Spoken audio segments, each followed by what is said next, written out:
Chapter 1, starting with a broken pistol. Brain storage place. Old author from an external site, assured quality. Purely hand-typed. Feel free to point out any mistakes I will correct them. Only AI has no typos.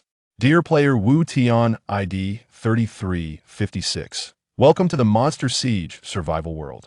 Each player has a city with insufficient infrastructure. Please defend your city against monster attacks. If the city is breached by monsters, you will become a refugee. Upgrade various facilities in the city or enhance your own combat power to have a chance of survival. Outside the city is an area filled with unknown surprises and dangers, as well as the home of monsters. Please do not explore outside the city without transportation or mechas. In addition to you, there are a total of 7 billion players participating in this game. You can communicate with other players using the chat panel. To ensure fairness in the game, all players have been healed of injuries and diseases. The game begins. Wu Tian listened to the strange, electronic, synthesized voice in his mind and looked around in confusion. He found himself standing on a Tumter-high city wall with a dilapidated bare room behind him.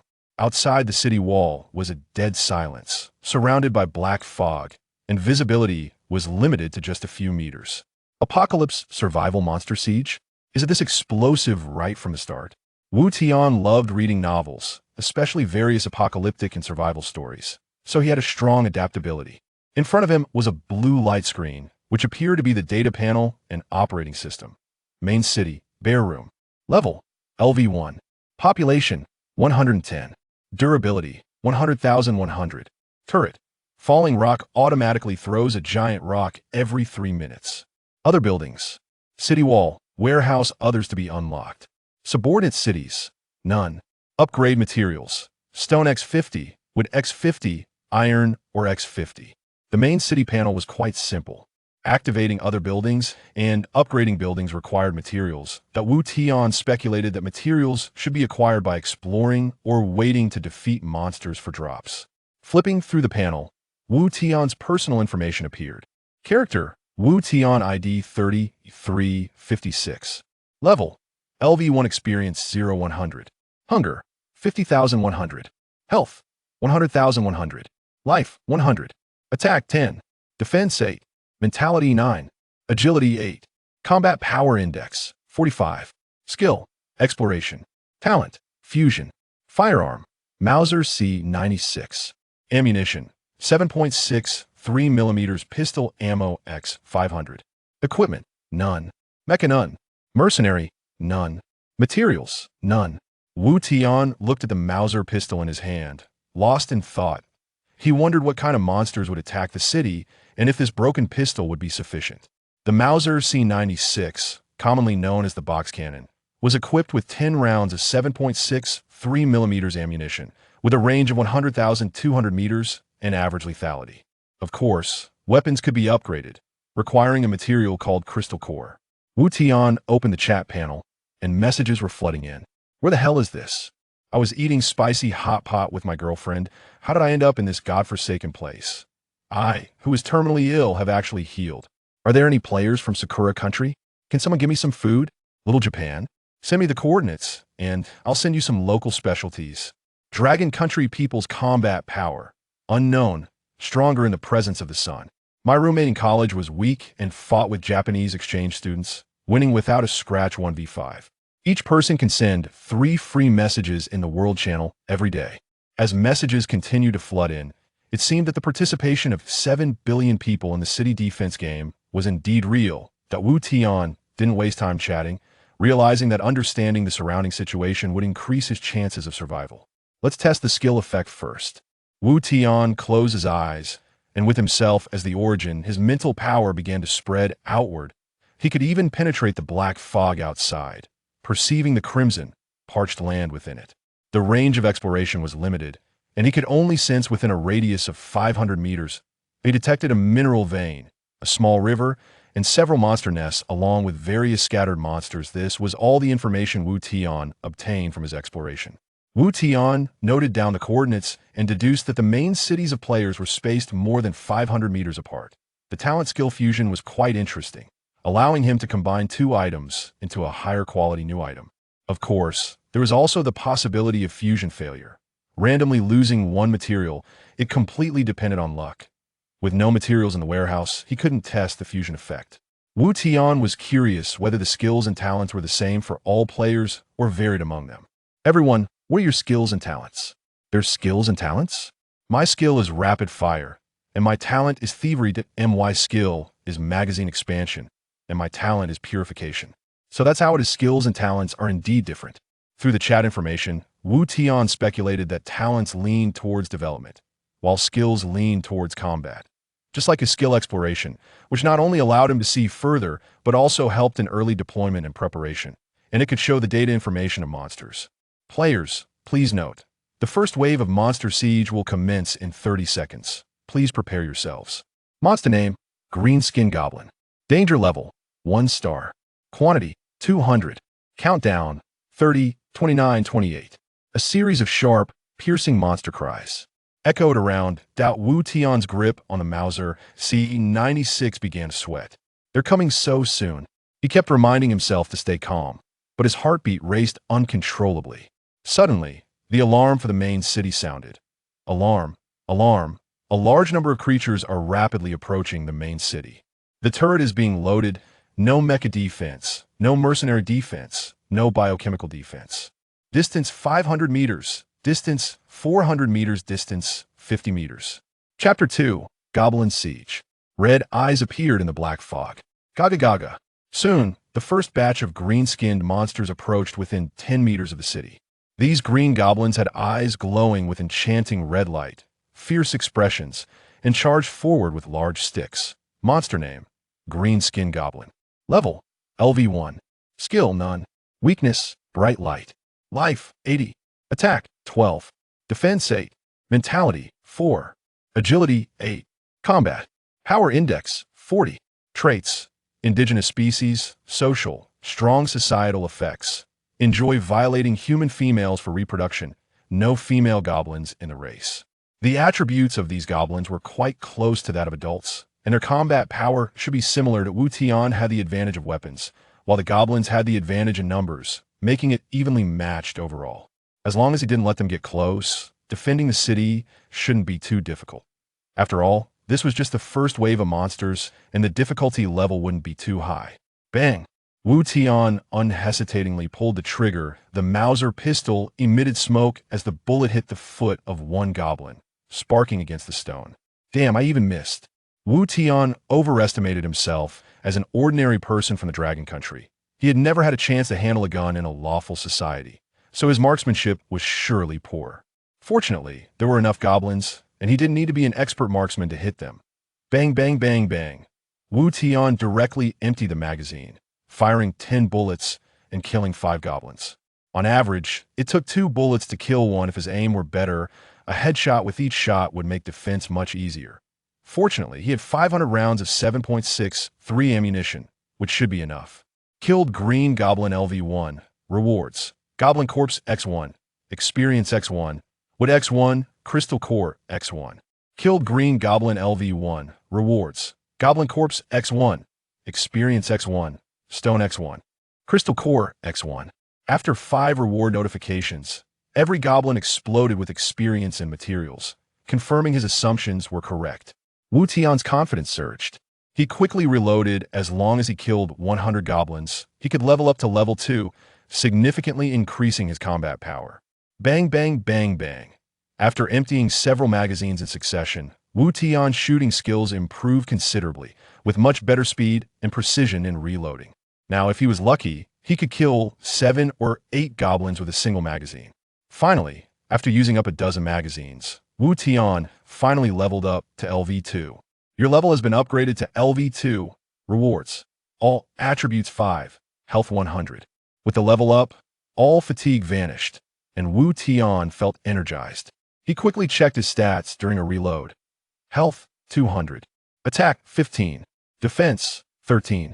Mentality, 14. Agility, 13. Combat Power Index, 75. Experience for level up, 0-200. His combat power index increased by 20, and Wu Tian roughly understood the formula for calculating the combat power index, the sum of the 4 dimensions plus health divided by 10. The battle intensified, with piles of goblin corpses at the foot of the wall. Due to the wall's height of only 2 meters, goblins could easily climb up by stepping on their fallen comrades. During a reload, a goblin that was closest to him went unnoticed. That green creature stuck its club into its leather pants and reached for the wall to climb up. Wu Tian broke out in a cold sweat at this sight. If the goblin managed to climb up, he would have to split his attention to deal with the goblins on the wall. Then the goblins below would quickly advance to attack the wall together. One misstep could lead to disaster if he got too close. A single blow could crush Wu Tian's skull. The more tense he became, the more mistakes he made. It was his first time handling a gun, and in the stressful environment, he struggled with reloading and even dropped a magazine on the ground. Roar! The goblin climbing the wall had already revealed its ugly head. Other goblins were also closing in at the base of the wall. Wu Tian was drenched in cold sweat. Suddenly, at this critical moment, a 1-meter diameter stone rolled down from the wall. The rolling stone crushed the exposed goblin as it fell. Boom! With a loud crash, 3 other goblins were killed by the rolling stone. Wu Tian let out a long breath. This was the turret activating its rolling stone attack at a crucial moment. Without this timely intervention, Wu Tian would definitely be in trouble. Having a moment to breathe, Wu Tian quickly picked up the magazine from the ground and reloaded. Bang, bang, bang, bang. He fired several shots, killing a few green goblins that had just approached the base of the wall. Just as Wu Tian was feeling relieved, another crisis arose. Whoosh, whoosh, whoosh. Several fist-sized stones flew toward Wu Tian with a whistling sound. One stone zipped past his temple, startling him into crouching behind the wall. The first batch of goblins was not yet finished, and another batch was quickly following. However, the goblins in the back were not carrying clubs. Instead, they had bamboo baskets filled with fist-sized stones on their backs. Damn, there's also ranged firepower? Wu Tian didn't expect that not only could he throw stones, but the goblins could too. The stones pelted down on the wall like hail, creating large craters in the poorly built earthen wall, sending dust flying. Wall durability 1. Wall durability 1. Wu Tian hid behind the wall, afraid to show his face, as the wall's durability continued to drop. If the wall's durability reached 0, the game would end without the wall's protection. Wu Tian would surely die facing so many goblins. I can't just sit here and wait, Wu Tian told himself. Fortunately, the skill scan had cooled down even without using his eyes. He could see the situation outside the wall. His mental power spread out instantly, revealing the positions of the goblins in his mind like thermal imaging. Wu Tian didn't need to expose himself. He reached one hand outside the wall to aim at the goblins. Finally, after a grueling battle lasting over an hour, all the melee goblins wielding clubs were killed. Only a few dozen stone-throwing goblins remained, still throwing stones. Bang, bang, bang, bang. Bang, bang, bang, bang. The Mauser C96 in his hand was hot to the touch, but fortunately, there were no malfunctions or jams. Having nearly exhausted his ammunition, he finally killed all the stone-throwing goblins in the distance. However, Wu Tian was injured. One of his hands was hit by a stone thrown by a goblin, resulting in a comminuted fracture of his finger bones. The intense battle had sent his adrenaline soaring, and now that the fight was over, Wu Tian was trembling slightly all over. A long string of blood-red system messages appeared. Player 223311 has died. Player 74236 has died. Player 91227 has died. The first wave of Monster Siege has ended. The next wave of monsters will attack at 8 p.m. Chapter 3. Merging Goblin Corpses. The first wave of Monster Siege has ended, and the system shows that the total number of players has dropped from 7 billion to 2 billion. This was just the first wave of monsters, essentially the simplest beginner task, yet 800 million people died, which is a bit high for the elimination rate. However, 7 billion is the global total, so this time it should be mostly the elderly, weak, and those unable to care for themselves who were eliminated. As time goes on, the difficulty will gradually increase, and the surviving players will become more elite. Wu Tian checked the time. It was now 2 p.m., and there were only 6 hours left in the rest period before the next wave of monsters would attack. The next wave would definitely be stronger than the goblins, so he needed to prepare quickly. He had defeated 200 goblins and collected quite a bit of loot. In addition to leveling up to level 2, he had also obtained 100 units of wood, 100 units of stone, 200 goblin corpses, and crystal cores. Now that he had materials, He could try to see what his talent for merging could do. Fusion failed. Wood is a basic building material and cannot be upgraded. Fusion failed. Stone is a basic building material and cannot be upgraded. Fusion failed. Crystal core is a basic energy consumable and cannot be upgraded. Damn, this talent is a bit underwhelming. How should it be used? In the end, Wu Tian focused on the pile of goblin corpses. Green-skinned goblin corpse. The corpse of an indigenous creature can be made into food using specific skills. Let us try again, hoping for success. He placed his hand over the goblin corpse, concentrated, and activated the talent fusion. Prompt. Do you want to consume 2 goblin corpses for fusion? There is a chance to obtain higher quality items, but there is also a chance of failure. This can be fused. Wu Tian felt a little excited and chose yes without hesitation. After all, these disgusting green-skinned monster corpses were of no use to him. Fusion successful. Obtained 1 piece of meat. Meat. Ordinary meat product. Uncontaminated. Safe to eat. Satiation value 10. Success. He was a bit thrilled. After a fierce battle, Wu Tian's stamina was nearly depleted. He glanced at his satiation value, which had dropped to 3,100. The settings indicated that for every 10 points of satiation lost, combat power would be weakened by 5. Health, like satiation, would also affect combat power. Just in time, he felt a bit hungry. Let us see how it tastes. Wu Tian was already starving, but the goblin corpses were too disgusting, being humanoid monsters. He simply couldn't bring himself to eat them. Now that they had been fused into meat, they looked much more appealing, resembling smoked meat. The 2 goblin corpses only fused into palm-sized pieces of meat, which should be the essence extracted. Wu Tian brought the meat to his mouth, open wide, and took a small bite to start chewing. It wasn't too bad. Somewhat like beef jerky, but not as tough to chew. Not bad at all. Consumed meat, satiation value 10. There were 10 units of water gifted by the system in the warehouse. Wu Tian drank water while eating the meat. He finished off a piece of meat in just a few bites and quickly activated the talent fusion again to continue refining meat. Fusion successful.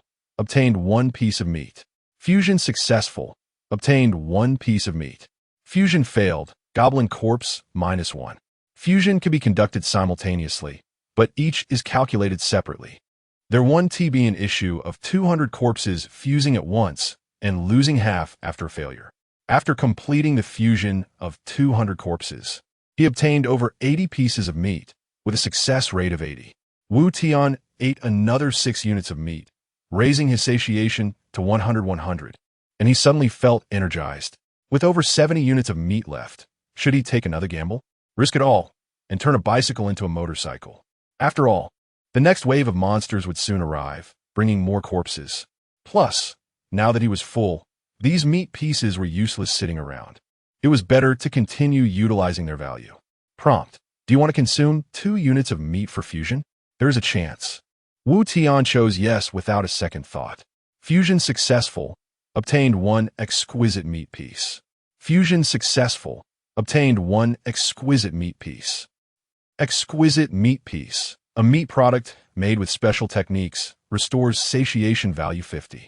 Wow, this is interesting. 1 piece is worth 5. The over 70 units of meat quickly turned into 30 units of exquisite meat pieces. Let us keep going. I want to see what else can be fused. Fusion successful. Obtained 1 compressed protein block. Fusion successful. Obtained 1 compressed protein block. Compressed protein block, a product formed by compressing high-concentration protein, restores satiation value 100. Keep going. Fusion successful. Obtained 1 living cell. Fusion successful. Obtained 1 living cell. Fusion failed. Compressed protein block -1.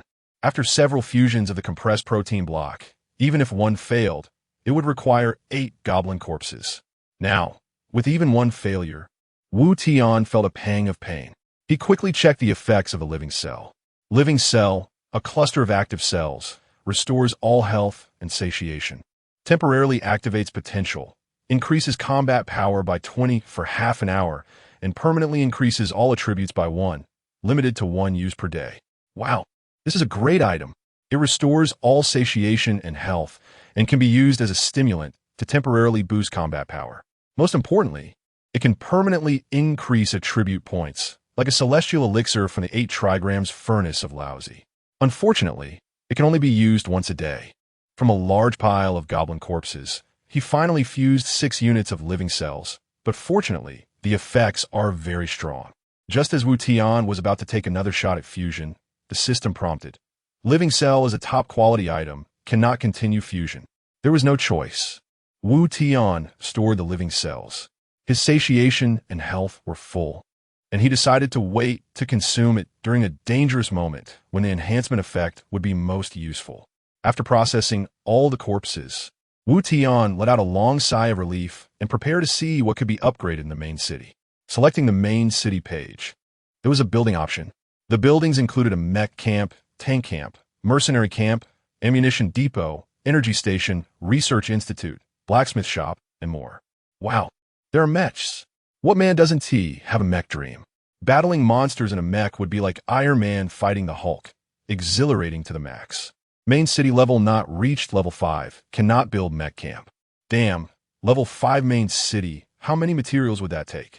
It seems there is no chance to get a mech anytime soon. He checked other buildings, but none could be constructed, with prompts indicating that the main city level was insufficient.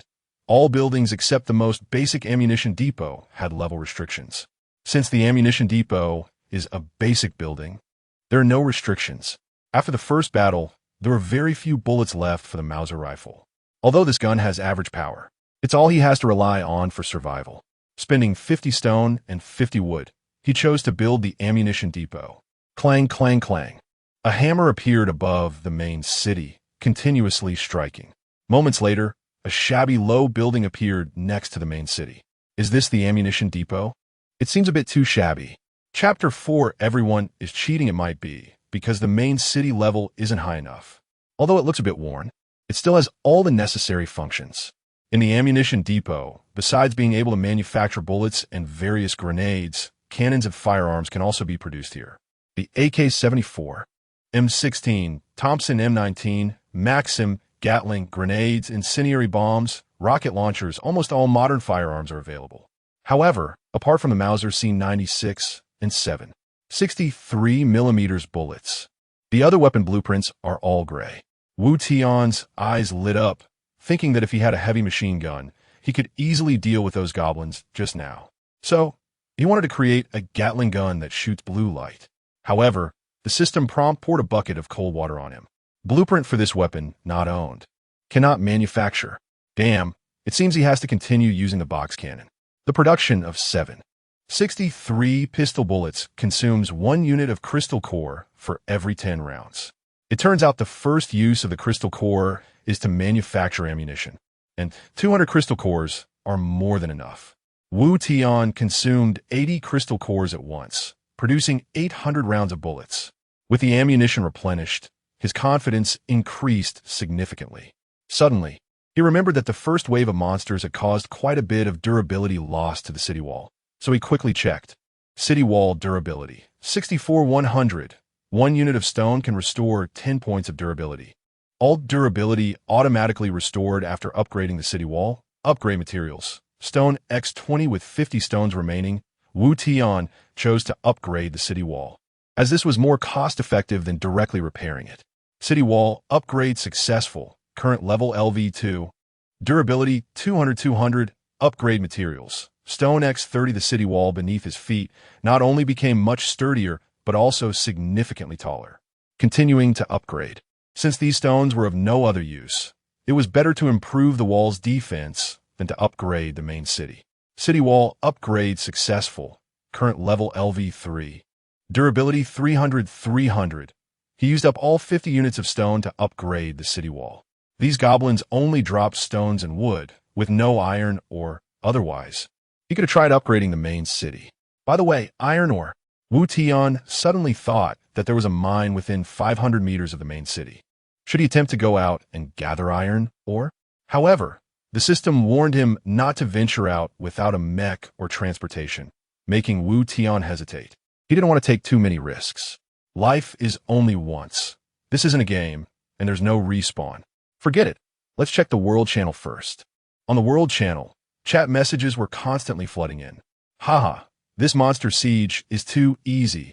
I killed every green skin monster with a single shot. Easy? I ran out of bullets, and a few goblins rushed up the city wall. Thankfully, I'm a professional boxer. Damn, I got hit on the head by a goblin with a stone, and now I have a huge bump. It seems the game isn't very friendly to players from Dragon Country. The beautiful country has gun restrictions, giving them a natural advantage. Brothers, how are you using your materials? What else can we do? The main city upgrade requires iron ore, so we can only use the ammo depot to make pistol bullets and then upgrade the city wall. I spent 50 stones and 50 woods to upgrade the turret. Now the turret's loading time for boulders has been reduced by 10 seconds. In terms of material usage, everyone's choices were roughly similar. Use the ammo depot to make bullets, and the remaining materials either upgrade the city wall or the turret. Anyone have food? I'm starving. I'm roasting goblin thighs to eat. Damn, how could you eat something so disgusting? What the hell, it's not like it's a good time. Are you a little fairy? Being picky? Having something to eat is already great. Suddenly, a noticeable player spoke up. Brothers, what's going on? Why is everyone's main city still only LV1? Wu Tian was a bit curious, since no one had iron, or could this person upgrade their main city? They must be trying to show off. Player, Chun Feng, ID 269511, character level. LV2 main city level. LV2 damn. How is your main city level 2? Did you go out to explore? Impressive, Chun Feng. Let me hug your thigh. Big guy, can you tell us how you did it? Did you trigger some hidden quest? Many people noticed that Chun Feng's main city had reached LV2, expressing envy while also being curious about how he managed it. Chun Feng, haha, I got lucky. There's a mine right at my main city gate. I gathered over 200 iron ore at once, and it adds 1 unit of iron ore every 5 seconds. Damn, that's like free iron ore. How come I don't have such good luck? Life is unfair. I have a bunch of fat ogres dancing around a bonfire on my doorstep. Feeling sorry for the person above for a second. At this moment, someone protested. Is being at main city LV2 really impressive? Who isn't? Yeah, I'm also LV2. Am I proud of that? Am I bragging? Exactly, LV2 is as easy as drinking water. I'm not only LV2, but I also opened a mercenary camp. And now I have a little brother to act as my muscle. Several players with main city LV2 popped up, and everyone exclaimed in surprise. Big guys, how'd you do it? My talent is exchange. I can swap any unit's item for the same unit's building materials. I exchanged 200 goblin corpses for iron ore. My talent is plunder. Killing monsters has a chance to yield extra rewards, and the goblins dropped a lot of iron ore. My talent is high-stakes gambling. I can bet any item and gamble with the system.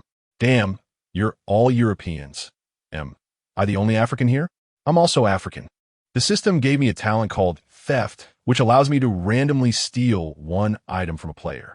I stole a goblin corpse. Hey, the person above. Quickly return my goblin corpse. I'm waiting to make smoked meat. Damn goblin corpse smoked meat. This generation of netizens is too creative. Wu Tian almost laughed to death. However, he soon felt a strong sense of pressure. At first, he thought his talent was incredible, but it turned out everyone else's talent seemed like hacks too, making his talent feel a bit ordinary. Especially that theft talent. The person wasn't even satisfied, and the upper and lower limits of that talent were extremely high. Just imagine, while others are grinding away at bosses for top-tier equipment, this person might have a chance to steal it. Although the chance is low, mass production will eventually lead to qualitative changes. The more times you steal, the more likely you are to get good stuff. However, such a powerful talent must have limitations. Wu Tian guessed that this talent might have a long cooldown, possibly usable only once a day, but that's still quite abnormal. It seems the system is fair. Unlike some novels where the protagonist awakens super strong SSS level talents, while side characters can only awaken F level trash talents. Here, everyone has a chance to become the protagonist. Others already have their main city at LV2, and he can't fall too far behind. His idol once said that falling behind means getting beaten, and there are players from other countries here, especially those troublesome little Japanese players. It's time to venture out and take a look. At least there are still active cells. So survival shouldn't be a problem. Chapter 5 out of the city to hunt. Wu Tian glanced at the time. It was 3 p.m. There were still 5 hours until the next wave of monsters attacked the city. He grabbed some bullets and his Mauser C96. and picked up a large wooden stick used by goblins from the ground. Taking a deep breath, Wu Tian slowly walked out of the city. The ground was sticky and slippery, showing a reddish-brown color, as the goblin's blood had not yet dried. The sky was dark and oppressive, making it hard to breathe. The black mist and the low-hanging, gloomy canopy added to the feeling of despair. He could smell the stench of blood and danger in the air, and from the distance, strange sounds occasionally echoed through the black fog. Goo goo goo. Roar. Oh oh oh oh. The reconnaissance activated at the first moment. His mental power spread out instantly, and from a god's eye view, every blade of grass and tree, every minute detail appeared in Wu Tian's mind. At the 10 o'clock direction, there was a level 4 corrupted wolf, which was too high a level. At the 2 o'clock direction, there was a goblin nest with at least 500 goblins, among which the goblin leader reached level 5. He would need to find a detour to avoid it. The mine was 300 meters away, but the vertical path was blocked by a group of trolls roasting fire. There was a level 5 spotted tiger in the mine. Capturing it would not be easy, so he decided to hunt some wild monsters to level up first. At the 12 o'clock direction, 100 meters ahead, there were 5 level 2 rabbit-headed people, seemingly digging for something. Taking them down should not be difficult. Thus, Wu Tian set his target and moved towards the 12 o'clock direction. A distance of 100 meters was not far, but there was black mist obstructing the way, so Wu Tian walked slowly. 2 minutes later, he was 10 meters away from the rabbit-headed people. Monster name, rabbit-headed person level. LV2 skills, digging health, 150 attack, 16 defense, 10 mental, 9 agility, 18 combat power index, 68 traits, local native, sensitive vision and smell. Lazy personality, adept at digging and burrowing. They're slaves of the Iron Claw Gang's wolfmen and are forced to work endlessly under their command. At a distance of 10 meters, the sensitive rabbit-headed people had already sensed Wu Tian's approach. There was no need to use the reconnaissance skill now. He could see the situation clearly with his eyes. The 5 rabbit-headed people bared their teeth, stopping their digging, each holding a hoe. Bang, bang, bang, bang. Wu Tian did not hesitate to pull the trigger, and 10 bullets were emptied in an instant. Killed rabbit-headed person LV2, received reward. Experience 20, rabbit-headed person corpse 1. Rusty Hoe 1, with 20, Crystal Core 2, killed rabbit-headed person LV2, received reward.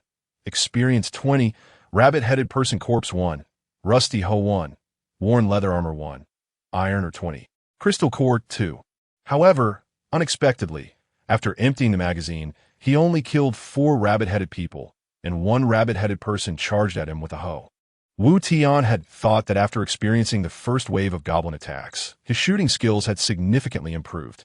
All 10 bullets hit, yet still 1 was left standing. Perhaps it was because the rabbit-headed person was 1 level higher than the goblins, with slightly better defense and health. Fortunately, 1 bullet had directly hit the head and killed 1 instantly. Otherwise, he might have only killed 3 with 10 shots.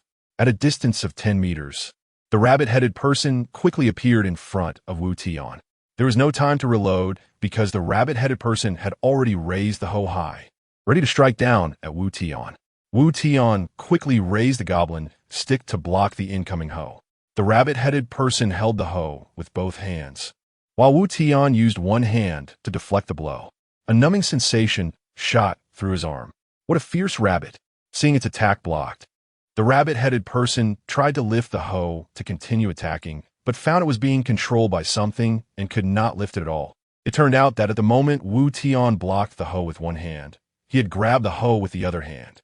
The rabbit-headed person's eyes turned red, baring its long, sharp front teeth. Wu Tian kicked the rabbit-headed person in the stomach, sending it to the ground, and the hoe slipped from its hands. As the rabbit-headed person tried to get up from the ground, Wu Tian approached it, raising the hoe and bringing it down with all his strength onto its head. Squeak, squeak, squeak. The rabbit-headed person let out a miserable scream, but Wu Tian showed no mercy, continuing to smash the hoe down onto its head again and again. Killed rabbit-headed person LV2, received reward.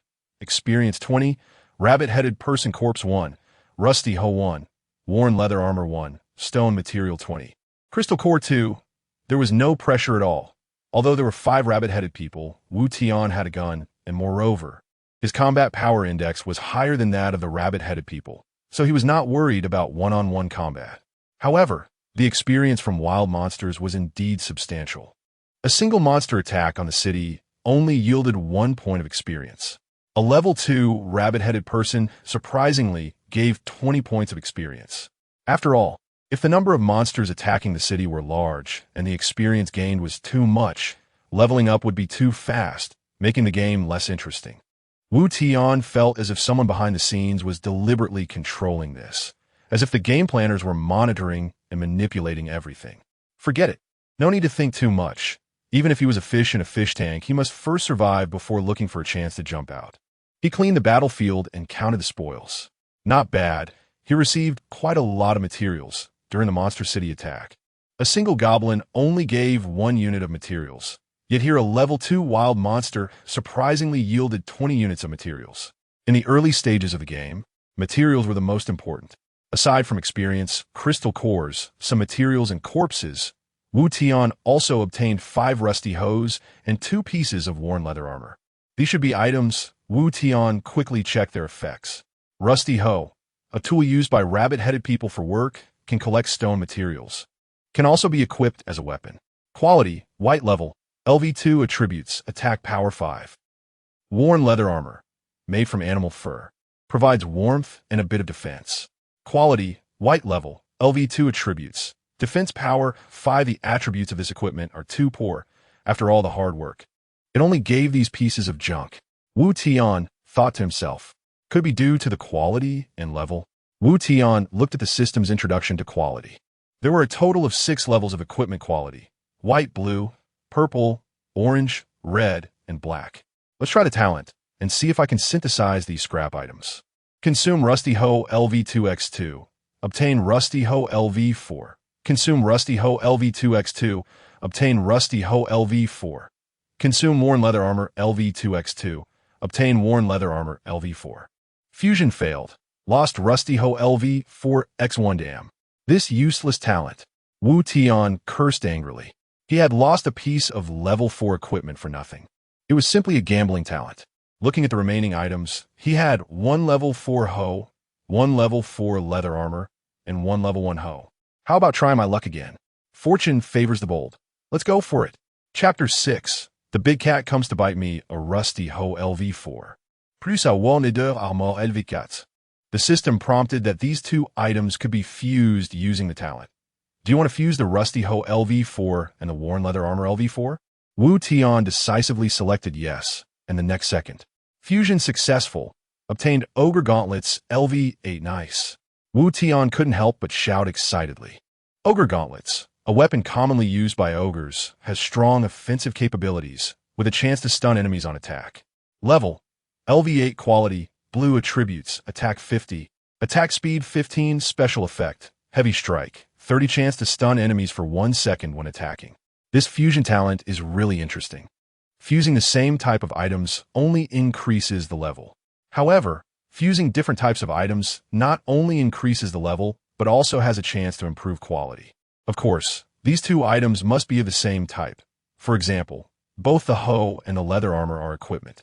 If you try to fuse the ogre gauntlets with the corpse of a rabbit-headed man, it won't work. There were still 5 rabbit-headed corpses on the ground, and Wu Tian didn't want to waste them, so he turned them into a delicate meat chunk. Due to the presence of active cells, this delicate meat chunk was of no use to Wu Tian. So, he sent the delicate meat chunk to the world channel. Wu Tian, brothers, anyone want food? I have meat. Delicate meat chunk. Wow, it's meat, and it directly restores 50 hunger points. Goblin meat is really disgusting, sour, and astringent, with a fishy smell. I really want to eat normal food. Brother, I'm a student, and I haven't eaten anything yet. Can you give me that piece of meat? What the hell? You're a student. Do I need to send you $200 to? Wu Tian, no. If you want to eat meat, trade something with me. Soon. A private message popped up in a message bar from someone named Wang Chao. Bro, what do you want? Wu Tian, just trade with me using goblin corpses. 50 corpses for 1 delicate meat chunk. What the heck? Are you African? Wu Tian, that piece of meat only restores 50 hunger points, while a goblin thigh can fill you up completely. Only a fool would trade with you. People like this are just pure idiots. Talking more is a waste of time. Trading items is voluntary. And if you think it's expensive, you can negotiate the price, but why belittle others? Wu Tian hates such condescending people, acting all superior. Besides, it took 4 corpses to fuse into one delicate meat chunk. Would it really be that simple? You have to know that successful fusion items have enhanced effects, while meat chunks are the opposite. Clearly, one corpse could fill you up multiple times. So why does the delicate meat chunk, made from 4 corpses, only restore 50 hunger points? Wu Tian is sure there is some special meaning behind it. Time will reveal the answer. There were not just one person wanting the delicate meat chunk. Soon another person named Zhang Tsong sent message. Bro, how much for the cured meat? I really can't eat that goblin. Wu Tian, since you can't eat it, you can give it to me. Trade me 50 goblin corpses for one. That's a bit expensive. Can you lower the price? Bro, this is a monster siege world, and the next wave of siege is about to start. The least scarce thing here is monster corpses. What is 50 corpses? A few seconds later. All right then, let's trade. Trade successful. Gave delicate meat chunk. X1. Received goblin corpses. X50. A pile of goblin corpses appeared in Wu Tian's warehouse, and he felt secretly pleased. This trade was a big profit. 50 goblin entities could at least fuse into about 10 delicate meat chunks, directly increasing the value by tenfold. The goblin corpses obtained from the trade were in the main city warehouse, and he couldn't continue fusing them now. Just as he was about to leave, Wu Tian accidentally caught sight of something glowing. It seemed to be emitting light from the pit dug by the rabbit-headed men. Wu Tian quickly jumped into the pit. The soil was covering something, revealing a shiny corner of metal, with the rest buried deep underground. What could it be? That group of rabbits must have been digging this up. Wu Tian hurriedly took out the level 1 hoe and continued to dig along the metal edge. Half an hour later, a strange machine appeared in front of Wu Tian. This thing looks a bit like a rice milling machine, entirely made of metal, with a large funnel-shaped opening at the top and an outlet at the bottom. Energy converter, a masterpiece of a gnome inventor, can exchange basic materials for other types. Each exchange requires consuming 5 of the quantity. Wow, this is a good item. This thing can exchange material types. As the name implies, 100 units of wood can be converted via this converter into 95 units of stone or iron ore. You have to know that material acquisition is not uniform, and upgrading certain buildings or crafting certain items requires different materials. It is very likely to encounter situations where, for example, there is too much wood that can't be used up and not enough stone, just like now, where most players lack iron or preventing them from upgrading the main city. With this energy converter, Wu Tian can perfectly solve the problem of uneven materials. This is crucial in the early stages of development. I want to build a mech. Wu Tian put the hoe and converter into his bag and headed towards a mine. 5 minutes later, Wu Tian appeared around the mine. The clouds gathered like dragons, and winds like tigers suddenly stirred around. The mine's guard, a LV5 spotted tiger, had long sensed Wu Tian's arrival. A spotted tiger, 300 centimeters tall and nearly 400 centimeters long, roared down from the top of the mine, accompanied by a gust of hurricane, stopping in front of Wu Tian. Roar, roar, roar. The spotted tiger opened its massive mouth and let out a furious roar, and Wu Tian smelled a strong bloody odor. This guy is demonstrating its power, seemingly possessing a strong sense of territory. Monster name, Spotted Tiger level, LV5 skills, bite, pounce health, 560 strength, 47 defense, 43 mentality, 25 agility, 45 combat power index, 216 traits, a lord level creature with a strong sense of territory. Killing it can yield a lord's treasure chest of the same level. Wu Tian glanced at the spotted tiger's data panel, instantly gaining confidence. The combat power index is much lower than that of the spotted tiger, but in a 1v1 situation, Wu Tian felt this battle would be easy. Wu Tian beckoned to the spotted tiger, fully utilizing the taunt effect. Hey, big cat, come bite me. Chapter 7. Occupying the mine, the level 5 striped tiger pounced down with immense force. Wu Tian did not dodge. He was prepared to confront the tiger head-on. After all, a tiger is a feline, and there's no way to outrun it. It was better to exchange injuries. With the active cells, he could resurrect at full health regardless of how severe the injuries were. which was Wu Tian's confidence in challenging the striped tiger. The premise was that he couldn't be killed in one hit by the tiger. Bang, bang, bang. As the striped tiger leaped through the air, Wu Tian fired 3 shots in quick succession, all hitting the tiger's abdomen. With such a large tiger falling from the sky, it would have been absurd if he had missed. These 3 shots were obviously not enough to kill a level 5 striped tiger. Its massive body still came crashing down. Wu Tian spread his feet shoulder-width apart to stabilize his center of gravity. Wu Song's surname is Wu, and mine is also Wu. He could kill a tiger with his bare hands, and I have a gun and equipment. Why should I fear this beast? With a fierce uppercut, he struck the tiger's jaw. Crack! Wu Tian heard 2 faint sounds of bones breaking. The tiger's jaw was shattered, but Wu Tian's arm was also broken from the force. The sharp spikes on the ogre gauntlet were stained with blood. In the next second, one of the tiger's claws slammed heavily into Wu Tian's chest. Rip! His clothes tore apart, and a large chunk of flesh was ripped off his chest, hanging on the tiger's claw, a horrifying sight. Wu Tian's chest was a bloody mess, and he could even see his white ribs and the red muscle fibers. A vortex appeared on the tiger's head, and its head drooped down. Wu Tian, who often played games, knew this meant the tiger was stunned. Luck was on his side, a 30 chance, and he triggered it on the first strike. Received attack. Health minus 75, hiss. Wu Tian gasped in pain. The immense pain almost made him faint. Fortunately, he didn't pass out. If he had, he wouldn't have had the chance to use medicine, and he would have been finished. He had been a bit overconfident. This big cat's claw had nearly taken away half of his health. Keep in mind, this was after taking 3 shots and a punch. If he had been at full strength, that slap might have reduced him to critical health. Taking advantage of the tiger's moment of dizziness, Wu Tian quickly used active cells. Successfully used active cells, your bodily functions have been reactivated, and your potential has been enhanced. Hunger 5, 100-100 health 0, 100-100 health 75, 200-200 attack 1, 66 defense 1, 14 mentality 1, 15 agility 1, 14 temporary combat power 20, 155. A refreshing wave of comfort surged through his body. All pain vanished, and even the injuries to his chest and the broken arm were instantly healed. It felt amazing, like a divine intervention. Unfortunately, he could only use it once a day. The 1-second stun time quickly ended, and the injured striped tiger let out a deafening roar, preparing to attack again. Sorry, you won't get the chance. In peak condition, Wu Tian leaped onto the striped tiger's back, straddling its neck. The situation was now in his favor. The tiger was heavily injured, and Wu Tian was at full strength with a temporary boost.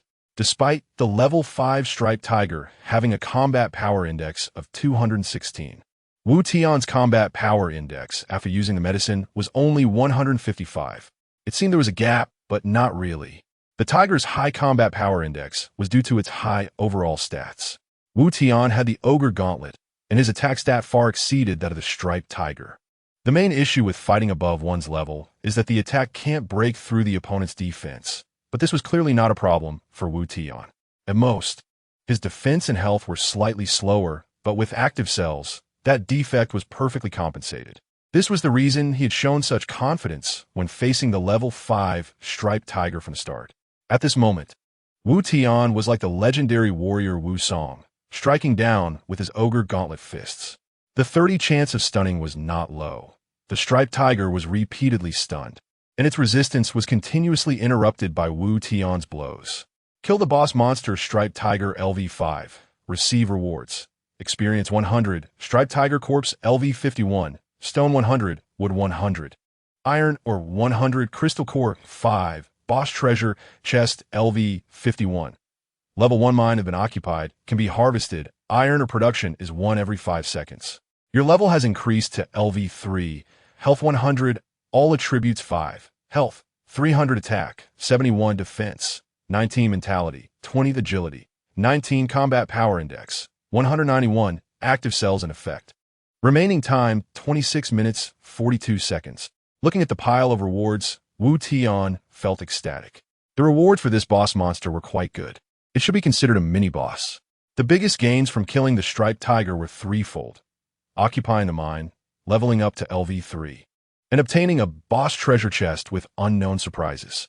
Wu Tian collected all the rewards into his bag and began to harvest iron ore. Successfully harvested iron ore. Iron ore 100. After harvesting once, he couldn't get any more on the second try. Wu Tian felt a bit frustrated. Was this all mine had? It was less than what wild monsters dropped. Soon, he noticed something unusual. After finishing harvesting the iron ore, it showed that the amount of iron ore in this mine was accumulating at a rate of 1 every 5 seconds. A minute later, when Wu Tian harvested iron ore again, the system prompted him.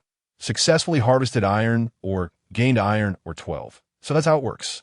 After occupying the mine, it would continuously yield iron ore. The storage limit was 100 units of iron ore. Once full, he couldn't gain any more. So he needed to harvest from time to time. Wow, a level 1 mine should be enough to get through the early stages, right? Coupled with the materials obtained from fighting wild monsters, Wu Tian's inventory now contained wood, 170 iron ore, 132 stone, 120 glancing at the time. It was already past 6 p.m., and there were only 2 hours left until the second wave of monsters would attack. The first step was to upgrade the main city. Consume wood X50, iron or X50, stone X50, upgrade the main city to LV2, total population. 120 main city durability. 200 upgrade materials. Wood X100, iron or X100. Stone X100, unlock building. Mercenary Camp Chapter 8. Transition to Mecha Master. After upgrading the main city, the overall atmosphere has improved significantly. Although it is still unfinished, it is no longer in tatters. The Mercenary Camp has been unlocked, and Wu Tian quickly went to check it out. However, the system prompted that he needed to spend materials to build it before gaining access. Wu Tian cursed, then spent 50 units of wood and iron ore each to construct the Mercenary Camp. Inside the Mercenary Camp, it was like an animal world. There were all sorts of beings: militia, goblins, huntresses, ghouls, chimeras, griffins, frostbone dragons, titan apes, Godzilla, and the 4 sacred beasts. Creatures from various planes were present. However, it was frustrating that, just like the ammunition depot, high-level troops could not be unlocked. Currently, only 2 types of troops were available: militia and goblins. The goblins were too disgusting, so Wu Tian checked the militia. Militia, basic human troop, level, LV1. Consistent with the Mercenary Camp level: health, 100 attack, 10 defense, 10 mentality, 10 agility, 10 combat power index, 50 population, 1 recruitment conditions, consumes the total level of monster corpses equal to self-level X10. Commission, consumes same level monster corpses every 24 hours. Recruiting mercenaries requires consuming monster corpses, and not a small amount either. The total level of monster corpses consumed must equal 10 times the level of the mercenary being recruited. For instance, to recruit a LV1 militia, one would need to consume 10 LV1 goblin corpses or 5 LV2 rabbit-headed corpses. It's the total level that matters, regardless of quantity. The combined level must be 10 times that of the mercenary. Even if recruiting an LV80 frostbone dragon, one would only need 800 LV1 goblin corpses, not necessarily 10 LV80 monsters. Recruitment doesn't end there. One must continuously consume corpses daily. An LV1 militia requires 1 LV1 monster corpse per day, also following the level accumulation algorithm. If there are many mercenaries, monster corpses become especially important, essentially serving as the army supplies. At this point, Wu Tian understood the role of monster corpses. They were meant to sustain the mercenary camp. However, he was puzzled as to why 2 goblin corpses only fused into 1 useless meat chunk. This seemed a bit illogical. Could it be that the meat chunk has a special purpose, not just for restoring satiety? Wu Tian thought of a possibility, but it needed time to verify. Previously, he had exchanged 1 delicate meat chunk for 50 goblin corpses, which could now come in handy. Wu Tian quickly recruited 2 LV1 militia to defend against monster sieges. Soon, 2 sturdy middle-aged men appeared by his side. These militia were unarmed, and the attacking monsters had considerable combat power, often numbering in the hundreds. Would he send these 2 militia to their doom? No, they needed guns. Wu Tian entered the ammunition depot. Without a catalog, he could only manufacture the Mauser C96. Fortunately, this lowest-tier gun was also inexpensive to produce, requiring only 10 units of crystal cores. He still had plenty of crystal cores left. The last time he made bullets, he didn't use many, and there were almost 200 crystal cores in the warehouse. Wu Tian manufactured 2 Mauser C96s and equipped each with 500 rounds of 7.63mm pistol ammunition. Not bad, he thought, inspecting the militia and nodding in satisfaction. He still wanted to play with MECHs, but didn't know when he would be able to build them. The requirement for the MECH camp was high. It needed the main city to be at least LV5 to construct. Materials were in short supply. It turned out that materials were the most lacking in the early stages. After defending this wave, he planned to farm some wild monsters to see if there were material sites like mines within 500 meters. Wu Tian concluded that since there was a mine, there must be forests and quarries as well. Anyway, he had an energy converter. Any type of material was fine. After consuming 300 units of materials to upgrade the main city and mercenary camp, Wu Tian was left with only 120 units. The upgrade to LV3 of the main city required 100 of each type of material, totaling another 300 units. Now, there was a mine that could produce 720 units of materials per hour. Looking at the time, it was already 7:45. It was too late to upgrade the main city to LV3 before the monster siege began. What else was there to do? Suddenly, he remembered he still had a LV5 Lord's treasure chest that he hadn't opened. Time to open the blind box. Wu Tian rubbed his hands together and excitedly opened the treasure chest. Open treasure chest LV5. Obtain transition scroll X1. Satellite locator X1. Wow, a transition scroll. I didn't expect to be able to change jobs. Wu Tian quickly checked the description. Transition scroll. After use, can change to one of the following professions: Beastmaster, Military Strategist, Gunsmith, Mecha Master, Chef, Alchemist, Beastmaster. Enhances the combat power of pets and increases the number of pets carried. Military Strategist.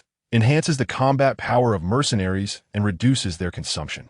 Gunsmith. Manufactures various blueprints for firearms in the ammunition depot and increases the damage of friendly units' firearms.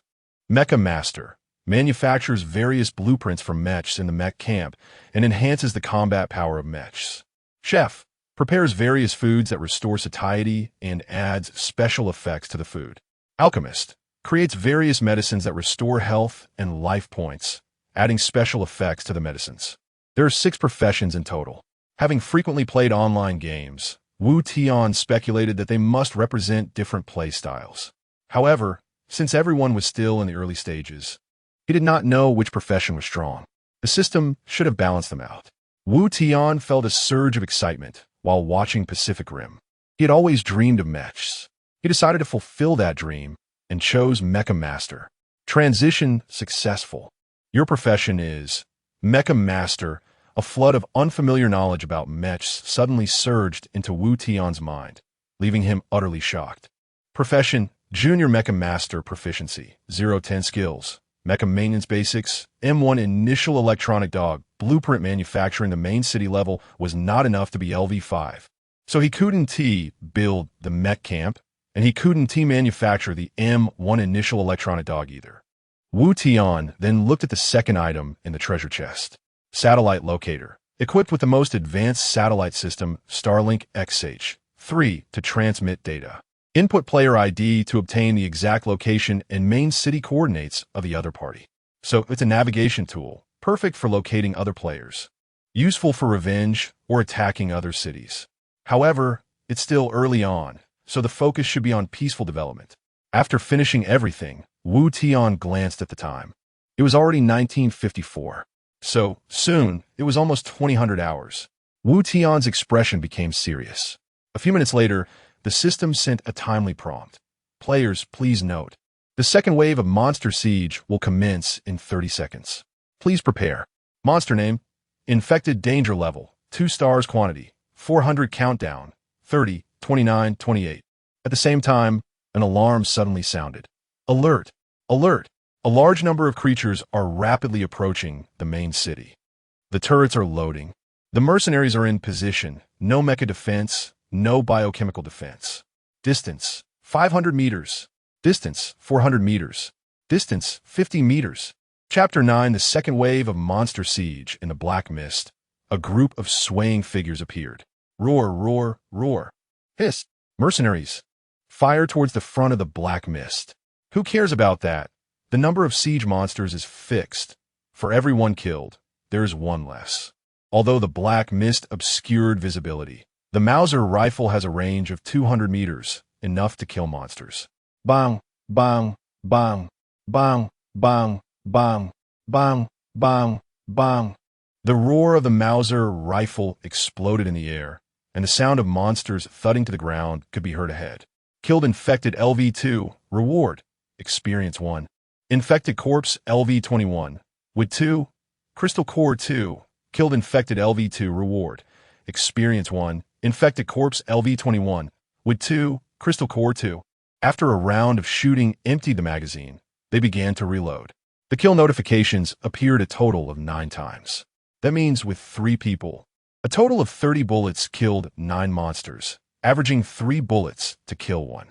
The defense of these infected is a bit high. Wu Tian couldn't help but exclaim. As the distance closed, Wu Tian saw the true appearance of this wave of monsters. Their clothes were tattered, soaked in dark red blood, and emitting a foul smell of slime. The heads of the infected were tilted at a strange angle, with the skin on their necks seemingly torn open, revealing large areas of turned-out flesh and eerie white bones, with black veins lurking like wriggling maggots in between. Their eyes were hollow and lifeless, with only murky whites remaining, as if all light had been consumed by the darkness. Their lips had rotted away, revealing uneven, blood-stained teeth, and green liquid continuously oozed from their mouths, dripping onto the ground. This is clearly a zombie. Monster name: Infected level, LV2 skill, Biochemical virus, weakness, Headshot health, 220 attack, 11 defense, 19 mentality, 0 agility, 5 combat power index, 57 traits. Humans infected by the TSRD biochemical virus have lost all consciousness and thought, moving sluggishly, with only instinctual aggressive behavior remaining. They are highly aggressive, and the biochemical virus they carry can not only deplete health, but also reduce vitality. Shooting zombies in biochemical mode? That's interesting. Wu Tian had played many FPS games against zombies, and the thrill of headshotting zombies was exhilarating. This time, being able to shoot zombies for real made Wu Tian visibly excited. What a pity! If only he had a Gatling gun or a cannon sniper. It would be so enjoyable. Looking at the Mauser rifle in his hand, Wu Tian shook his head helplessly. The magazine was reloaded, and the second round of shooting began. Bang, bang, bang. Bang, bang, bang, bang. It must be said that Wu Tian had a strong learning ability. After hundreds of bullets and practical training, his shooting skills had significantly improved.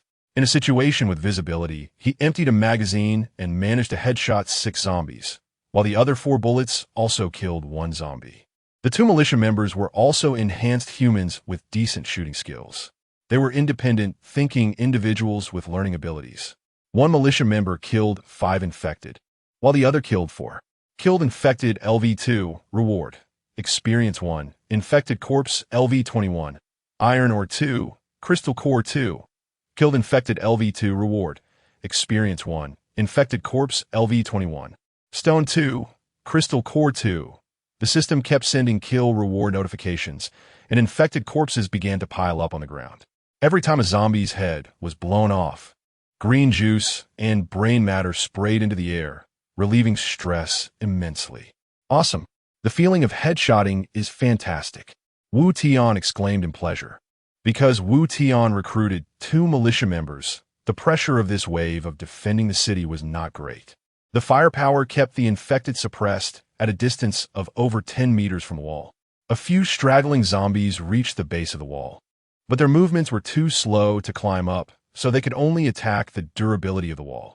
Wu Tian's wall had been upgraded twice, and its durability had reached 300, which was more than enough to withstand the attacks of 1 or 2 zombies. Moreover, during battle, he could also use the wall repair function, although it required a 5-minute cooldown. 1 unit of stone could restore 10 points of wall durability. Wu Tian felt little pressure, but not everyone was so fortunate. A beautiful girl was clearly terrified by these horrifying infected. Her shooting became erratic. Before long, The horde of zombies surrounded the wall. The zombies at the back climbed over the bodies in front, one on top of the other, overwhelming her like a tide of corpses. Some players could barely hold the zombies at bay, struggling to defend alongside the catapults. Whenever the wall's durability was insufficient, a large amount of stone would be consumed to repair it. Thankfully, killing the attacking infected also had a chance to yield stone, allowing for sustainable defense. However, even if they survived this wave, it would be a slow death. They consumed too much stone, without materials to upgrade buildings for the next wave. How could they defend against the third wave of monster sieges? The first two waves of monsters tested the individual differences among players. The system intentionally aimed to eliminate some underqualified players. One must know that in reality, there are many who can achieve perfect accuracy at such close range. Although there were many infected, they moved slowly, and players were not short on bullets, with the wall providing a buffer. A reasonably competent player could manage to hold out with some difficulty. However, those with slow reactions, poor learning abilities, and weak psychological resilience were doomed to be eliminated. As time passed, Wu Tian was having a blast when he suddenly received a leveling up notification. Congratulations, you have reached LV4. Reward: Health 100. All attributes 5. Health, 400 attack, 76 defense, 24 mentality, 25 agility, 24 combat power index, 189 experience for level up, 1000 it required 400 experience to level up from LV3 to LV4. And after killing the striped tiger, Wu Tian had accumulated an additional 50 points of experience. This meant that he had unknowingly killed 350 infected. The corpses on the ground had piled up like a mountain, and the originally reddish-brown earth had been stained black-green by the blood of the infected. The air was filled with a foul stench that made one feel dizzy. The second wave of monster sieges was nearing its end for Wu Tian, with only a few scattered infected remaining outside the wall. Mercenaries, follow me out of the city and quickly finish the fight. Yes. Chapter 10. The pleasure of slaughter. Wu Tian charged out of the city with 2 militiamen. The remaining 50 infected sensed the smell of living humans and became even more excited, rushing over with claws bared and vacant expressions. Bang, bang, bang. Wu Tian shot the infected in the head, 1 shot for each. At such close range, he could easily achieve headshots with every shot. Green, foul-smelling viscous fluid mixed with brain matter splattered all over Wu Tian's face. He wiped his face with his hand, his eyes wide open, and a broad grin on his face. It was stinky, but also exhilarating. Wu Tian was surprisingly enjoying the thrill of slaughter. He imagined these disgusting infected as the quirky classmates from his school days, the odd colleagues from his job, and the strange homeowners in his community. Zhang Zhenghua. This is for looking down on me as a country bumpkin. Bang. Li Yongsheng. This is for every time you order takeout without giving me money. Bang. Tianyong. This is for making me work overtime every day. Bang. Wei Yanmei.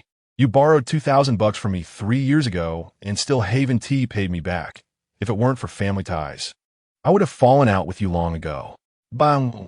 Wu Tian was consumed by rage, and in the hollow eyes of the last few infected, a hint of human-like fear appeared. It was important to note that the infected had lost their consciousness and thinking abilities and could not produce any emotional fluctuations, acting solely on instinct. It was likely that Wu Tian's frenzied actions instinctively made the infected feel fear. It's your turn. Wu Tian swung his fist, and the conical spikes of the ogre gauntlet were smeared with the dark green blood of the infected. This punch directly twisted the infected's head, severely distorting its neck. With another uppercut, the infected's head was completely blown off. With Wu Tian now at level 4 and equipped with the level 5 blue quality ogre gauntlet, dealing with a level 2 monster was a piece of cake. It should be known that the average adult's attack power is around 10 points, while Wu Tian's attack power reached 76. One of his punches equaled 7 times the impact of an adult's punch. It took 2 punches to blow off the infected's head, which only meant that this zombie was a bit tough. It was exhilarating, so exhilarating, a great stress reliever. Not many things could make a man feel such pleasure, gaining power, money, women, and strength. Now, Wu Tian truly felt the thrill that strength brought him. In this lawless apocalyptic world, having power, meant having everything else. Wu Tian waved his hand, collecting the spoils of war into his warehouse. He stepped towards the city with the two diligent militiamen following behind. Congratulations! You have survived the second wave of monster sieges. The next wave of monsters will arrive tomorrow at 8 a.m. You will have a night of peace. Before 8 a.m. tomorrow, no monsters will attack your main city. But this does not include other players. Having survived the second wave of monster sieges, in addition to experience points, he obtained 800 building materials, 800 crystal cores, and 800 level 2 monster corpses. After collecting iron ore from a mine and adding it to the remaining materials, his total materials reached 1020. It was time to upgrade. With enough materials, he decided to upgrade the main city first, as he had just changed his class to a mech engineer and wanted to build the mech camp as soon as possible. Consumption: wood X100, iron ore X100, stone X100. Upgrade main city to level 3. Total population: 330. Main city durability: 300 upgrade materials. Wood X200, iron ore X200, stone X200. After upgrading the main city to level 3, he found that he didn't have enough stone. However, thanks to the mine, he had plenty of iron ore. But Wu Tian had an energy converter, so this was not an issue. He converted 100 units of iron ore into 95 units of stone and chose to upgrade the main city again. Consumption: wood X200, iron ore X200, stone X200. Upgrade main city to level 4. Total population: 340. Main city durability: 400 upgrade materials. Wood X400, iron ore X400, stone X400. Wow. Does it require this many materials to upgrade from level 4 to 5? Wu Tian glanced at the materials needed for the next level upgrade and gasped. It jumped straight to 1200. However, he figured out the pattern of the main city upgrades. Each level requires double the materials of the previous level. This was not a good sign. If it continued to double, the materials required would become astronomical as levels increased. It seemed that materials were crucial not only in the early stages, but also in the later stages. They were important from start to finish. Looking at the total remaining materials of only 115 units, Wu Tian sighed. It seems I won't be seeing my electronic dog today. With the materials used up, it was time to deal with these corpses. Since Wu Tian chose the mech specialization, he would definitely concentrate resources on upgrading the mech camp, while the mercenary camp would receive little investment.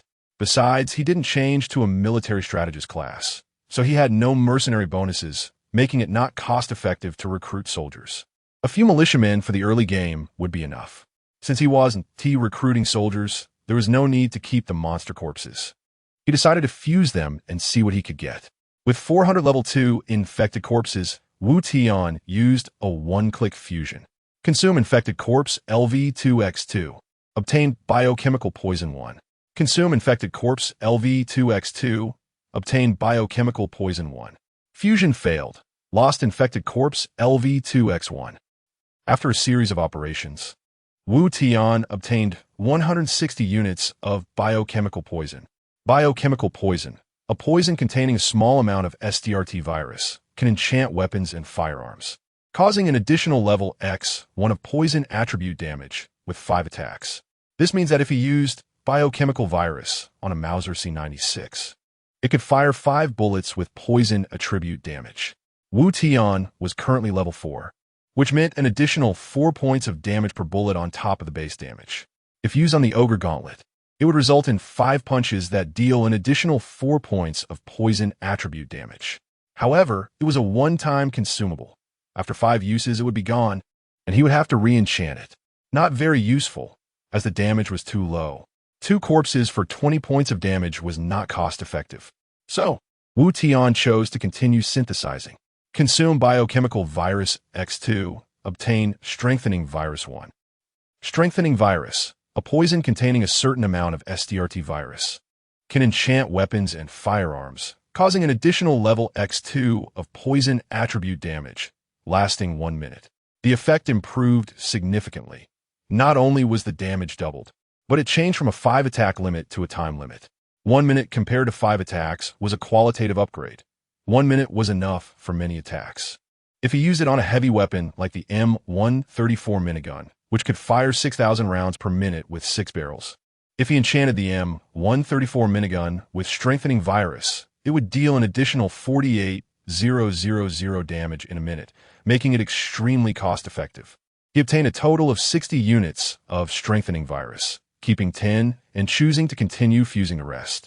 Heavenly Hand, give me a powerful item. Chapter 11, Pet Asaba, consume Enhanced Virus X2, obtain Biochemical Magic Pill 1. Consume Enhanced Virus X2, obtain Biochemical Magic Pill 1. Biochemical Magic Pill. Used to equip the turret fogger, creating a biochemical poison cloud around the main city, which weakens siege monsters to some extent. Wu Tian looked at a few dark green pills in his hand. Turret fogger? I don't think I've seen this building before. It can weaken siege monsters, which is somewhat useful. I should find an opportunity to test its effect. After flipping through the operation panel for a long time, Wu Tian finally found the fogger option in the turret section. Constructing a fogger requires 3 materials, each 50, but I don't have enough materials for now, so I'll have to wait. There are a total of 22 biochemical magic pills, and the specific effects are still unknown. Wu Tian took out 2 pills, preparing to use the remaining biochemical magic pills for the final fusion. Monster corpses can be fused 4 times to reach the highest level, and now there is one last chance left. It is certain that every fusion will yield better results than the last. However, the risks increase as it goes on. Failing now would mean a direct loss of 16 corpses, which is quite painful in the resource-scarce early game. I hope there are fewer failures, ideally all successes. With a thought, the fusion began. Consume Biochemical Magic Pill X2, obtain TSRT Virus Sample 1. Consume Biochemical Magic Pill X2, obtain TSRT Virus Sample 1. Nice. Out of 10 fusions, only 1 failed, which is within an acceptable range.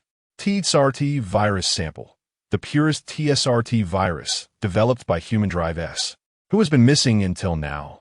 Some speculate he has unfortunately become infected. Effect: can modify biological genetic locks, and after injection, the target will become infected. After becoming infected, the target retains its original combat data and significantly enhances its combat power, gaining the special abilities of the infected, including already deceased corpses. Several syringes filled with a green, jade-like liquid contained the TSRT virus sample. However, Wu Tian was a bit speechless. This thing sounds impressive, but who in their right mind would inject it into themselves? After injection, they'll turn into infected monsters like the second wave of siege monsters. Their strength might increase, but they become really ugly. Most importantly, the infected lose their consciousness and thoughts, becoming mere walking corpses. Damn, I've wasted hundreds of monster corpses. Wu Tian slapped his thigh in anger. Suddenly, he thought of the last sentence in the effect description. Targets include already deceased corpses. What does this mean? Can monster corpses also be injected with the TSRT virus sample? Wu Tian thought, practice is the only standard for testing truth. I'll find out by trying. There's still 30 goblin corpses in the warehouse. But those guys are too ugly, even uglier than the infected, and they're weak in combat, so Wu Tian didn't want to use them. Alright, there's also the corpse of a Lord-level monster, the Striped Tiger. This is a big guy. The Striped Tiger's corpse weighs at least 1,000 pounds. Slightly better than a real Northeast tiger. If I can bring this Striped Tiger back to life with the TSRT virus sample, and then tame it as a mount, that would be incredibly cool. A mutated zombie tiger? No need to think. It must be super awesome. Without hesitation, Wu Tian injected 1 TSRT virus sample into the Striped Tiger's corpse. Hiss, hiss, hiss. The dead Striped Tiger's body began to twitch slightly. Its originally shiny fur gradually became dry. The gunshot wound on its belly began to ooze thick, dark green blood. Its skin started to show a decaying grayish color. This is the TSRT virus sample, changing the genetic structure of the Striped Tiger. This bizarre scene lasted for more than 2 minutes. The previously cold, Striped Tiger, after emitting a strange sound, actually shook and stood up unsteadily. Crack, crack. The virus was still transforming its body, and the zombified Striped Tiger was adapting to coexist with the virus. After a few more minutes, a deafening roar of a tiger shattered the silence of the sky. A zombie tiger, rotting flesh and dead skin, exuding an aura of dominance, appeared before Wu Tian. Wu Tian was initially a bit wary, fearing that this huge creature might suddenly attack. However, to his surprise, the zombie tiger glanced at Wu Tian, lowered its front limbs to the ground, and kept its head parallel to the ground. This posture was actually one of submission and reverence. Wu Tian uncontrollably reached out his hand and gently patted the zombie tiger's head. This could be considered petting a cat, but this big cat is pretty cool. Then, the system provided a notification. TSRT virus sample used successfully. Target striped tiger has been enhanced. Congratulations. You have obtained pet zombie tiger LV5, zombie tiger, a tiger-like creature modified by the TSRT virus sample, possessing great strength and some abilities of the TSRT virus. Level, LV5 quality, blue skills, bite pounce mutation health, 1000 strength, 60 defense, 58 spirit, 2 agility, 60 combat power index, 280. This majestic pet made Wu Tian increasingly happy. He kept petting the zombie tiger's head, and the zombie tiger's hollow, lifeless eyes seemed to enjoy it, squinting contentedly. Zombie tiger. The rare character is a bit hard to pronounce. Since it's a pet, let us give you a name.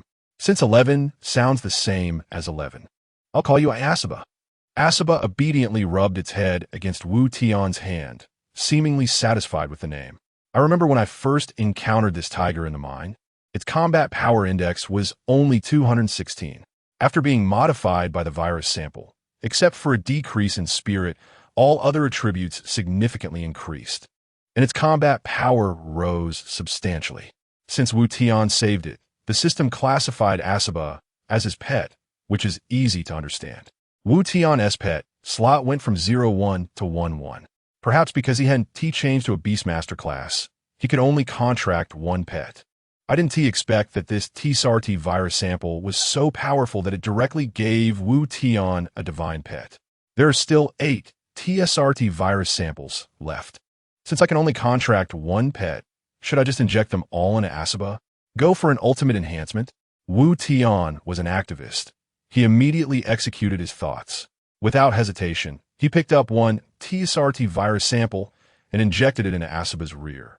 He gently pushed the base of the syringe with his thumb, injecting all the pure emerald green TSRT virus into Asaba's body. Chapter 12. The Fierce Tiger versus the Python Roar, Roar, Roar. As the TSRT virus sample was injected into Asaba's body, the aura of death emanating from it intensified. Yes, the effect was obvious. Keep going. A total of 8 TSRT virus samples. Wu Tian was not stingy at all and injected them all into Asaba. Zombie Tiger LV5 quality has been upgraded. Current quality, purple. The higher the pet quality, the stronger the attributes and combat power gained from leveling up. Goodness, it directly upgraded by 1 quality. In some games, purple quality is already considered rare. Wu Tian performed a splendid somersault and directly mounted Asaba, not having activated the MECH. Having a big tiger as a mount is also quite nice, especially a stylish zombie tiger. Asaba, let's go out of the city and hunt. Mercenaries, keep up. With a whoosh, Asaba leaped down from the nearly 3-meter-high city wall. Its tiger claws were light and adept at jumping, landing steadily. And Wu Tian felt no bumps while riding on its back. The night was a peaceful period, and the third wave of monster assaults wouldn't arrive until 8 a.m., so he needed to take the opportunity to develop a bit. Asaba moved swiftly, leaping 2 to 3 meters in distance, not any slower than 125. After running out of a 500-meter range, Wu Tian activated the skill to scout. He had already scouted this 500-meter range, and moving out further allowed him to see even farther. After leveling up, his mental strength had improved, and the scouting range had widened considerably. Now Wu Tian could scout nearly a kilometer away. To his left, there was a group of goblins, seemingly armed with strange weapons. So he chose not to provoke them for now. Directly in front at 12 o'clock, 2 LV4 steel-backed wild boars were mating, so he wouldn't disturb their good time. At a kilometer's distance, there seemed to be a building, likely another player's main city. It appeared the system set a safe distance of 1 kilometer between players' main cities. Suddenly, Wu Tian's eyes brightened. He had scouted a good find. At the 3 o'clock direction, 800 meters away, there was a patch of woods, which turned out to be a LV1 lumberyard. The Lord monster occupying the resource was a LV5 ramen poison python, a level 5 minor lord monster. You're mine. I want both the resource and the treasure chest. Wu Tian slapped Asaba on the tiger's rear, and Asaba's massive body trembled. Asaba, turn right, run. With nearly zero delay, Asaba elegantly turned and dashed towards the right like a flash of lightning, leaving the two mercenaries far behind. In a sprint, Asaba's speed approached 100 kilometers per hour. The 800-meter distance was covered in a matter of breaths. Ahead lay a desolate forest. Although it was a forest, there wasn't a single green leaf on the trees. The pitch-black trunks had branches that were wildly reaching up, giving off a lifeless vibe. Set against the gray, misty sky, it appeared somewhat eerie. The master of this lumberyard, the ramen poison python, had long since the arrival of the intruder, Wu Tian. Hiss, hiss, hiss. The ramen poison python flicked its toxic tongue, its cold eyes revealing the cunning of a cold-blooded creature. In the next moment, a massive python twisted its body and charged towards Wu Tian. Wu Tian had already scouted every blade of grass and tree nearby. The actions of the ramen poison python were all under his control. A disdainful cold smile appeared at the corner of his mouth. A LV5 lore monster like the ramen poison python was, at best, on par with an unmodified spotted tiger. Wu Tian, with his own strength, could easily take down an LV5 lord monster. Moreover, he had Asaba, which had been enhanced and modified with a TSRT virus sample. Behind Wu Tian were two militiamen armed with Mauser rifles. For a LV5 monster, they were also considerable combat power. However, these two guys couldn't keep up with Asaba's speed and were left far behind. Asaba, the enemy, is a long worm. Prepare for battle. If you kill it, you can have spicy strips to eat. Whoosh! In the next second, a gigantic python emerged from the desolate woods. Monster name: ramen poison python level, LV5 skills, toxic. Constrict, health, 540 strength, 34 defense, 36 mental, 35 agility, 29 overall combat power, 188 traits. Indigenous creature, lives in jungle areas, highly toxic, but its meat is delicious. Goblins love to hunt this creature for food, and goblins are also the ramen poison python's main food source. So long, so big, so thick, and particularly black. This giant python was at least over 10 meters long, 50 centimeters thick, and its head kept drooling out venom. The ramen poison python initiated a blue-silver constrict. Its snake body is thick as a barrel tightly wrapped around Asaba and Wu Tian. As the ramen poison python exerted its strength, Wu Tian felt as though he was about to be crushed. However, Asaba was not to be underestimated. As the king of the jungle, this giant snake had clearly offended his dignity. Roar! A tiger's roar that sent shivers down the spine stirred up a gale around. The wind howling through the barren trees of a lumberyard, making a sound like a woman crying. With the clouds like dragons and the wind like tigers, the handsome Asaba made an entrance with background music. Any casual movement could trigger a storm. Asaba's gray muscles suddenly tensed. Its limbs began to exert force, preparing to forcibly break free from the constriction of the ramen poison python. Sizz. Under this brute force, the skin and flesh of the ramen poison python actually burst. Blood seeped from the snake's body onto Asaba. It seemed to realize that pure strength was not a match for this big tiger. The ramen poison python was also extremely experienced in battle. It quickly loosened its constriction. The snake's head twisted agilely, opening its mouth wide, its two sharp, venomous fangs glimmering coldly. The ramen poison python bit down on Asaba's back. The toxin quickly entered Asaba's body, and the ramen poison python's eyes showed a human-like expression of imminent victory. The ramen poison python had only two tricks in its hunting repertoire: constricting to suffocate and poisoning to kill. In its memory, no prey had ever escaped under its toxicity.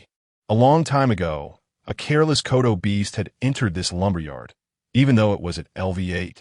The ramen poison python clearly remembered that the battle back then was similar to today's. The Kodo beast also relied on brute force to break free from the constriction. But in the end, that big guy still died under its toxicity, becoming a delicious meal. The ramen poison python foolishly believed that today it would feast once again. Chapter 13. The little days stealing heads. The toxin of the ramen poison dart frog paralyzes the central nervous system and rapidly degrades cellular function. Prey that has been poisoned often feels no pain, and eventually, their internal organs dissolve into liquid without them even noticing. The snake venom indeed entered Asaba's tiger body. Yet the ramen poison dart frog would never understand why its lethal toxin had no effect on Asaba. What a joke. Asaba is a bioweapon modified by the TSRT virus sample. Would it fear a low-level biological toxin? What toxin could possibly be more potent than the TSRT virus sample? The snake venom was directly pressed and injected. Paralyzed the central nervous system? Sorry, the infected have no thoughts and no consciousness, so where are the nerves? Rapidly degrade cells? Even more sorry, there are no living cells in the infected's body, only the TSRT virus. Just imagine, when the snake venom enters the infected's body, what kind of scene would appear?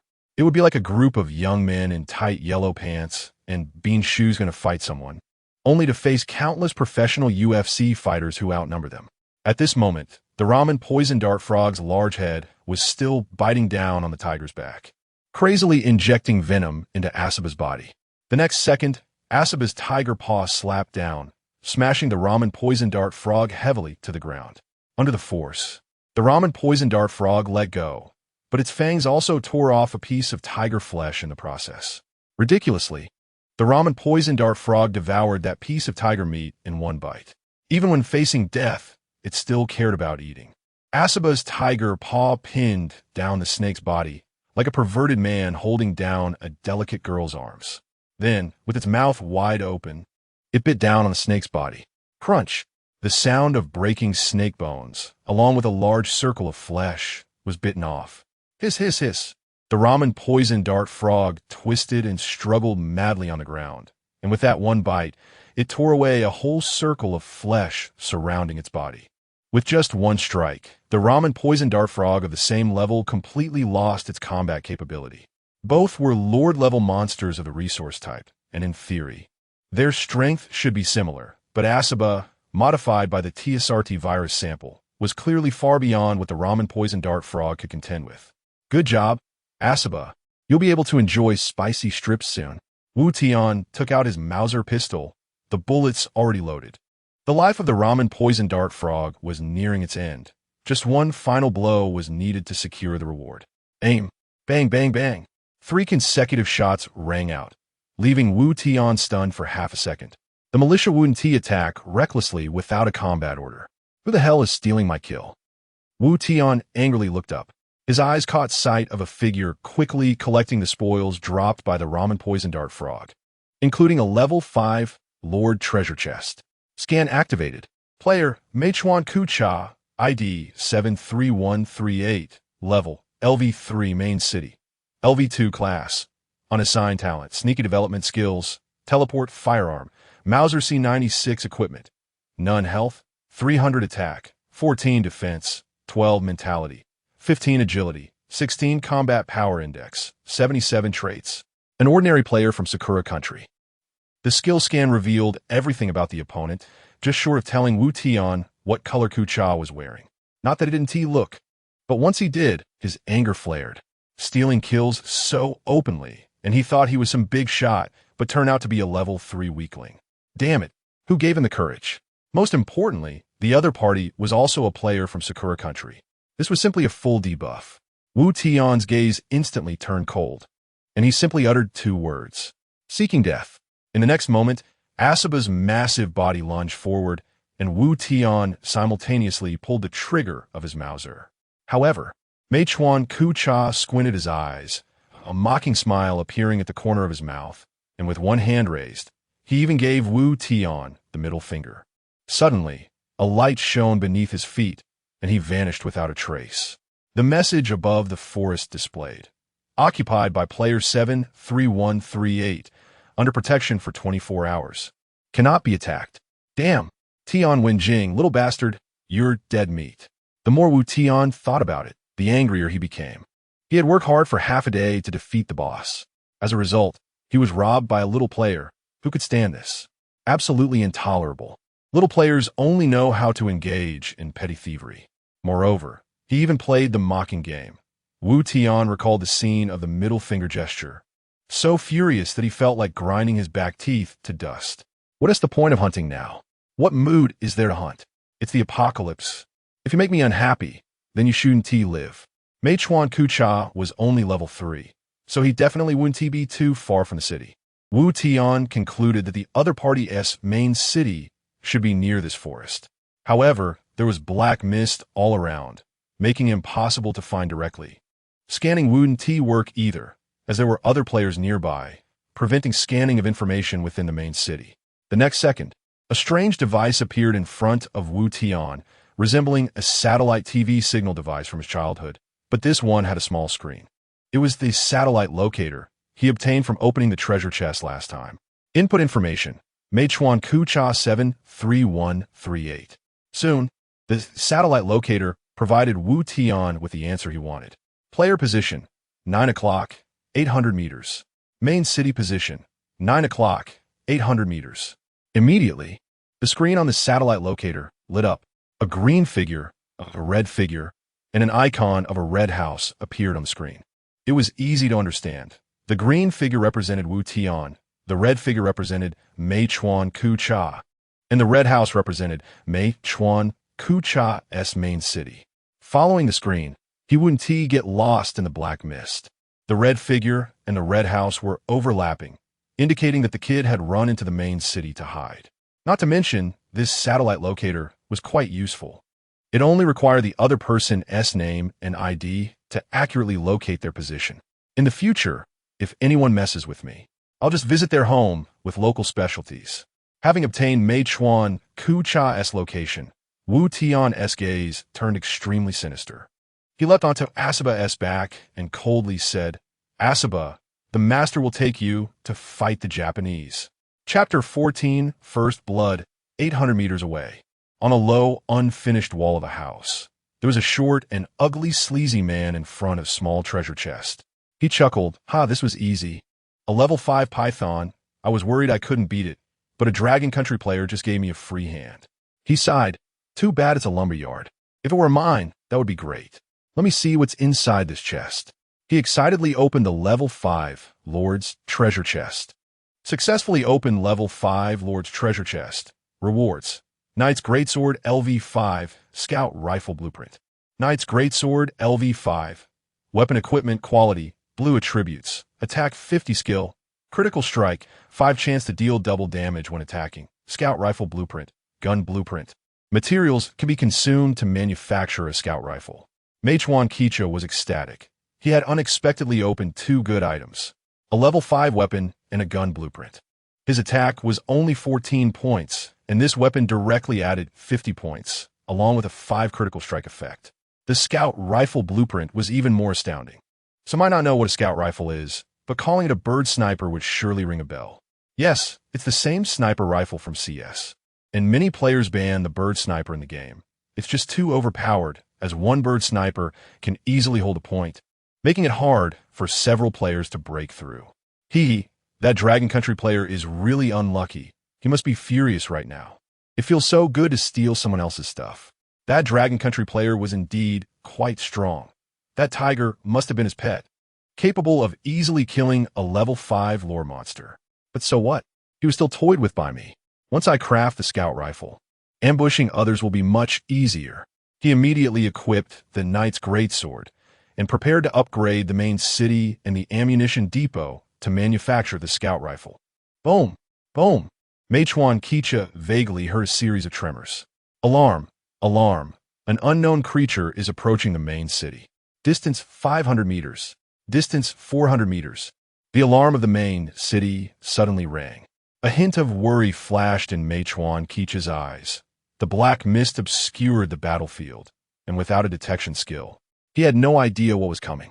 Wasn't it said that there wouldn't be monsters attacking during the peace period at night? Could it be other players? A giant figure slowly emerged from the black mist. A massive, gloomy tiger with a menacing human riding on it. This scene, set against the oppressive sky and dim night, created an overwhelming sense of pressure. Yes, it was that Dragon Country player riding the tiger.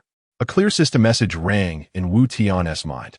You have entered the vicinity of another player's territory. The main city protection mechanism has been triggered. Your combat power index has decreased by 20. Wu Tian hesitated for a second. There was a protection mechanism? This was probably a system setting to prevent excessive slaughter between players. 20? So what? Wu Tian sneered. He was determined to kill MECH. This guy had taken a resource location and gained the rewards from a lord monster, closing the gap between them. Now that he had digested the materials to level up, it was the best time to kill him. Once he caught his breath and developed, along with the main city protection mechanism, revenge would be difficult. Alasaba, get him! Wu Tian issued the command, and Alasaba launched into action. Roar! The tiger's roar rose with the raging wind, and Alasaba easily jumped, stepping down on the 2-meter-high city wall. The earthen wall trembled and shook, dirt and dust falling off. The man and tiger appeared directly in front of MECH. MECH was so scared he collapsed to the ground, using his hands to push himself along the wall.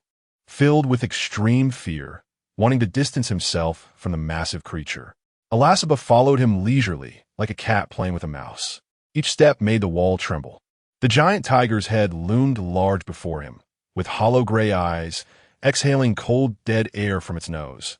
MECH felt like he was about to pee his pants. No way. How did you find my main city's location? Wu Tian grinned, looking at MECH as if he were dead. Little days. What a waste of such good talent skills on you. Your talent clearly states to develop cautiously, yet you refuse to listen? Through detection, he learned that MECH's talent was to develop cautiously, gaining any rewards during the peace period by 20. What a good talent. Combined with the teleportation skill, he could safely level up at night while boosting his rewards by 20. This included experience and materials. Such a reverse talent could easily put him ahead of the starting line, with levels and economy far surpassing others. But MECH acted as if he had lost his mind, provoking Wu Tian. Did he not realize that Wu Tian was someone who could take on a level 5 lore monster? Actually, this couldn't entirely be blamed on MECH. First, the rewards from the resource location were too good, and second, he was overly confident in his teleportation skill. In this dim world, shrouded in black mist, normally, after killing someone and teleporting away, it would be nearly impossible for anyone to find him. However, it was unfortunate that he targeted Wu Tian. He might not have thought that Wu Tian had already killed a lore monster prior and obtained a satellite locator that could track others. Send my regards to your emperors from generations past. Alasaba raised its tiger paw, which was twice the size of a human head, and then slammed it down with thunderous force. Crack! Bang! Without any warning, MECH's head exploded like a watermelon, blood and brain matter splattering onto Wu Tian's face. Wu Tian licked his lips. The taste of blood made his brain secrete a large amount of dopamine, creating an inexplicable sense of pleasure in his heart.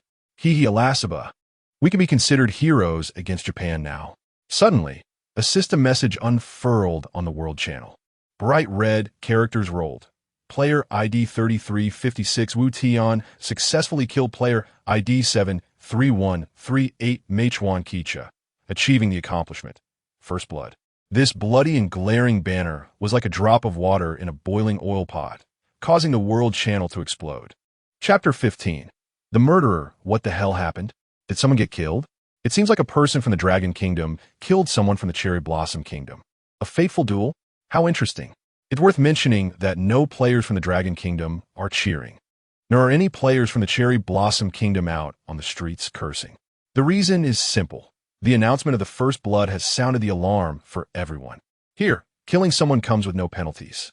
In reality, you could be a keyboard warrior and spew insults everywhere because the law protects you.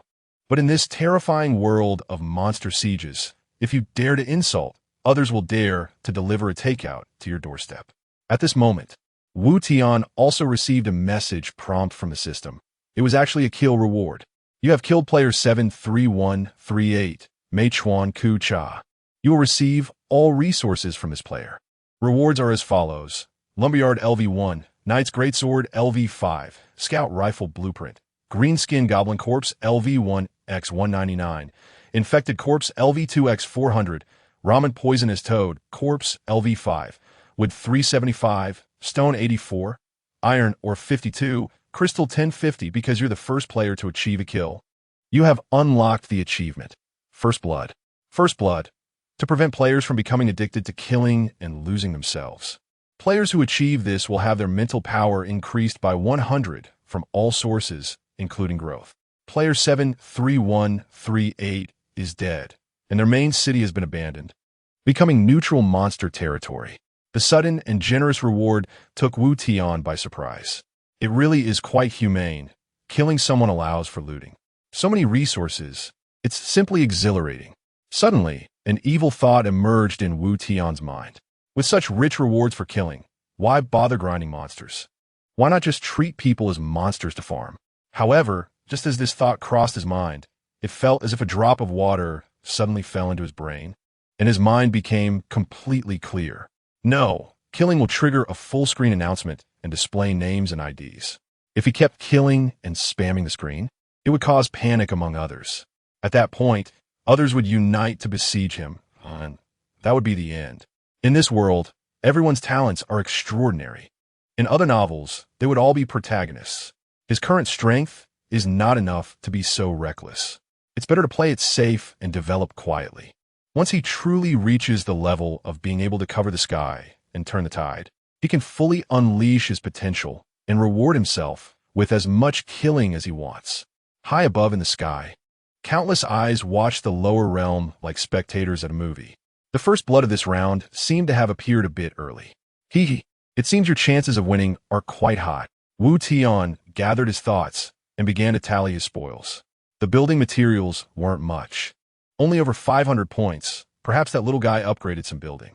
One piece of LV5 equipment and the scout rifle blueprint should be the rewards from the Lord's treasure chest. What excited Wu Tian the most was that large pile of monster corpses. He was only missing one goblin corpse. Wu Tian speculated that the goblin corpse must have been eaten by Mei Chuan, Ku Cha as food. With so many corpses, he can make a lot of living cells and TSR virus samples. Living cells increase combat power by 1 each day, and TSR virus samples could all be injected into Asaba to see if it could improve its quality further. Without hesitation, Wu Tian used his skill fusion and quickly synthesized the corpses in bulk. In the end, he harvested 8 living cells and 17 TSRT virus samples. He stored the living cells in his warehouse. It wasn't yet noon, so he couldn't use a second one. All 17 TSRT virus samples were injected into Asaba's body. Roar, roar, roar. Asaba let out a tiger's roar, and a sudden gust of wind surged. Under the enhancement of the TSRT virus samples, Asaba's quality rose from purple to orange. Corpse Tiger, a tiger-like creature modified by TSRT virus samples, possessing both great strength and some abilities of the TSRT virus. Level LV5 quality, orange skills, bite pounce, mutation life, 1,500 strength, 72 defense, 68 mental, 3 agility, 80 combat power index, 373 not bad. The combat power index increased significantly. Wu Tian was very satisfied as he stroked Asaba's head. The feeling of petting a cat made both him and the petted Asaba feel great. There was also a LV5 Knight's Greatsword. Wu Tian originally wanted to fuse it with the LV5 Ogre Gauntlets, but after thinking it over, he decided against it. Equipment ISNT very common. Siege monsters don't drop equipment, and it can only be obtained from a few wild monsters. If he had bad luck and the fusion failed, it would be a big loss. It's better to sell one of them and exchange it for other materials, steadily improving his strength. So, Wu Tian spoke in the World Channel. Brothers, selling a small, exquisite weapon. Anyone interested? Knight's Greatsword LV5. What the hell? It's a level 5 weapon, blue quality, with an attack increase of 50. My own attack is less than 20. It seems to have some critical effect too, with a chance to double damage. How do weapons and firearms work? Firearms are obviously more powerful. ISNT the weapon kind of useless? Can someone explain it to me? The brother above, weapons and firearms are 2 separate categories. The damage from firearms benefits from the weapon stats?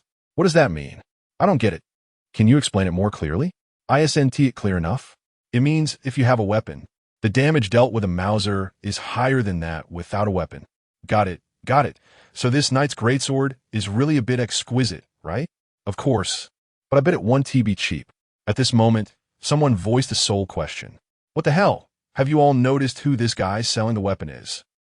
Time seemed to freeze, and not a single person was speaking in the chat channel, because everyone unconsciously clicked on Wu Tian's avatar. And the information that popped up was, player 3356 Wu Tian, main city LV4, kill value 1 Wu Tian. Everyone reacted. ISNT this the murderer who got first blood and had a full screen announcement? Just killed someone, and a few minutes later, he starts selling the loot? Some even suspected that this knight's greatsword he was selling was looted from someone he killed. Or worse, it might be the very sword he used to kill the victim. Wu Tian looked at the frozen chat channel, unable to hold it together. Seriously, is it that serious? I just wanted to sell a weapon, and it feels like I'm in a $0 purchase situation. Chapter 16 Self-Created Class Wu Tian felt as if he was being rejected and isolated by others. This was not a good phenomenon. He didn't want to become a public enemy. It was out of fear, at least not currently, as his strength was not enough to support enmity with too many people. Wu Tian, everyone, don't misunderstand. This weapon was dropped from killing wild monsters. I only killed that person from Sakura country because he stole my low-health wild monster. I'm not a psychopathic murderer. Glancing at the message bar, he found dozens of messages from strangers. Bro, you're awesome. You did what I wanted to do, but didn't dare to. Bro, next time when you kill that little guy, can you kill one more for me? Dude, don't be afraid. I support you, but I can't support you in the world channel. I'm afraid of retaliation from that little guy. Wu Tian smiled slightly. It seemed there were still quite a few angry youths in Dragon Country. Suddenly, another message came in from a person named Jose. Bro, how much is that weapon? Are you asking for a price, or do you genuinely want it? Of course I genuinely want it. Just tell me a price and what you want in exchange. Wu Tian, 400 infected corpses, plus 100 goblin corpses. Jose, dude, if you want that many corpses, are you planning to play the Mercenary camp's explosive troop strategy? Wu Tian was taken aback. It seemed this person had a strong understanding and had even researched a class by himself. Seeing Wu Tian, didn't he respond? Jose continued to message. Bro, the price you want is very reasonable. I agree to exchange with you. Trade successful. Consume Knight's Greatsword LV5. Obtained Greenskin Goblin Corpses LV1x150. Infected LV2x 400. The two completed the trade. And surprisingly, Jose gave 50 extra Goblin Corpses. Wu Tian. Dude, why did you give me 50 extra corpses? You're quite nice. Jose. I'm not playing the explosive troop strategy. The corpses are useless to me. I'll keep a few for food. And after the next wave of monsters ends, if you have good items, you can look for me to exchange for corpses. Wu Tian thought this person was quite interesting and quickly added him as a friend. Moreover, the other party was also LV4, indicating that his strength was not weak. Wu Tian. Bro, you seem to understand. Can you share your understanding of these classes? The other party had not changed classes, but inferred classes based solely on game understanding, which could be considered elite gameplay. Jose. I deduced it from the buildings, the explosive troop strategy from the mercenary camp, the hot weapon strategy from the ammunition depot, and the mecha strategy from the mecha camp. There may be other classes or high-tech strategies, but I haven't discovered them yet. Wu Tian. So what class do you plan to play? Hot weapons or mecha? Jose. No, the three classes I mentioned are all conventional classes, and their upper limits rely heavily on materials. The explosive troop strategy requires a large number of monster corpses. Hot weapons need a lot of crystal cores to manufacture ammunition. And mecha camps can't even be built yet, but I speculate they will need even more materials. Wu Tian. So what class are you really going to play? Interesting. He mentioned three classes, but didn't intend to play any of them. This piqued Wu Tian's curiosity. Wu Tian had already changed classes, so he knew better than Jose what the so-called classes entailed. However, he still wanted to hear Jose's game understanding. Jose, what I want to play is the Invincible class. Invincible class? That sounds incredibly arrogant. Wu Tian, what is the Invincible class? Josha. I'm just joking. It's a class name I came up with myself. One sword can shine cold across 19 continents. A single person can block 1,000,000 troops. Using all resources to strengthen oneself. not relying on any external technology, achieving an invincible state of self, which I call the Invincible class. Jose seemed to get more excited as he spoke. Do you know why I thought of this class? Wu Tian was also curious. Why? Jose, because of skills and talents. Everyone has skills and talents. Developing around them is the best class that belongs to oneself. My skill is Blood Battle. Activated during combat, losing level X 1 health per minute. After activation, for every unit killed, damage increases by 1, and for every minute of sustained combat, damage increases by 1. My talent is Weapon Spirit, which increases the drop rate of equipment from killing wild monsters by 10 and grants an additional 10 equipment attributes when equipped. My skills and talents are both focused on enhancing my combat power, so the Invincible class, which strengthens oneself, is the most cost-effective choice. Wu Tian, bro, you're awesome. Your talent and skills are really strong. If you have good stuff in the future, I'll look for you again. Damn it, at first, he thought his talent and skills were impressive, shining with the protagonist's aura. But after comparing, he found himself quite ordinary. The Invincible class was indeed impressive. No matter how other classes develop, they rely on resources. The Invincible class is different. It only requires focusing on enhancing one's own combat power, investing all resources in self-strengthening, exchanging weapons and equipment with others, and various enhancement items. The increase in one's own strength is permanent and does not depend on any resources, and there is no need to worry about building levels. No matter how powerful or high-level the units in your mercenary camp are, or how advanced the hot weapons in the ammunition depot are, if there are no corpses or bullets, your combat power will drop to 0. There will also be combat anxiety. After every battle, you have to think about how to replenish resources. The Invincible class doesn't have to worry about any of that. No matter what tricks others use, I can face them with my own strength. I am invincible, and you can do as you please. Wu Tian remembered Jose's name in his heart. This person might one day truly stand invincible among players. Wu Tian's skills and talents did not have obvious class characteristics, so he could play any class. However, the improvement of the Invincible class was the most challenging, and he didn't want to make a choice. The most important thing was that he had already chosen to be a Mecha master, so he could only follow the Mecha class from now on.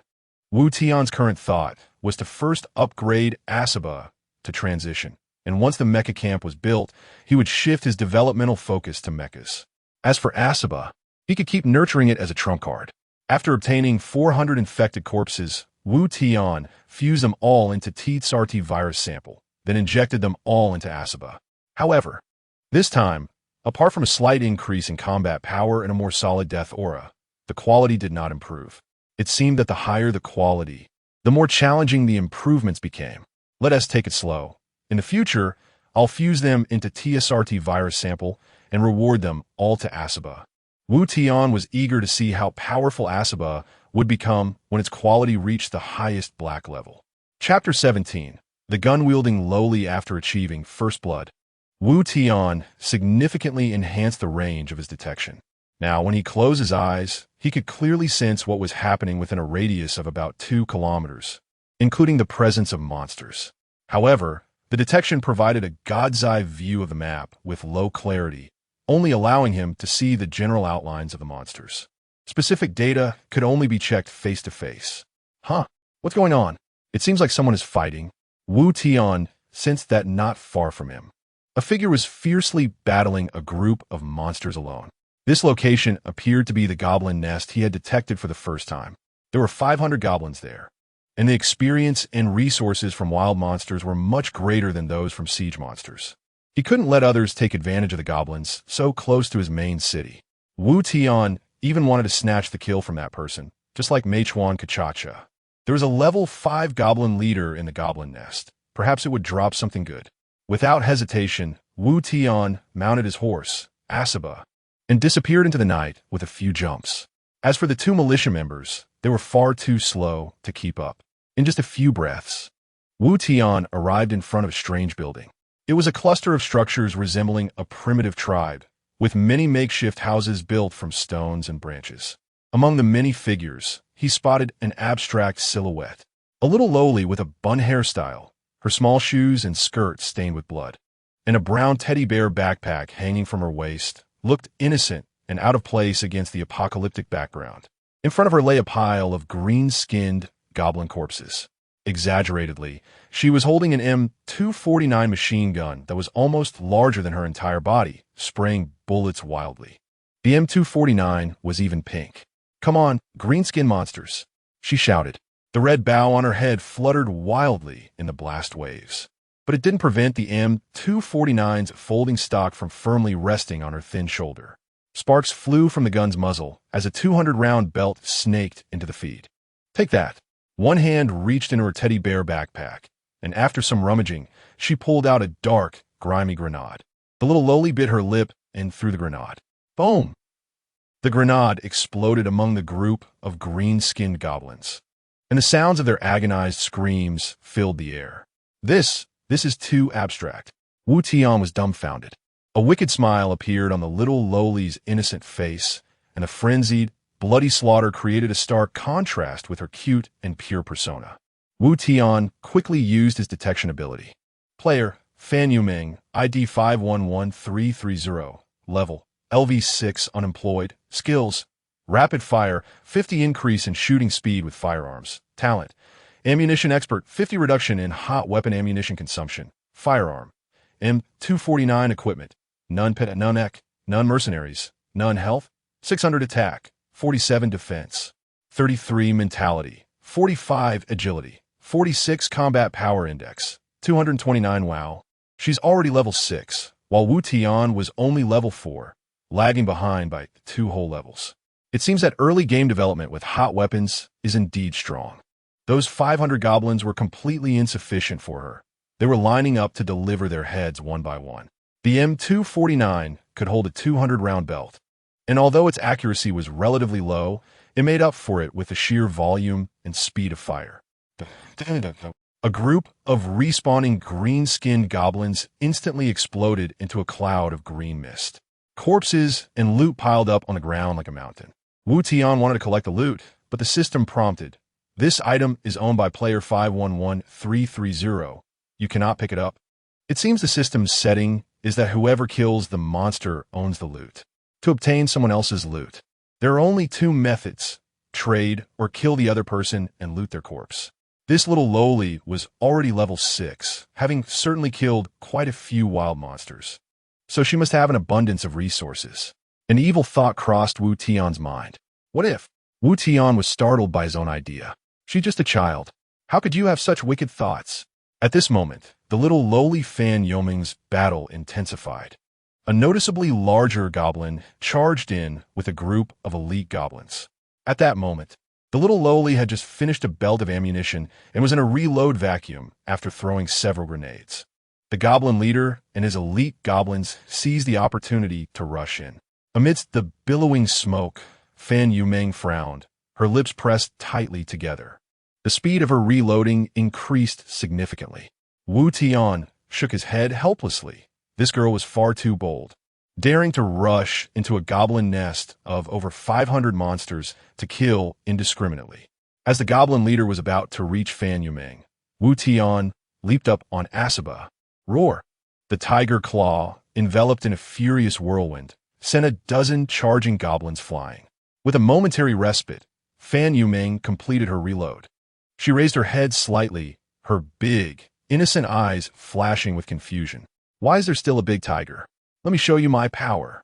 The dark muzzle of her gun was aimed directly at Asaba's rear. Wu Tian turned his head in terror.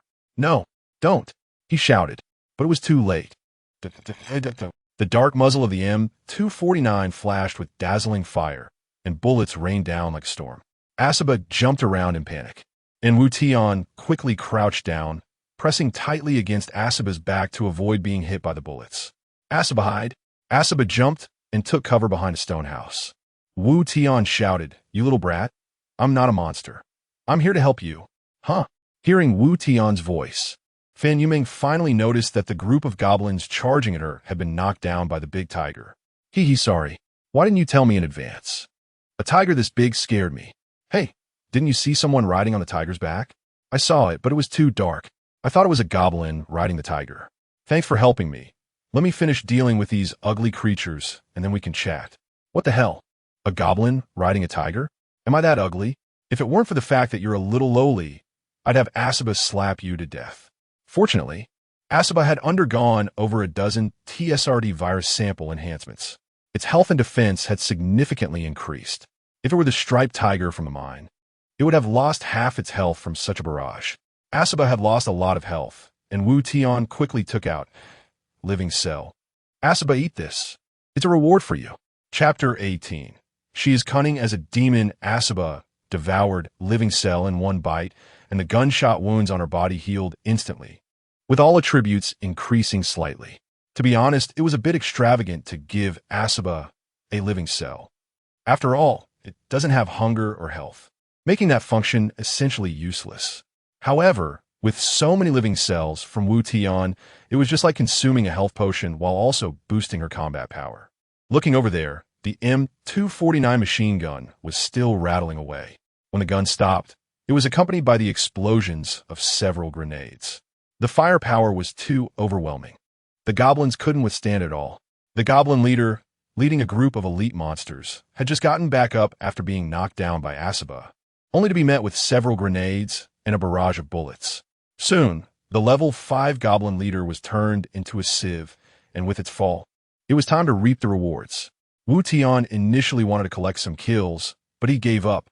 The firepower was too fierce. The little lowly Fan Yumeng was wildly spraying bullets with a machine gun. Wu Tian didn't dare to enter the battlefield, fearing he might end up with a few holes in his body. His stats were not as resilient as Asaba's, and he wasn't sure how many bullets he could withstand. When the last goblin fell under the machine gun fire, Fan Yumeng shouldered the M249 with one arm and confidently placed her other hand on her hip. After the battle ended and the battlefield was cleared, she declared, "All mine, all mine," with 500 goblins of varying levels. Wu Tian estimated that this wave would yield at least over 10,000 experience points and thousands of resources. After killing this group of goblins, Fan Yoming's level shot up to level 7, and Wu Tian couldn't help but exclaim, "That's terrifying." The goblin leader didn't drop a treasure chest. Probably only the boss monsters would do that, but it did drop a level 5 piece of equipment. Wu Tian looked at the loot scattered across the ground, feeling extremely envious. There was nothing he could do. Being alone without heavy firepower and without the protection of the main city, he couldn't take on this group of goblins. He had originally planned to wait until he was stronger to come back, but unexpectedly, this little girl wiped them all out. Such a small girl should be easy to trick, he thought. He planned to see if he could coax some items from her later. After collecting all the loot, Fan Yuming slightly lifted her chin, and the pink heavy machine gun was stowed away in her bag. "Hey, I'm done. You can come out now," she said confidently. "Don't be so rude. Call me brother," Wu Tian replied, stepping out from behind the stone house only after she had put away the heavy machine gun. "Big brother, what's your name?" she asked politely. Since she called him brother, he answered Wu Tian. Upon hearing Wu Tian's name, a look of surprise flashed across Fan Yoming's face. "You're the one who killed the Sakura Devils? That's amazing. Oh, you really hate the Sakura Devils?" Wu Tian remarked, feeling a good impression of this little lowly, who seemed quite interesting. "Of course. My dad said that the Sakura Devils killed many of our compatriots, and we have a blood feud with them. My dad also said that no matter how lowly your position, you should never forget your country. We must remember our national and family grievances." "Hey, you're quite eloquent. Your dad knows how to educate children well," Wu Tian laughed.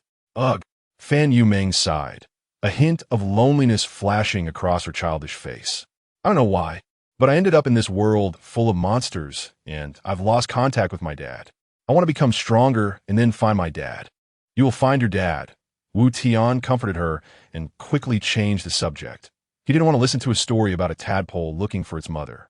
"Since you've killed so many goblins, can you give me the goblin corpses as a gift for Big Brother Wu Tian?" "No way. These monster corpses are my loot." Fan Yuming pouted. "Why are you so stingy? I just helped you, and my pet was even shot by you. Can't you give me the corpses as a way to repay me?" Fan Yuming glanced at Asaba, her eyes flashing with surprise. "Is this big cat your pet? It's so cool." "Yes, it's named Asaba. It's hungry now. So, could you give me the corpses?" When Fan Yuming heard that the goblin corpses were for Asaba's food, she hesitated but didn't immediately agree. Can I pet its head? Sure. I can even let you ride it. Really? Fan Yuming asked, a bit excited. Of course. Wu Tian reached out and pulled Fan Yuming into his arms, sitting securely on Asaba's back, while Wu Tian sat behind her. Asaba, are you hungry? Fan Yuming gently stroked Asaba's head, cautiously asking. Roar. Asaba picked up a goblin corpse and swallowed it in one bite. See? Asaba really likes to eat. Can you give me the corpses?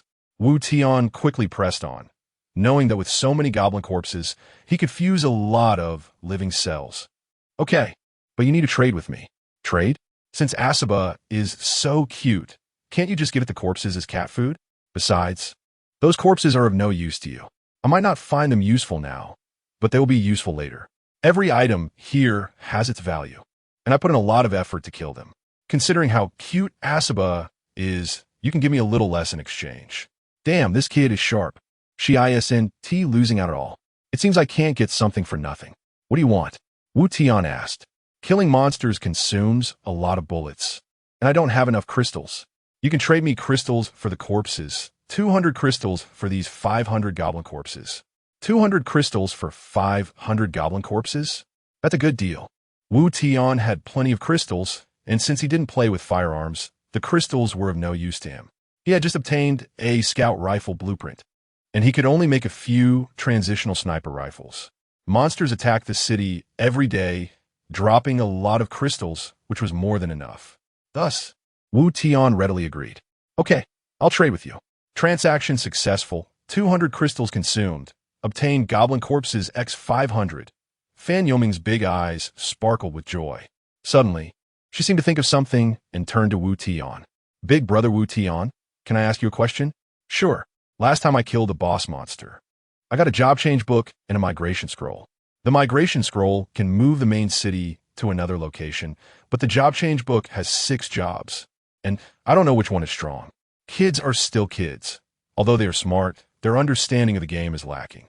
Do you even need to choose? The talents and skills are so obvious. One is rapid fire, and the other is an ammunition expert, both related to firearms. You should definitely choose gunsmith. Chapter 19. Deceiving the rebellious child as a gunsmith. Choosing to carry a machine gun is definitely the way to go. Your talents and skills are all about enhancing firearms. So without a doubt, you should switch to gunsmith. All right, then I'll become a gunsmith. After successfully changing her profession, Fan Yuming unlocked the professional skill Gun Mastery. Gun Mastery, a passive skill exclusive to gunsmith that increases the damage of firearms by a percentage based on their own level, currently increasing damage by 6, and unlocks the Uzi submachine gun blueprint, crafting skill. Of course, Fan Yuming is still in elementary school, and she doesn't really understand what the percentage damage based on level means. However, she was very happy to have another weapon crafting option. Brother Wu Tian, I've unlocked the Uzi submachine gun blueprint. Is this gun powerful? When Wu Tian heard it was the Uzi, his eyes lit up.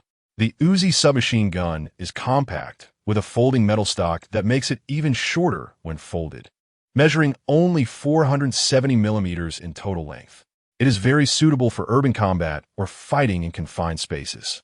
Most importantly, the Uzi has an extremely fast firing rate, theoretically capable of firing 1,500 rounds per minute. Paired with 9mm ammunition, a simple 20-round magazine can be emptied in just 1 second. If it's a 50-round extended magazine, it can also be emptied in just a few seconds. The Uzi is amazing. Can you make me a blueprint? Sure, but you need to provide the materials.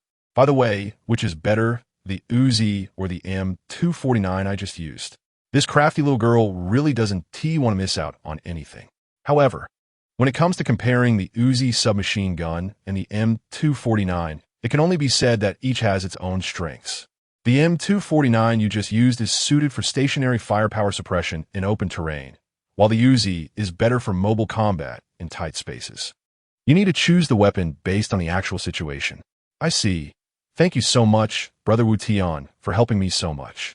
I'll make the blueprint for you right now. Fan Yuming has a strong ability to learn, and within a few seconds, she produced a blueprint. Here's the blueprint.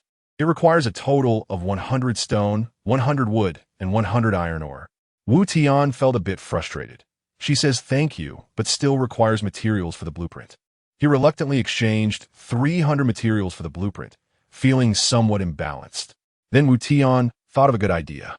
Fan Yumeng, you're so amazing. My big tiger Asaba is also very powerful. How about we team up to hunt high-level wild monsters together? Sure, but we'll split the loot. No problem. Wu Tian readily agreed.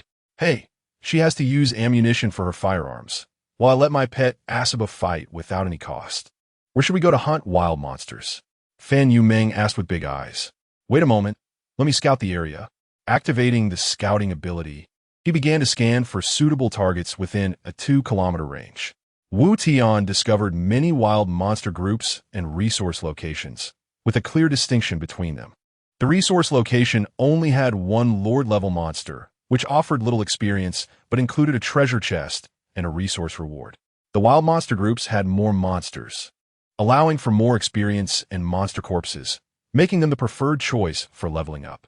However, Wu Tian believed that resource materials were more important, as the resources required for building upgrades were practically a bottomless pit. Relatively speaking, he felt that leveling up was not that significant. Each level only increased total attributes by 20 and health by 100, which was not very noticeable. Wu Tian just wanted to gather enough building materials to unlock the mech workshop to create mechs. Otherwise, his class change to mech master would be in vain. However, Wu Tian did not plan to farm a level 1 resource location.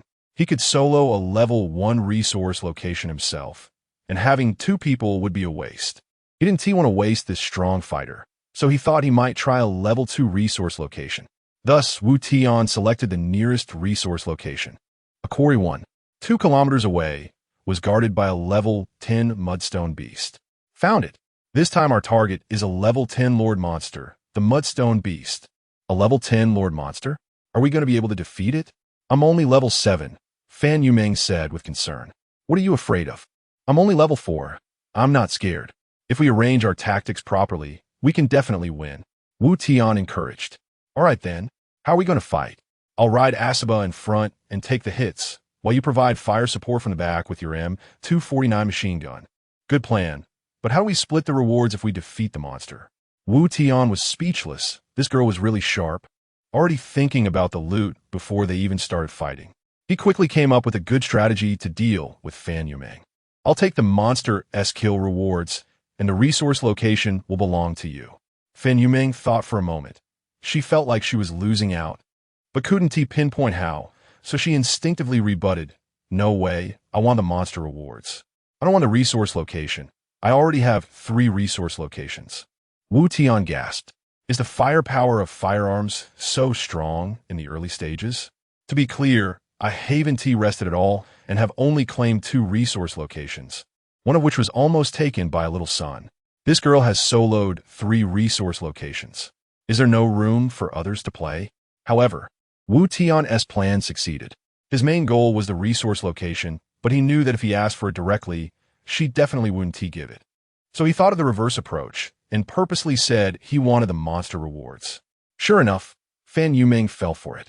Children are like that. They always like to go against the grain. The more you deny them something, the more they want it.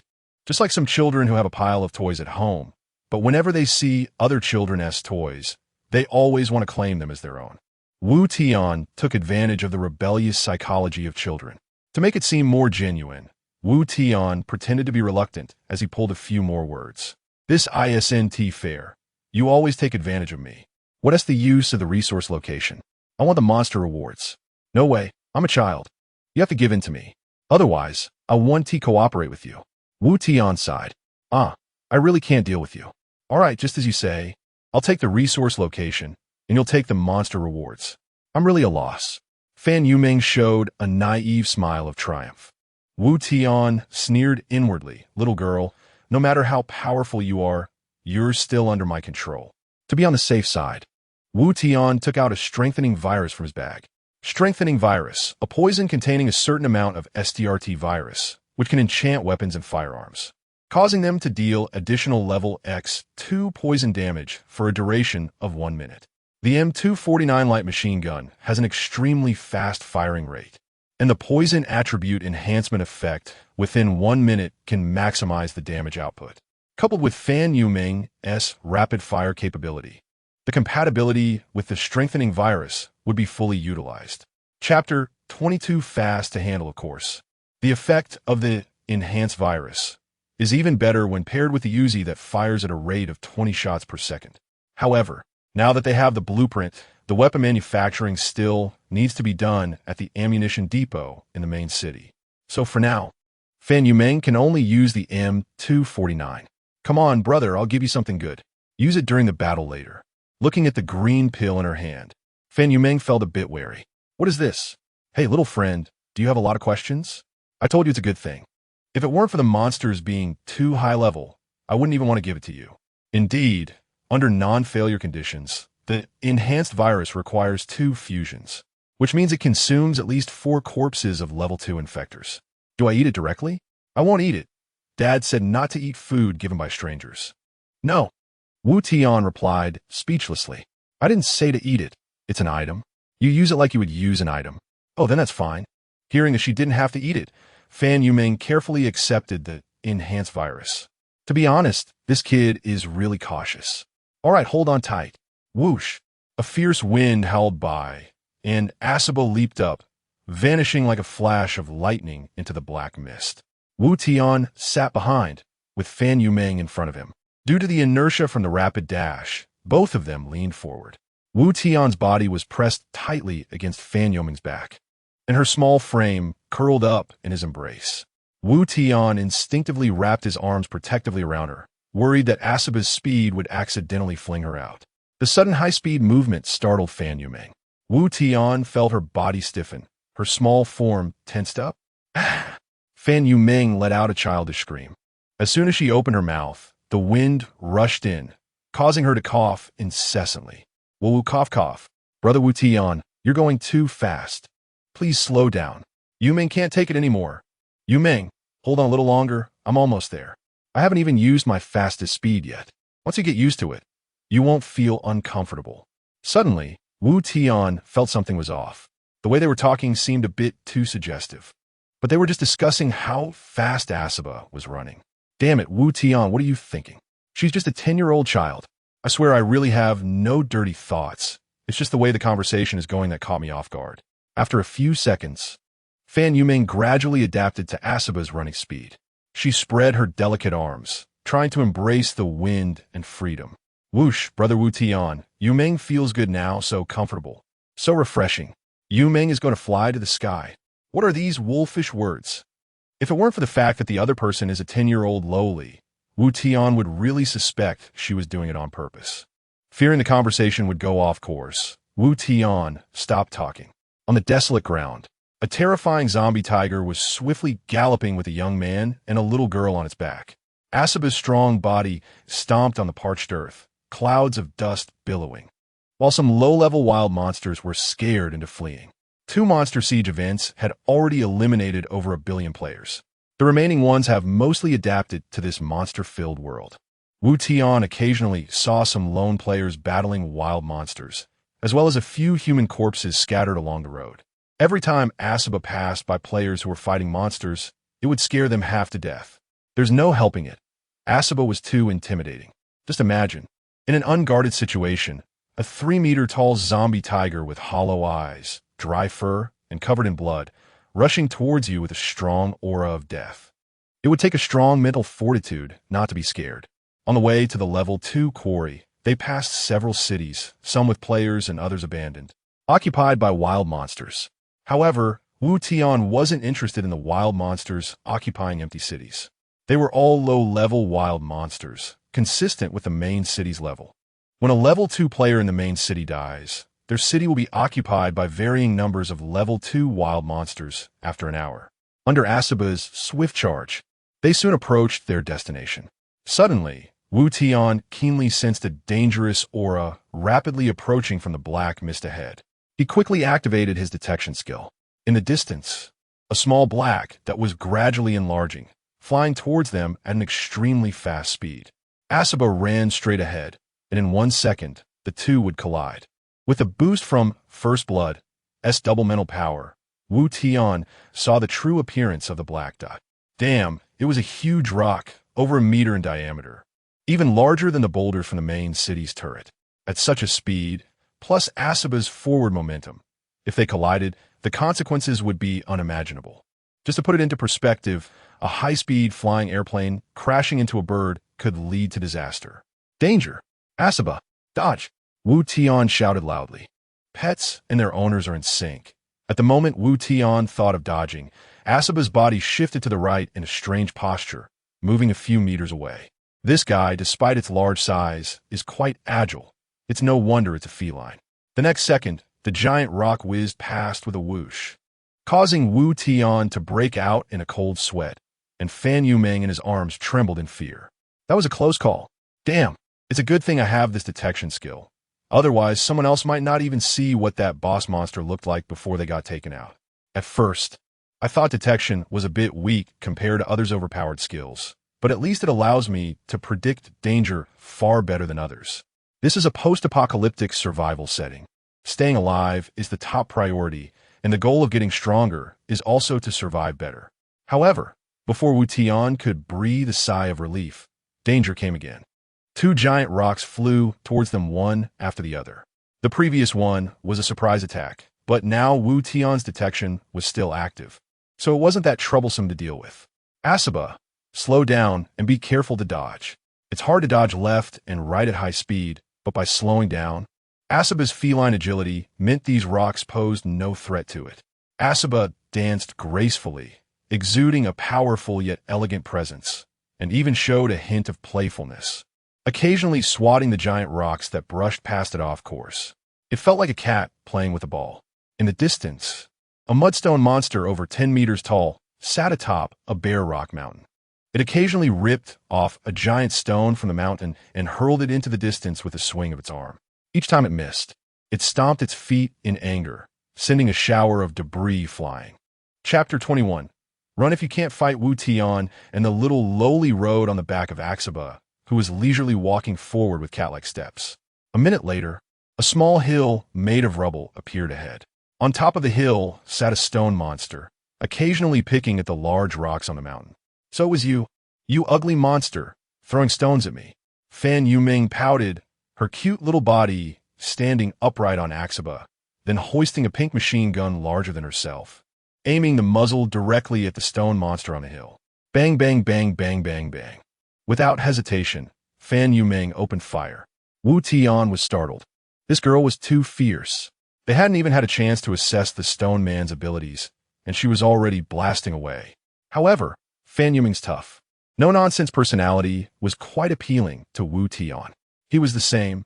If he could fight, he wouldn't talk back, and if he could use his fists, he wouldn't reason. Ding, ding, ding, ding, ding. The 5.56 bullets fired from the M249 machine gun hit the stone monster's rocky body, sparking flares.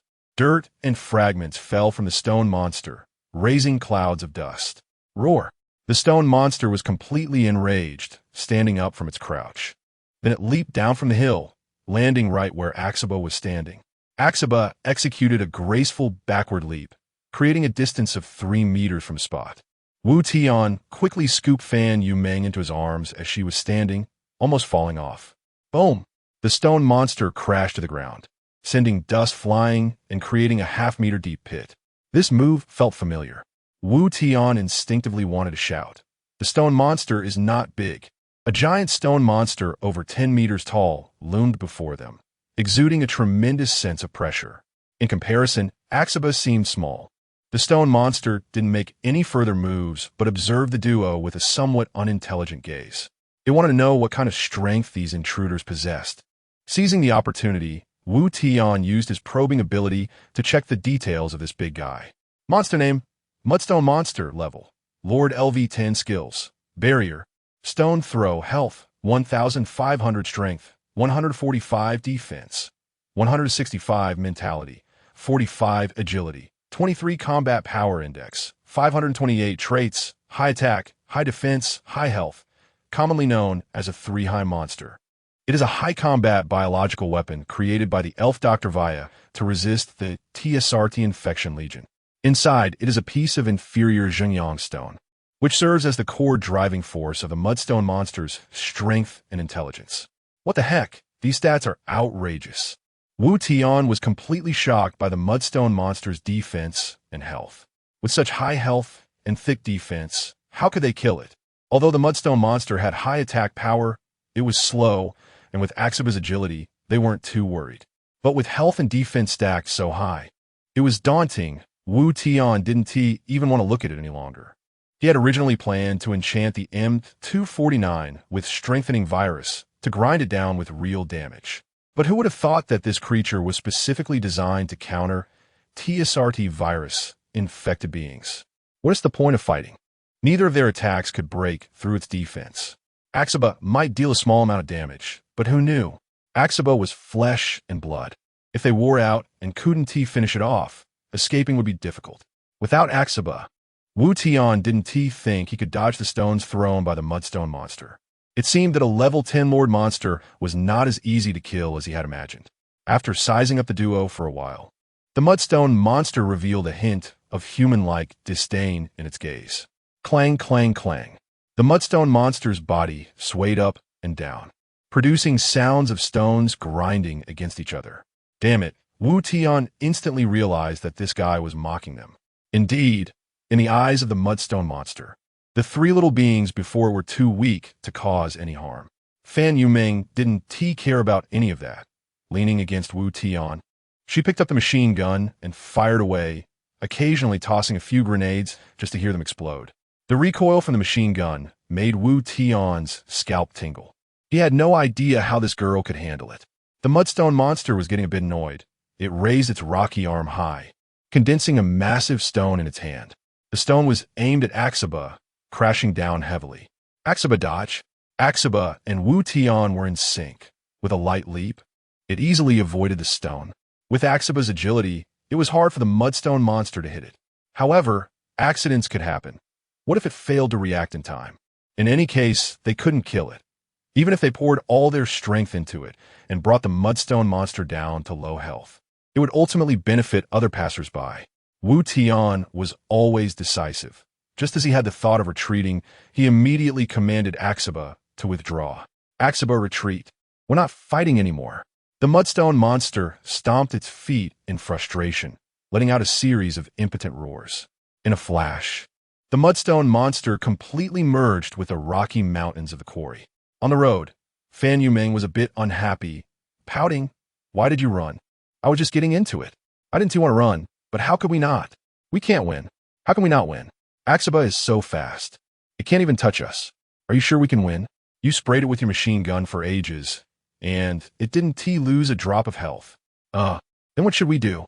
I know about leveling up. I'm currently level 7. What is upgrading a building? Wu Tian was taken aback for a moment, looking at Fan Yumeng as if she were a fool. You don't know how to upgrade buildings? I don't know. That is why I asked you. You don't even know how to upgrade buildings. Are you in elementary school? Yeah, I'm in 4th grade.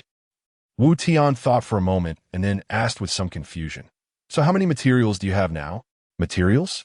Fan Yumeng blinked her big doe eyes, looking clueless. Your stone, wood, and iron ore. Oh, it's that. Stone 7524 with 7413. Iron ore 6817. Goodness, after hearing the materials count, Wu Tian was convinced that this girl really didn't know how to play. No wonder her level was so high. She probably hadn't even looked at the main city once. It seemed she had spent all her time outside fighting wild monsters, except for defending against monster sieges. Chapter 22, How to Upgrade the Tech Tree. To confirm his thoughts, Wu Tian subconsciously used the scout function. The results showed that the opponent's main city level was indeed LV1. What have you been doing all day? You didn't upgrade your main city. How did you make the M249 machine gun? You don't need to upgrade the main city. It's all from killing monsters. I just clicked on the ammunition depot and made the machine gun. Wu Tian remembered that the ammunition depot had no restrictions from the main city. Even a level 1 main city could produce firearms. Damn, I thought this kid was a big shot, but it turns out he just got lucky. He enhanced his hot weapon talents and skills early on, then got lucky and dropped the M249 machine gun blueprint and grenade blueprint while grinding in the wild, and ended up killing monsters all day with a machine gun. No wonder I was puzzled about how this girl leveled up so fast. I'm at level 4, and she's at level 7.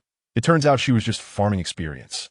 Wu Tian had wasted a lot of time merging items, upgrading buildings, trading items, and various explorations.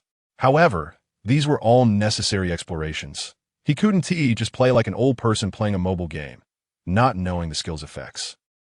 But I don't know how to play, Fan Yuming said innocently. Let us go. Take me to your main city, and I'll teach you. When Wu Tian first heard that Fan Yuming had so many materials, he did have some ulterior motives, but ultimately he dismissed the idea. Although it was the apocalypse, one could abandon all morals and compassion for survival. However, he really couldn't bring himself to harm a pure and innocent little girl. A sage restrains his actions with his heart. A gentleman restrains his heart with his actions. At least Wu Tian was still a human being. Of course, Wu Tian was also doing this for selfish reasons. This little girl was pure-minded, like a blank sheet of paper. As long as he was willing to get close to her, he could cultivate this little girl like a pet and turn her into a powerful ally. The diary of cultivating a little girl was quite attractive to a man. The two rode a Sheba and arrived at Fan Yuming's main city. Sure enough, the shabby mud brick houses and 2-meter-high walls looked exactly like his own main city, which had been upgraded since he arrived. Brother Wu Tian, what should I do next? There's a blue control panel in front of you. Do you see it? I see it. Good. Just click the upgrade button at the top, and keep clicking until you run out of materials. Following Wu Tian's instructions, Fan Yuming upgraded the main city to LV7. But then it reminded her that there weren't enough materials to upgrade further. The main city reached LV7, and there was a significant change in appearance. The mud brick houses transformed into stone houses. Wow, Brother Wu Tian, you're amazing, it's so big. Brother Wu Tian, the main city is level 7 now. Can I build a mercenary camp, a mech camp, and a research institute? Should I build all these buildings? Since she had changed to a hot weapon builder, other buildings were definitely not needed, but Wu Tian didn't know what the research institute was. However, from name, he guessed it should be for upgrading the tech tree. Wu Tian had long noticed that after each wave of monsters attacked the city, he would gain a tech point. And now he happened to have 2 tech points. To verify his thoughts, Wu Tian said to Fan Yuming, "You should build a research institute first. Don't worry about the others." Okay. Fan Yuming obediently followed Wu Tian's instructions. After a while, a strange building appeared next to the main city. Hurry. Click inside to see what's in the research institute. Clicking on the Research Institute, a complex circuit diagram came into view, with the starting point being the 6 main professions. Brother Wu Tian, it's like the job change. How should I choose? It seems that his guess was correct. The Research Institute was indeed the tech tree for each faction. You are a gunsmith, so you must choose the hot weapon faction related to firearms. Okay, there are many lines and icons inside, but only the first icon is lit up. Let me see. Magazine expansion LV0, maximum level LV5, after reaching the maximum tech level. The next tech will be unlocked. I can only research this magazine expansion now. Do I need to research it? Yes, from now on. You will research down this tech line until all skills are maxed out, Wu Tian confirmed. Okay, research tech magazine expansion LV1 successful. Bullet capacity for each firearm increases by 20. Research Tech Magazine, expansion LV2 successful. Bullet capacity for each firearm increases by 40 after finishing the skill. Fan Yuming seemed to have discovered something amazing and hurriedly reported to Wu Tian. Brother Wu Tian, you're so amazing. I found that my machine gun now has 80 more bullets. Now each magazine has 280 bullets. This little one is really overpowered. AM-249 machine gun with 280 bullets would be a one-sided slaughter if the first wave of goblins and the second wave of infected had this thing. From the current information, it's known that the monster siege will gradually strengthen with each wave. However, in the early stages, no matter how strong the monsters are, they are still carbon-based life forms. As long as they are carbon-based, hot weapons have an absolute suppressive effect. Therefore, the hot weapon faction is almost invincible in the early stages. As for the later stages, Wu Tian was sure that the attacking monsters would definitely include supernatural beings like dragons, demons, vampires, and even Godzilla. At that time, other factions would start to exert their strength. The mercenary camp's alien army would fight dragons, MECH would battle Godzilla, or, as Joe said, the Invincible faction could single-handedly fight against 1,000,000 burning legions. Defending the city from a monster siege is one aspect. The wild monsters outside are even more formidable. A small LV2 resource area's mudstone monster is so overpowered. Surviving in this land requires more than just defending against a monster siege. The open conflicts and hidden struggles between players, along with the rising tides of various indigenous forces. So far, Wu Tian has already encountered goblin tribes, the Ironclaw gang's wolfmen, elves, and underground dwellers. What is the relationship between the indigenous forces and the players participating in the monster siege? Who is really manipulating this game behind the scenes? Too many mysteries are troubling Wu Tian. However, at the root of it all, his strength is still too weak. If he wants to survive and uncover the ultimate truth, he must grow stronger. He needs to quickly gather materials to get the mech camp up, or else he won't even be able to beat the wild monsters in the resource area, and his development will be too slow. Wu Tian thought to himself. Chapter 23. Unknown sources of pollution. Fan Yumeng nodded, a pure smile on her face. Okay, brother Wu Tian, you bring Axaba to play with me tomorrow. All right, let's add each other as friends. If you have any questions, just ask me directly. The two added each other as friends. Wu Tian jumped onto Axaba's back, leaped down from the city, and vanished into the boundless black mist. The fact that he could meet Fan Yumeng outside meant that their cities were not far apart. Using the probe, he recorded Fan Yumeng's main city coordinates, discovering they were only 4 kilometers away. Wu Tian tried it out, urging Axaba to run at maximum speed, and the distance of 4 kilometers was covered in just 30 seconds. Wow, the speed must have reached 120 kilometers h. This is way better than any Mercedes or BMW. Zero fuel consumption for 100 kilometers. After returning to the main city, it was already past midnight, and a new day officially began. The main city, though somewhat dilapidated, had all kinds of furniture. The bed was neatly made, and Wu Tian plopped down onto it. After a day of life-and-death battles, both his body and mind were under high pressure. Suddenly relaxing, the fatigue hit him hard. Wu Tian fought off his drowsiness and collected a wave of resources first. The forest and mine were both full. The resource limit for the level 1 resource area was only 100 units. If he didn't collect them, it would be wasted while he slept. After gathering resources, he added 100 units each of iron, ore, and wood.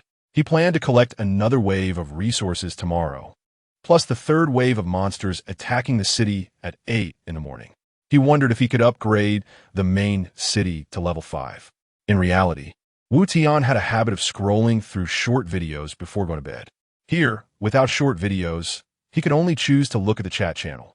The messages in the chat channel were rolling in rapidly. Everyone seemed to be discussing a common topic. These people have been killing monsters all day. Didn't they feel tired? Wu Tian looked closely at the chat channel and finally figured out what was going on. Everyone was discussing health. Brothers, does anyone know how to restore health? My health is down to 50. Damn, goblin corpses can't be eaten. Although they can restore satiety, they also decrease health. Yes, the system warns that goblin corpses carry a source of pollution. Thankfully, I didn't eat it. My health only dropped by 10 points. If I don't eat goblins, I'll starve to death. If I eat them, I'll get sick. Help, this is impossible. Brothers, don't panic. There must be items to restore health. Who has items for restoring health? I'll buy at a high price. Why did my health drop even though I didn't eat the goblin corpse? Make way, make way. Front row selling.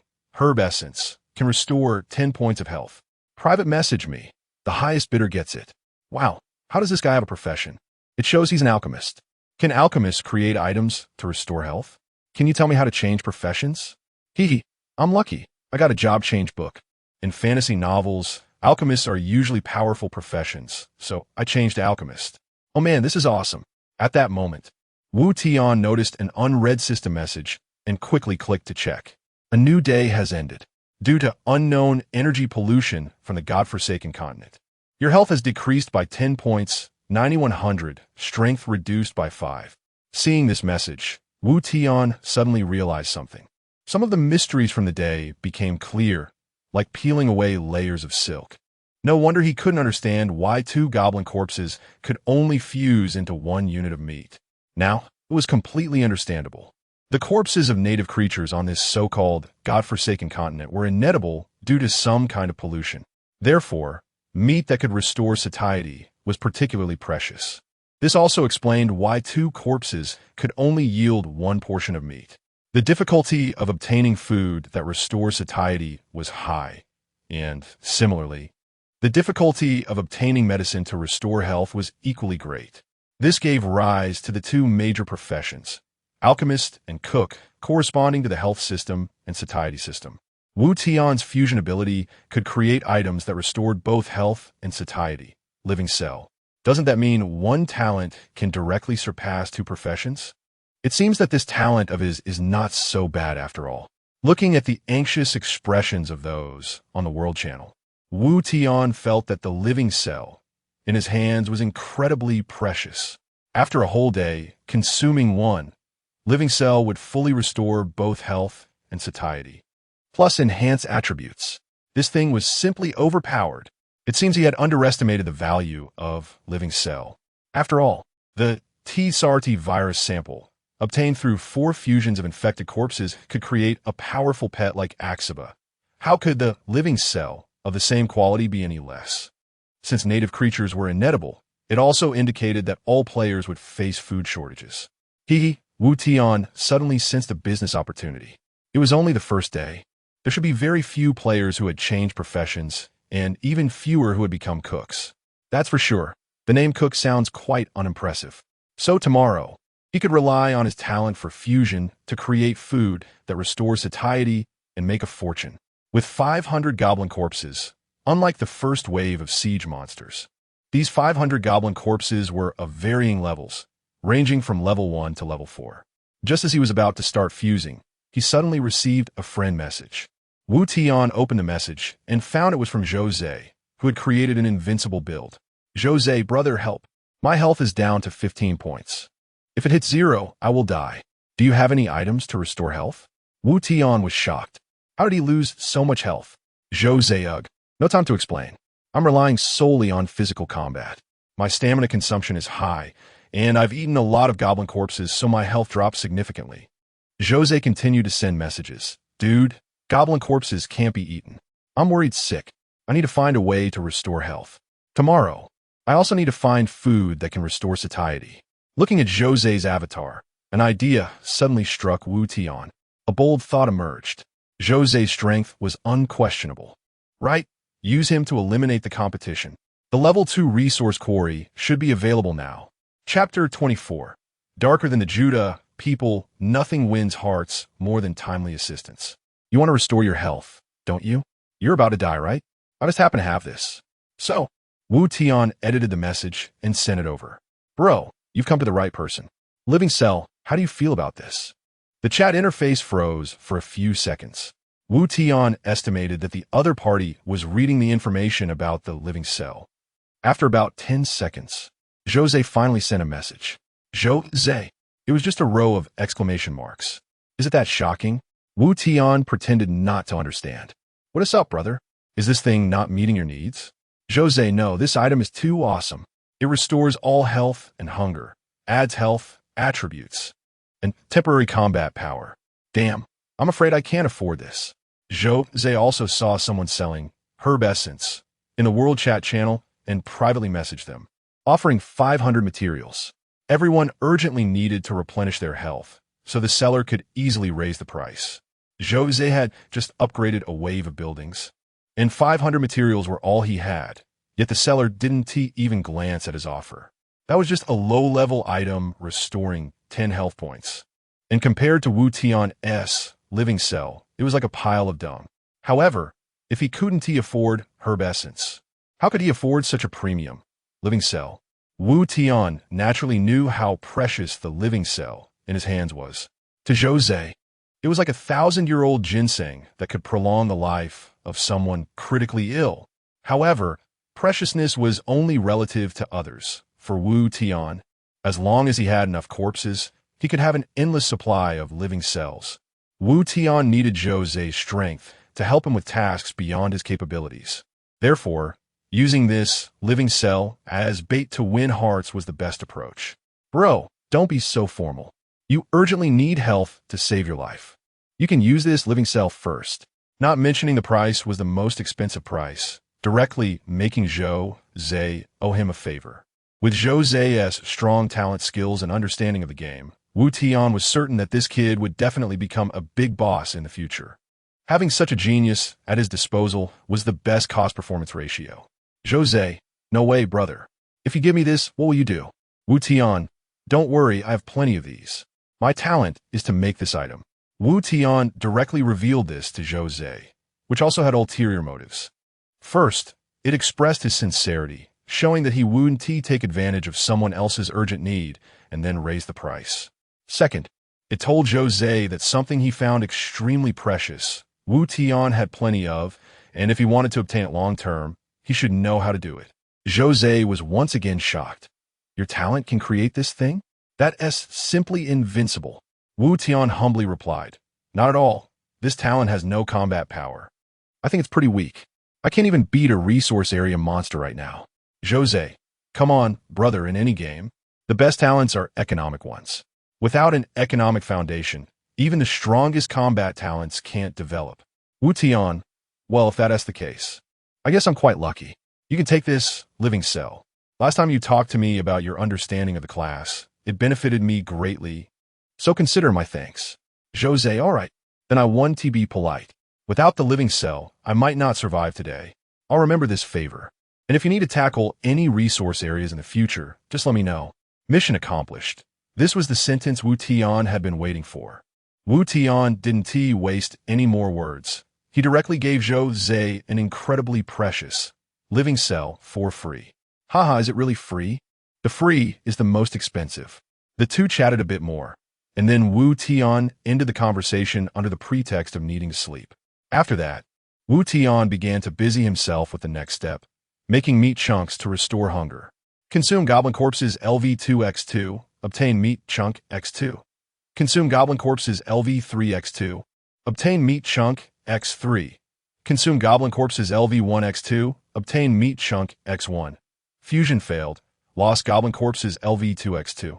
High-level Goblin Corpses could yield more meat chunks. Before long, 500 Goblin Corpses turned into 816 portions of meat chunk. He kept half of the meat chunks and continued to fuse the remaining 400. Consume meat chunk x2. Obtain exquisite meat chunk x1. Consume meat chunk x2. Obtain exquisite meat chunk x1. Fusion failed, lost meat chunk x1. Consume exquisite meat chunk x2. Obtain compressed protein block x2. Consume exquisite meat chunk x2. Obtain compressed protein block x2. Not bad, not bad. Wu Tian looked at the pile of food, filled with joy.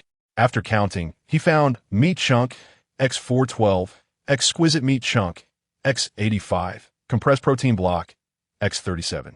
Wu Tian didn't plan to trade and sell them one by one. Instead, he intended to directly list these items in the trading channel. First, there were too many, and selling them one by one would be a waste of time. Second, those weird players who haggled were quite annoying. Listing them in the trading channel with clear prices was the way to go. Wu Tian opened the trading channel, and there were no items for sale in the medicine category. It was definitely because everyone had eaten goblin meat, their hunger was full, and their health had drastically decreased, so they were all rushing to buy health-restoring medicines. Now, anything that could restore health had a price, but no market. Wu Tian envied the player who had switched to Alchemist. They must be making a fortune right now. However, he wasn't in a hurry. It was nighttime, and tomorrow the third wave of Monster Siege would arrive, consuming stamina and hunger, at which point his food would become hot commodities. Wu Tian checked the food category, and there were indeed a few meat chunks listed. The trading conditions varied. Some wanted 50 iron ore, while others wanted a level 2 weapon. Wu Tian curled his lip. They were selling too cheaply, and he wouldn't sell at such low prices.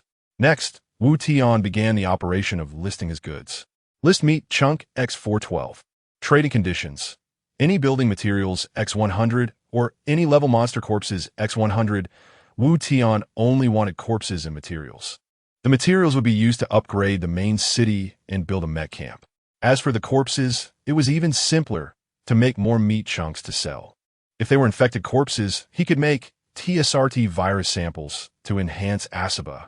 The production cost of one meat chunk only required 2 corpses, while Wu Tian's selling price was set at 100 corpses, darker than the Judah people.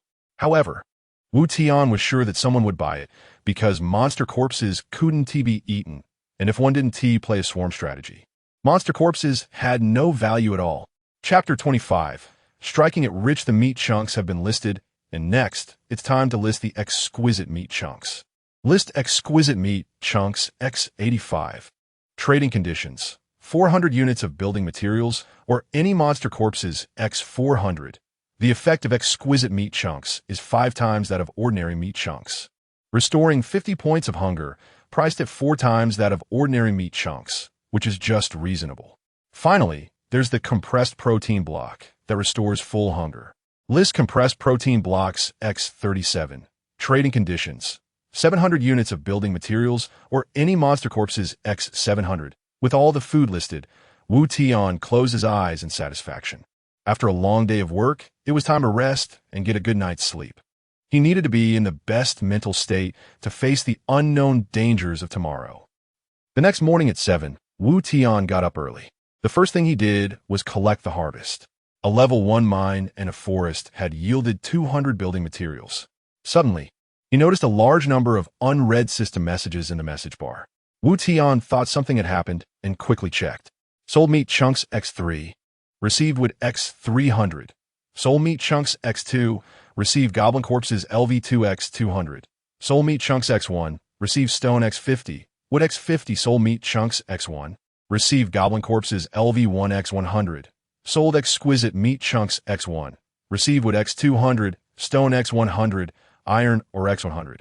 All transaction information, making Wu Tian's eyes dazzle. Looking at the warehouse, there were over 8,000 building materials and more than 12,000 monster corpses. He struck it rich. All the meat chunks were sold out, and more than half of the exquisite meat chunks were gone. However, not a single compressed protein block was sold.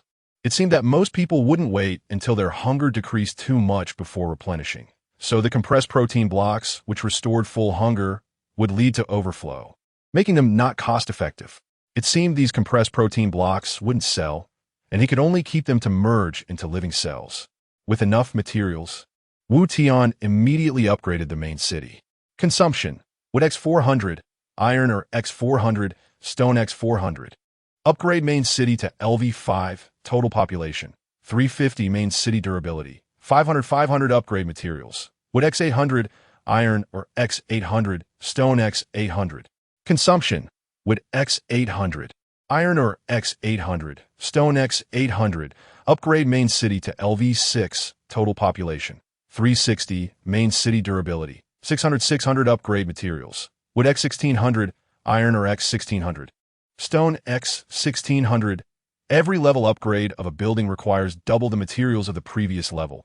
It's simply a bottomless pit. Fortunately, Wu Tian had the energy exchanger, so he didn't have to worry about uneven materials. After upgrading the main city to LV6, he had over 4,000 materials left, but it wasn't enough to upgrade to the next level. Meanwhile, the chat channel was still bustling. As expected, many people woke up hungry and were worrying about food. Brothers, who still has meat chunks for sale? I hesitated for a second just now, and they were snatched up by others. Damn, my hunger and health are both below half. This game is too hard. The system misled me. I should have gone to hunt wild monsters on the first day. If I got lucky and found a job transfer book, it would have been great. Now my hunger and health are severely declining, and my damage has been reduced to less than half.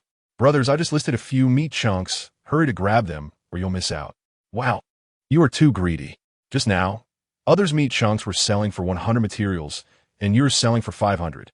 Wu Tian opened the trading channel to take a look, and sure enough, someone was selling meat chunks for 500 materials each. Goodness, he thought he was already greedy enough, but there was someone even greedier. The raw materials for these meat chunks were just 2 goblin corpses, yet they were being inflated to 500 materials each. This was on the first day. Who could afford that?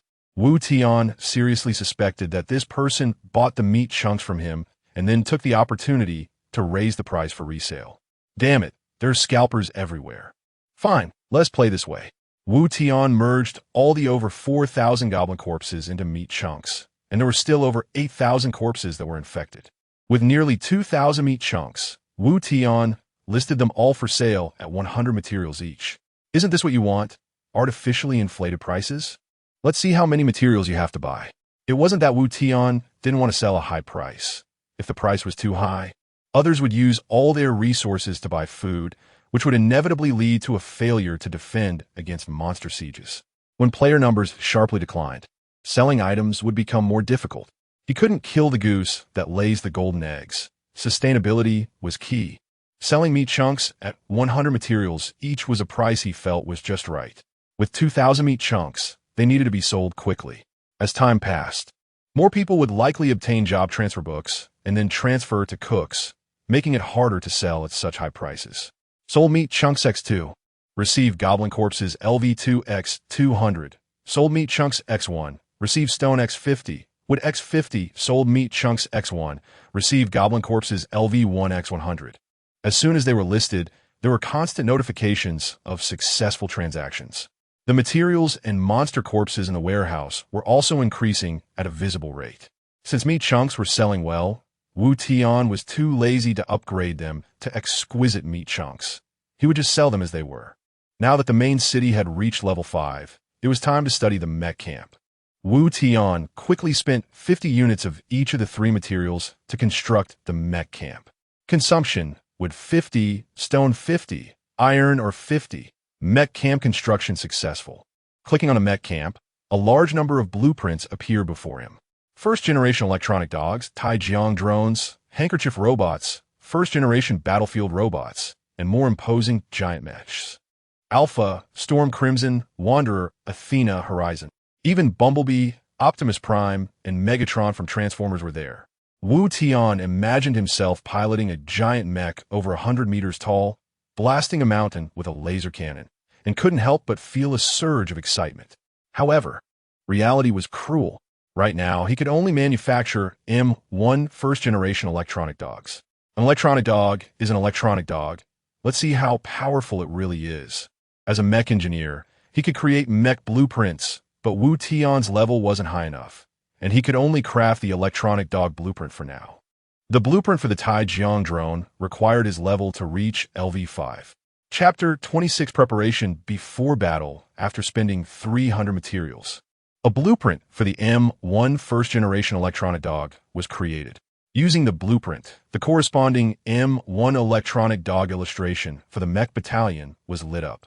Do you want to consume 50 energy crystals to manufacture the M1 first-generation electronic dog? This is frustrating. With the blueprint, I still need materials. But what is this energy crystal?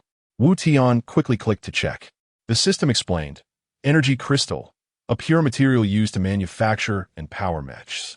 Consuming 1 wood, 1 stone, and 1 iron, or can synthesize 1 energy crystal, which can also be decomposed into corresponding building materials. Wu Tian felt a bit speechless. I'm making a high-tech electronic dog, and you want wood and stone? Are you making me a wooden toy dog? Perhaps I can only understand wood and stone as the physical representations of energy materials in this world. Wood is not truly wood in the conventional sense, but a form of energy conversion. Since I chose to be a mech engineer, I can only bite the bullet and produce it. Wu Tian consumed various materials and manufactured 50 units of energy crystals. Finally, he 50 units of energy crystals into the mech battalion, and the operation began, accompanied by the sound of machine gears. M1 first-generation electronic dog production completed. Please check. Woof, woof, with the synthesized electronic dog barking. A milky white machine dog emanating a metallic sheen appeared before Wu Tian. Mech name: M1 first-generation electronic dog. Height: 0. 54 meters. Weight: 174 kilograms. Population: 1. Drive method: electric current drive. Skills: electronic barrier, micro-tracking missile, combat power index. 275. Description: the M1 first-generation electronic dog, developed by Alpha Company, is the first generation of intelligent machine dogs. Its streamlined skull is covered with beehive-shaped dynamic armor, and hexagonal scales open and close with changes in the electromagnetic environment, revealing a flickering quantum communication matrix underneath. The tip of its nose is not a traditional sensor, but 3 laser rangefinders arranged in a triangle, outlining a fine red grid in the dark. On its back are 2 symmetrical gun barrels, reloading and shooting every 5 seconds, with power equivalent to a standard automatic rifle. When it crouches down to prepare for an ambush, the armor plate at the shoulder blades spreads like wings, revealing the beehive missile launch nest beneath. Each hole suspends a standby micro-tracking missile, with power roughly equivalent to the energy produced by 100 grams of TNT explosion. The M1 first-generation electronic dog has certain defensive combat capabilities, and the electronic barrier can provide a shield with a life value of Mech Engineer level X 100 for 5 minutes. And the effect cannot be stacked. Not bad. An electronic dog with a combat power index of 275 is worth the 50 energy crystals. Wu Tian's combat power is only 189, while Asaba S is just over 300. This is the lowest level mech, whereas the corresponding lowest level militia in the Mercenary battalion only has a combat power index of 50. It seems that choosing to become a mech engineer was the right decision. Wu Tian checked the time. It was already 7:40. This hellish place is called the Abandoned Land, and it's the same all day long, with the sky hanging low, feeling oppressive, indistinguishable between day and night. Always in the dim light, close to twilight. There are 20 minutes until the third wave of monsters attacks. It's time to prepare for defense. Wu Tian completed the construction of the Research Institute, and as he expected, it's south the place to unlock the tech tree. There are 6 main enhancement branches corresponding to MECHs, firearms, mercenaries, pets, self, and support. Each main line is further subdivided into many sub-branches, making Wu Tian feel dizzy. Since he is a mech engineer, he will definitely choose the mech branch. Now he has 2 tech points. The first technology in the mech engineer branch is called artificial intelligence. Artificial intelligence increases the intelligence level of the mech by 20 per level. After reaching 100 artificial intelligence, the mech will achieve complete artificial intelligence, selecting the optimal response to all emergencies during combat. The maximum level is LV5, and reaching max level will unlock the next technology. Wu Tian allocated both tech points to research artificial intelligence. Soon, the system sent a message. Intelligent chip is being implanted into the mech. Chip integration level 20 OK. After completing the tech upgrades, the next task is to manufacture firearms. Currently, he has 2 blueprints, Scout Rifle Blueprint and Uzi Submachine Gun Blueprint. Manufacturing an Uzi requires 50 crystal cores, so Wu Tian made 2 at once and spent 200 crystal cores to manufacture 2,000 rounds of 9mm ammunition. Each of the 2 militia received an Uzi and 1,000 rounds of ammunition for firepower suppression. The Scout Rifle is relatively more expensive to manufacture, requiring 100 crystal cores. So Wu Tian only made 1 and then crafted 200 sniper bullets, which are for his use. Compared to submachine guns, Wu Tian prefers using sniper rifles. They're cold, deadly, and every shot is a headshot. Suddenly, he remembered that he still had a few biochemical magic pills made from the fusion of infected corpses, which seemed to require some nebulizer device. Wu Tian successfully found the nebulizer device in the wall turret section. Nebulizer device can be used to deploy biochemical weapons to assist in defending against monster sieges. It also requires 50 units of various materials. And he built the nebulizer device successfully since he has plenty of materials now. It's good to explore various odd things. Every bit of enhancement increases the chance of survival in the Abandoned Land. Of course, resources must be used wisely.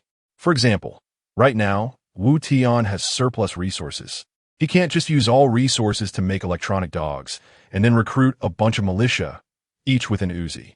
It's enjoyable at first, and he could walk through the early stages, but as the difficulty of monster sieges increases, wasting all resources on these low-tier forces will make it hard to rely on militia and electronic dogs to combat dragons or other mythical creatures later on. One can think of monster sieges as a tower defense game, maximizing resource gain while minimizing the cost to survive the early monster waves. In a tower defense game, basic towers can be sold for resource refunds later, but in the Abandoned Land, there is no selling function for monster sieges. While pondering, a thunderous voice echoed in the sky of the Abandoned Land. Congratulations to all players for surviving a day in the monster siege. You're no longer novices. And thus the game difficulty increases. Players, please note, the third wave of Monster Siege will launch an attack in 30 seconds. Please prepare. Monster name, Mogul Fishman, danger level, 5 stars quantity, 1000 countdown, 30, 29, 28. Chapter 27. Mogul Tidal Warriors. The harsh alarm sounded, signaling the final warning from the main city to the players, indicating that danger was imminent. Alarm! Alarm! A large number of creatures are rapidly approaching the main city.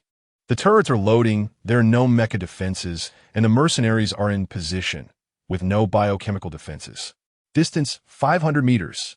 Distance 400 meters. Distance 50 meters. Long before the alarm sounded in the main city, Wu Tian had already seen the general appearance of this group of monsters.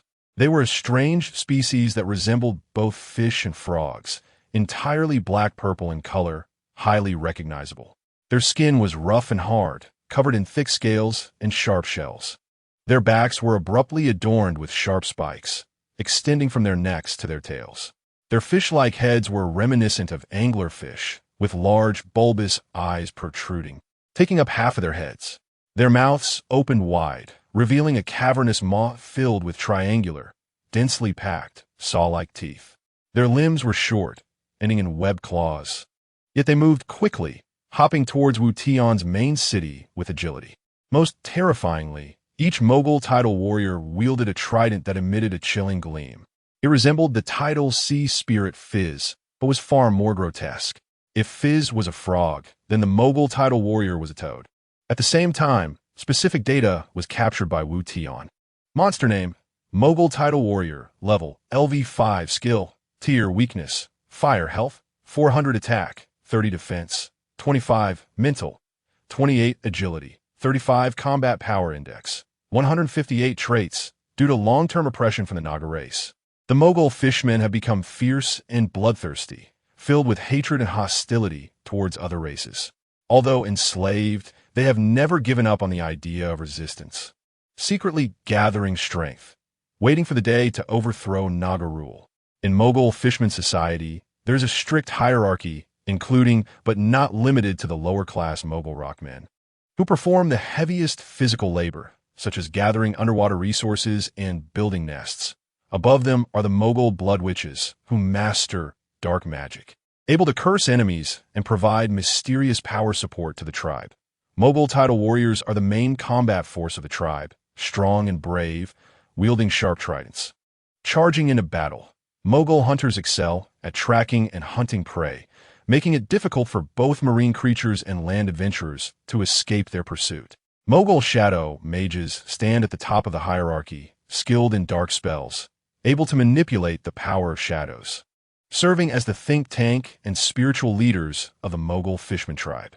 Indeed, as the system indicated, the difficulty suddenly increased. The second wave of monsters attacking the city consisted of 400 LV2 infected, but today's third wave directly escalated to 1,000 LV5 Mogul Tidal Warriors. Moreover, these amphibious fishmen could even use skills, which made Wu Tian take them seriously. Ugh, ugh, what a disgusting bunch.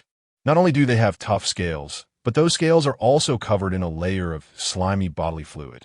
A stench of black sludge mixed with the smell of fish that had died and been sunbaked hit him square in the face. Wu Tian couldn't help but frown as the crosshairs of his scout sniper rifle were already aimed at the foremost Mogul Tidal Warrior. Without hesitation, Wu Tian pulled the trigger. Bang! The bullet from the sniper rifle shot out, creating a harsh sound as it cut through the air. Puff! The bullet accurately struck the flat head of the leading Mogul Tidal Warrior. A spray of blood erupted among the group of amphibious fish monsters, igniting their ferocity. Ugh! Ugh! Their speed of advance suddenly increased. 1,000 amphibious fishmen surged forward like a tidal wave towards the main city. Wu Tian was shocked to see that the Tidal Warrior with its head nearly blown off was actually shaking and getting back up. Its head was a mass of rotten flesh, with only one eye glaring out, filled with a vicious and brutal expression. Damn it, a headshot doesn't even kill it. Wu Tian was alarmed. He began to worry that the current defenses of the main city might not hold. Should he recruit a few more militia to pair with Uzi? Or build a few more M1 first-generation electronic dogs? Forget it, let us try it out first. After all, there are walls to buffer the impact. If the monsters reach the walls and can't be held off, then reinforcements can be sent. Puff puff, a faint green mist sprayed out from the fogging device on the city wall, activating the biochemical poison cloud. Under the influence of the biochemical poison cloud, the defense of the Tidal Warriors was reduced by 5 points, which was better than nothing. Asaba, go forth and slay the enemies. Mercenaries, provide fire support. And be careful not to hit our allies. M1, first clear the micro-missiles, then shield Asaba, ZZZZ. A strong current shot out from M1's electronic eye, forming an all-encompassing electric barrier around Asaba.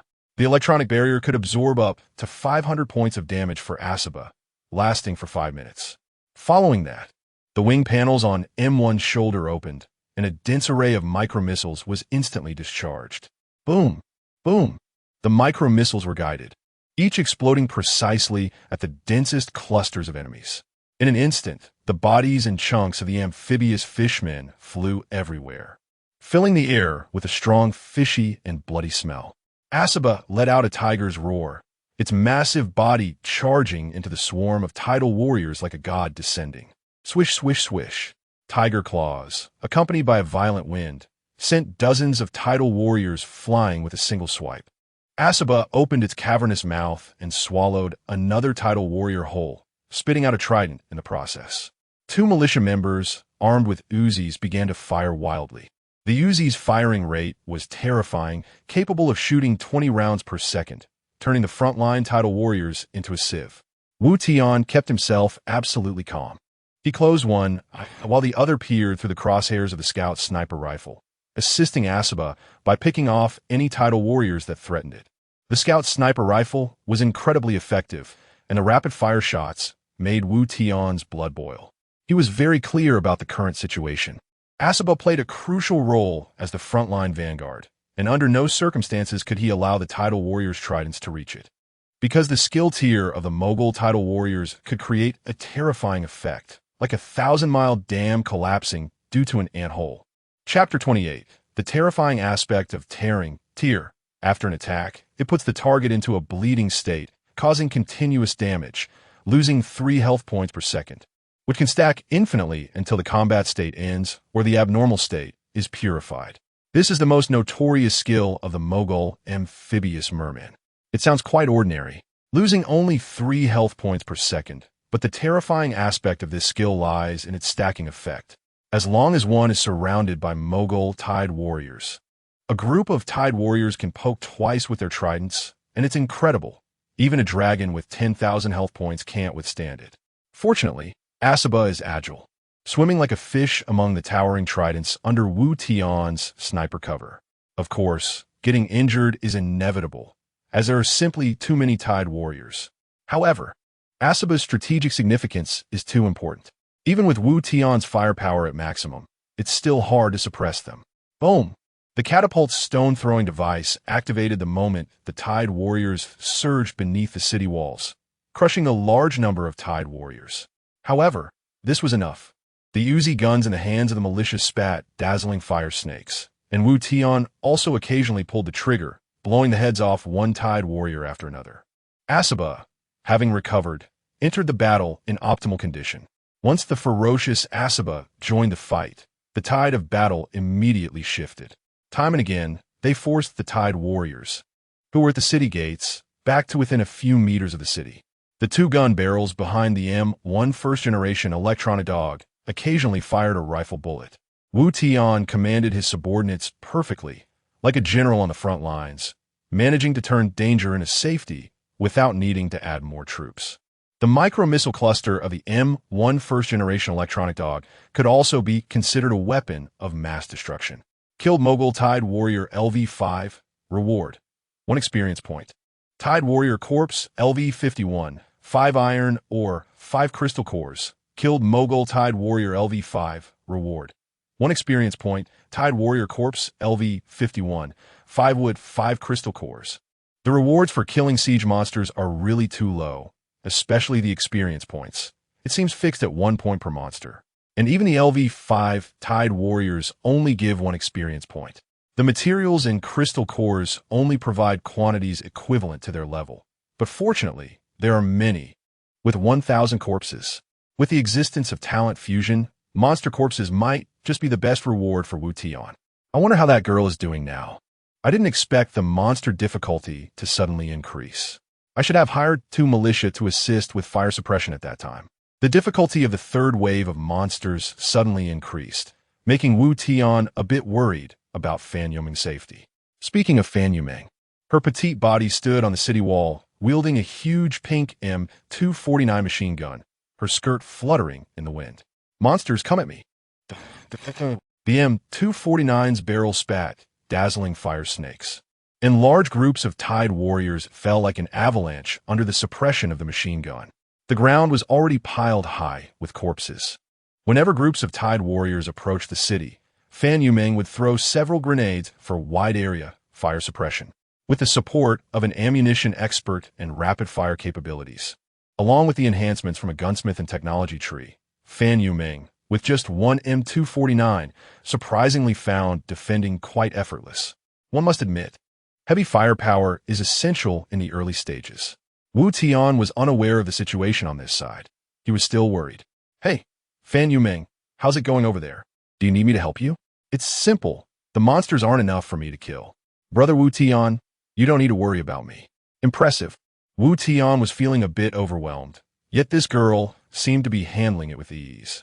All right, if you can't hold on, then build a mercenary camp and recruit 2 militia. Just give each of them a gun. Okay, I got it. Yumeng can hold it. Since everything was fine, Wu Tian felt relieved and began to fully focus on fighting against the Tide Warrior army. It wasn't that Wu Tian was a saint. Which man could refuse a 10-year-old little girl with immense potential wielding a gun? Wu Tian genuinely wanted to raise her like a pet. As time passed, a large number of Tide Warriors had already been killed.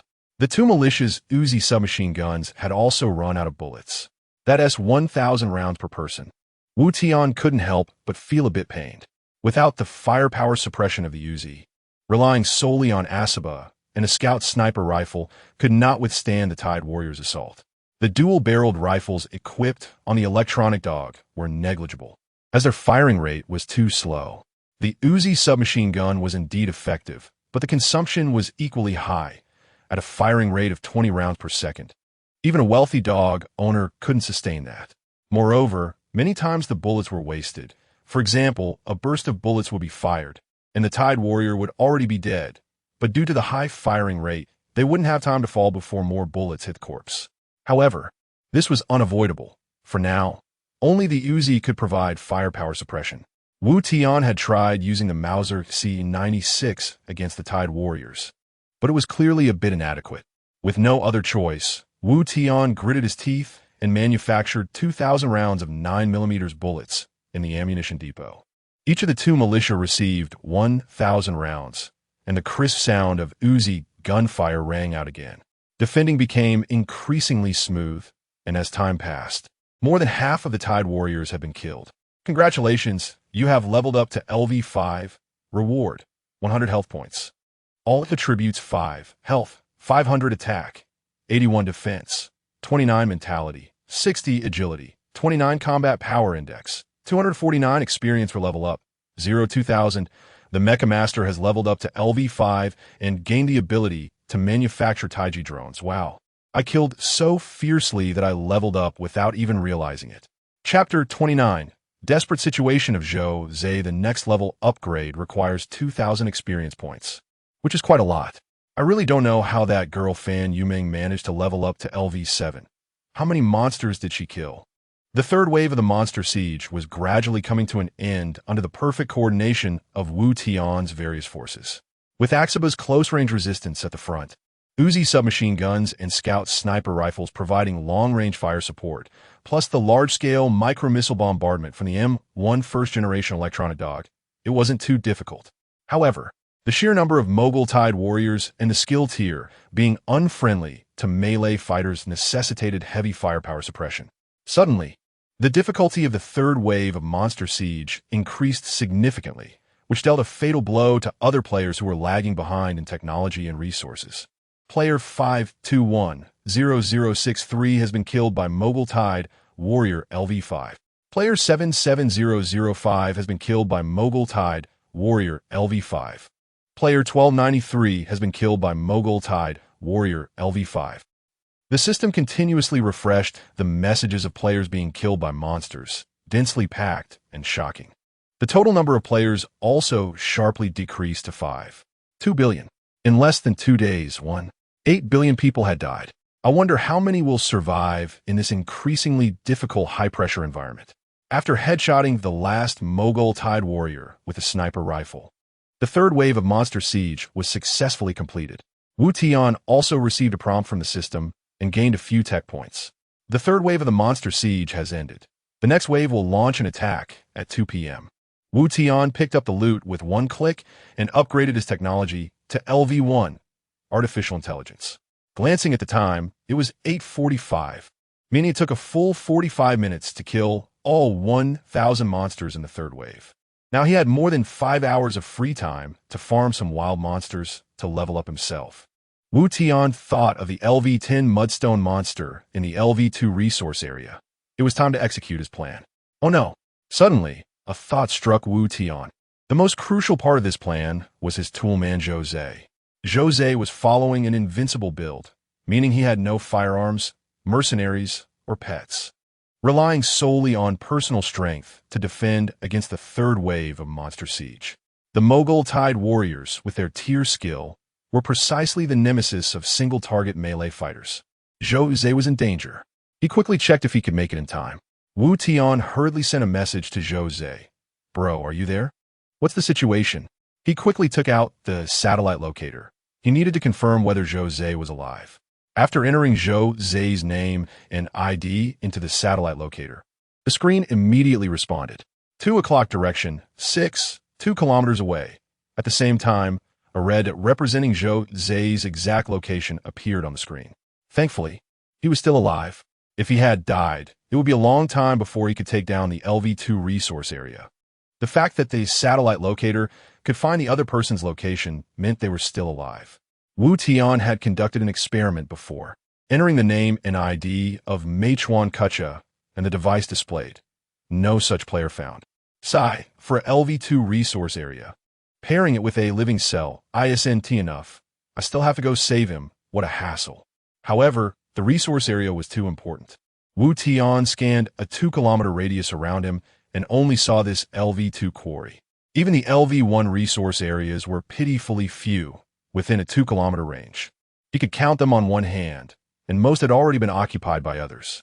Players' talents and skills were quite extraordinary, and Wu Tian's talents and skills were not combat-oriented, making it unwise to forcefully attack resource areas occupied by others. Therefore, Wu Tian was determined to acquire this LV2 quarry resource area. Time was of the essence. If he was occupied by other players later, it would be troublesome. Wu Tian couldn't care less about merging the corpses of the Tide Warriors and directly prepared to take down the LV2 resource area. He opened the trading channel to see if there was anything he needed. The goods inside were diverse, with various equipment, items, blueprints, and materials for sale. Wood X100. Trading method. Iron or X90. Infected corpse LV2X100. Trading method. 200 stones. Bronze axe LV2X1. Trading method. 150 crystal cores. Telt pistol blueprint X1. Trading method. Any LV5 equipment. The trading channel was quite intelligent, with a search function. Wu Tian entered the word teleport in the search bar, and a page of related goods immediately appeared. Teleport scroll X1. Trading method. 100 crystal cores. Nice, just what I need, and the price is quite reasonable. Spending 100 crystal cores, he directly acquired the teleport scroll. Next, he needed to prepare some recovery potions. Since the main city had a spring water effect, the demand for recovery potions was minimal, and the prices were surprisingly cheap.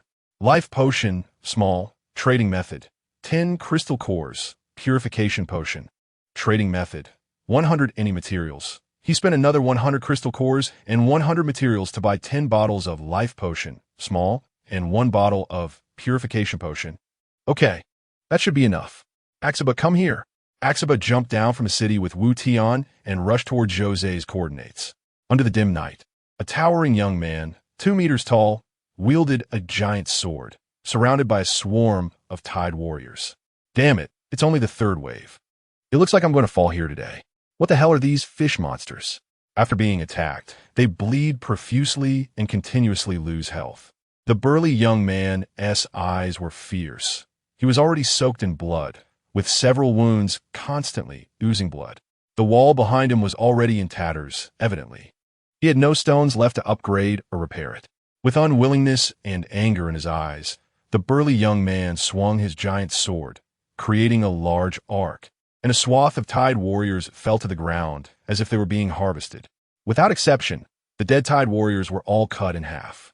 This swing directly created a vacuum zone, originally surrounded tightly. Now there wasn't a single living Tide warrior within a 1-meter radius of him.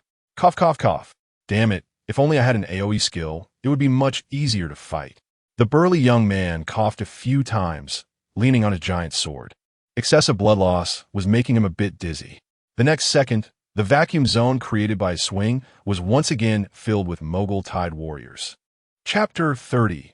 Killing Machine in the distance. Wu Tian sat on the back of a tiger, watching with great interest as the burly young man struggled in despair. 1 kilometers was merely a matter of minutes for the 120 kilometers H. Asaba. Wu Tian had already arrived near Jose's main city, eager to see Jose's limits. The system had already alerted Jose that a stranger was approaching the main city, but Jose didn't pay much attention, thinking the system was referring to the Tide warriors.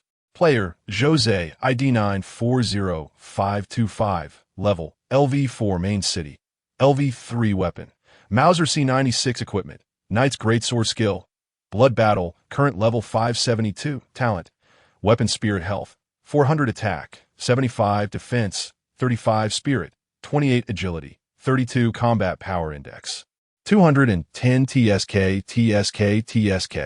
Truly against the odds. With such poor panel data, he single-handedly killed over 500 Tide warriors with just one sword. Wu Tian couldn't help but click his tongue at Jose's panel data. It seemed that the so-called combat power index was merely a reference, and one could not fully rely on panel data to judge a person's true strength. Take Jose now, for example. With a blood battle level of 572, his output had increased by 572. If one still thought his real combat power was just over 200 and dared to provoke him, they would definitely be cleaved in half by his sword. After seeing Jose kill nearly 100 Tide warriors with another swing of his sword, he was already on the verge of collapse. This guy not only accumulated over 500 layers of blood battle, but probably had several layers of tearing effects on him as well. It seemed that this was his limit. Wu Tian prepared to step in to save Jose, but this time he was more cautious. He didn't charge in recklessly on the tiger like last time with Fan Yumeng, almost getting shot to pieces by machine gun fire. If he acted rashly again, Wu Tian worried that Jose, in his 600-plus layers of blood battle state, might cleave him and the tiger in half with one strike. Wu Tian coldly stood on the tiger's back, and skillfully he set up his scout sniper rifle. Bang, bang, bang, bang. He pulled the trigger repeatedly, blowing the heads off the Tide warriors that were holding tridents and preparing to stab Jose. The sudden sound of the sniper rifle and the Tide warriors falling around him stunned Jose for a few seconds. He slowly lifted his head and saw a man riding a huge mutated tiger in a very cool manner. "Hey bro, who are you?" Jose shouted at Wu Tian, his heavy northeast accent evident. You haven't paid for the living cells you bought from me, so I can't let you die so cheaply," Wu Tian said jokingly from atop the tiger. "Oh my, you're Wu Tian. Bro, save me, I'm about to collapse." Whoosh. Asaba leaped directly in front of Jose, its massive body kicking up a cloud of dust, and its claws casually killed 2 Tide warriors. Wu Tian tossed essence potion and a few small health potions to Jose. "Quickly recover a bit. After you deal with the siege monsters, I'll need you to help me with a little task." "Okay." Jose quickly used the essence potion to clear several layers of tearing effects. Once back at his best state, Jose tightened his grip on the great sword and roared, charging back into the battlefield. After killing a few more Tide Warriors, Asuba directly carried Wu Tian away from the battlefield. From here on, it was up to Zhou Zhe. Wu Tian noticed an interesting phenomenon. He received no rewards for helping Zhou Zhe kill the siege monsters. The monster rewards still belong to Zhou Zhe. This must be a protective mechanism from the system, preventing players from quickly killing their siege monsters and then running off to kill others' monsters. The main reason Wu Tian didn't help Zhou Zhe kill monsters was to allow Zhou Zhe to stack more layers of blood battle. With a total of 1,000 monsters, that would mean 1,000 layers of blood battle, plus he could gain 1 layer every minute, allowing for over 1,000 layers of blood battle to boost his output by over 1,000. As long as the damage was high enough, he could deal over 10,000 damage with one strike. At that point, Wu Tian planned to take Zhou Zhe to a level 2 resource area and have him help kill a level 10 lore monster. Blood battle granted Zhou Zhe terrifying combat power, and he wielded the knight's greatsword with both hands swinging down from above. Whoosh! The solid sword light shot out, causing numerous Tide Warriors to drop dead, while the parched earth was cleaved open into a deep trench. Not only that, but Zhou Zhe became more and more courageous in battle. Every swing of his sword grew more powerful than the last. If it weren't for the fact that the Tide Warriors had the tearing skill, which was quite effective against Zhou Zhe's single-target combat style, then no matter how many Tide Warriors there were, they wouldn't be a match for Zhou Zhe. TSK. This guy is terrifying, clearly a late-game player. Wu Tian couldn't help but exclaim, and a trace of caution rose in his heart. After all, Wu Tian had revealed that he had many living cells. Those were treasures in Zhou Zhe's eyes. He was genuinely afraid that Zhou Zhe, in a blood frenzy, might suddenly rush over and stab him, committing robbery. Given Zhou Zhe's current state, Wu Tian was certain that even if he used all his trump cards, he wouldn't be able to withstand a single sword strike. Moreover, he had no trump cards to speak of. With this thought in mind, Wu Tian subtly took a few steps back, trying to maintain a safe distance. If he made any improper moves, he would immediately use a teleportation scroll to escape, Wu Tian thought. Goodness, Zhou Zhe's stance was like a killing machine, truly having the momentum of one sword frost chills 14 states. Standing 2 meters tall, with a robust build and a knight's greatsword, he heavily charged into the Tide Warriors' camp. With every swing, he could reap the lives of dozens of Tide Warriors. Hey, Zhou Zhe, how long will your blood battle state reset after leaving combat? By the way, didn't you say you needed my help? Which player are we targeting? As long as my blood battle state is active, no one can withstand my sword. Bro, you've helped me twice. Us Northeasterners don't joke around. Just tell me who to kill, and I'll help you take them down. His thick northern accent was quite striking. Wu Tian calculated that the distance from his main city to the level 2 resource area was 2 kilometers. With Asuba's running speed, they could reach it in just over 20 seconds. The blood battle state lasts for a minute after leaving combat, so there was plenty of time. He then said to Zhou Zhe, if we're not killing anyone, I'll let you help me take down a level 2 resource area. You're saving me just to let me take down a wild monster? It's that simple? Zhou Zhe said while hacking at monsters. Yeah, just a wild monster. It sounded simple, but it was no ordinary wild monster. It was commonly known as the Three-High Monster. Wu Tian couldn't break through its defenses, which was why he thought to have Zhou Zhe, in his blood battle state, help him. The battle was nearing its end. Zhou Zhe swung his final sword, and the remaining 20-odd Tide Warriors all perished. The third wave of Monster Siege was declared over. Get up here, there's only a minute left. Hurry up. Chapter 31. Moses' White Hand Gang. Wu Tian reached out from the back of the tiger and pulled Zhou Zhe up. Zhou Zhe didn't ask much. This person had saved him twice, and he wasn't worried that Wu Tian would harm him. Wu Tian quickly tore open the teleportation scroll, and a dazzling beam of light lit up beneath their feet. 5 seconds later, the three of them arrived at Wu Tian's main city. The moment they landed, Wu Tian ordered Asuba to move at full speed. Time was tight. They had to reach their destination within a minute. This time, Wu Tian didn't bring Fan Yumeng along. Obviously, that girl couldn't take a bit of hardship. Bringing her would only mean sharing spoils. The wind rushed past their ears as Asuba reached its maximum speed. each leap covering several meters. Brother, I really owe you this time. If you hadn't come to save me, I would probably be done for. I'm a straightforward person. You've helped me twice, so you're my brother now. If you need anything, just say the word, and I will definitely have your back. Jose expressed his gratitude as they traveled. Yeah, I also value your character. I wouldn't bother with others, Wu Tian replied politely. Brother, this big tiger looks pretty fierce, Jose remarked as he gently stroked Asaba. His name is Asaba. He's my pet, and he currently has over 370 combat power. Wow, over 370? I'm just over 200. This big tiger is impressive, a bit handsome too, quite fitting for your style. Wu Tian noticed that this guy was quite talkative. They chatted for a bit until Wu Tian suddenly signaled Asaba to slow down. What's wrong, brother? Are we there? There are no wild monsters here. Not there yet. If we haven't arrived, then why stop? Keep pushing forward. My time for blood battle is about to end. Don't worry, it will be renewed soon. Just as he finished speaking, Jose keenly sensed a wave of danger.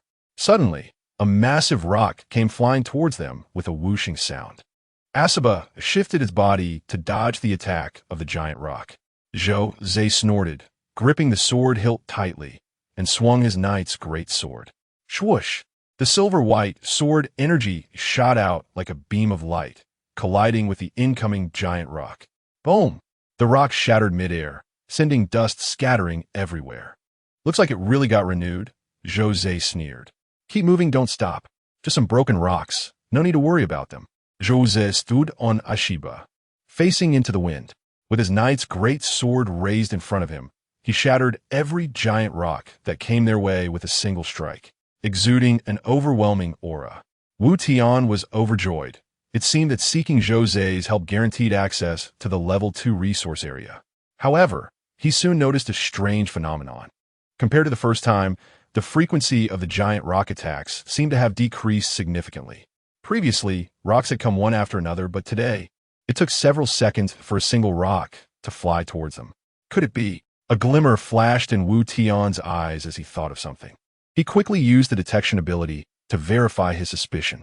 Sure enough, when his mental power covered the area, Wu Tian saw the scene he had predicted.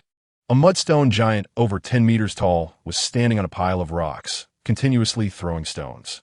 And the rocks he was throwing were clearly not aimed in the same direction. He was throwing them at a much higher frequency towards another direction. Looking in that direction, Wu Tian spotted several figures rushing towards a destination along with Asaba. The level 2 resource area was a treasure. It seemed that it had been targeted by others. There were 5 of them, and they clearly knew that the mudstone giant was not to be trifled with. They had come prepared. William, I didn't expect to run into you here.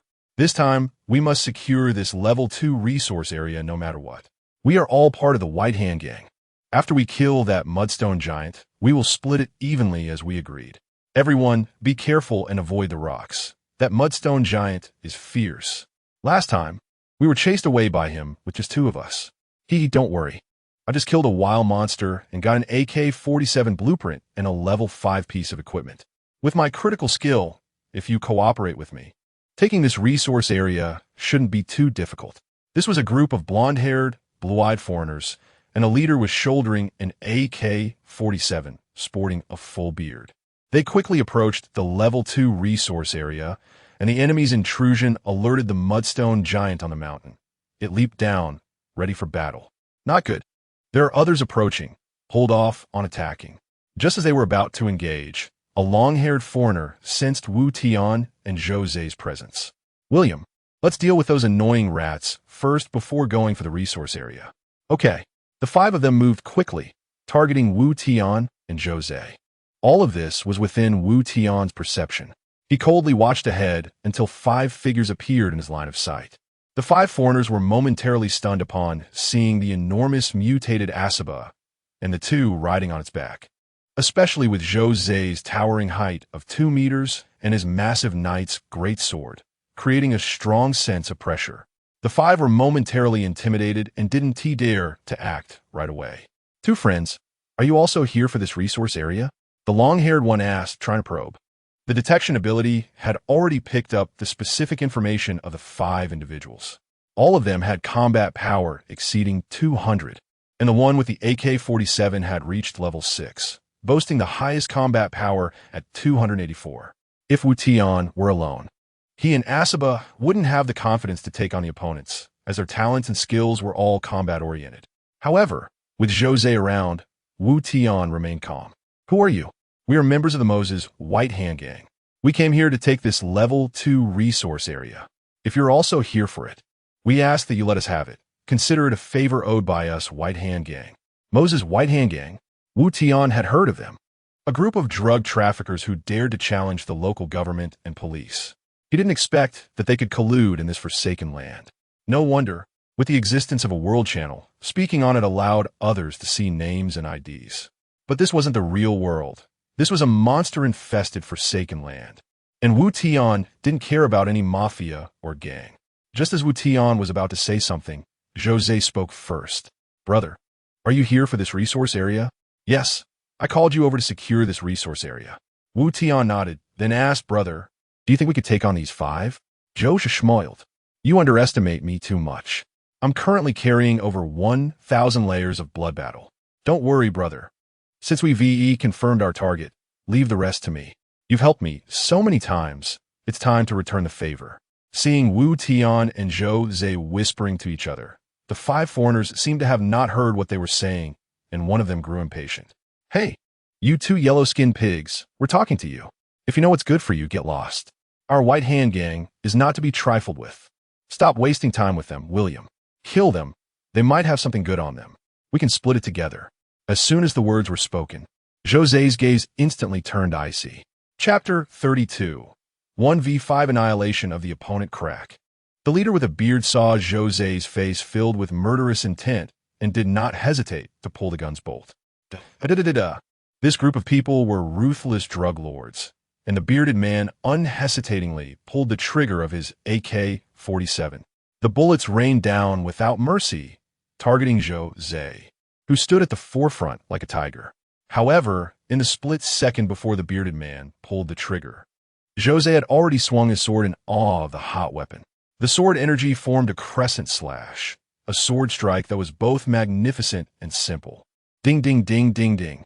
All the AK-47 bullets struck the sword energy and turned into iron powder upon contact. Hee. Hot weapons only have a suppressive effect on low-dimensional beings. With Jose's current strength, enhanced by the buff from the Blood Battle 1,000 layers, an AK-47 is nothing but a nuisance. Wake up. He has already unleashed his sword energy. The gap between them is like that between mortals and cultivators. "William, be careful." Among the 5, a greasy fat man quickly dashed in front of the bearded man. Rock solid. A layer of keratinous rock protection suddenly formed around the fat man, a skill he was proud of. When activated, Rock Solid could instantly double his defense and block damage at level X10. During monster sieges, he relied on this skill to hold the front line, then recruited a few militia, each armed with the worst Mauser C96, managing to defend with minimal resources 3 times. Of course, during the 3rd wave, his teammates came to help him, as the tearing damage from the mobile Tidal Warrior could stack infinitely and was real damage that no defense could withstand. The fat man was very confident in his defense. At least so far, no wild monsters or other players have been able to break through it. However, he was quite unlucky, facing Jose, who had a 1,000 damage increase, with the spear of the holder and the shield of the jabber. Who is strong and who is weak? The outcome is clear. Swish! The sword energy swept through, and in the next second, the fat man and the bearded man behind him were both struck by the sword energy. A terrifying scene unfolded as these two were almost instantaneously cleaved in half. And strangely, there was not a drop of blood on the ground. It had all been evaporated by the sword energy. Hee. I just gave away 2 layers of blood battle. It will be easier to deal with the Mudstone Man later. How can we fight now? The other 3 were so scared they almost peed their pants and turned to run. But would Jose give them a chance to escape? Swish! Player 744112 William has been killed by 940,525 Jose. Player 102202 Tejus has been killed by 940,525 Jose. Player 75596 Liberson has been killed by 940,525 Jose. Player 10441 Nordvissen has been killed by 940,525 Jose. Player 228709 Jed has been killed by 940,525 Jose. 5 lines of bright red kill messages rolled back and forth on the public screen. At this moment, the world channel seemed to boil like water, unable to stop churning. Holy crap! 5 people were killed by another player in a row. So violent. Who is Jose? Does anyone know him? Damn, he's only level 5. How can he be this fierce? 1v5? Is this what it means to be a pro? Not necessarily. He might have accomplices. Are they from the Dragon Country again? Why is it always the Dragon Country that causes trouble? I demand the United Nations to sanction them. Damn it, where's the United Nations around here? The 5 dead people's names sound somewhat familiar. Alright, I remember now. They are from the Moses Mafia. Interesting, the Mafia is not to be trifled with. They dare to challenge the Moses government head-on in reality.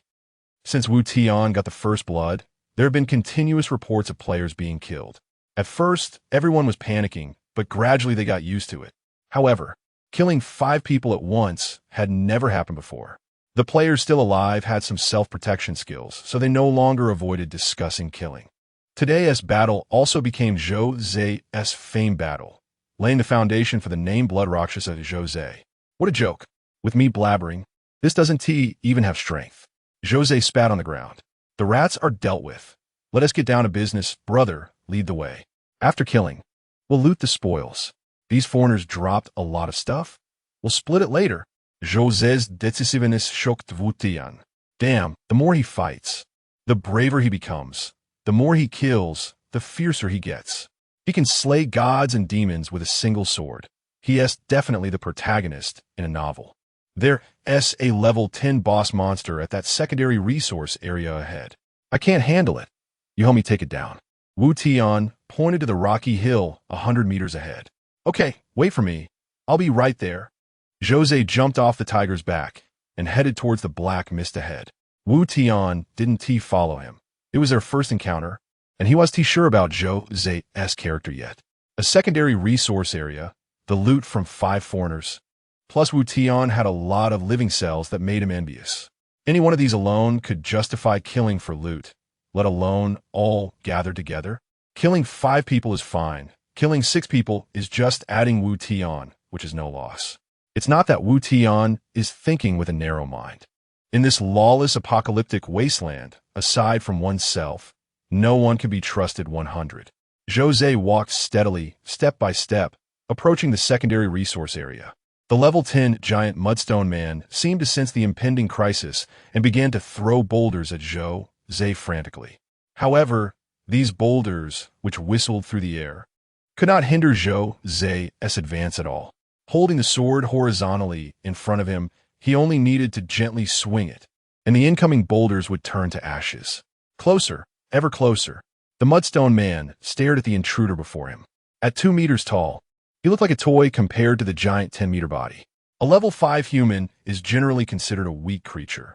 But why does this guy exude a dangerous aura that chills him to the bone? The mudstone man couldn't comprehend and scratched his head foolishly. Unable to understand, he simply decided to stop thinking. With a roar, the mudstone man raised his 2 dark granite arms high and then slammed them down heavily towards Jose. A tough nut. Usually I wouldn't even bother to take a look and would just turn and leave.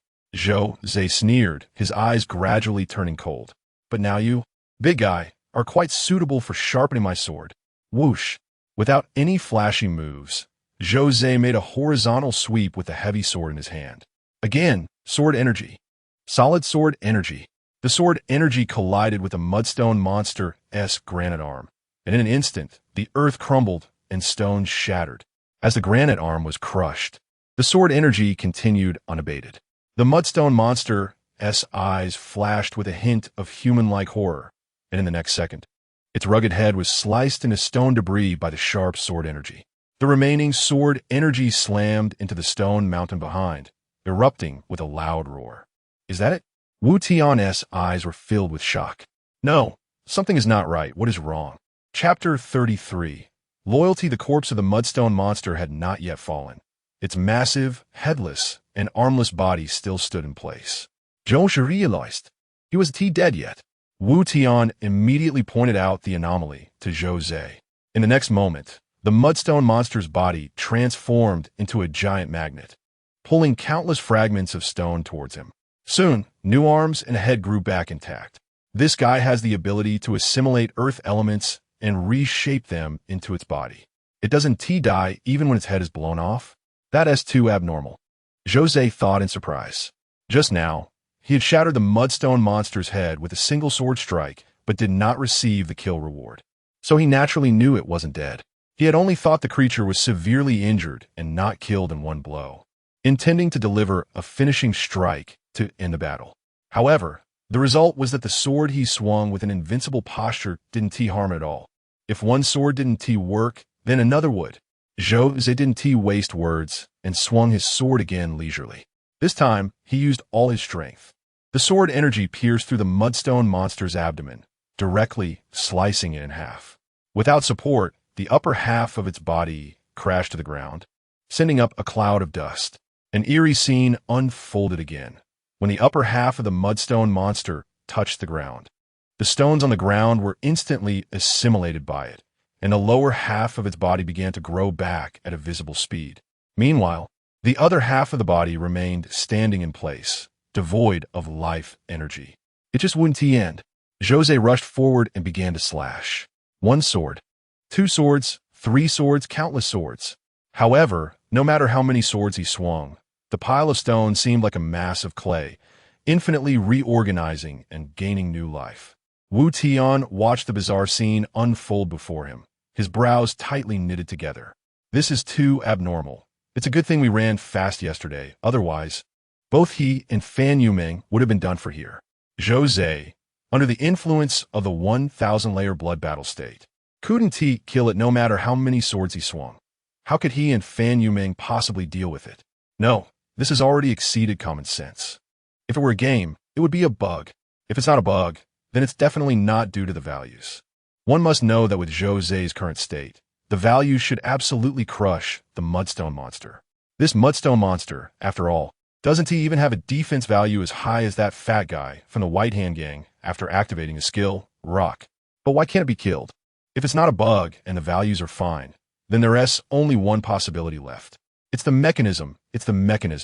Just like some monsters that are invincible or cannot be targeted in specific environments. This is the mechanism at work. External forces cannot kill it. Wu Tian held his breath, concentrating all his mental energy into one point, using it as a medium to conduct a comprehensive scan of the mudstone monster from point to surface.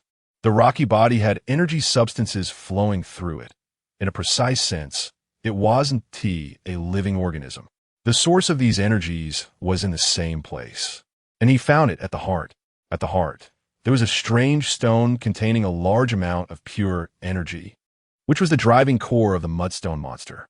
The stone was wrapped in precision electronic components. This should be an energy conduction device. This stone containing energy might just be what the elf race refers to as the negative Een stone. So that's it. He finally figured out the mudstone monster's vital point. This guy isn't a biological entity at all.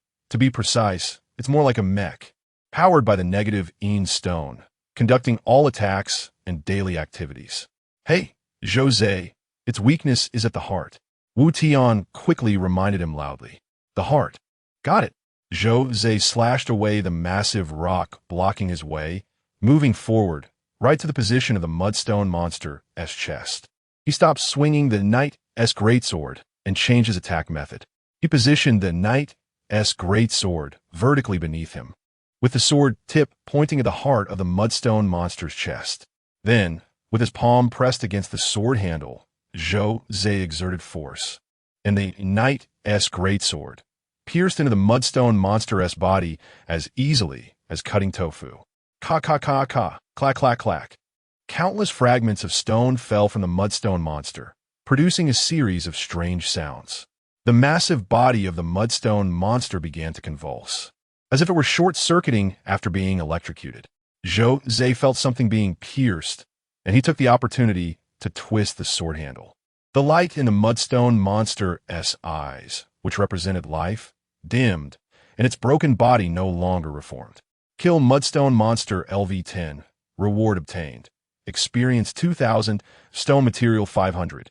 Crystal Core 10. Stone Armor LV10. Lord S Treasure Chest LV10. Inferior negative Een Stone 1. Secondary Resource Site Quarry LV2 has been occupied and can now be mined. Your level has increased to LV6. Reward obtained. Health 100. All attributes 5. Finally solved it. Jose breathed a sigh of relief. The system had issued the kill rewards, which directly announced the Mudstone Monster's death. Brother, I've killed that big guy. Aside from the experience points I can't give you, this is all the loot. It's all yours. Jose pushed a large pile of loot to Wu Tian, including an LV10 piece of equipment and an LV10 Lord's Treasure Chest. He even directly transferred the ownership of the secondary resource site quarry. He felt a bit reluctant, but his attitude was resolute. Player 940525 Jose has transferred quarry LV2 to you. Wu Tian noticed Jose's reluctance and declined. Brother, you killed the monster. I just want the resource site. You keep the loot. Brother, what are you being polite for? Without you, I would have died several times already. You gave me living cells and saved me during the third wave of the siege. If I were to fight you for these little things, that would be too ungrateful. Besides, we agreed beforehand that I came to help you fight monsters. I'm already very satisfied with leveling up from all that experience. How could I still have the face to share the loot with you? Oh, this guy is quite loyal. It seems I was overthinking it earlier. Seeing his sincere attitude, Wu Tian stopped insisting. Okay, then I'll take the rewards. To express his gratitude, Wu Tian took down 20 pieces of meat chunks from the trading channel, bought a teleportation scroll, and gave them both to Jose. Damn food. Jose's eyes lit up at the sight of the food, and he accepted what Wu Tian handed over without any hesitation. While devouring the meat chunks, he mumbled, Damn it, I'm starving. After eating your living cells, I exhausted too much stamina during the battle, and my hunger level dropped significantly. Suddenly, Jose seemed to remember something and grabbed Wu Tian. Chapter 34, Elemental Resonance. Stone. A sudden jolt ran through Wu Tian's heart. Could it be that he wanted to turn against him? Is there anything else? Wu Tian asked cautiously. Haha, why are you so nervous? I didn't ask you to pick up soap, Jose said with a mysterious smile. Did you forget the 5 foreigners I just killed? They had quite a few good things on them. It's not safe here. Let's go to my main city to split the loot. Wu Tian felt a bit embarrassed. This guy was actually quite nice, and he had almost forgotten about it. Well, Jose, you killed them, so it's only fair that the loot belongs to you. How wouldn't he feel right taking a share? You can't say that. Jose waved his hand dismissively. If you hadn't brought me here, I wouldn't have encountered them. Just consider it a fortunate accident from killing the Mudstone monsters. If you feel bad about it, just give me a bit more food. If there are any living cells, I could reluctantly accept those too. Hearing this, Wu Tian's heart completely relaxed. As long as there was something to gain, he was most afraid of those who were indifferent and capricious. You want living cells? I happen to have plenty of those. You can only use one a day. Having extras would be a waste. Resources are limited for everyone right now, and such premium items won't sell for a high price. It's better to do a favor and use it to build stronger relationships while also exchanging for some materials and items. So, Wu Tian stopped being polite and agreed immediately. All right, I'll take the stuff. Those 5 foreigners seem to be part of some drug lord organization. They probably won't let it go easily. If anything happens, I'll stand with you. The two rode on the back of a Shiba, and Jose tore open a teleportation scroll. A beam of light rose from beneath their feet, and 5 seconds later, they arrived at Jose's dilapidated main city. Jose wasted no time and sent Wu Tian a list of all the materials and items he had looted. 20,000 stone, 32,000 wood, 28,000 iron ore. 200 corpses, 6,000 crystal cores, a level 5 sharp dagger, level 5 agile boots, AK-47 manufacturing blueprint, plus some potions and 5 level 1 resource lands. Huh? What is this? Wu Tian asked, seeing elemental resonance stone. After use, it can resonate with a certain element in the world, allowing one to randomly comprehend a type of elemental power. All right, that is all the stuff.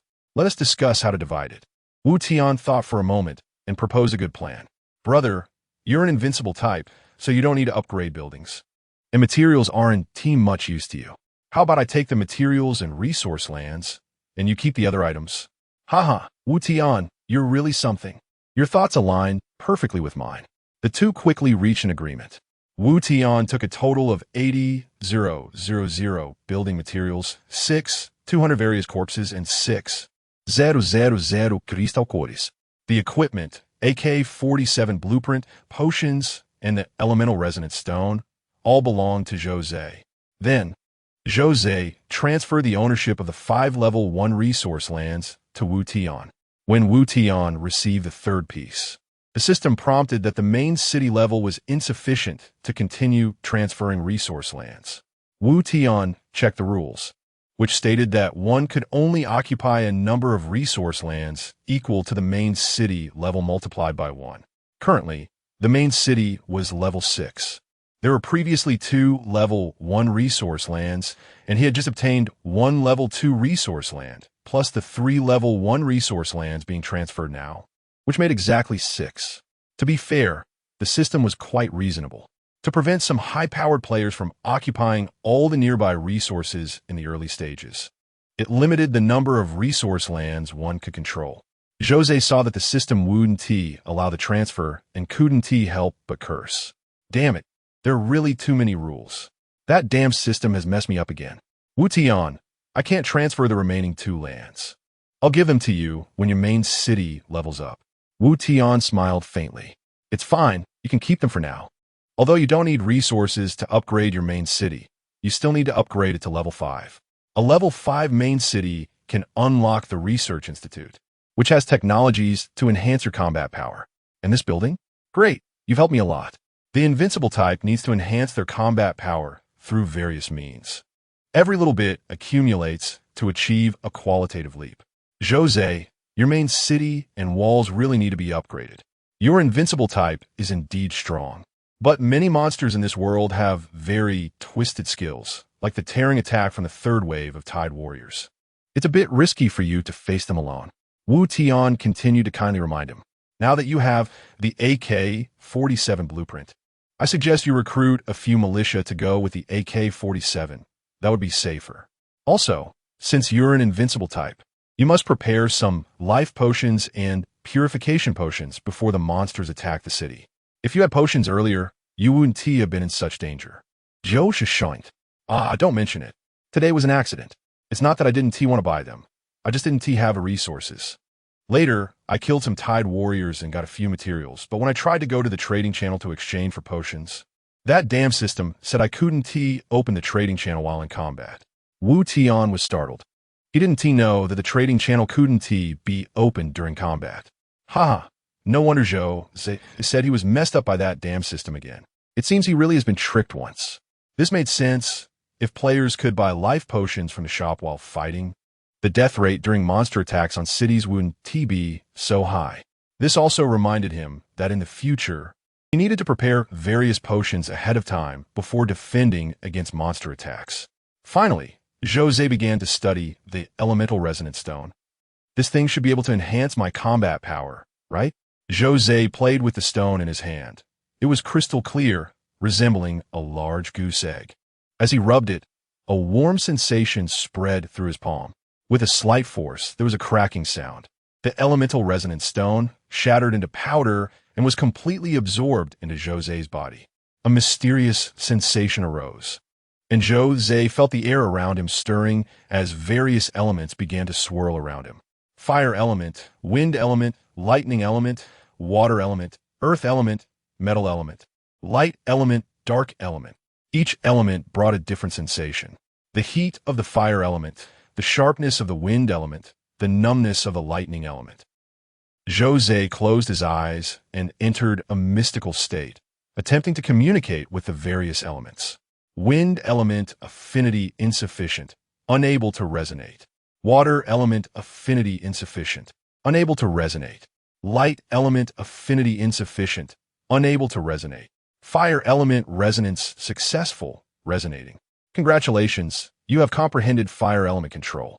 Fire element control. Through a specific medium, you have resonated with the fire element. Your attacks and skills will carry fire attribute effects, including but not limited to splash damage and burning status. Chapter 35. Eye of the Demon. Haha, I have mastered the elemental power, and my attacks carry fire attributes. I knew this stone was extraordinary. Jose laughed excitedly, and Wu Tian saw a flicker of a fiery mark vanish into his forehead. It's a lie to say I'm not envious. This guy looks more and more like the protagonist. With his incredible talent skill, he can defeat enemies with a single sword, and he understands opportunities. He's definitely a cheat character. Compared to him, I seem so ordinary. Wu Tian could only keep comforting himself in his heart. I'm a mech type. I'll only become powerful later. Once my Gundam comes out, I'll be invincible. Jose is impressive, but he is still working for me. As long as I give him living cells, he'll kill whoever I want. Since that's the case, I'll do him a favor and help him a bit. So Wu Tian said to Jose, congratulations, invincible type, you're one step closer to invincibility. Ha ha ha. Thanks to you, Wu Tian. You're my lucky star. By the way, Wu Tian, what type are you going to play?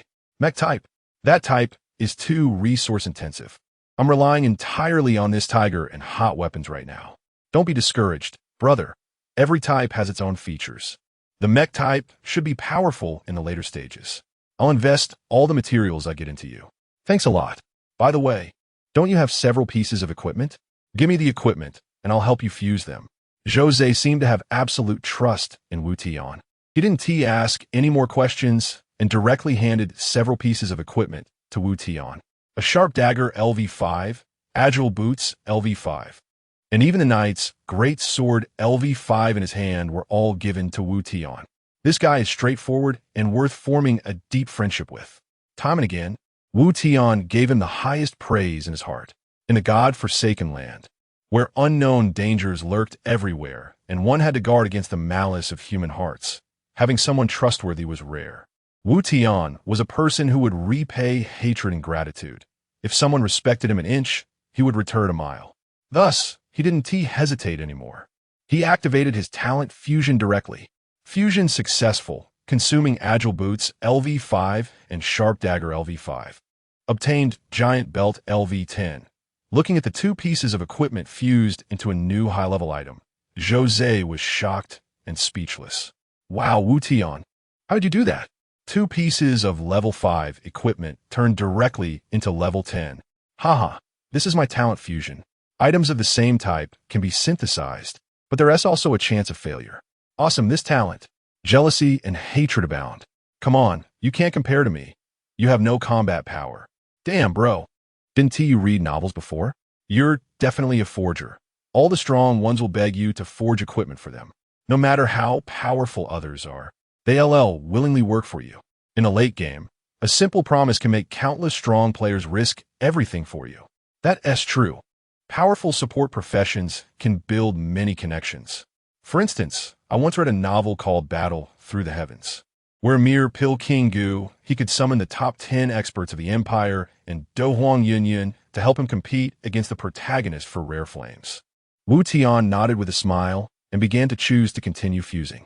Fusion successful, consuming Ogre Gauntlet LV5 and Knight's Great Sword LV5. Obtain Storm Great Sword LV10. Storm Great Sword LV10. Blue, attack power 100 with a skill erosion, reduces the target's defense by 5 points when attacking. Another level 10 piece of equipment. Bro, please accept my knee. Jose was completely stunned by Wu Tian's actions. Currently, everyone S level is only around LV5. Except for teaming up or a few individuals, very few can kill level 10 wild monsters. Even if they do, they may not drop equipment. Therefore now, whoever has a level 10 piece of equipment can almost walk sideways among players. Such a scarce item. If I remember correctly, Wu Tian now has 3 pieces. He fused 2 and just got 1 piece of spotted armor from the Mudstone monster. 3 pieces of level 10 equipment. 1 for each person and still an extra. It's better to try again. Even if it fails, there are still 2 pieces to share. Let us do it. Wu Tian activated his talent again. The stakes are a bit high. I must not fail. Fusion successful, consuming giant belt LV10 and spotted armor LV10. Obtained Eye of the Demon LV20. It succeeded. Wu Tian now held a pendant that looked like the eyeball of some creature. The eyeball emitted a faint purple-black, evil aura, making it hard to look directly at.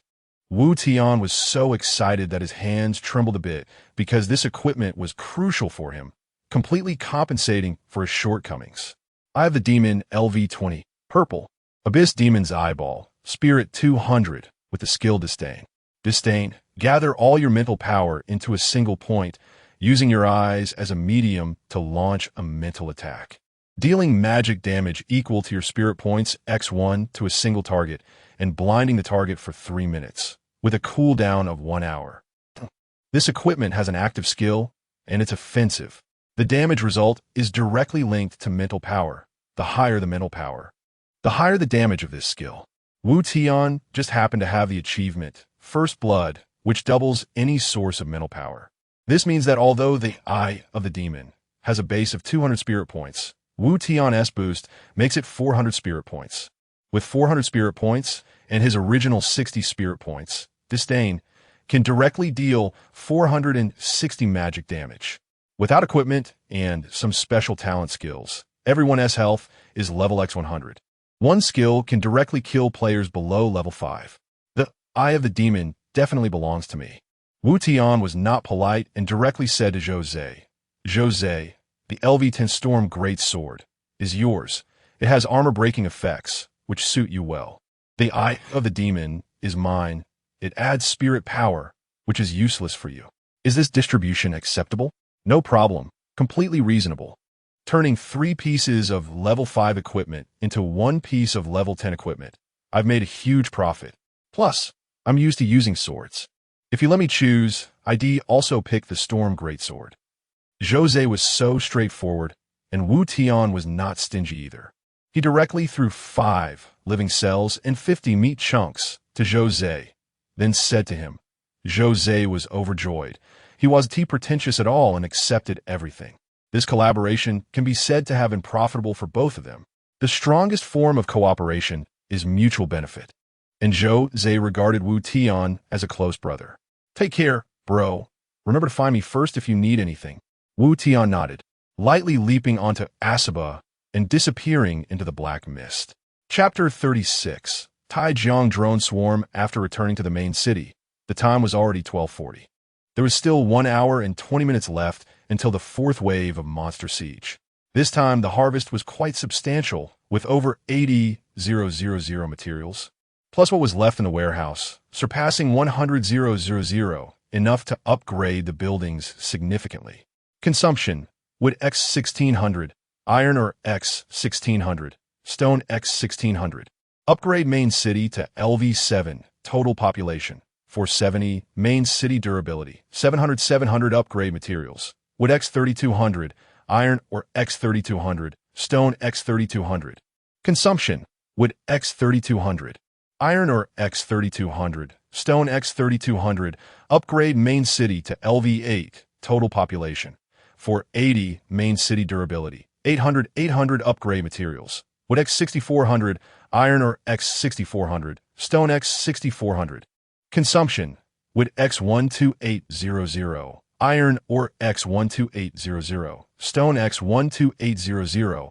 Upgrade main city to LV9, total population 490, main city durability 900 upgrade materials. Wood x25600, iron or x25600, stone x25600. After spending nearly 70,000 materials, the main city was upgraded by 3 levels, but the materials were once again insufficient. There were still over 30,000 materials left, and the Mecha camp was upgraded to level 5, allowing for the production of Taijiang drones. First, I spent 150 materials to create the blueprint, and then synthesized 10 units of energy crystals, finally manufacturing the Taijiang drone. Taijiang drone, a technological product of Taijiang Company. Its drone technology ranks among the best in the world. Skills: bombing automatically loads a C4 bomb every 10 seconds, dealing 200 explosion damage to enemies in the area.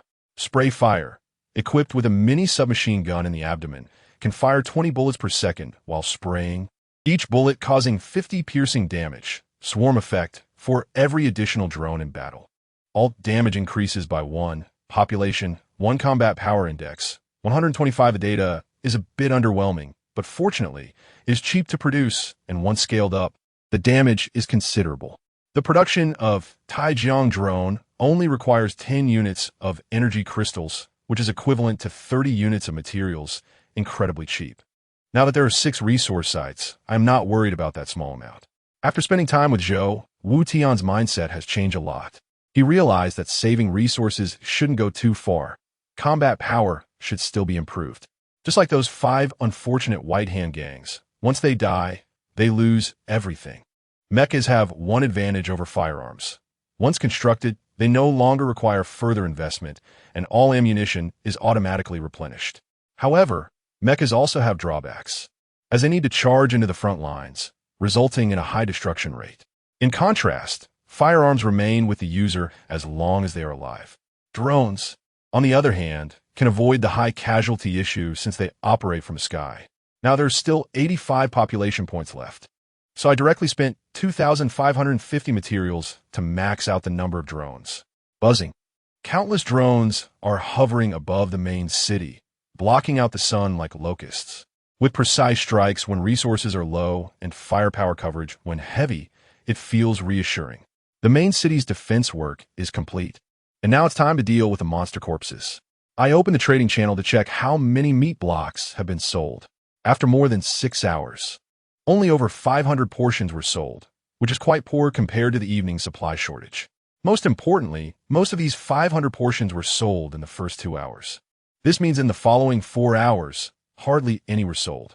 The reason is simple. The dozens of pages of meat blocks in the trading channel show that everyone was eyeing the high demand for food. With the level up, more people are venturing out to hunt, and job change books have increased, leading many to choose to become cooks and alchemists. Now, food restoring 10 points of satiety has been pushed down to 50 materials per portion, and Wu Tian selling it at 100 materials per portion would definitely not work. The neighboring herbal essence for health restoration is also not faring much better, with prices being driven down. Wu Tian felt that prices would continue to drop, possibly down to 10 materials for 10 points of satiety or health restoration. This would be the ideal price. If it's too expensive, someone will always undercut, causing prices to rise when there is a shortage and fall when there is an oversupply. Wu Tian lowered the price to 50 materials and then prepared to merge the corpses. There are still over 7,000 corpses on hand, most of which are mobile tide warriors. This is an amphibious fish-like creature. I wonder what their corpses can merge into. Who cares? I'll find out after merging. Wu Tian went ahead with a one-piece merge. Merging successful, consumed Mobile Tide Warrior Corpse LV5X2, obtained Sashimi X5. Merging successful, consumed Mobile Tide Warrior Corpse LV5X2, obtained Sashimi X5. Merging failed. Lost Mobile Tide Warrior Corpse LV5X1.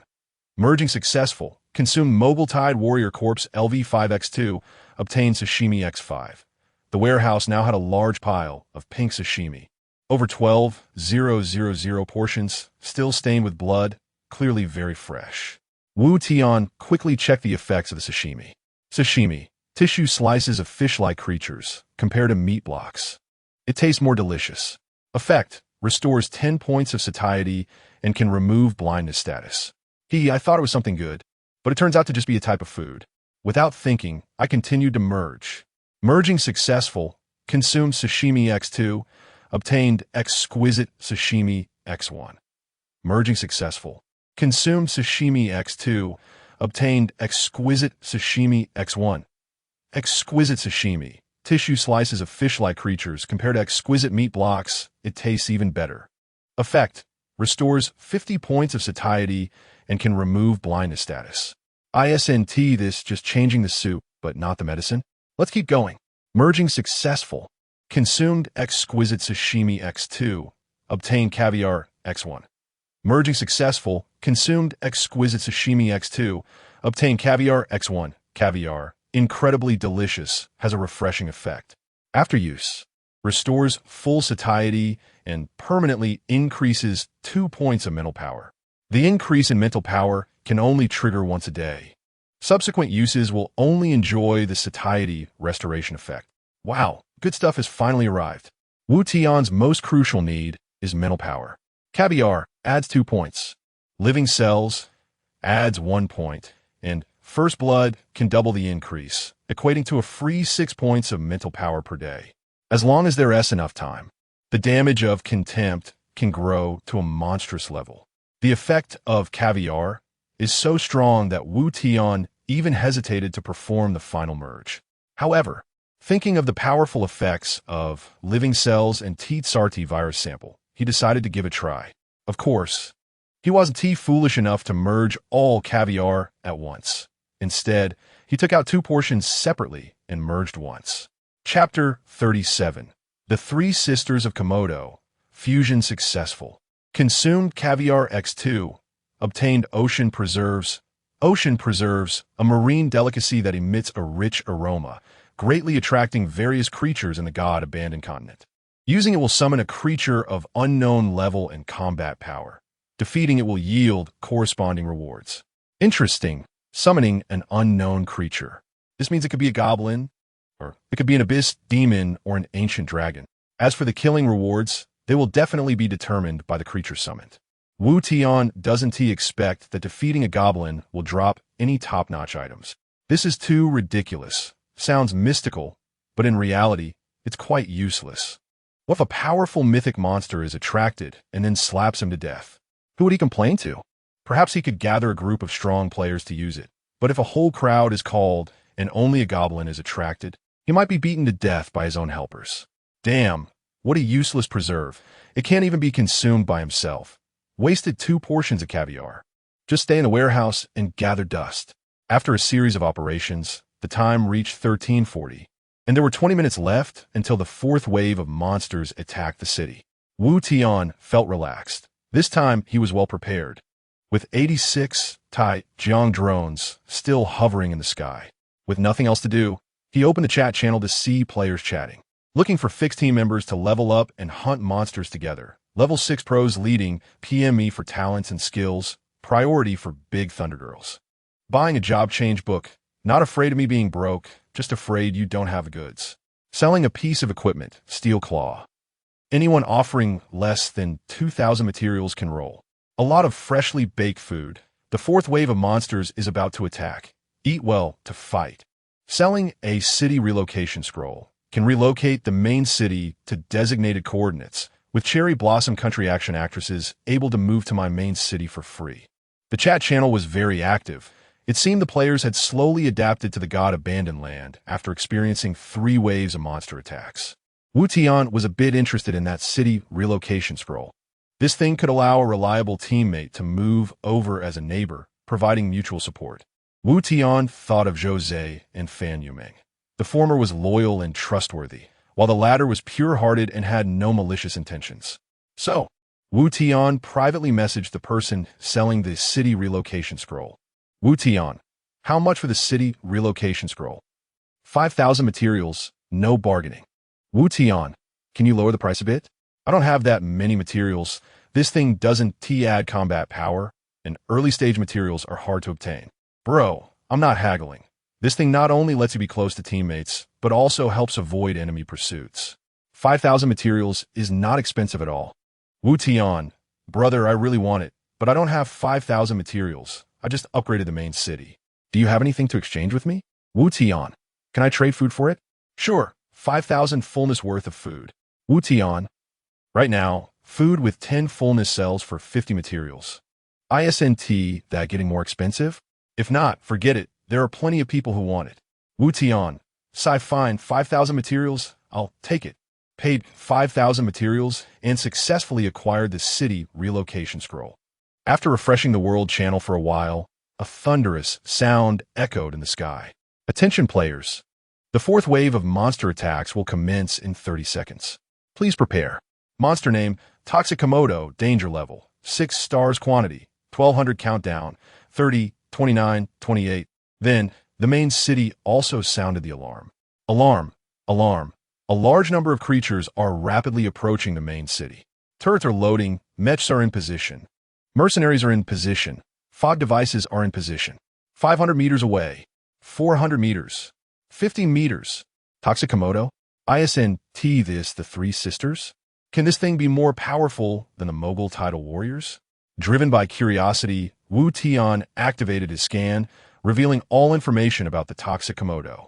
Monster name, Toxic Komodo level, LV6 skills, erosion attacks weaken the target's defense by 1 point, can stack, toxic attacks inflict poison damage, losing 1 of current health per second. Maximum not exceeding level X10, cannot stack. Weakness, none health, 700 attack, 42 defense, 40 mentality, 12 agility, 28 combat power index, 192. No wonder it has 2 skills. And the quantity has increased by 200. It's indeed much tougher than the 4th wave. The danger of the Toxic Komodo lies in its ability to infinitely break armor. If it receives enough attacks, its defense could even turn negative. The toxic aspect isn't particularly special, just causing a 1 loss of current health per second. At this low level, health ISNT much, so the damage ISNT significant. This wave of monsters has characteristics similar to the Mogul Tidal Warriors, somewhat countering melee units. However, Jose learned from the last lesson and prepared more purification potions. For Wu Tian, it posed no threat. With so many Tai Jiang drones overhead, he was just waiting for this group of 3 sisters to deliver their heads. The MECH had intelligent mechanisms and didn't require Wu Tian to operate them at all. As the main city's alarm rang, a louder buzzing sound followed, surpassing the main city's alarm. Buzz, buzz, buzz. The drones moved steadily forward. And then the sound of micro-submachine guns firing and C4 explosives exploding rang out in succession, creating a pleasant symphony.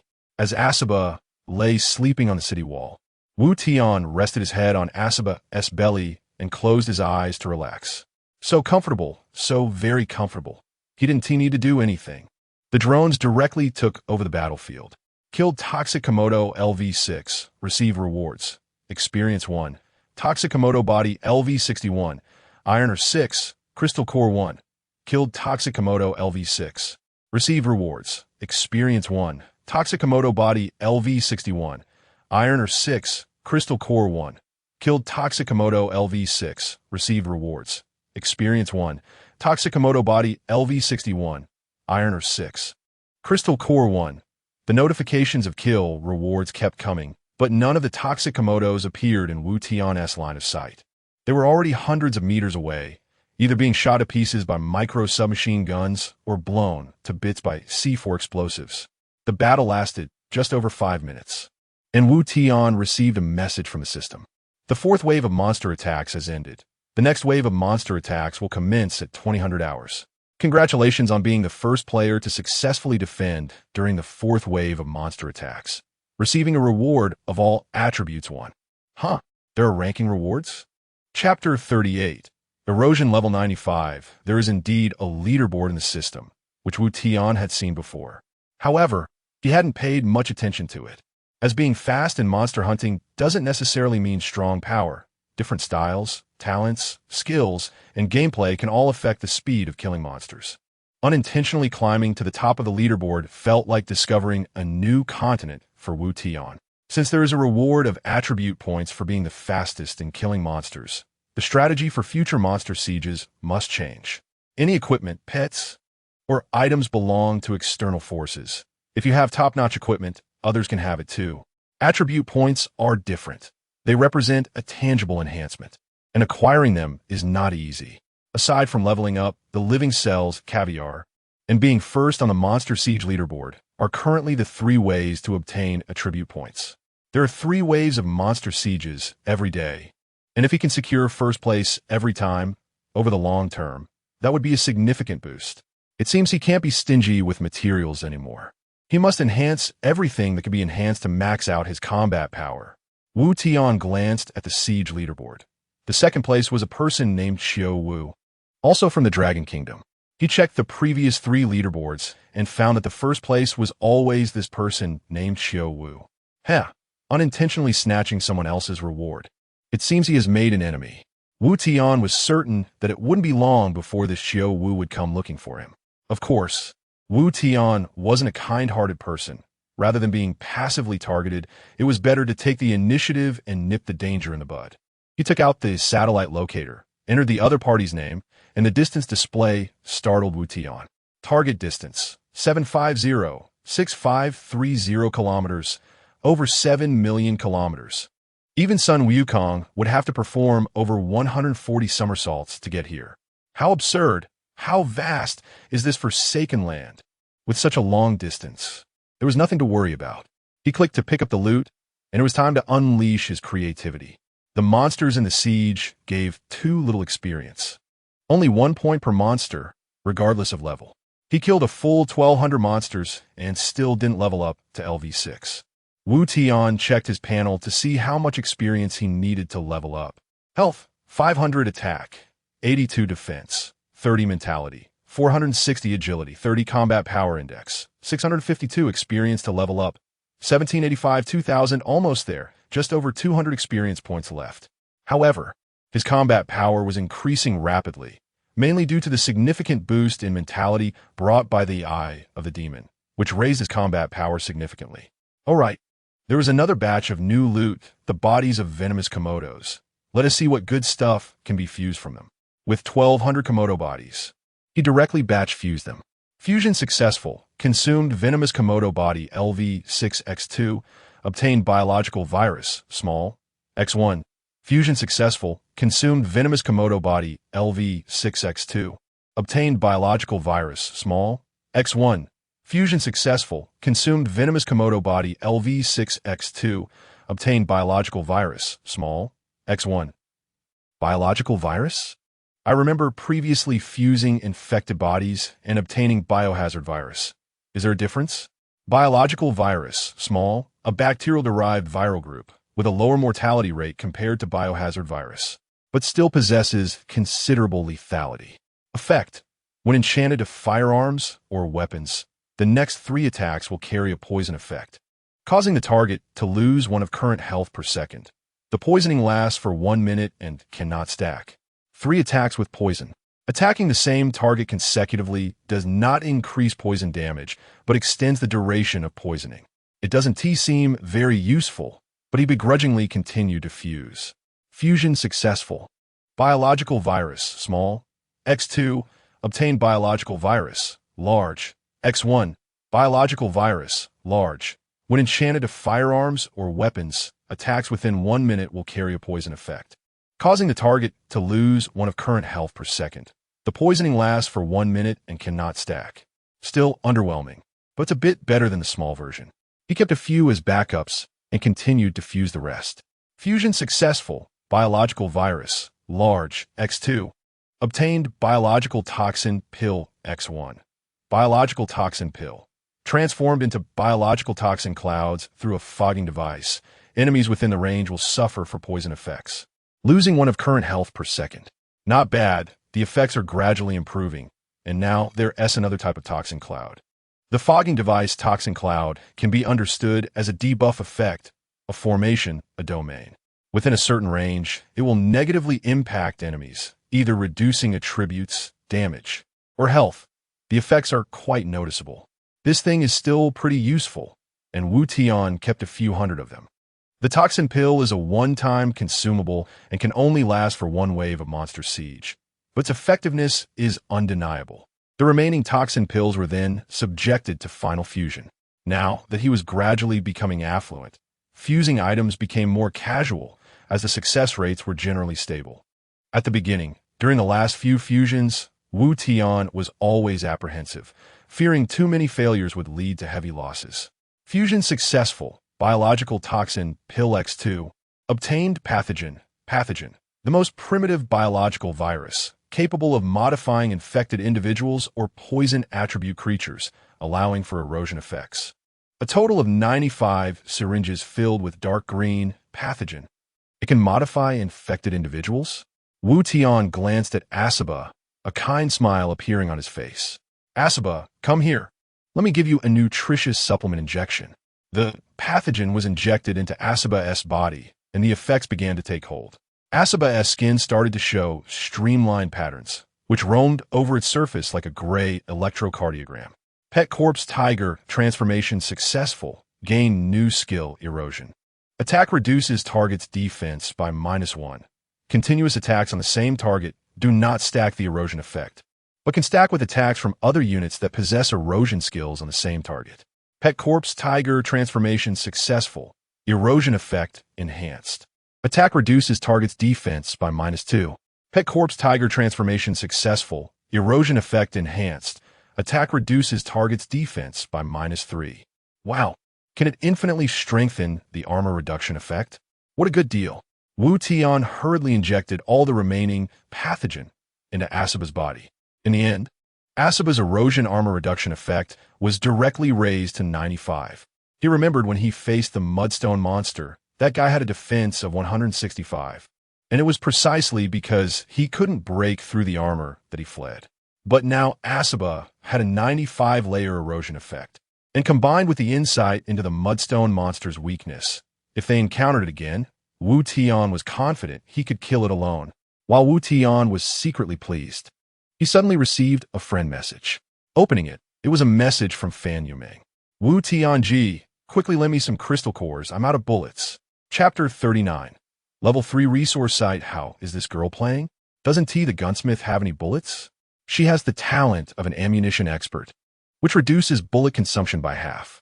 Wu Tian transferred 100 crystal cores to Fan Yumeng and added, remember to pay me back. Driven by curiosity, Wu Tian decided to check out Fan Yumeng's main city. Since he was going out to hunt anyway, it was just on the way. Riding on the back of Asaba, he sped along, with 85 drones flying steadily above him, maintaining a position directly overhead, while the electronic dog and 2 militia members, lacking speed advantages, were responsible for guarding the city. Mecha sweep mode has been activated. Sweep target filter. Wild monsters. Level LV10. Distance 500 meters. Wu Tian expanded his mental power and constantly searched for nearby wild monsters. In sweep mode, once a target that meets the filter is found, the drone swarm will automatically converge and attack without needing any commands. Killed Rock Scorpion LV2. Rewarded 20 experience points. 2 stone materials, 2 crystal cores. Rock Scorpion Corpse, LV21. Kill Porcupine, LV3. Rewarded 30 experience points, 3 wood materials, 3 crystal cores. Porcupine Corpse, LV31. Killed Thunder Young Eagle, LV5. Rewarded 50 experience points. 5 iron or 5 crystal cores. Young Eagle Corpse, LV51. Killed Ghoul, LV1. Rewarded 10 experience points, 10 stone materials, 1 crystal core. Ghoul Corpse, LV11. Wu Tian didn't do anything, just took a stroll, and the system kept flashing kill rewards. Experience points and various materials were coming in as easily as picking up leaves. This sweep mode was so effective. It was like the enemy had entered the village, leaving no grass behind. When Wu Tian arrived outside Fan Yumeng's main city, both he and Asaba had leveled up to level 6. Pets are different from recruited mercenaries. The level of mercenaries depends on the level of the mercenary camp and will not level up with subsequent monster kills. Pets can gain experience equal to the player in battle and can continuously level up.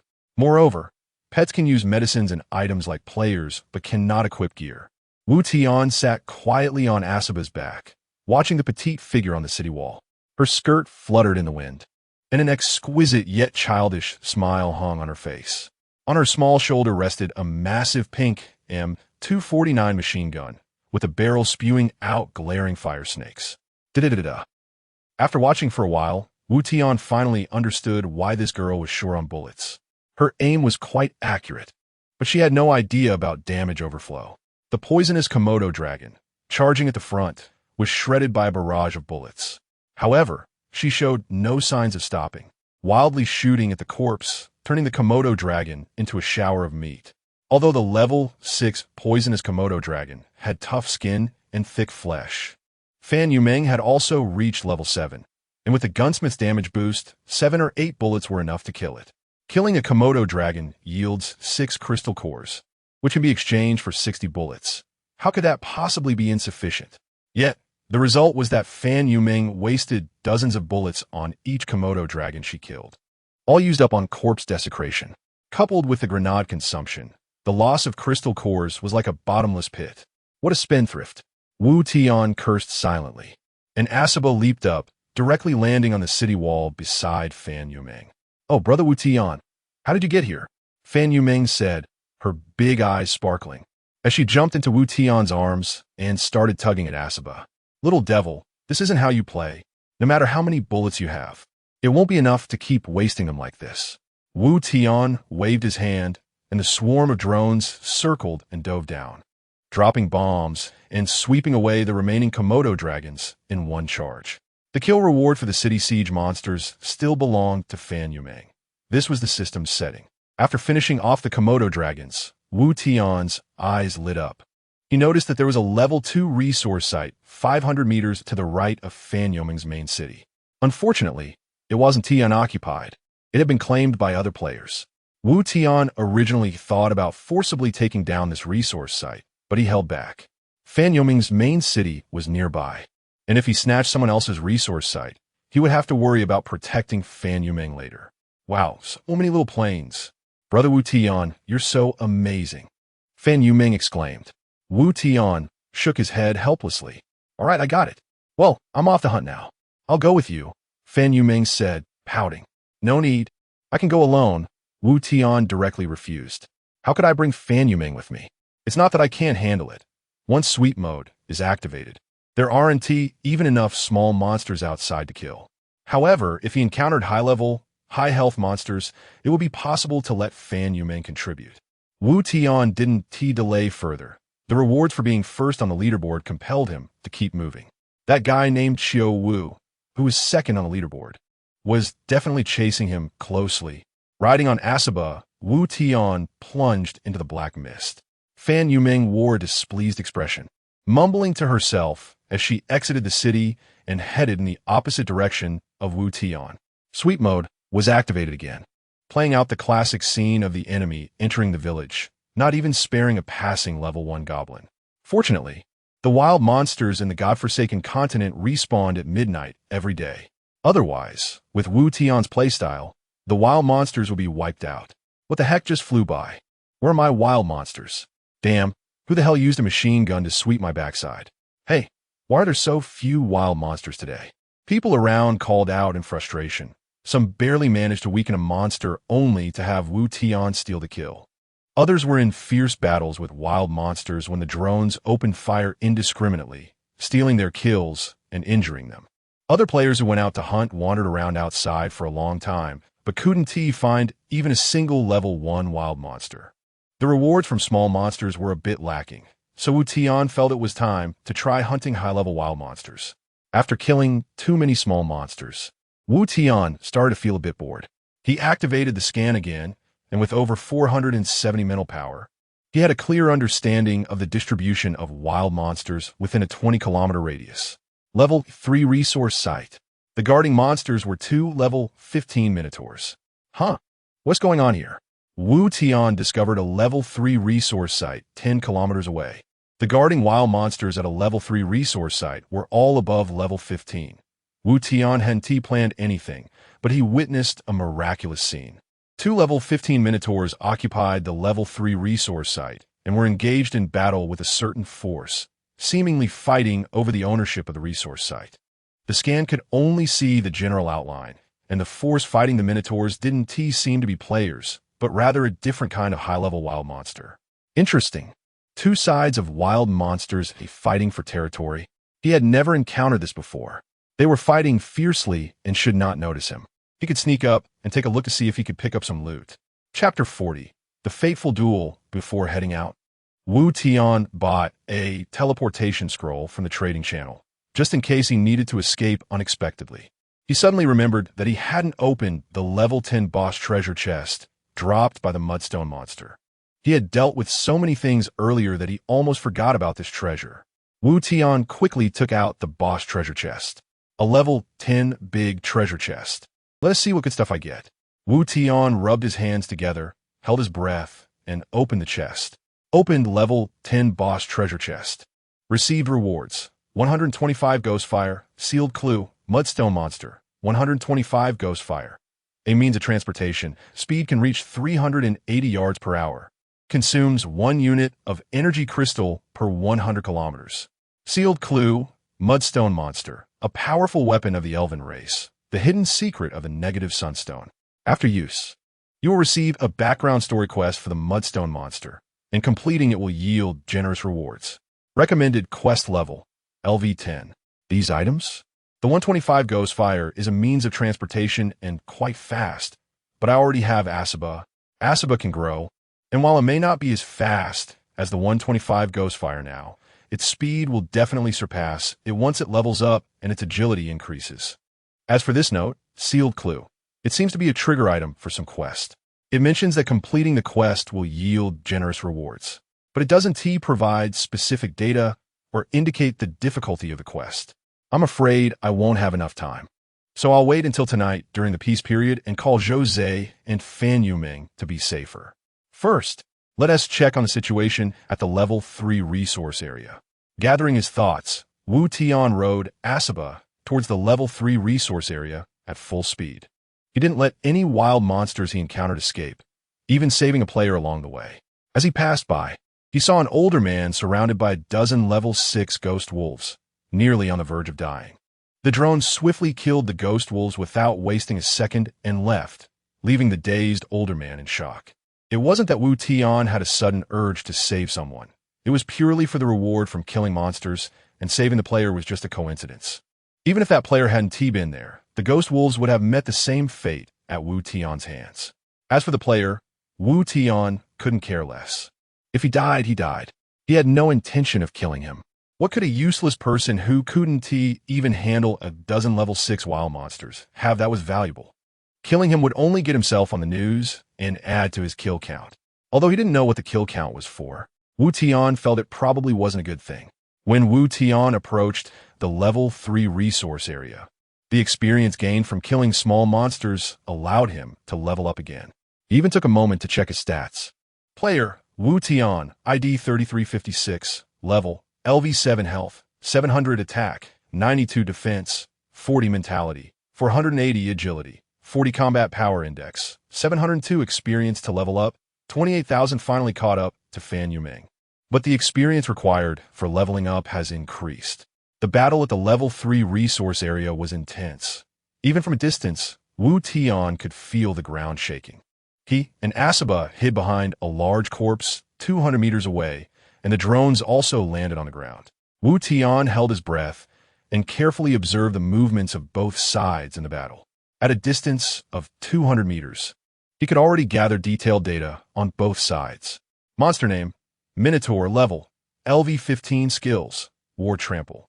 Shockwave, health, 2000 strength, 115 defense, 102 mentality, 93 agility, 80 combat power index, 590 characteristics. Primitive tribe of the Camley Prairie, Minotaurs love peace, worship the Earth Mother, believe in druids, and have long been nomadic in the Camley Prairie, having a long-standing rivalry with centaurs.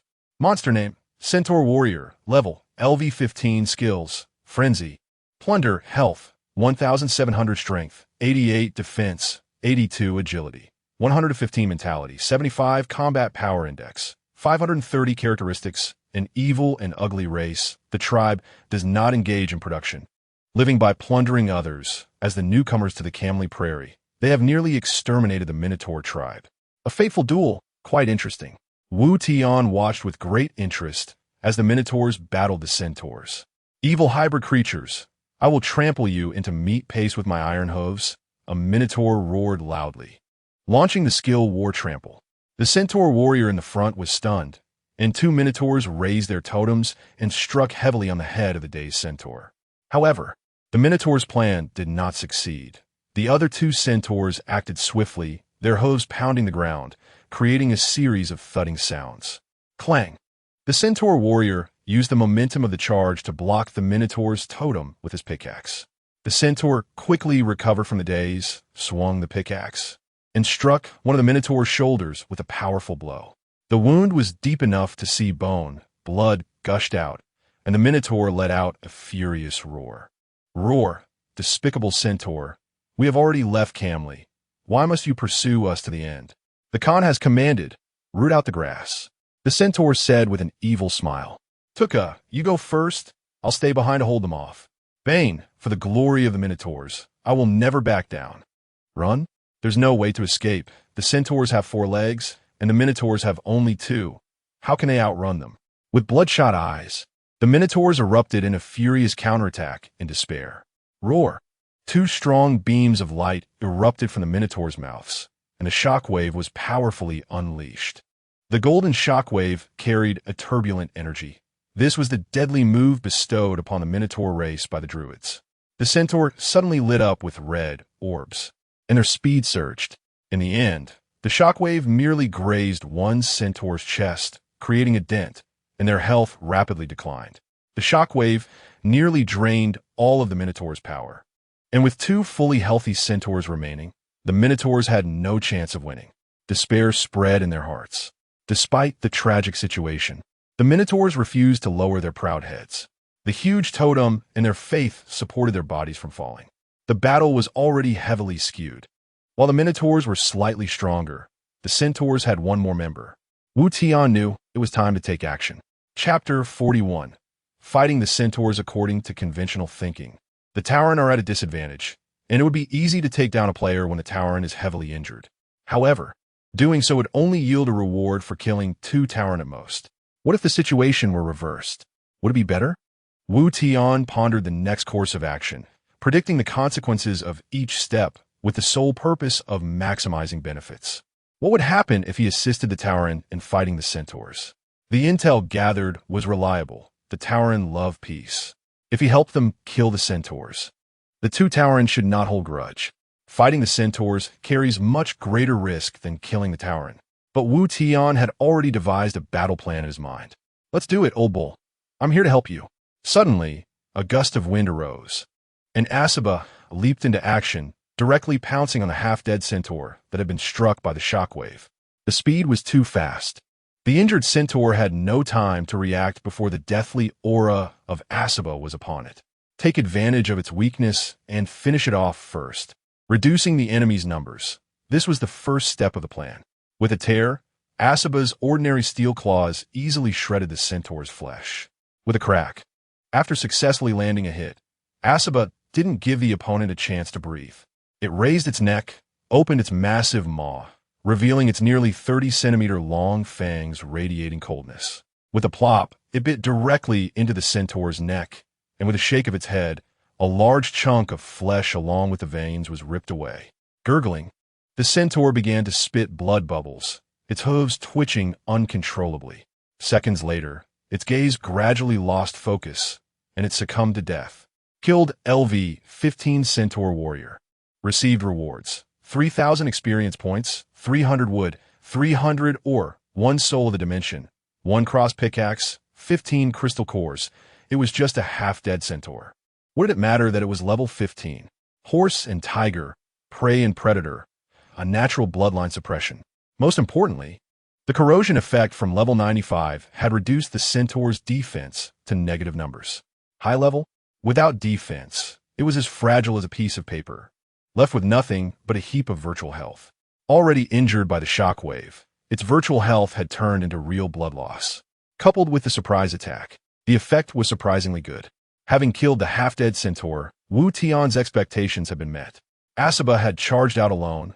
Wu Tian, without a mech engineer, would not charge into battle. At that moment, he had already circled behind the 2 Tauren, maintaining a distance of 5 meters from them. Damn, where did this beast come from? Is it an indigenous creature from the Forsaken Land? Hurry, kill it.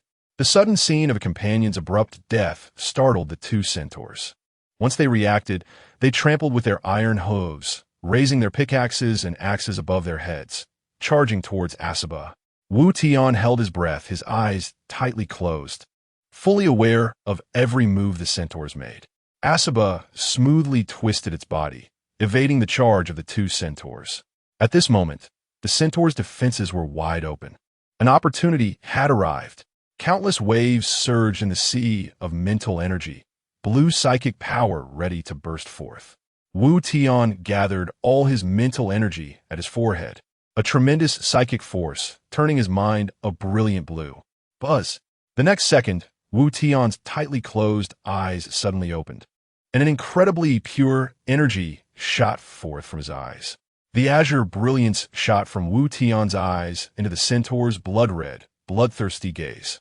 The centaur felt as if its cerebellum was being pressed by a cone and then struck hard with a hammer. My eyes ah! Contempt. A single target burst that included a blinding effect, with no chance of evasion. The psychic magic damage soared to 470, causing blood to seep from the centaur's mouth and nose. Asaba and Wu Tian were in sync. With one centaur suffering from contempt damage, its combat effectiveness drastically reduced, Asaba's eyes glinted with ferocity, leaping forward. The drones in the sky also had high intelligence mechanisms. A dizzying, buzzing sound erupted, and the drones ascended, hovering in the most suitable position. 85 drones obscured a small portion of the sky, and black, mini submachine guns extended from their undercarriages. Small tracking missiles were also ready to fire. Tat tat tat tat tat tat. The machine guns unleashed a relentless barrage, driven by high intelligence, ensuring no friendly fire hit Asaba. The drone's damage was initially insufficient to significantly harm the centaur, akin to a human being bitten by a mosquito.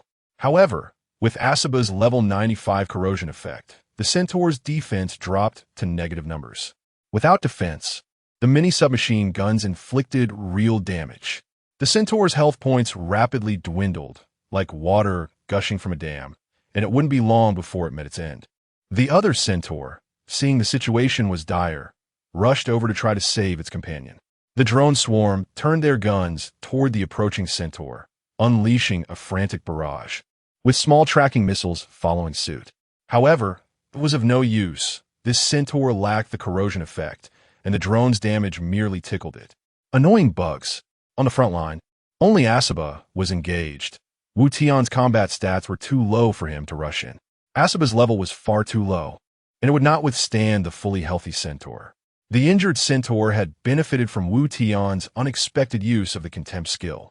The hard-won suppression situation could not be allowed to slip away. Tuka, there seems to be a turning point. It looks like a Forsaken One is helping us. Who? Let's intercept that centaur together.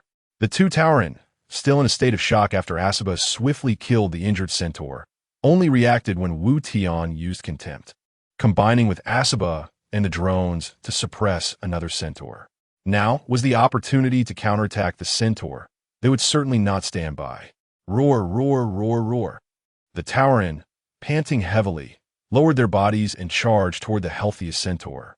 Chapter 43, The Secret of the Godforsaken Land. The teleportation array activated, and 5 seconds later, the team appeared on top of the city wall. Looking at the low wall, two Tauren couldn't help but question. Exile brothers, are you sure this tiny city can withstand the centaur army? Oh, it is a bit shabby. Wu Tian had always invested resources in upgrading the main city and the Mecha camp, and now the city wall was only at level 3.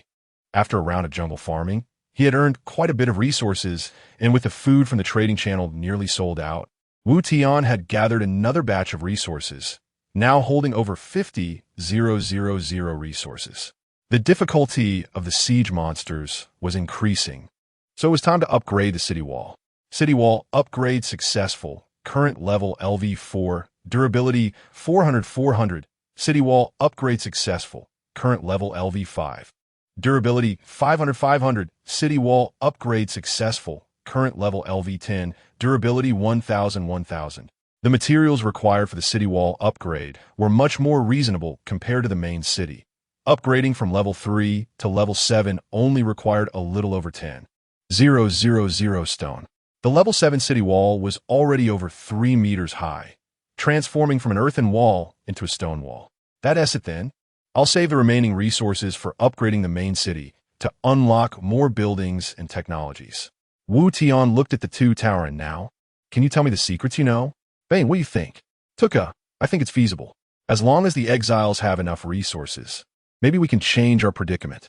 All right, I understand. The old Tauren Tuka let out a long breath, seemingly having made up his mind. Exile, what you want to know is actually not much of a secret. Tuka slowly began.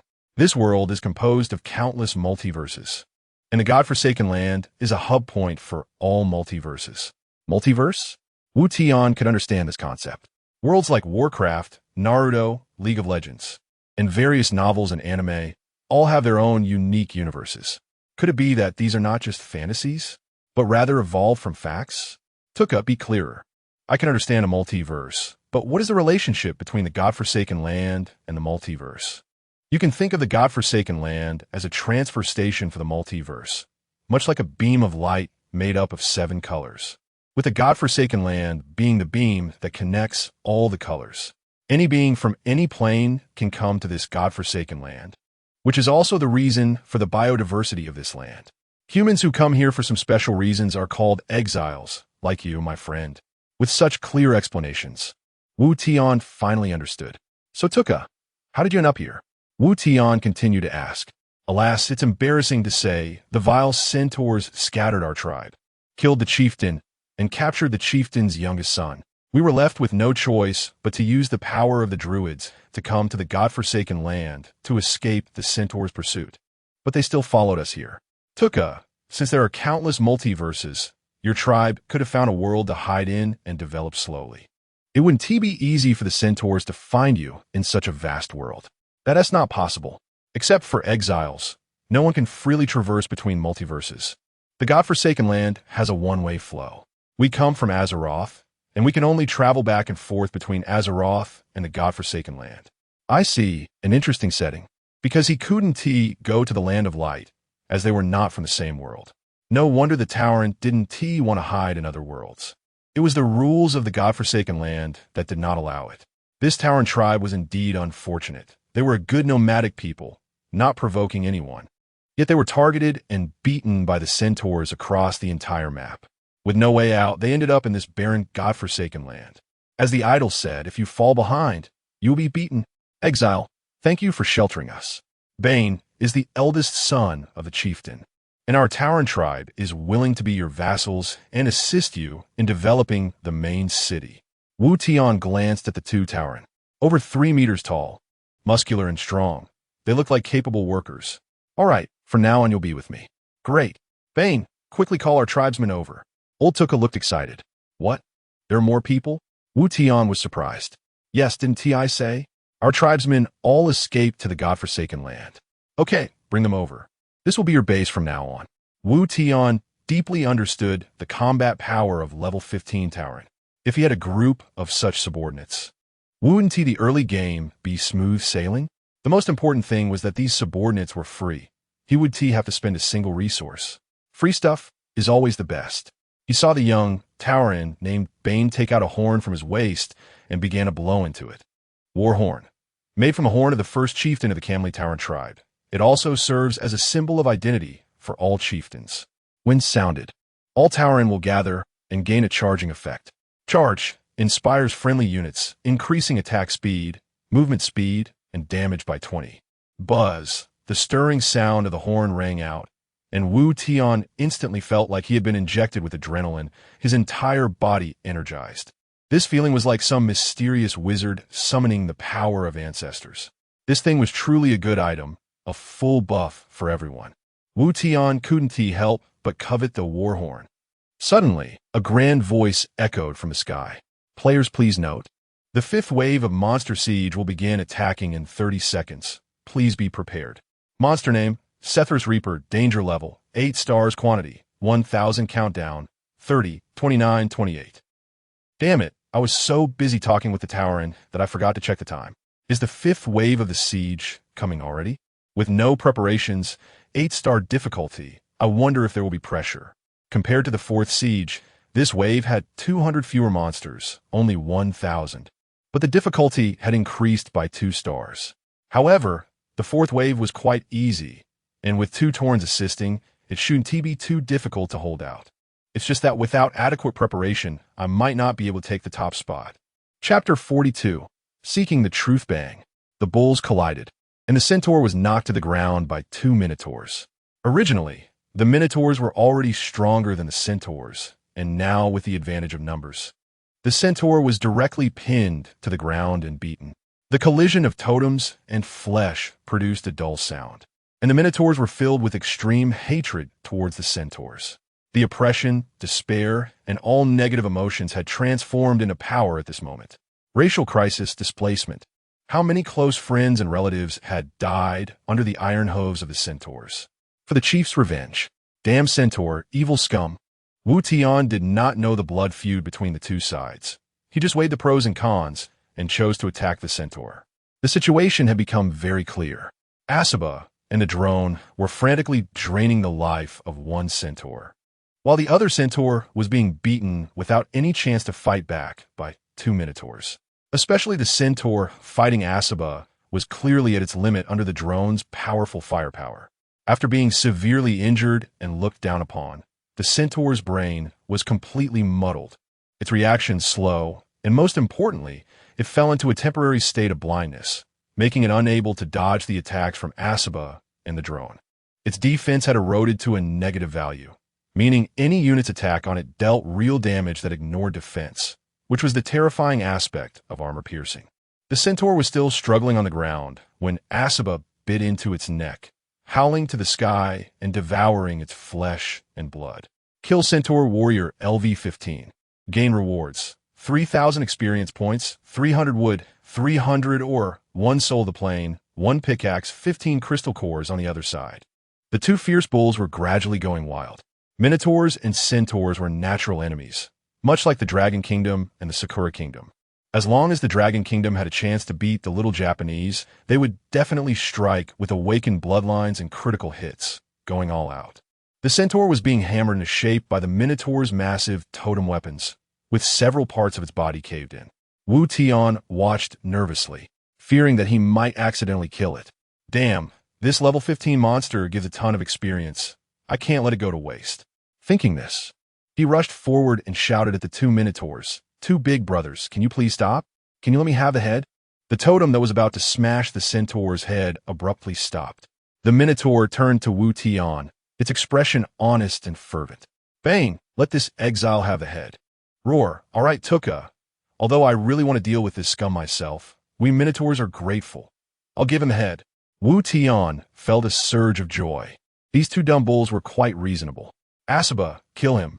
Upon receiving Wu Tian's command, Asaba stopped eating and leaped onto the other centaur. "Damn, foolish Minotaurs, and you exile. The Khan's army will not spare you. Wait for the revenge of our great Khan nation." The centaur, in utter despair, knew it was doomed. It became enraged, its eyes bloodthirsty, unleashing its impotent fury. In the next second, Asaba opened its mouth wide, its sharp fangs carrying both biochemical and biological toxins, biting down on the centaur's neck. Shump, shump. Kill Centaur Warrior LV-15. Gain rewards: 3,000 experience points, 300 wood, 300 ore, 1 soul of the plane, 1 pickaxe, 15 crystal cores. Congratulations, you have leveled up to LV-8. Gain rewards: all attributes 5. Health 100. Player Wu Tian, ID 3356. Level LV-8. Health 800. Attack 97. Defense 45. Mentality 490. Agility 45. Combat Power Index 757. Experience to level up 10 2016,000. I leveled up again. The rewards from this level 15 wild monster are too rich. To level up quickly, I still need to kill high-level wild monsters. Wu Tian turned to the two Minotaurs and thought, "Hey, these two brothers are starting to look quite good." Finally, reason prevailed. The two old bulls were much stronger than the centaur. If it were one, Wu Tian would have a great chance of winning with all his skills. But with two Minotaurs, there was no chance at all. Moreover, his scorn was still on cooldown, and relying solely on Asaba and the drone wouldn't be enough to win. The Minotaur's War Stomp had a stunning area effect, and the Shockwave AoE was a huge counter to the drone swarm. At this moment, the two Minotaurs walked over to Wu Tian and deeply bowed. The one named Tuka said in a sincere and honest tone, "Exile, thank you for saving us. From now on, you'll be a friend of our Minotaur tribe. As strays, we have nothing to offer, but to show our gratitude. This level 3 resource land is yours. By the way, the evil centaurs will surely seek revenge. You must be careful of their retaliation. Occupy level 3 mine. Iron or resource 1 per second." Wu Tian felt a surge of joy. He had originally just planned to collect 2 heads, but unexpectedly gained a resource land for free. However, many questions swirled in his mind, and there were many things he urgently wanted to clarify. "Two big brothers, why do you call me Exile? Also, what is the relationship between the Minotaur tribe and the Centaur tribe?" The Minotaurs scratched their heads in confusion. This is a long story. It can't be explained in a short time. It's not that we don't want to tell you. It's just that time doesn't allow it. This place is not suitable for staying long. Our tribe has been scattered, with some of our kin lost in the Forsaken Land. The centaurs will definitely come after us again. Wu Tian sensed that these two old bulls knew some secrets about the Forsaken Land, and they were not weak either. So he spoke up. Since you have lost contact with your kin and have no home to return to, why not come to my territory? It's relatively safe there. Once you find your main group, you can reunite with them. The Minotaurs hesitated for a moment. Exile, that's not good. Those centaurs are pursuing our kin to the death. Taking us and will only drag you into the abyss. Wu Tian had already tasted the sweetness of rewards, and if he took these two Minotaurs with him, it would attract more centaurs. Although it was dangerous, the rewards were equally tempting. In that case, we are willing to follow you. The Minotaurs, being straightforward by nature, agreed upon seeing Wu Tian's persistent request. Besides, they really had no place to go, and Tuka was also injured. He was eager to uncover the truth. This obscure Forsaken Land might reveal a glimpse of the truth. Chapter 44, The Fifth Wave of Scythe Monsters. Alarm, alarm. A large number of creatures are rapidly approaching the main city. The turrets are loading, the MECHs are in position, and the mercenaries are ready. The vaporization devices are activated. Distance 500 meters. Distance 400 meters. Distance 50 meters. Are they coming? A low, hoarse voice came from the black mist, like a steel saw scraping glass. The detection activated immediately, and the monster information appeared in Wu Tian's mind. Damn, what kind of monster is this? It looks too terrifying and abstract. It was a group of elongated, deformed humanoid monsters, every part of their bodies twisted. Their yellow skin was covered in strip-like formations, resembling the state of a venomous host when it is being parasitized. More vividly, it looked like a human shape formed by countless twisted strands. Each of the twisted monsters held a scythe that emitted a cold gleam. Truly, there are wonders in the world. From which multiverse did these scythes come? Scythe, scythe. The monsters emitted incomprehensible screeches as they charged towards the main city. Damn, they are fast. Wu Tian quickly checked the attributes of the scythe monster. Monster name, Scythe Reaper, level, LV8 skill, soul cutting, attack deals adaptive damage based on the lowest value of the opponent's defense and spirit. Weakness, burning health, 800 attack, 55 defense, 10 spirit, 55 agility, 60 combat power index, 240 traits, servants of death. Harvesting souls for their master in the Forsaken Land. Their existence is for slaughter. Their scythes can not only wound your body, but also reap your soul, the Scythe Reaper. The terrifying Soul Cutter is here. These guys are incredibly fast. According to the alarm, they can move at least 100 meters in 2 seconds. To be safe, Wu Tian quickly activated the vaporizer, unleashing both biochemical poison clouds and biological poison clouds. 2 clouds of emerald green and dark green gas spread around the main city. The former can break armor, while the latter can cause a small amount of continuous damage, serving as a minor debuff. The drones didn't need commands. They charged out immediately. Many submachine guns and tracking missiles exploded in bursts of fire in the black mist. The Uzi submachine guns of 2 militia men also began to roar lowly. However, due to the scythe's incredible speed, the firepower couldn't suppress them. In just a few seconds, the attacking monster army was already at the city walls. The wall is attacked by Scythe LV8, durability decreased by 4. The wall is attacked by Scythe LV8, durability decreased by 4. The wall is attacked by Scythe LV8, durability decreased by 4. Damn, since the first wave of goblin catapults. This is the second time the city has been attacked. Roar. Asaba jumped down from the city wall, his tiger claws striking with enough force to shatter the scythe's twisted body. Tuka and Bane, 2 minotaurs, exchanged glances and nodded solemnly. Let us go. It's time to prove our worth. Bang. The 2 big bulls jumped down from the city wall, their 3-meter-tall bodies crashing to the ground with a dull sound. Tuka's muscles bulged as he gathered all his strength in his legs, then stood on 1 foot, lifting the other. Boom! Tuka stomped down with all his might, causing dust to fly and the ground to shake.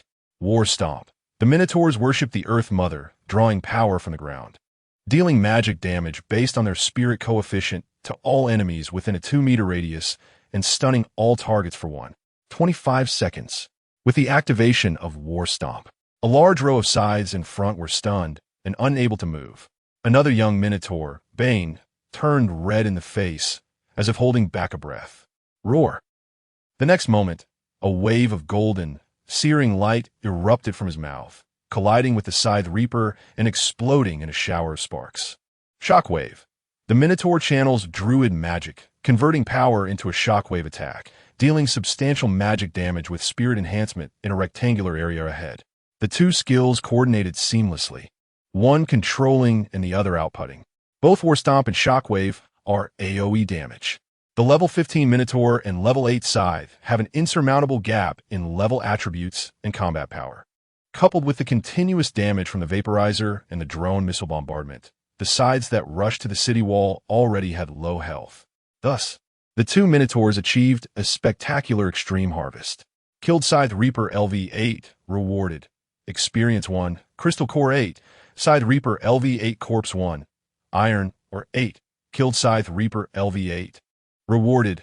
Experience 1, Crystal Core 8, Scythe Reaper LV8 Corpse 1, Wood 8. Killed Scythe Reaper LV8, rewarded. Experience 1, Crystal Core 8, Scythe Reaper LV8 Corpse 1, Stone 8. The system received a series of kill rewards, and Wu Tian nodded in satisfaction. Not bad, not bad. The two little brothers are worth it. Soon, the second wave of scythes was rapidly approaching the city again.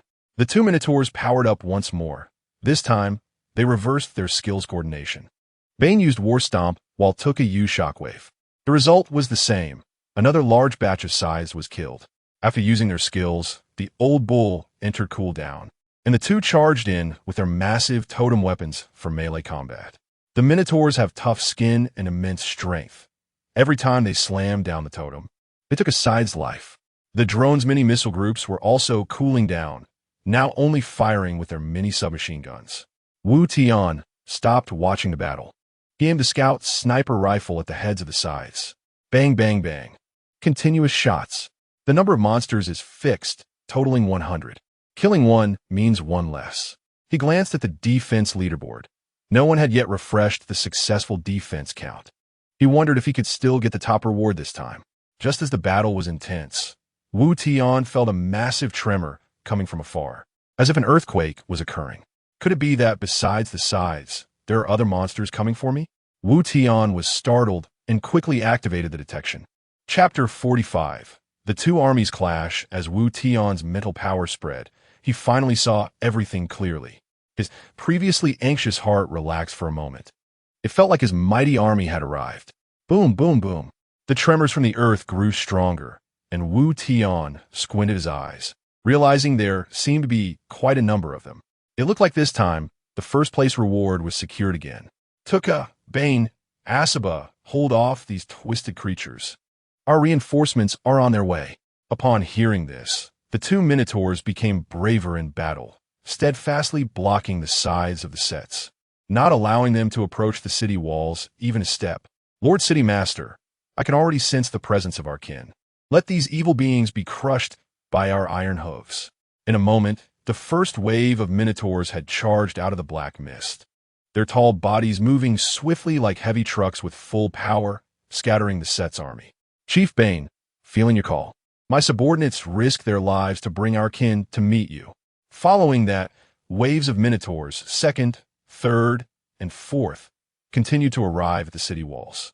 The Minotaurs followed orders.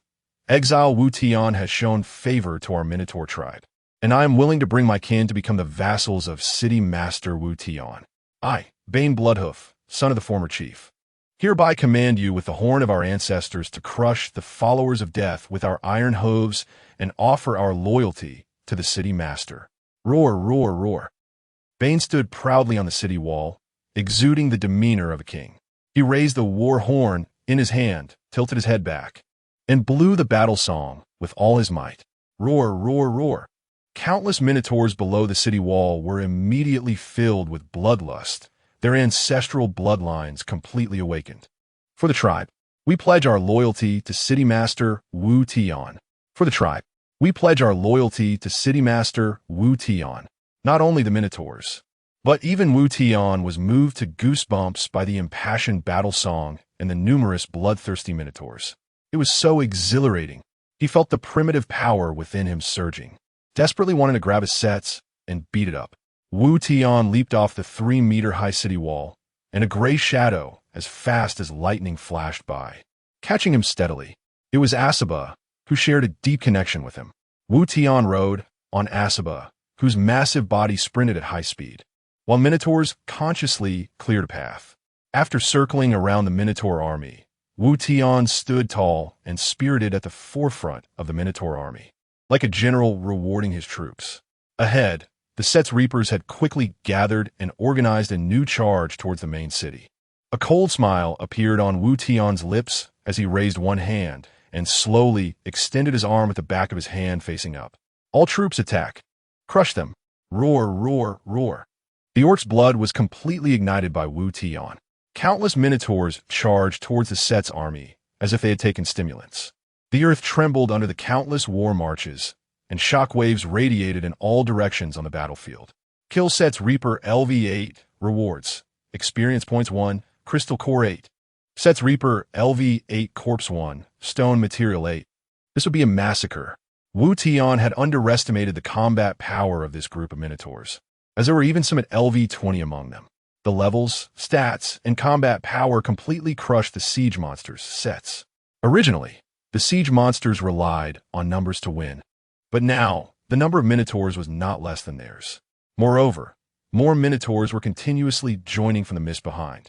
The newly arrived Minotaurs saw their kin engaged in fierce battle with a group of monsters and recklessly launched an attack on the rear of the Set's army. A pincer attack, a mountain of corpses, and a sea of blood.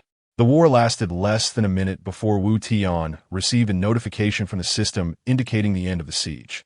The Set's Reapers had failed to withstand the first wave of the Minotaurs' attack. The 5th wave of monster siege has ended. The next wave of monsters will launch and attack tomorrow at 8 a.m. You have entered the peaceful night period. Please allocate your time wisely, go out to hunt, or rest and recuperate. Congratulations on being the first player to successfully defend during the 5th wave of monster siege, receiving a reward of 1 to all attributes. The second day, had a total of 3 waves of siege monsters perfectly concluded. As expected, with the assistance of the Minotaur army, he successfully obtained the first place attribute reward on the leaderboard. From the start of the 5th wave of monster siege to its conclusion, it took less than 15 minutes. Of course, most of the time was wasted before the arrival of the Minotaur army. At this moment, other players were still engaged in fierce battles, and the public screen occasionally displayed news of players dying. However, compared to the previous waves of siege, even though the sets were 8-star danger level, the death rate had decreased significantly. After all, those who survived to this point had some self-preservation skills. Feeling the increase in attributes and the boost in strength, Wu Tian was filled with joy. He had to say, this 1 to all attributes reward was truly delightful. Don't underestimate these attribute points. Over time, they could accumulate significantly. Plus, Wu Tian also had living cells and caviar, which provided considerable daily boosts. To receive 1 to all attributes on the leaderboard among billions of people was incredibly rare, far lower than winning the lottery. Winning the lottery relied on luck, and everyone had an equal chance, but securing the first place on the leaderboard depended on skill. The seemingly insignificant first place reward also proved the rarity of items that could increase attributes. No wonder Zhou regarded living cells as a treasure. Of course, the rules of the godforsaken land were still quite fair. The first place reward was just a minor attribute point boost, which did not significantly impact combat power. Unlike the various mobile games Wu Tian played in reality, where leaderboard rewards were either SSS level rewards or top-tier orange item rewards. This outcome led to top spenders monopolizing various leaderboards, widening the gap for casual players. In the godforsaken land, everyone's talent skills were extraordinary. There was no scenario where some awakened SSS talents while others awakened useless E or D level talents. There were also no awakening systems or any cheats. Here, one could only rely on their own strength and understanding of the godforsaken land, struggling through dangers and teetering on the edge of life and death. Minotaur army, regroup. All the Minotaurs orderly retreated and assembled, looking at their lord Wu Tian with fervent eyes. Wu Tian clicked to collect, gathering all the spoils into his possession. Looking at the dark mass of Minotaurs before him, as well as the scattered Minotaurs still continuously gathering in the distance, Wu Tian smiled with a mix of pride and helplessness. He turned to Bane and asked, Bane, how many people does your tribe actually have? Chapter 46, Cavalry and Infantry 80,000? How many Tauren have come to the godforsaken land now? 80,000 Tauren indeed, startled Wu Tian. He didn't have any space-type items, and the main city was too small to accommodate them. The city lord. Bane's eyes dimmed, filled with a hint of sadness. City lord, our Tauren tribe has only a little over 3,000 tribesmen left. Coming here was a last resort. The centaurs want to exterminate us. At this point, all the Tauren lowered their heads in sorrow. The plight of the Tauren was truly tragic. 80,000 alive had been beaten down to just 3,000. Even if it were 80,000 pigs lined up for slaughter, it wouldn't be easy to finish them off in a short time. The mortality rate was even higher than that of the Jews during World War II. The main point was that the overall combat strength of the Tauren was slightly higher than that of the centaurs. How could they have lost? Could it be that the centaurs had 1,000,000 troops? Wu Tian's heart raced. If the centaurs truly had 1,000,000 troops, wouldn't taking in this group of Tauren be like inviting disaster? Wu Tian quickly asked Bane. He needed to clarify the situation.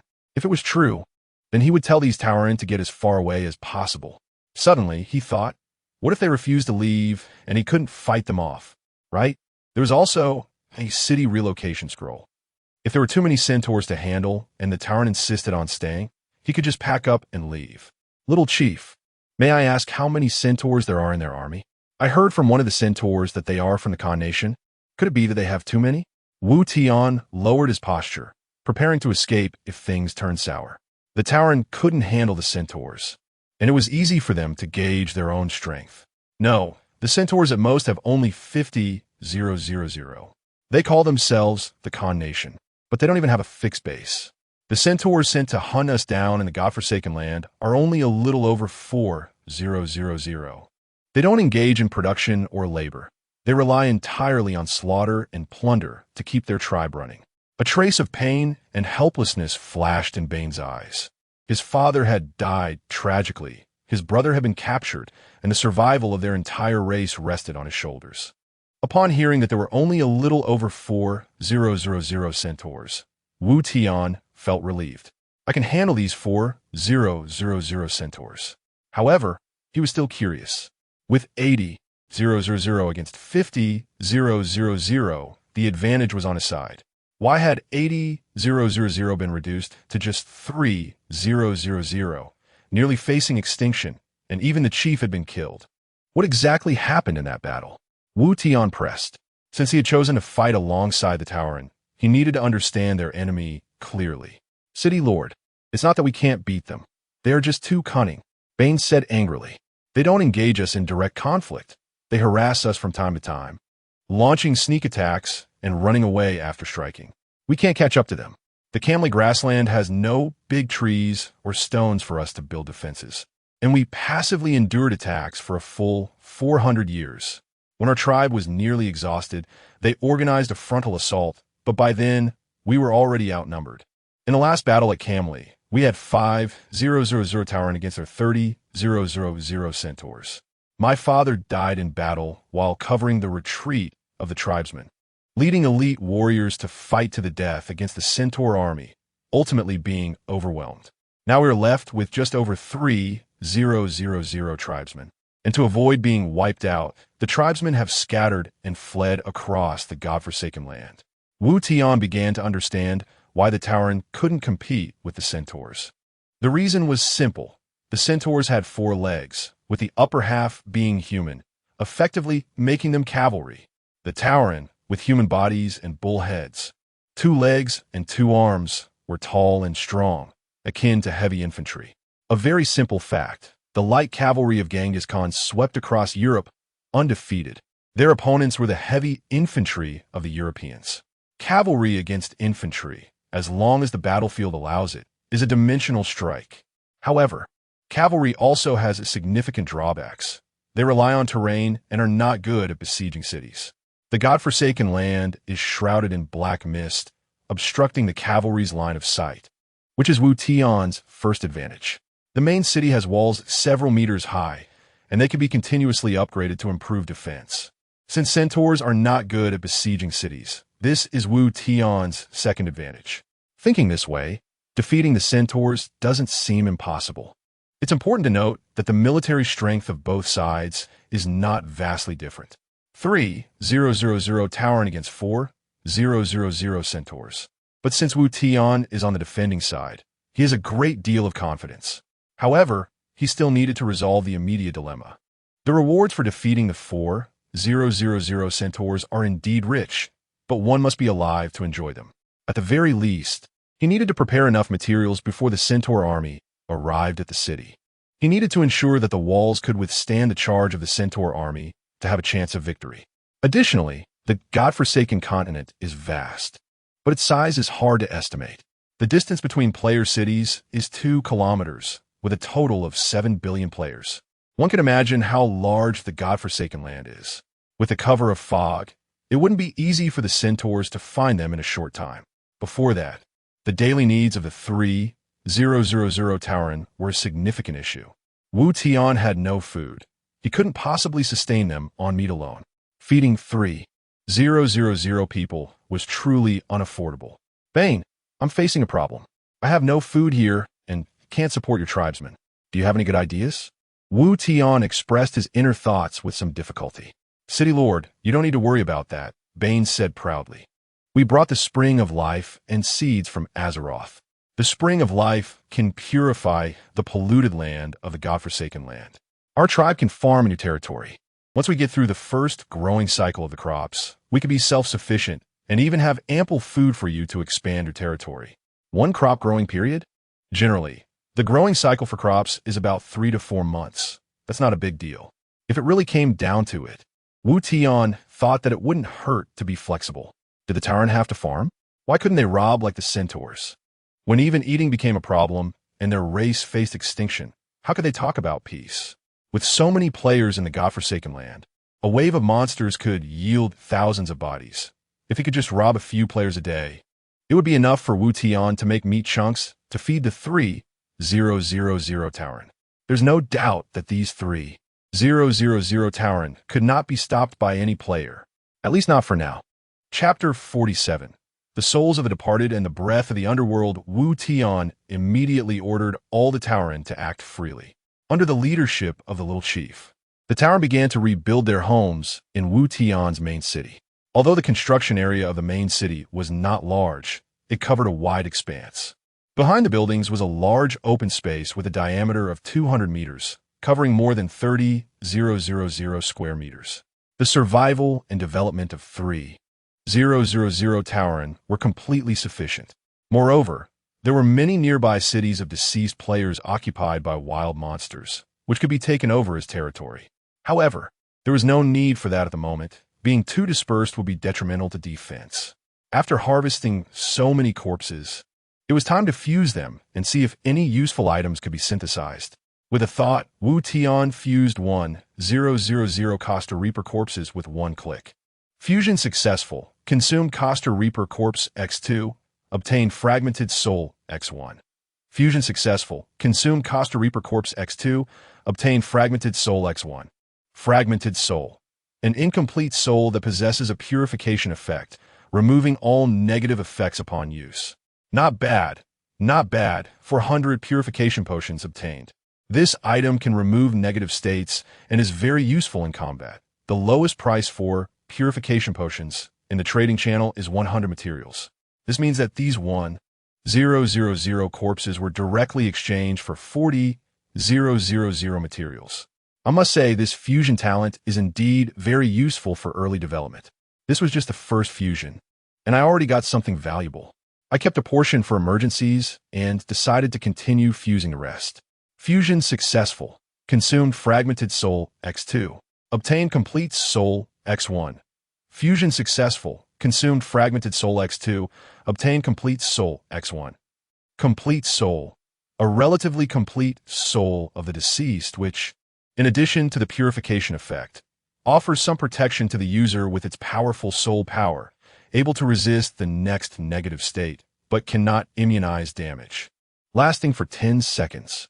The effect has improved significantly. Besides purification, it can resist one negative state and cannot immunize damage, which is easy to understand. For example, the tower in front of me has a stunning effect from War Tread. After using Complete Soul, not only can the stunning state be removed, but for 10 seconds. The next War Tread will not cause stunning. Of course, it cannot immunize damage. Although it won't stun, the magical damage from War Tread will still cause health loss. This blocking skill effect is already considered a divine skill. In a life-and-death duel, being controlled for 1 second could change the outcome of the battle. With this, at least I don't have to worry in one-on-one fights. Of course, if there are too many enemies, it won't help. It can only block the first control, and subsequent controls are powerless. Not bad. I kept a portion, and there are still 120 complete souls left for further fusion. Fusion failed. Lost complete soul x1 dam. The first one failed. Wu Tian cursed inwardly. Fortunately, the success rate for the subsequent fusions was still quite good. Fusion successful. Consumed complete soul x2. Obtained soul of the departed x1. Fusion successful. Consumed complete soul x2. Obtained soul of the departed x1. Soul of the departed. A soul that still retains the consciousness of the deceased. Capable of providing the user with immunity to control effects for a short time, lasting for 15 seconds. Wow. Wu Tian felt a surge of excitement. An enhanced version of Ragnar K. Olaf's Ultimate? It's worth noting that in a certain alliance game, Olaf's Ultimate only lasts 6 seconds. But this thing lasts for 15 seconds. When a fully equipped Olaf charges in with Ragnar K, he poses a threat to the backline that is no less terrifying than Nightmare's Blackout. No control effects. On the front battlefield, this can directly transform one into a war machine. In this forsaken land, where creatures from countless worlds gather, there must be many monsters or players skilled in control. The soul of the departed can be considered a trump card. At a crucial moment, it might turn the tide of battle. 50 souls of the departed can be considered an invaluable treasure. The fusion talent seems plain and unremarkable, yet always brings unexpected surprises. This soul of the departed is already a superb item, but there is still one fusion opportunity left. There is no need to fuse everything. I'll use 2 souls of the departed to experiment with what the ultimate fusion is. Sometimes, high-quality effects aren't necessarily better than lower-level ones. Just like last time, using the corpse of a Mogul Tide Warrior, the third fusion produced Caviar, which grants a permanent 2 points of mental power when used daily. Compared to the ocean preserves produced from the fourth fusion, summoning randomly level monsters is much more cost-effective. Using one opportunity for an experiment. Even if I end up with something useless, it won't be a huge loss. Let us do it. Fusion successful. Consumed soul of the departed x2. Obtained breath of the underworld x1. Breathe of the underworld. The sigh of the deceased on the road to the underworld, possessing a mysterious undead aura. After use, it can replicate a mirror image to join a battle. The mirror image has 100 of the original's attributes, but will receive an additional 200 damage, lasting for 1 minute. A replicated mirror image? Wu Tian patted his chest, relieved that he didn't T-fuse everything. Otherwise, it would have been a big loss. How should I put it? It looks quite fierce, replicating a mirror image for a 2-on-1. But in reality, the upsides and downsides are significant. If a player like Zhou, who is invincible with high combat power, uses it, it will be incredibly powerful. But if a weak player uses it, it just turns into 2 weak players. What is the use? However, it's fortunate that I only fused one and didn't waste too many souls of the departed. Having finished fusing the corpses, it was time to go out and hunt. I can't waste a whole morning of peace. Bane, I'm going out to level up. You all stay and build the home, Wu Tian instructed the little chief. Lord City Master, it's too dangerous outside. Let us send a few tribesmen to go with you. Bane expressed concern. No need, I know what I'm doing. You all just focus on building the home. Wu Tian replied. It wasn't that Wu Tian didn't want to take the Terran out to hunt. It was just that these guys were too heavy and couldn't keep up with Asaba's speed. Taking a group of heavy infantry to hunt would be a waste of precious peacetime. Concentrating his mind, he activated the scouting ability. Within a 20-kilometer range, everything appeared as a visual map in Wu Tian's mind. He quickly scanned with his mental power, still aiming for level 2 or level 3 resource areas. The targets soon appeared. 5 kilometers away, there was a level 3 resource area guarded by a Wolfman Vanguard. This is it. Chapter 48. 5 rapists riding on Asaba, with drones in tow, raced towards a resource site 5 kilometers away. The drones that had been destroyed by the centaurs had been replenished by Wu Tian, still totaling 85 drones, a massive site that blocked out the sky. The sweep mode was activated, leaving no grass in their wake, and it was unclear how many players' heads had been claimed. Damn, who is this? Such an imposing tiger. With so many drones, how did he upgrade his buildings? I didn't see any drones in the ammunition depot. The players whose monsters were stolen dared not speak up, but were filled with astonishment. Through observations over the past few days, a strange phenomenon in the Forsaken Land had been noted. Wild monsters had regenerative and growth values. This setting ensured that the Forsaken Land would never run out of resources. As long as one was strong enough, the rewards would increase with the wild monsters' levels. However, this setting also had its fatal flaws. It forced players to keep pushing forward, constantly improving, or risk being eliminated at any moment. As strong players repeatedly killed wild monsters, the monsters' levels would rise. The consequence was that those at the bottom of the power scale might end up unable to defeat even a single wild monster. There could be no rest. One had to grow stronger at all times. Otherwise, one would become a vengeful spirit in the Forsaken Land. Wu Tian was focused on the road when he suddenly heard the sounds of fighting. It was normal for players in the Forsaken Land to engage in battles over resources and wild monsters. Wu Tian didn't think much of it, better to avoid trouble. To his surprise, the battle was taking place right along the path to his destination. He, finally fallen into our hands. TSK, city heroes, police come catch us. We are right in front of you. Don't waste your breath on him. This guy is really annoying. If I hadn't been wearing a defensive gear last time, he would have ambushed and killed me. Wu Tian quickly passed by the group without wasting a second. Out of the corner of his eye, he caught sight of 5 people attacking a middle-aged man in a city. The man had sharp eyebrows and bright eyes, with a face full of righteousness. Wu Tian hesitated for a moment. He seemed somewhat familiar. However, he didn't dwell on it, merely hesitating for half a second. I would just zip past. I don't know. Maybe it was some fast-moving monster. Hurry up and kill him to avoid future troubles. The 5 of them glared fiercely as they surrounded the middle-aged man. This group was comprised of desperate criminals, attacking without mercy. Suppression. A soaring strike. One person shot a pale blue energy wave at the middle-aged man's forehead, rendering him completely immobile. Another person wielded a giant saber and swung it down heavily. The middle-aged man was unable to move, facing certain death. Whoosh! A gust of wind howled, making it hard for people to open their eyes. Then came a clang. A massive pickaxe blocked the descending saber. Roar! A gigantic tiger, exuding an aura of death, let out a deafening roar that sent chills down spines.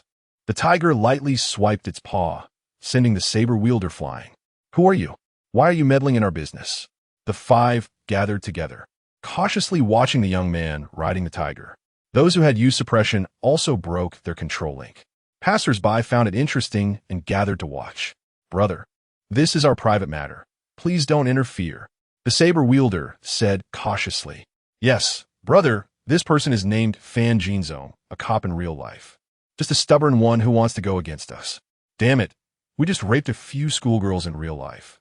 And this guy is the one who brought people to arrest us. We were originally sentenced to death, but somehow ended up in the Forsaken Land. Even God has spared us, yet this cop still wants to oppose us, trying to bring us to justice again. Laughable. This is the Forsaken Land. Where is the law? We haven't even settled the score with him. Who does he think he is? I have to say, these people deserve to die. But this cop is indeed a bit stubborn. Here, killing doesn't require a reason, so why must one kill under the guise of punishing evil and promoting good? In the Forsaken Land, good and evil are defined by oneself, defined by strength. Yet this cop, clearly unable to compete with others, insists on embodying justice. What a fanatic. Fan Jinzong frowned tightly and said to Wu Tian, "Little brother, this matter has nothing to do with you. They are quite powerful. You should leave." Then he coldly declared with a sense of righteous indignation, "A few scum. How dare you argue? Young girls in their teens, being violated in turns by you 5 men. One of those girls committed suicide, and 2 went into depression. I cannot represent justice, but the Forsaken Land is not a lawless zone for scum like you. If I let you go unchecked, my conscience won't allow it." Wu Tian felt annoyed listening to this. Whether these people were murderers or rapists didn't interest him. He didn't mind killing, but killing needed to bring him benefits. And these 5 were clearly not weak. The man wielding the saber had taken a claw from Asaba and seemed unharmed. Now he only needed to confirm one thing to unleash a massacre. Wu Tian sent a message to Fan Yumeng. "What is your father's name?" Coupled with hearing the group call him Fan Jinzong, Wu Tian suspected he was the father Fan Yumeng had been looking for all along. Fan Yumeng and Zhou Zhou were 2 friends Wu Tian had met in the Forsaken Land who were worth getting to know. One was pure-hearted, and the other valued loyalty. If this was Fan Yumeng's father, Wu Tian might as well lend a hand. With no other choice, Wu Tian had to ask himself, "Hey brother, do you know a girl named Fan Yumeng?" Upon hearing the name Fan Yumeng, Fan Jinzong's expression changed dramatically. Surprise, joy, longing, nostalgia, and concern flashed across his face. He suddenly grabbed Wu Tian's pant leg while on Asaba, his eyes filled with urgency. "Do you know my daughter? Where is she now?" Upon receiving the answer, a smile appeared at the corner of Wu Tian's mouth. "Brother, I'll take you to see your daughter shortly, but first, we need to deal with the trouble at hand." Chapter 49. You go lick the bag. The 5 men sensed something was off in the conversation between Wu Tian and Fan Jinzong. They exchanged a glance, and in the next moment, they struck together. Wu Tian was not a commoner like Fan Jinzong. Riding this terrifying tiger, he was clearly unusual. The 5 acted without any warning, each unleashing their ultimate moves. In reality, villains do not perish from excessive talking. Either they don't act, or if they do, they must strike to kill. Suppression. A faint blue soul connection emanated from one of the men's foreheads. When Wu Tian touched the soul connection, he found himself completely immobilized. Suppression. Both the self and the enemy enter a state of relative stillness, making it impossible for either side to move. What a domineering control effect. With such a control skill, along with suitable teammates, killing enemies beyond 1's level would be effortless. No wonder these 5 were so arrogant, daring to swagger and kill. The other 4 stood still, each pulling out a machine gun. With a burst of gunfire, they unleashed a hail of bullets at Wu Tian. Even though it was 5 against 1, they showed no signs of arrogance. The suppression effect only rendered Wu Tian immobile, but he could still attack or use skills while stationary. Thus, the 5 were unwilling to approach. The tiger was too intimidating, and there was no need to take risks up close. The sudden turn of events left Wu Tian with no time to react. The machine gun fire rained down on Wu Tian and Asaba, creating a mist of blood, and Wu Tian's health plummeted. "No!" Fan Jinzong shouted, a holy white light glowing around him. His skill, Protection, activated. Protection absorbs 50 of damage for a designated target. If the user's health is insufficient, the protection state automatically cancels. Under the effect of protection, Fan Jinzong could empathetically feel the bullets piercing through his body. He was astonished to discover that the young man riding the tiger had defenses that were a bit too fragile. Bullets hit him, causing a steady loss of health. Under protection, he was supposed to absorb only 50 of the damage. But Fan Jinzong realized that the rate at which he was losing health was no different from being shot himself. This kid's strength is quite average. Why should I risk myself for him? Damn it. It seems I'm going to die here today. Yumeng, my daughter, I wonder how she is doing now. Fan Jinzong's face was filled with despair. He saw no way to break the deadlock. He had thought this young man riding the tiger was formidable, but in the end, he was all show and no substance. As Wu Tian endured the barrage of bullets, his health was nearly depleted. In his final moments, he concentrated his mental energy into a single point, and the next second, a dazzling mental attack shot out from Wu Tian's eyes. Contempt activated. This was all he could do. The mental ray pierced through the man, using suppression. In an instant, a sensation akin to a hammer striking a nail flooded his mind. The man was struck by the terrifying mental attack, causing blood to flow from his 7 orifices. The effect of suppression was simultaneously lifted. Seeing their companion's life in jeopardy, the other 4 men grew furious, recklessly firing their machine guns at Wu Tian. Damn it, kill him! Boom! Asaba fell to the ground, lifeless, and Wu Tian was left without any vitality. Old 4, check on Old 2. Give him some health potions. Old 3, go loot the bag. We'll split the spoils later. Damn it, this kid, who gave him the courage? Just because he has a high burst single target skill. Does he think he can stop us, brothers? Chapter 50. Suppression failure. The man with the saber was commanding with calmness, clearly a habitual offender. Fan Jinzong saw the young man on the tiger fall, and his face turned ashen. He hated himself for not dying sooner. If he had died earlier, this young man wouldn't have encountered him and wouldn't have had to fear for his life. But now what could he do?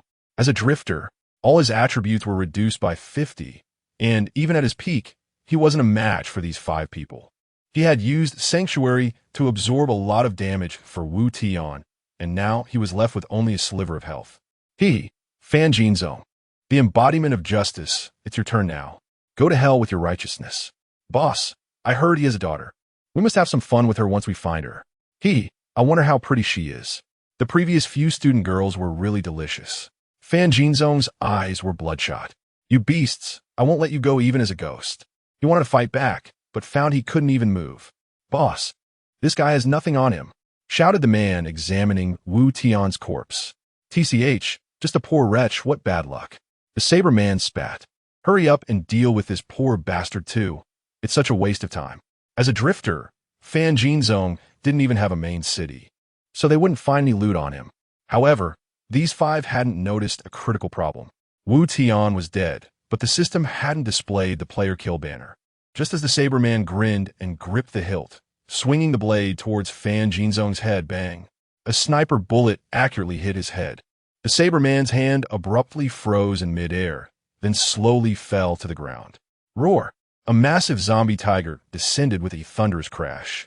The tiger radiated killing intent, and the young man on its back looked completely relaxed. How is this possible? We clearly killed him. Boss, hurry and save boss. The saber man was already level 6.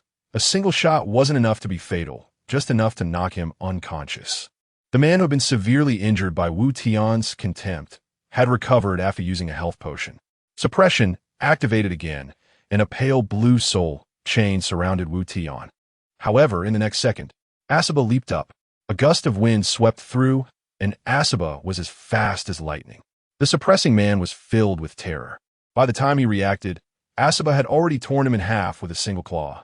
Asaba had been raiding and farming alongside Wu Tian, keeping his level in sync with Wu Tian's. At level 8, combined with his virus-enhanced body and orange quality growth, his attributes were maxed out. In contrast, the suppressing man was merely a level 5 player, and before Asaba's overwhelming power, he was as fragile as paper. A one-hit kill without any resentment. The suppressing man, even in death, couldn't understand why his tried-and-true suppression had no effect on this man. Their team of 5 had seen this skill forcibly kill a level 10 boss monster. To deal with the suppressing man, all it took was a complete soul to withstand a control effect once. There was no need for the soul of the departed, which grants 15 seconds of immunity to control effects, because among the 5 of them, only this one had a control effect. Second brother, Chapter 51.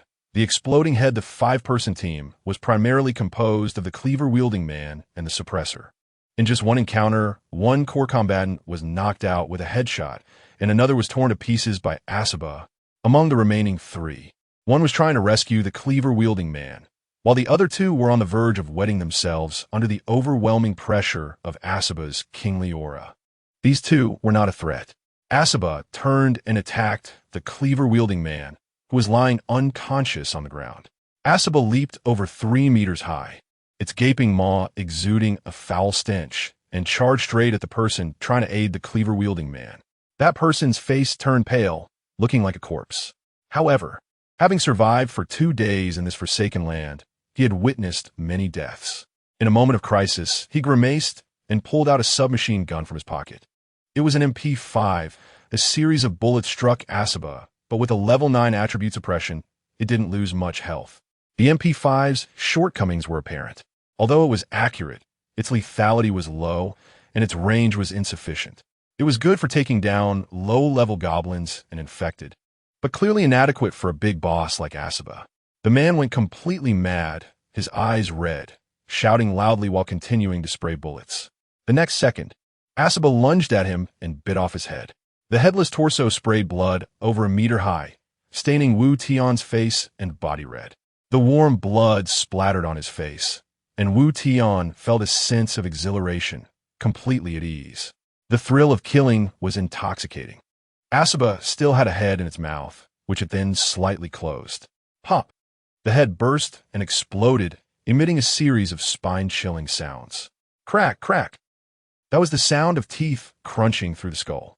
Asaba seemed to savor the taste of human flesh, its eyes reflecting an addictive obsession, and took another bite, swallowing the torso whole. The cleaver-wielding man still lay on the ground, twitching slightly. He wasn't dead yet. He had just been shot in the head by a scout sniper rifle and couldn't wake up for the time being. Asaba elegantly raised its large paw. With a casual swipe, it seemed to barely touch the cleaver-wielding man. Yet, the person who was hit was eviscerated. Intestines, organs, and excrement spilled out everywhere. Quite well.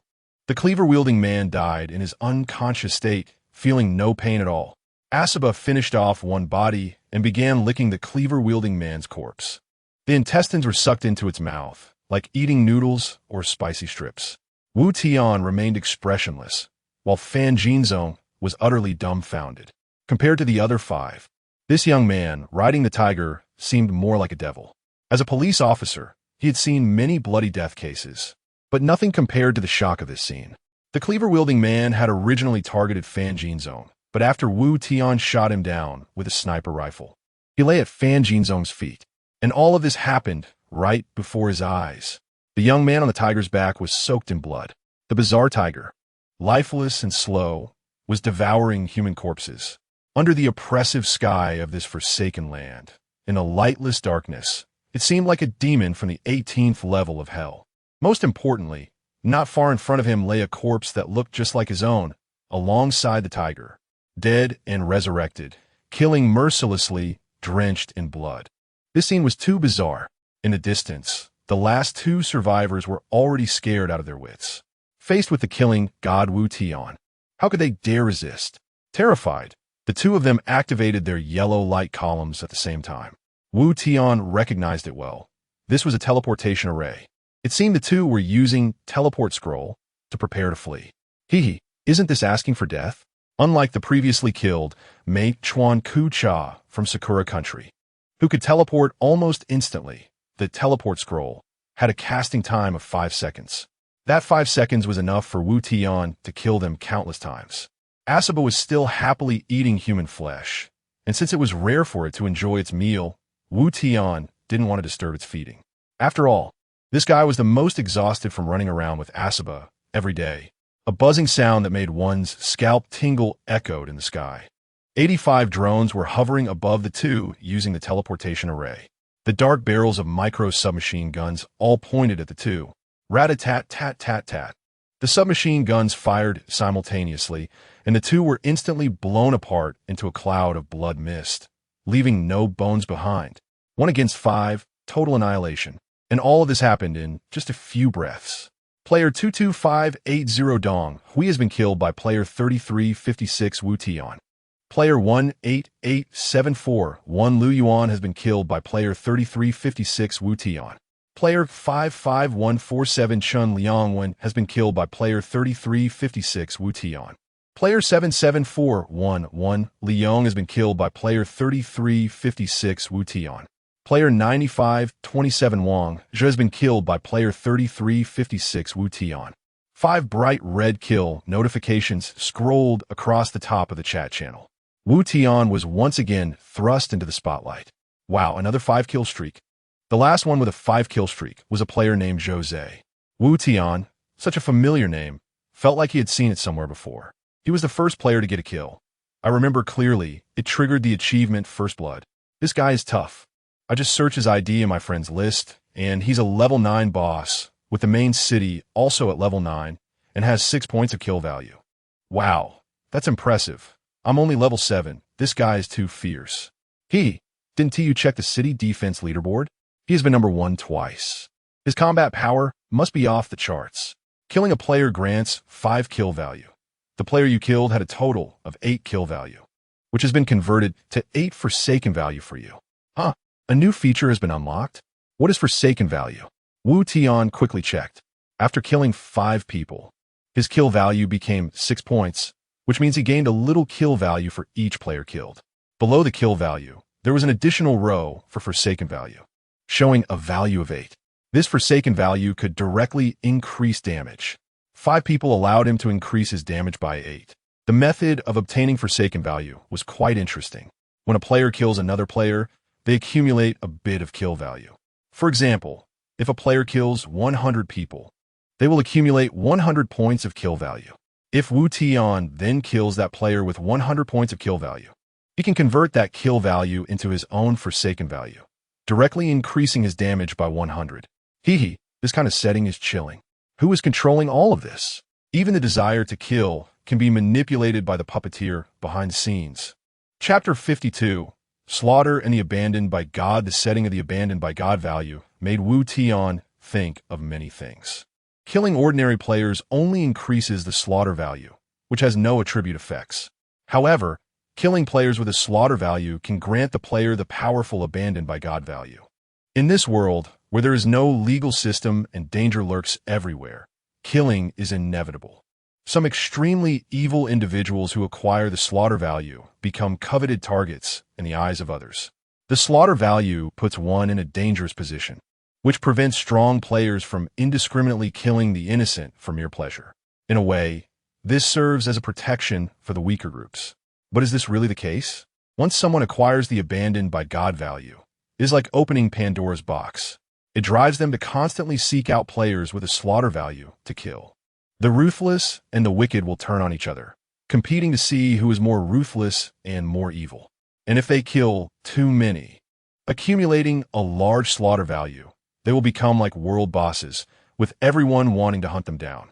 It's like raising venomous insects in a jar, letting them kill each other. Can the weak escape this fate? They're merely fodder. Wu Tian thought of even more terrifying possibilities, and he was sure that in the future, the Abandoned by God realm would develop in this direction. The mastermind behind the Abandoned by God realm seemed to be deliberately creating a slaughter machine. Wu Tian felt a chill run down his spine. It turned out that throughout the entirety of the Abandoned by God realm, the most dangerous beings were not the powerful monsters from various worlds, but other players. Upon realizing this, Wu Tian's gaze gradually turned cold. Since he had arrived in the Abandoned by God realm, Wu Tian would never be a stepping stone for others to become stronger. He slowly got up and walked towards a few corpses.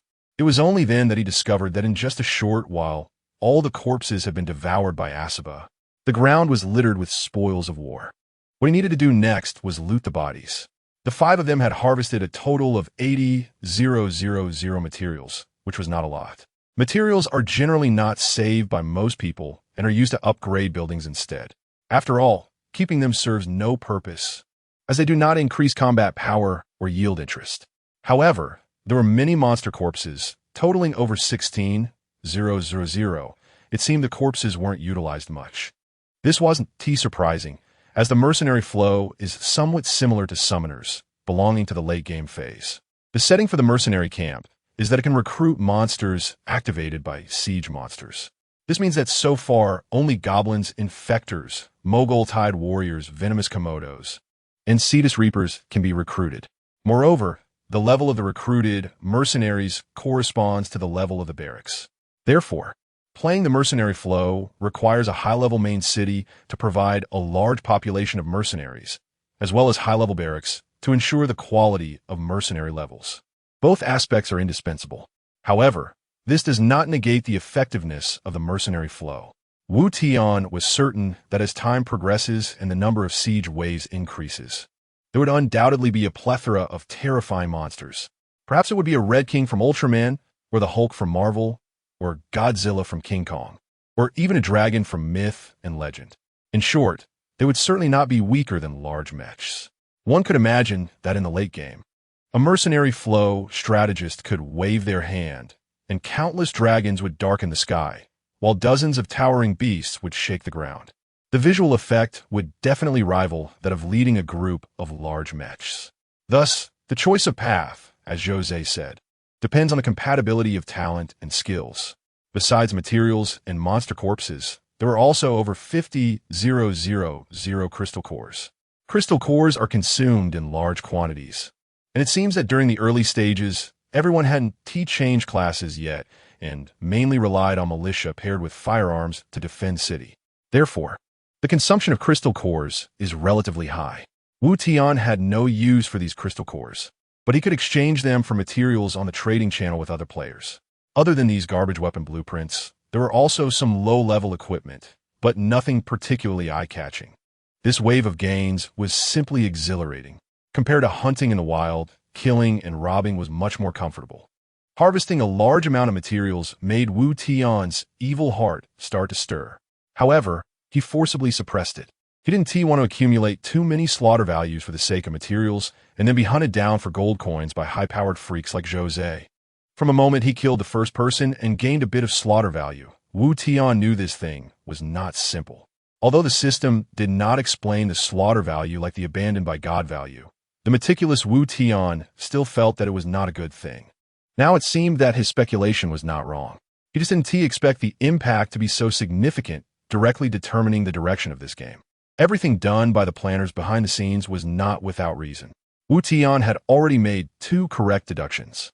The first deduction was about the relationship between food and the monster corpses in the abandoned by God realm, because it takes 2 corpses to synthesize 1 piece of meat, which only adds 10 points of satiety. 1 corpse could feed someone for several days, which is illogical. As expected, the biological beings in the abandoned by God realm are contaminated, and eating them would cause a significant drop in health. Then there was this deduction about the slaughter value. Wu Tian had a premonition that this was a bad thing. And now it was indeed. The system's failure to explain the effects of the slaughter value was intentional, to keep players unaware of its negative impacts. This is a foreshadowing for the future abandoned by God value. Wu Tian checked his warehouse. Materials: 90, 751. Corpses: 16, 132. Crystal cores: 121, 751. The materials were enough to upgrade the main city to level 10. But the crystal cores were a bit excessive, over 100,000. This was mainly because Wu Tian didn't consume many bullets, and the monsters during the siege dropped a lot of crystal cores. Meanwhile, Fan Jinzong, who'd been shocked by Wu Tian's slaughter, finally mustered the courage to come forward to negotiate once Wu Tian finished cleaning the battlefield. "A little brother, thanks to you today, or I would have surely died. These scum have finally been dealt with, which also relieves my long-held resentment. You're quite a righteous person for someone so young." Wu Tian looked at him calmly, without warmth or rudeness, and replied plainly, "Brother, don't get me wrong. Killing them wasn't for any sense of justice. In this abandoned by God realm, I'm not necessarily much more noble than them. Even without you, if they provoked me, I would still kill them. As for saving you, it's entirely because you are Fan Yumeng's father. I have some acquaintance with your daughter. She is quite cute." Wu Tian's coldness made Fan Jinzong's heart tremble. However, upon hearing Fan Yumeng's name, his face immediately lit up with expectation. "Brother, do you know where my daughter is? Can you take me to find her?" "Don't worry, your daughter is much stronger than you, this father. I can't take you to find her right now. I still have a resource area to conquer. If you want to find your daughter, you can follow me, but I cannot guarantee your safety." Chapter 53. Lucas Heretic, I'll go with you. Fan Jinzong was in poor condition and couldn't keep up with Wu Tian. Even a random wild monster could take his life. "Can you ride a motorcycle?" Wu Tian asked casually. "A motorcycle? Of course I can." Fan Jinzong was puzzled as to why he suddenly asked if he could ride a motorcycle. The next moment, a flashy Ghostfire 125 appeared in front of him. The exposed frame structure was clearly visible, with thick steel pipes intertwined and various mechanical parts arranged in an orderly manner, showcasing a metallic sheen and a sense of violent aesthetics. Even Fan Jinchong, a middle-aged man in his 30s, found it appealing. He struggled to get closer, but the pain from his injuries made it impossible for him to move. Seeing the painful expression on Fan Jinchong's face, Wu Tian couldn't help but frown. What a hassle. Neither of the father and daughter is easy to deal with. Wu Tian took a quick look. Level 7, the talent strong body, doubles any health gain. The skill protection absorbs 50 of damage for a designated target. The effect was strong, but there was no combat power. It belonged to a tank-type damage absorption class that required team cooperation. No wonder he ended up in such a predicament, even losing his city and becoming a refugee. Refugee. Players whose main city has been destroyed lose the game's protection, and all attributes are reduced by 50, and they lose trading functions. Fan Jinchong not only had low health, but was also on the verge of 0 health and hunger. Even without those 5 people, if he hadn't team-met Wu Tian, he would have been doomed. Wu Tian helplessly tossed him a living cell. Here, eat this. Fan Jinchong didn't suspect anything and directly used the living cell. Wu Tian could easily kill him, so why would he go through the trouble? As Fan Jinchong used the living cell, he felt a powerful vitality nourishing his body, surpassing all elixirs. His battered body healed at an incredible speed. Even his mental state returned to its best. Wow, this is really good stuff. This thing must not be cheap, right? Hee. It is indeed a good item. Even in the early game, very few items are equivalent to the living cell. However, I have plenty of these. I just collected a bunch of corpses. If it weren't for the 1 per day limit, I could use living cell like a health potion. Just as Fan Jinchong finished using the living cell, Wu Tian received a system prompt. Detected that you are providing assistance to a refugee, you can activate the disciple function. If the other party agrees, they will become your disciple. Disciple. Refugees who have lost their main city can only rely on others. Disciples have no sovereignty or game functions and are completely loyal to the city lord. If they disobey, the system will directly erase them. Wu Tian was surprised for a second. This game really had rich hidden features. He had just encountered refugees and activated the disciple function. However, Fan Jinchong was quite suitable to be a disciple. With his skills and talents, he could serve as a powerful equipment attachment. Absorbing 50 of damage for himself was like gaining an extra life. With a thought, Wu Tian said to Fan Jinchong, "Do you want to get rid of your refugee status? Is it possible? I've tried before. The main city was destroyed, and it can't be rebuilt. Of course it's possible. Player 3356 Wu Tian has sent you a disciple request. Do you wish to become his disciple? By becoming a disciple, you will remove the negative status of being a refugee." Disciple? Fan Jinchong was taken aback. It didn't sound great, but did he have other options? If it weren't for this person in front of him, he would have already met his end. Fan Jinchong hesitated for a moment before choosing to confirm. At the same moment, Wu Tian received a system message. Congratulations, player 74816 Fan Jinchong has willingly become your disciple. Current number of disciples. 1. Wu Tian smiled subtly, feeling quite accomplished. Let us go. After we finish the resource area, I'll take you to meet Fan Yumeng. Wu Tian rode on the back of Asaba and sped away. Keep up, don't go too fast. Maintain a speed of 120 km/h. Wu Tian's voice echoed in the air. Fan Jinchong mounted the 125 and revved the throttle, the roar of the engine making his blood boil. Whoosh! A huge tiger raced alongside a flashy 125 motorcycle through the godforsaken land. As they passed players who were grinding, many turned to look. It was reminiscent of a scene from the movie Ghost Rider. A few minutes later, Wu Tian slowed down, and Fan Jinchong also braked to a stop beside him. What's up? Are we there? Yeah, 500 meters. Let me see what the monster at this level 3 resource area is. What? Level 3 resource area? Fan Jinchong's eyes widened. He only knew Wu Tian was here to tackle a resource area. Who knew it was a level 3 one? Fan Jinchong was well aware of the characteristics of resource area bosses. They were all 5 times the resource area level. A level 3 resource area boss was a level 15 tough character. Moreover, compared to wild monsters of the same level outside, the attributes and overall combat power of the boss would be significantly higher. Most players outside could only solo level 1 resource areas, and level 2 ones required a team effort to conquer. This kid is actually planning to solo a level 3 resource area. Shocked as he was, Fan Jinchong didn't say much. His identity was clear. He was now Wu Tian's disciple. At this moment, Wu Tian had already activated his detection skill, and the black mist was no longer a visual obstacle. Ahead was a level 3 quarry, guarded by a resource monster, a humanoid creature draped in a purple robe, wearing a pointed wizard hat. This guy exuded a repulsive aura. His face was a void, with 2 faint red lights that seemed to be his eyes. There was no visible body structure. It looked as if a shadow lurked within the black robe. This design resembled the GBL monster that stabbed with a dagger in the map of the Heavenly Beast in the Powdered Milk incident. Monster name: Lucas Heretic level, LV15 quality, blue skills, sacrifice, sacrifices flesh and blood to resurrect in a soul state. Health: 1600 attack, 85 defense, 80 mentality, 110 agility, 75 combat power index, 510 traits. A heretic who worships the evil god Lucas.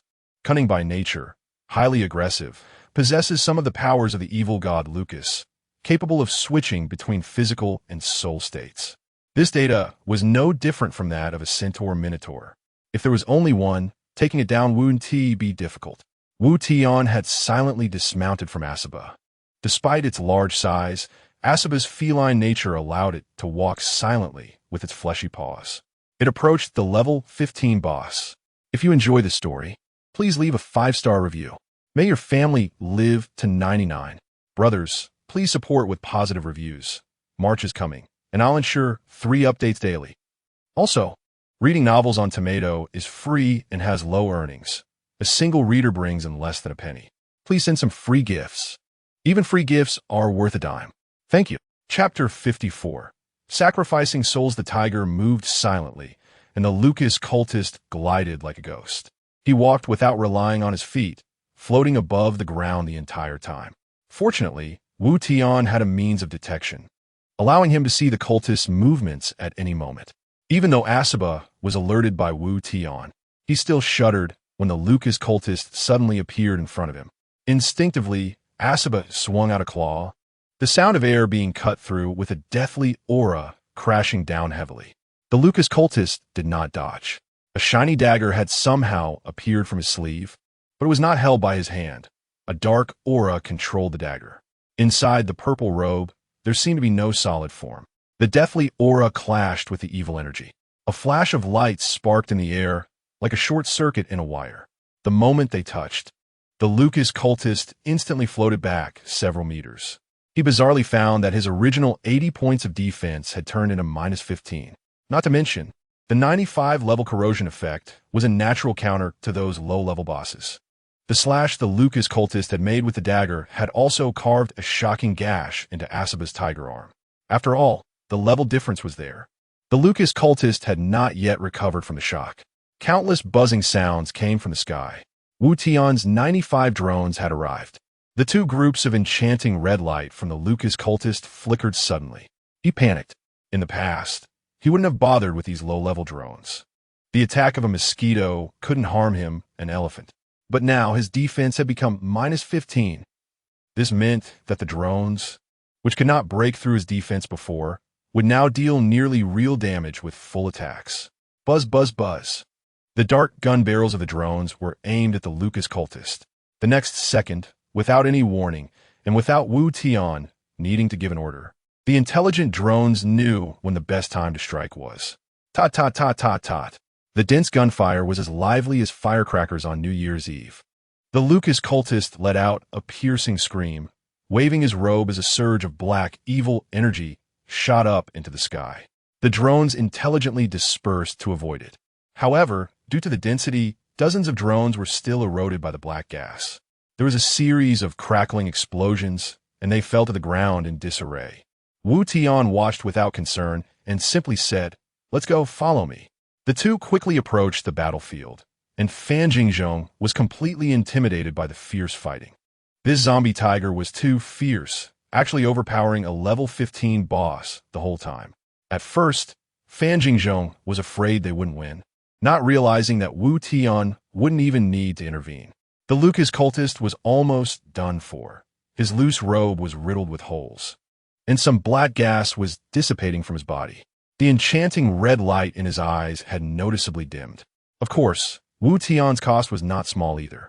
Very few of the 95 drones remained.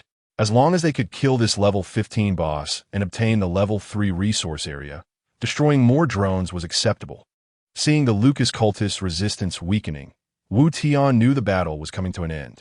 Asaba fought more fiercely, like he was on steroids, continuously striking out with his claws, and Wu Tian sensed the opponent's aura was dissipating.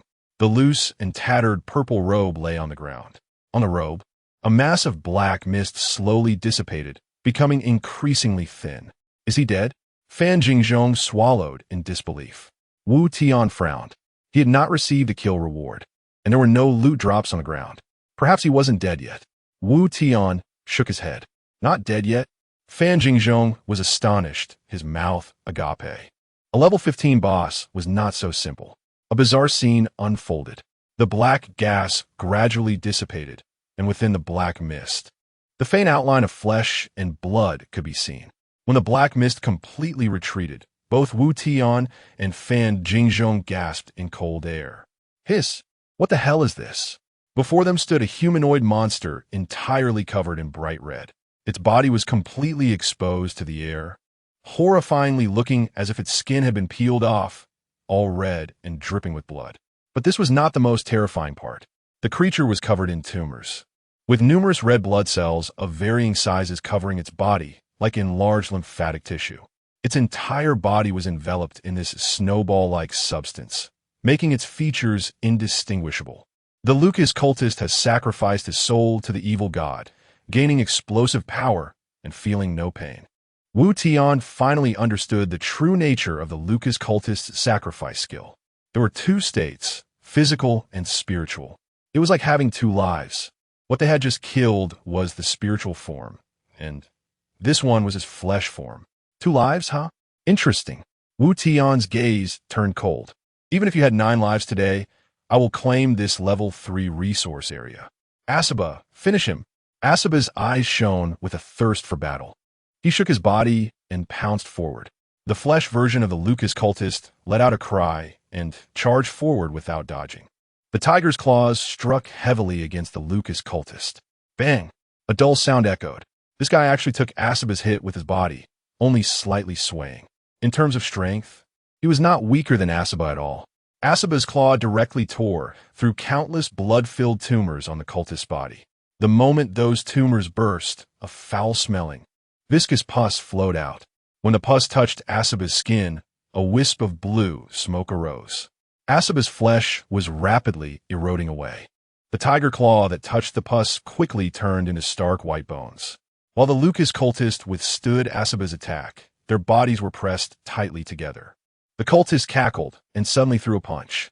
Asaba's head took the blow, letting out a whimper. Seeing Asaba in trouble, Wu Tian knew it was time for him to act. Concentrating his mental energy into a point, a beam of light shot from his eyes. Contempt, shocking activation.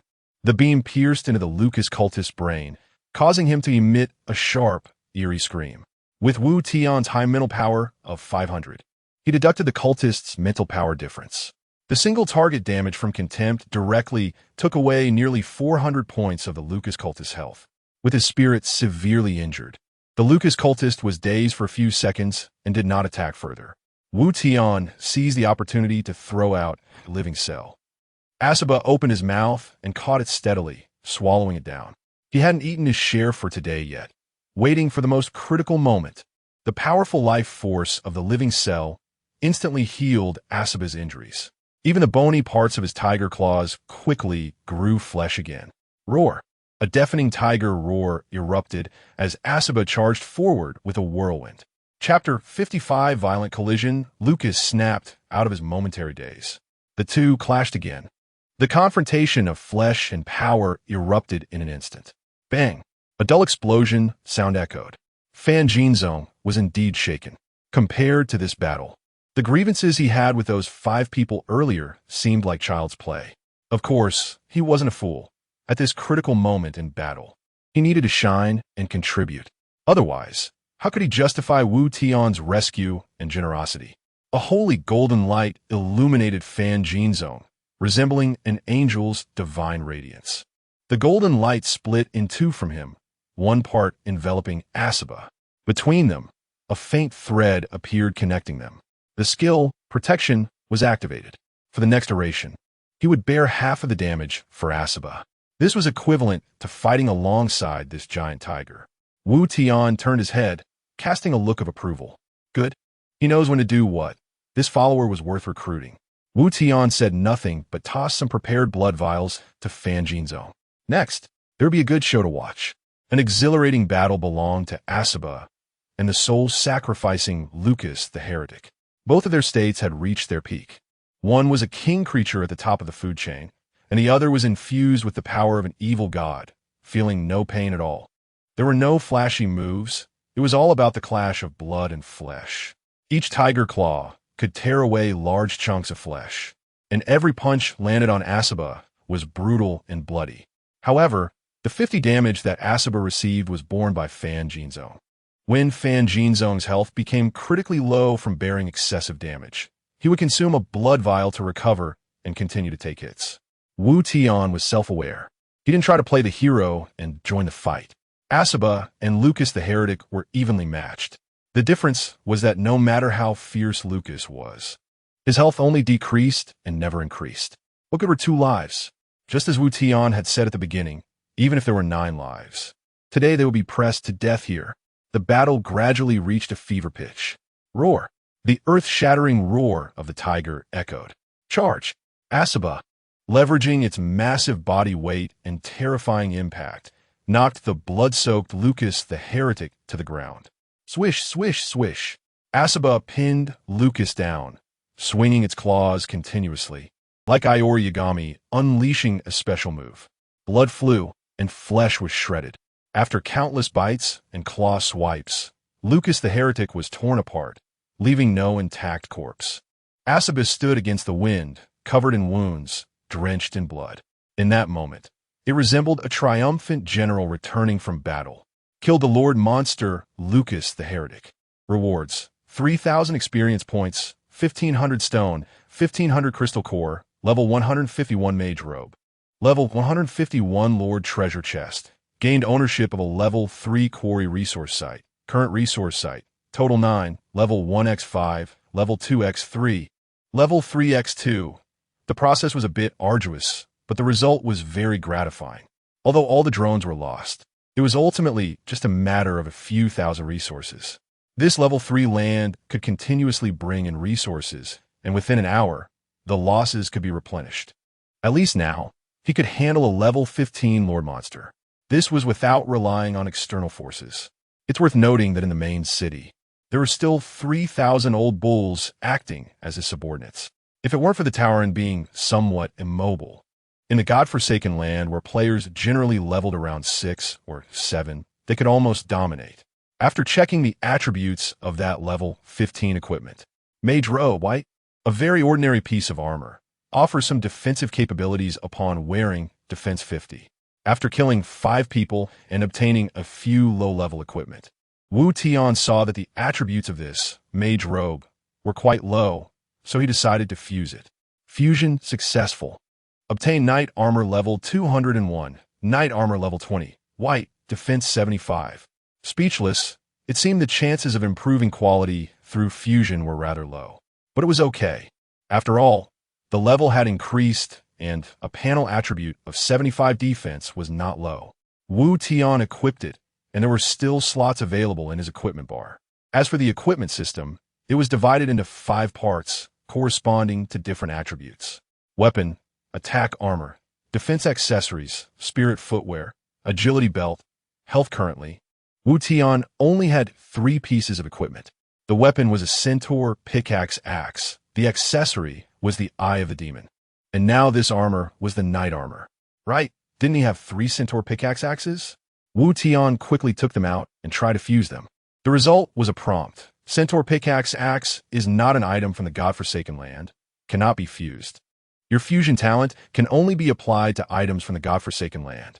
It was understandable. Centaurs were creatures from Azeroth. As for this talent fusion, Wu Tian was quite satisfied. Living cell, TSRT virus, caviar, soul of the deceased. These items were all quite useful. Everyone here had strong talents and skills. It wouldn't make sense for him alone to have a fusion talent that could directly combine everything into high-level orange sets and various overpowered items. Wouldn't that turn it into a private server pirated game? What would be the point of that? Desiring to become stronger also meant enjoying the process of becoming strong. Gathering his thoughts, Wu Tian focused on the level 15 Lord Treasure Chest. Opening a blind box, enjoying the thrill. Successfully opened level 15 Lord Treasure Chest. Rewards. Invitation from the Evil God 1. Remnant of the Heretic 1. Invitation from the Evil God. Gather 99 players' souls to participate in an Evil God's party. Remnant of the Heretic. Self-proclaimed eternal, but merely a remnant, can sense the malice of nearby players. Wu Tian looked at the invitation letter and a mass of black gas in his hand, lost in thought. The remnant of the heretic was somewhat useful. Being able to sense others' malice in advance could help distinguish between friend and foe. But what exactly was the invitation from the evil god? It felt as unrealistic as ocean preserves. He couldn't possibly go around killing 99 people just to attend some evil god's party, right? What a joke. Who knew what kind of nonsense the evil god's party was? If the rewards were mediocre, wouldn't he cry? Carrying over 100 kill points. He would become a target for others wherever he went. Those hidden big shots would surely be constantly thinking about how to kill him. That was a 100 damage bonus. Damage bonuses were definitely significant data in the later stages. Once the level increased, 1 or 2 attribute points might not make a big difference, but even a small amount of bonus would be a qualitative leap. Chapter 56 RPG, 7 rocket launcher. After the battlefield was cleared, Wu Tian estimated the combat power on his side. Sealed clue, Mudstone Monster, recommended level LV10. This dungeon should be manageable. Immediately, Wu Tian said to Fan Jinzong, "Uncle Fan, let me take you to see Yu Meng." Fan Jinzong was extremely excited. Having come to this strange world, he had never stopped thinking about his daughter. Wu Tian crushed a teleportation scroll, activating the spatial formation, and in the next second, all units were teleported to the main city. The Tauren chieftain Bane hurried to report the situation upon seeing Wu Tian. Wu Tian stood on the city walls, looking around. Inside and outside the walls, there were large and small makeshift tents everywhere. The surrounding land was no longer parched but had turned into fertile black soil. The deafening cheers startled Fan Jinzong. He could sense that these countless Tauren were just as intimidating as the LV-15 cultist Lucas he had slain before. Wu Tian, these Tauren. Don't be afraid, they're all my followers. You mean, these powerful Tauren are your subordinates? That's one way to put it. For certain reasons, they're seeking my protection. Hiss. With so many Tauren under your command, aren't you invincible? Wu Tian smiled helplessly. On the surface, it seemed quite impressive, having 3,000 Tauren tribes, making it easy to assert dominance over other players. However, taking in these 3,000 Tauren came with immense risk. Outside, there were still 5,000 Centaur troops, and there were another 30,000 Centaurs in Azeroth, all watching closely. If they found out the location of Wu Tian's main city and the defenses couldn't hold, the city would fall and people would perish. Risks and rewards are always proportional. In other words, if he could handle those 30,000 Centaur troops, it would elevate Wu Tian to an unprecedented level in terms of experience and resources. This was a gamble. Therefore, Wu Tian couldn't afford to rest for a moment. He had to keep growing stronger. He called out to the Tauren Bane to lead his people in their development. Then, he waved to Fan Jinzong. "Come with me." Axi Ba led the way, with Fan Jinzong riding his motorcycle behind. The 1-2-kilometer journey took about half a minute. Ahead appeared a building, which was the main city of Fan Yu Meng. However, intense gunfire echoed from the outskirts of the main city. Axi Ba stopped at Wu Tian's signal, and Fan Jinzong halted beside him. "Wu Tian, there's the sound of battle. Yu Meng shouldn't be in any danger, right? Wait a moment, let me take a look." Wu Tian gestured for Fan Jinzong to be silent. He was puzzled. Logically, Since Fan Yumeng was following the firearms route, the city defense should have been settled by now. The reconnaissance activated instantly. His mental energy penetrated the endless black mist and finally revealed the situation around the main city. At the same time, Wu Tian frowned. He witnessed a bizarre scene. Surrounding Fan Yumeng's main city were numerous poisonous Komodos. Poisonous Komodos were the fourth wave of siege monsters. How could they appear after the fifth wave? Moreover, it was currently the peaceful nighttime period, and there shouldn't be monsters attacking the city. Could it be man-made? Wu Tian intensified his mental exploration, scanning the surroundings bit by bit. Found it. Hidden in the black mist were three dark-skinned figures.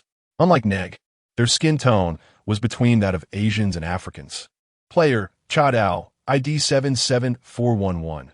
Level 8 class, strategist skill, disguise talent, exotic sensation health, 800 attack, 50 defense, 65 spirit, 45 agility, 50 combat power index, 210. Player, Aganda, ID 55280, level 7 class, strategist.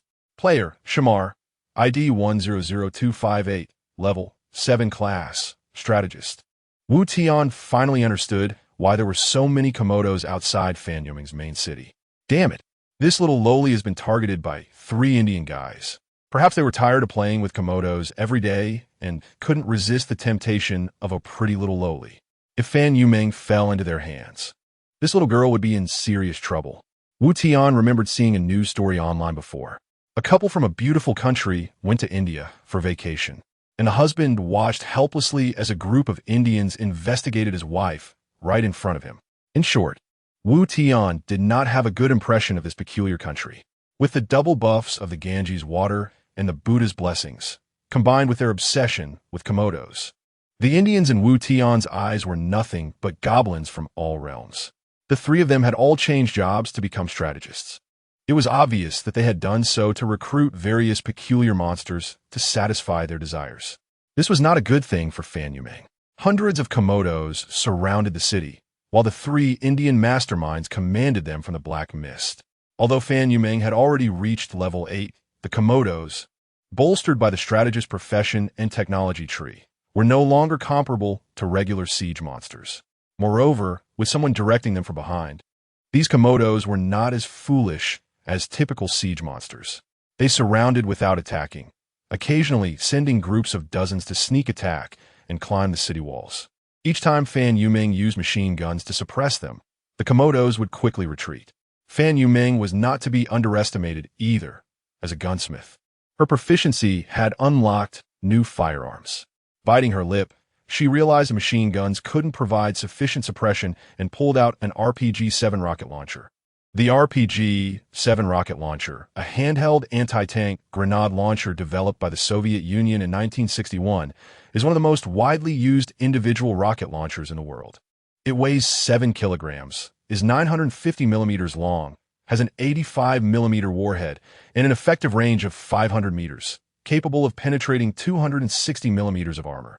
The RPG-7 is known for its durability, simple structure, and ease of operation, capable of launching various types of ammunition, including armor-piercing shells, high-explosive shells, and incendiary shells. With the rocket launcher resting on her small shoulder, she fired a high-explosive shell. The terrifying recoil made her petite body tremble. Boom! The explosion echoed through the heavens and the earth, and a strong light erupted from the black mist. Chapter 57. Father-daughter reunion. Around them were dozens of Komodo dragons, all suffering from significant injuries. Chadar, this little lowly, was too fierce, having killed many of my mercenaries. A level 9 Komodo mercenary requires quite a few corpses. We're corpses. I deal with Komodos every day. I'm practically a veteran now. Once I capture the little lowly, I must make sure to feed her well. The little lowly might be fierce, but I didn't expect that the 3 of us wouldn't be able to take her down for a while. No problem. We'll just harass her. Once she's out of bullets, we can attack. The 3 of them were still whispering to each other, fantasizing about the beautiful scenery after victory. Little did they know, a deeper and larger shadow had already loomed over them in the black mist. Puff! There was no warning. The level 8 strategist named Katter had his head inexplicably severed. Blood gushed from his neck, splattering the other two. Their expressions turned to sheer terror as they turned to see Wu Tian, like a devil, riding on a zombie tiger, drenched in blood, resembling a demon from hell. Damn! What happened? The two hadn't even reacted. Wu Tian raised his pickaxe high, and with one swing, he smashed the other one's head like a watermelon. With a level 15 weapon, a high attack bonus, combined with Wu Tian's level suppression and the attribute points he had gained through various means over the past few days. A hit was enough to be fatal for a level 7 fragile player. The other person, terrified and panicking, tried to flee. Vroom vroom vroom. In the darkness, a fierce motorcycle engine roared. A speeding motorcycle, going at least 200 miles per hour, slammed straight into the fleeing man. Fan Jingzhong's face was filled with rage. This group of scoundrels actually had designs on his 10-year-old daughter. The man was knocked to the ground, twitching uncontrollably, not yet dead. Fan Jingzhong picked up a stone from the ground and smashed it down onto the man's head. Once, twice, until his brain splattered. Player Chad R77411 has been killed by player Wu Tian 3356. Player Aganda 55280 has been killed by player Wu Tian 3356. Player Shamar 100258 has been killed by player Fan Jingzhong 2074 on the city wall. A petite figure saw the man on the motorcycle and was already in tears. Daddy! Fan Yumeng threw down the rocket launcher in her hand and leaped off the city wall towards Fan Jingzhong. The man opened his strong arms and tightly embraced his daughter. In his arms was his entire world. Day and night mist, flesh and blood reunited. Wu Tian quietly watched the father and daughter, a barely noticeable smile appearing on his face. Daddy, I'm not dreaming, am I? Yumeng thought she would never see you again. Fan Yumeng buried her small head in Fan Jingzhong's chest, sobbing uncontrollably. Fan Jingzhong looked at Wu Tian with gratitude in his eyes, filled with absolute loyalty. If it weren't for Wu Tian, it would truly be as Fan Yumeng said. The two parents would never meet again. Yumeng, it was brother Wu Tian who saved your daddy and brought me to find you. Fan Yumeng walked up to Wu Tian, her eyes filled with tears yet crystal clear. In this filthy, forsaken land, she was like a pool of clear spring water that could cleanse the soul. Brother Wu Tian, thank you. Received 5021 monster corpses transferred from player Fan Yumeng 511330, stored in your warehouse. Wu Tian was stunned for a second. This girl, usually stingy, actually gave him so many monster corpses all at once. This should be the total amount of all the siege monsters and wild monsters over the past 2 days.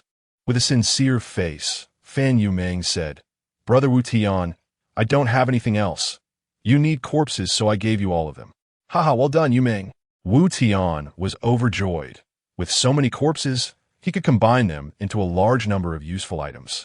Perhaps this time he could raise the quality of Axaba from orange to red. The erosion level could also be raised further. Unfortunately, the 3 players from the Asin Nation had no loot to speak of. All 3 were strategists, and their corpses had been used to recruit mercenaries. The materials were pitifully few, with hardly any crystal cores. Wu Tian felt a pang of regret. This was the least rewarding kill. Licking the bag brought no rewards, but instead, he gained 2 points of kill value. Kill value could be seen by anyone.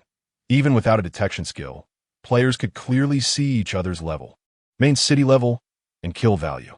Other data information required skills or items similar to detection to obtain. Fan Jingzhong also noticed he had inexplicably gained a point of kill value. He curiously asked, Wu Tian, what is the use of kill value?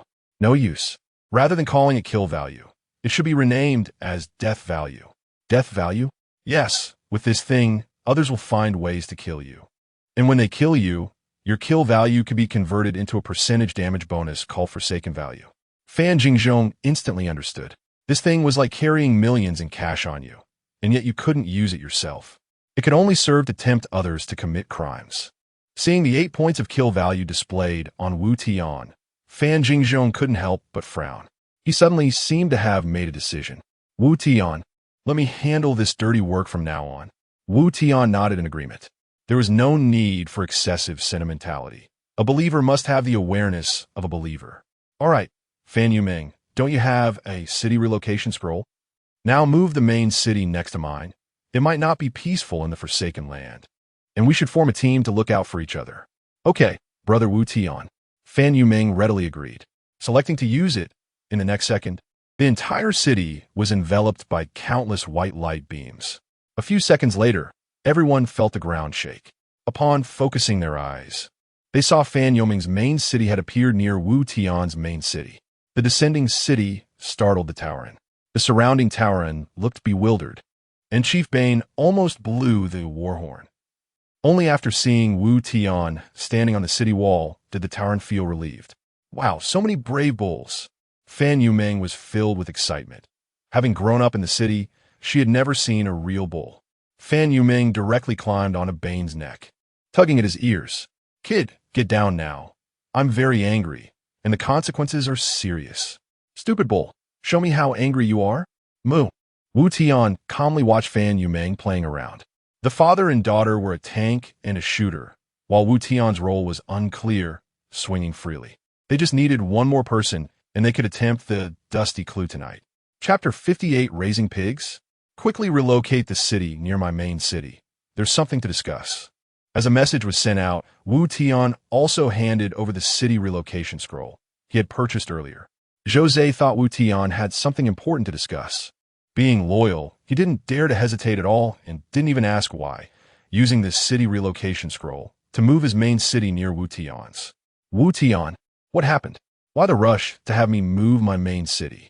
Jose rushed over, a tall figure at 2 meters high. Fan Jingzhong couldn't help but admire him. What a strong young man. Wu Tian signaled for a few people to sit together, his expression a bit serious. Let's get to know each other first. This is Jose, who excels in close combat, sustained damage. This is Fan Jingzhong, who is good at tanking and support, and this is his daughter Fan Yuming, a gunsmith who excels in range fire output. Jose and Fan Jingzhong nodded at each other to acknowledge their acquaintance. Fan Yuming affectionately called Jose Big Brother. Wu Tian paused for a moment and continued, I took the liberty of gathering everyone here because I want to form a fixed team. As the level of the main city increases, more things will be unlocked, such as dungeons, world bosses, secret realms, and various other gameplay. We need a team that can coordinate well. The most important point I want to discuss with everyone is seeing Wu Tian's serious expression. Everyone looked at him attentively, waiting for him to continue. Everyone, if I'm not mistaken, the God-forsaken land will soon undergo a significant change. Change? What do you mean? That sounds a bit scary. The atmosphere was tense, and Jose felt a bit nervous. Wu Tian interlocked his fingers and slowly spoke. I'm not trying to alarm you. Jose, you still have 5 points of kill value on you, right? Yes, what's wrong? Last time we killed 5 members of the Moses White Hand. I indeed have 5 points of kill value. Jose replied, puzzled. What if I told you that killing others can convert their kill value into God-forsaken value that enhances combat power? The person carrying kill value will be hunted. Suddenly, he seemed to think of something else, and the puzzled expression on his face deepened. Wait, even so, for the God-forsaken land, it might not be a bad thing, right? This seems like a slaughter between evildoers, which would actually limit players from killing innocents. This could protect lower-tier players since no one would want to accumulate kill value over a small amount of materials. Wu Tian smiled, but only Fan Jingzhong still looked worried. You're not wrong in your analysis. When I first learned about the effects of kill value, I thought like you. However, later, when I encountered the new gameplay involving vagrants and believers, I realized that kill value is not that simple. Vagrants and believers? What is that? Jose was even more confused. Players whose main city is destroyed become vagrants, and all their attributes drop by 50. To get rid of the vagrant status, they have to become a believer of another player. Fan Jingzhong is my believer. As a believer, they must unconditionally obey the Lord's commands, and as a Lord, I can eliminate a believer with just a thought. Now, what do you think about kill value? Hearing this, Jose's face turned pale. I understand now. Raising pigs. It's raising pigs. All players are feed. Just need to tame some believers. Let the believers kill, and when they accumulate enough kill value, they become fat pigs. Then the Lord just needs to kill the believers to convert the kill value into God-forsaken value at 100. Jose was clever, able to analyze various systems, and his mind was quite agile. Wu Tian merely told him about the gameplay of Vagrants and Believers, and he accurately deduced the outcome. Wu Tian nodded. So, acquiring godforsaken value isn't that difficult. Every player can be feed, including you, me, and him, if nothing unexpected happens. Once all players figure out the gameplay of kill value, there will be a batch of artificially created believers attacking cities and slaughtering other players to plunder kill value. This is why I gathered everyone's main cities together. In the future, solo players will surely perish. Of course, we also cannot sit idly by. We must never become feed, nor can we be pigs raised by others. I feel it's not that simple. It's as if there's an invisible hand pushing us forward. We are beasts in a cage, poison in a jar, battling monsters and players, and in the end, who knows how many will survive. Everyone looked ashen. Wu Tian's analysis felt suffocating. Seeing the atmosphere was a bit oppressive. Wu Tian quickly changed the topic. Everyone, don't think too much. Work hard to become stronger. Even if the slaughter knife approaches, we cannot be lambs waiting to be slaughtered. Yes, damn it. Let us find out who is behind this and cut them down, Jose said fiercely. Wu Tian took out the dusty clue. Everyone, I have an item here that can trigger a side quest, recommended level 10. I believe everyone is strong enough. How about we gather tonight for a team? Jose seemed to have an instinctive desire for battle, a hint of killing intent in his eyes. All right, Fan Yuming was also excited. Are we going to fight monsters? My rocket launcher and machine gun are ready. Fan Jingzhong affectionately patted her head. Very good, Wu Tian nodded in satisfaction. This is the kind of passion we need. Everyone, wait a moment. Before we gather for the team, I will prepare some items. After collecting a wave of materials, along with what he got from killing those 5 people, the construction materials totaled over 120,000. Wu Tian unhesitatingly chose to upgrade the main city. Consumption, wood X25600, iron or X25600, stone X25600. Upgrade main city to LV10, total population, for 100, main city durability, 1000 upgrade materials, wood X51200, iron or X51200, stone X51200. After upgrading the main city to level 10, Wu Tian received a system notification. Congratulations, your main city has been upgraded to LV10. Unlocking the new feature, Celestial Atlas. Celestial Atlas. Every type of siege monster has its background story. After unlocking the corresponding atlas, in addition to a large number of material rewards, it can also enhance certain combat attributes. Unlockable Atlas, Goblin, Infectors, Mogul, Komodo. SETI's Unlocked Atlas. None. Atlas Attributes. None. Another new feature unlocked? It's still a way to enhance combat power. Chapter 59. Slow to react. Smacking thighs, it seems that Zhou's analysis is not entirely correct. The level of the main city is crucial. It's not that an invincible strategy doesn't require upgrading the main city. The Level 5 Research Institute and Level 10 Illustration feature are both gameplay elements that enhance combat power. Moreover, as the waves of siege monsters increase, if the main city level is too low, there is a high chance of being one-shot by a siege monster skill. The materials required for building upgrades are an endless pit. However, the improvement in strength can undeniably accelerate the efficiency of material acquisition. After upgrading the main city, it was time to fuse the corpses. There was no strategist in the team, so the corpses had no other use besides fusion. The Infectors and Komodos were the first monsters to appear on the first day, with a small number and minimal stock. In the end, they were fused into 107 units of living cells and 125 units of TSRT virus samples. Wu Tian distributed 2 units of living cells to each person and explained their effects. The 3 couldn't help but be amazed. TSK, this talent is too incredible. Wu Tian, with your talent, it's a pity not to be a beast tamer. One person could easily raise a group of pets. Haha, brother Wu Tian. Keep me as your pet. Wu Tian smiled noncommittally. A beast tamer? Isn't there a Shiba for that? Rather than raising a large number of pets, it would be better to elevate one pet to its peak. The benefits gained seem to be greater that way. Wu Tian injected all 125 units of TSRT virus samples into a Shiba's body. As a large number of virus samples were injected, Ashiba let out a roar, nearly deafening everyone. To their surprise, they noticed that the outer skin layer of Ashiba began to crack. The ruptured skin oozed dark green bodily fluid, which was shocking to see. Could it be that it can't handle such a large dose? Wu Tian felt a bit worried. Now, Ashiba was both his mode of transportation and his strongest combat power. If Ashiba were to perish, Wu Tian's combat capability would drop by more than half. Come on, Ashiba, you have a hold on.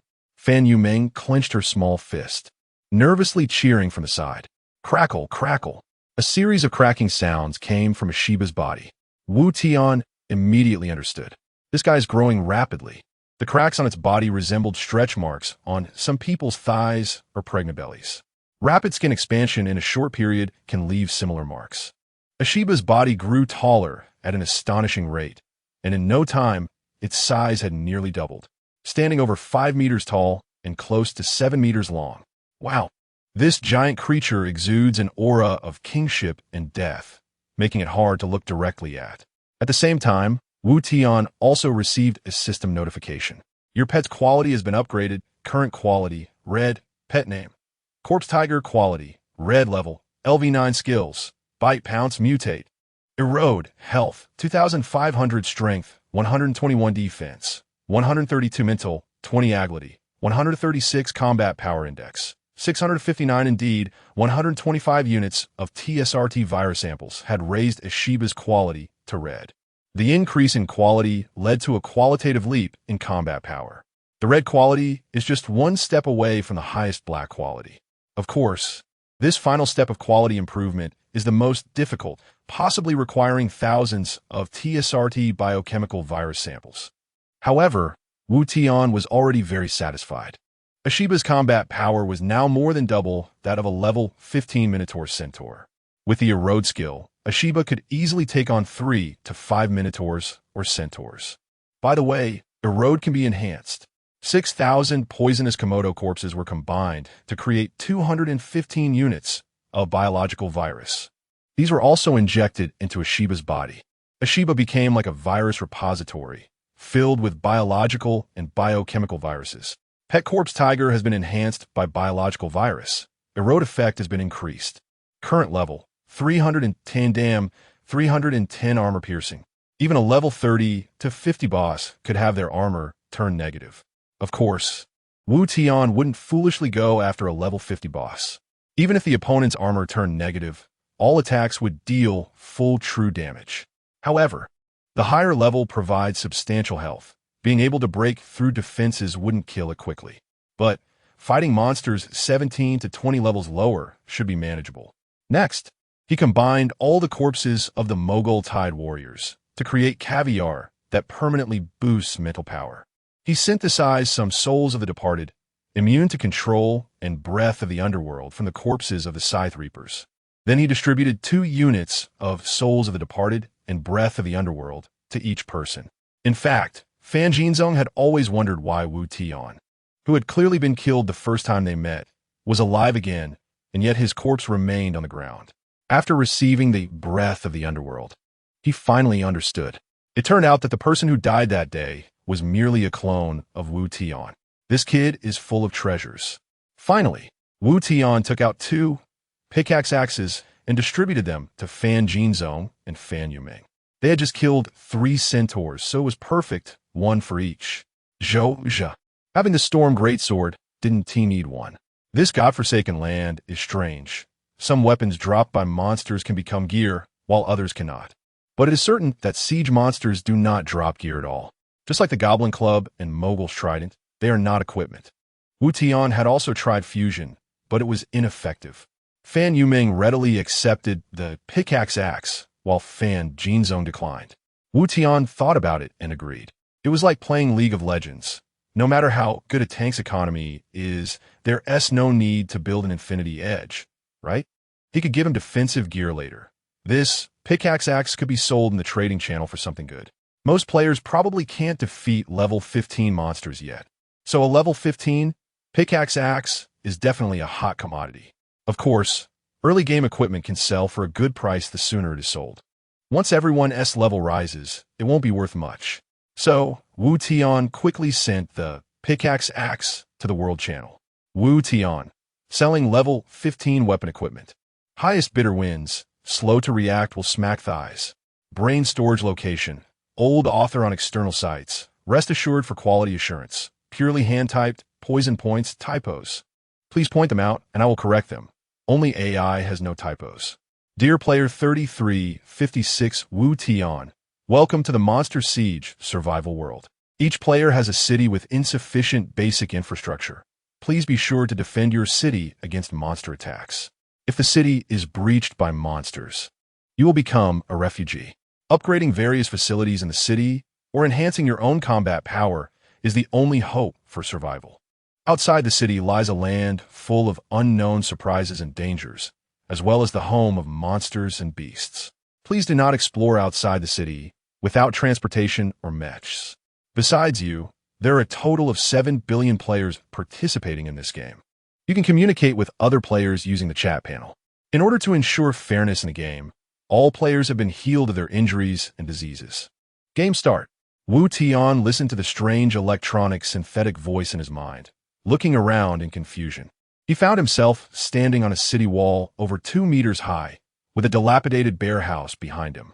Outside the city wall was complete silence, surrounded by black mist, with visibility of only a few meters. A doomsday survival monster siege? Is it really starting off like this? Wu Tian loved reading novels, especially those about apocalyptic worlds and survival stories, so he was relatively adaptable.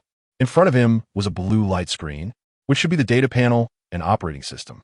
Main city, bear house level, LV1 population, 110 durability, 100 turret, falling rock, automatically throws a giant rock every 3 minutes. Other buildings, city wall, warehouse, others to be unlocked.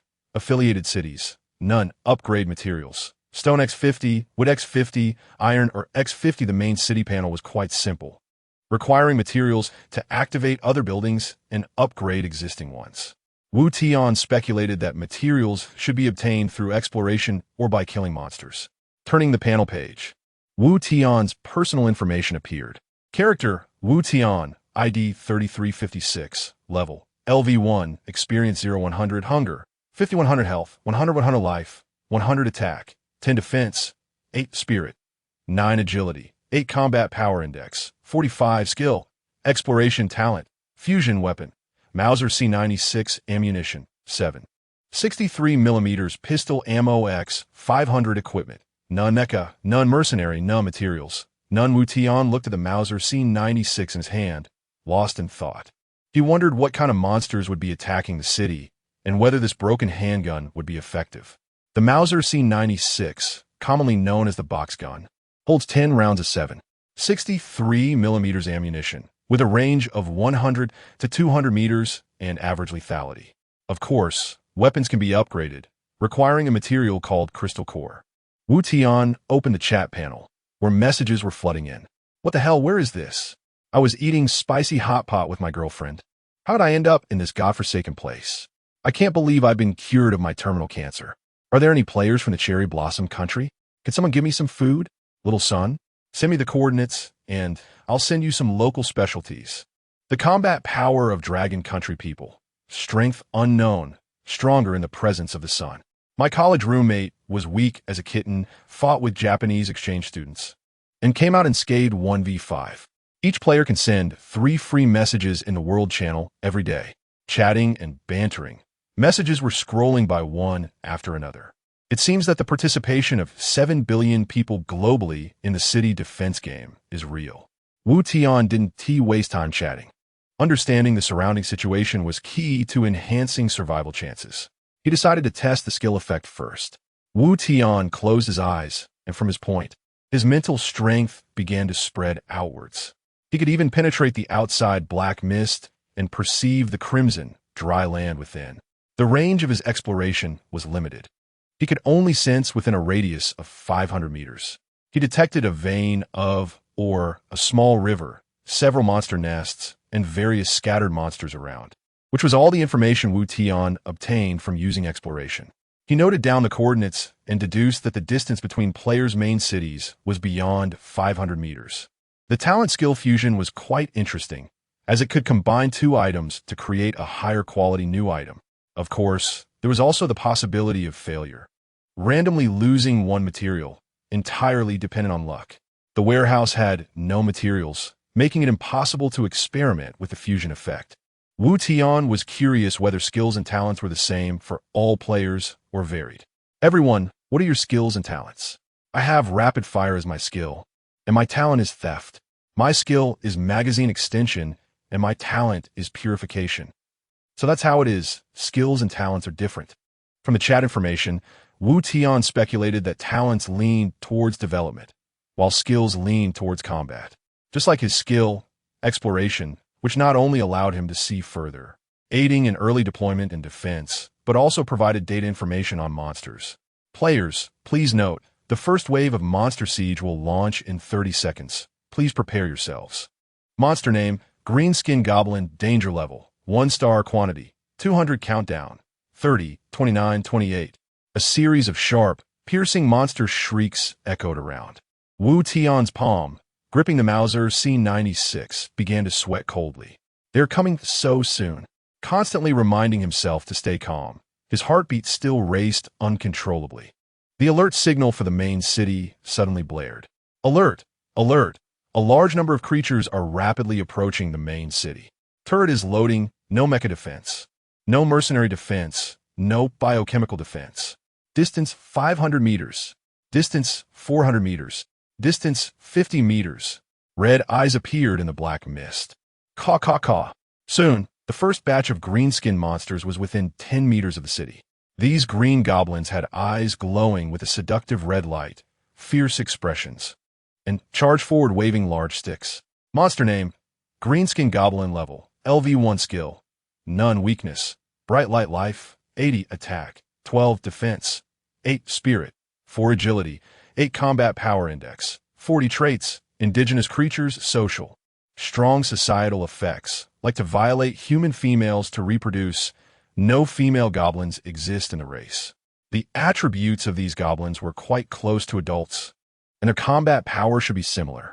Wu Tian had the advantage in weaponry, while the goblins had the advantage in numbers. Overall, they were evenly matched. As long as he didn't let them get close, defending the city shouldn't be too difficult. After all, this was just the first wave of monsters, and the difficulty level shouldn't be too high. Bang! Wu Tian decisively pulled the trigger. The Mauser gun emitted smoke from the muzzle, and the bullet struck the ground near a goblin, sparking against the stone. Damn, I missed. Wu Tian had overestimated himself. As an ordinary person from Dragon Country, he had never had the chance to handle a gun in a lawful society, so his shooting skills were definitely poor. But fortunately, there were enough goblins, and he didn't need excellent marksmanship to hit them.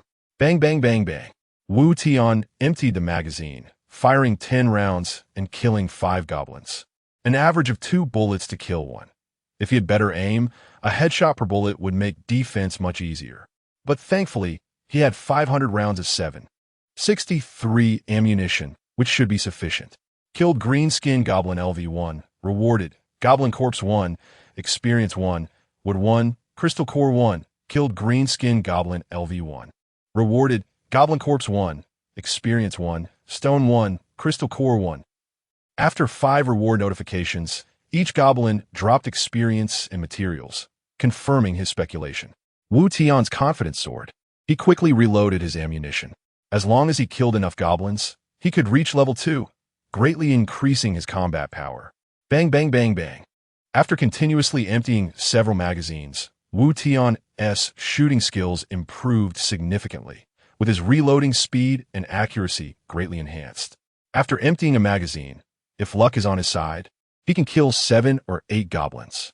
Finally, after exhausting over a dozen magazines, Wu Tian finally leveled up to LV2. Your level has increased to LV2. Gaining rewards, all attributes 5, health 100. With the level increase, the fatigue vanished, and Wu Tian felt a surge of strength throughout his body. He quickly took advantage of the reloading gap to check his stats. Health, 200 attack, 15 defense, 13 spirit, 14 agility, 13 combat power index, 75 experience to level up, 0 200. The combat power index increased by 20. and Wu Tian had a rough idea of the calculation formula. The sum of the 4 attributes plus health divided by 10. The battle intensified, and the base of the city wall was piled high with goblin corpses. Since the wall was only 2 meters high, goblins could easily climb up by stepping on their fallen kin. During one reloading break, a goblin that was closest to him caught him off guard. The green creature thrust a club into its leather pants and reached out to grab the wall to climb up. Wu Tian broke out in a cold sweat at this sight.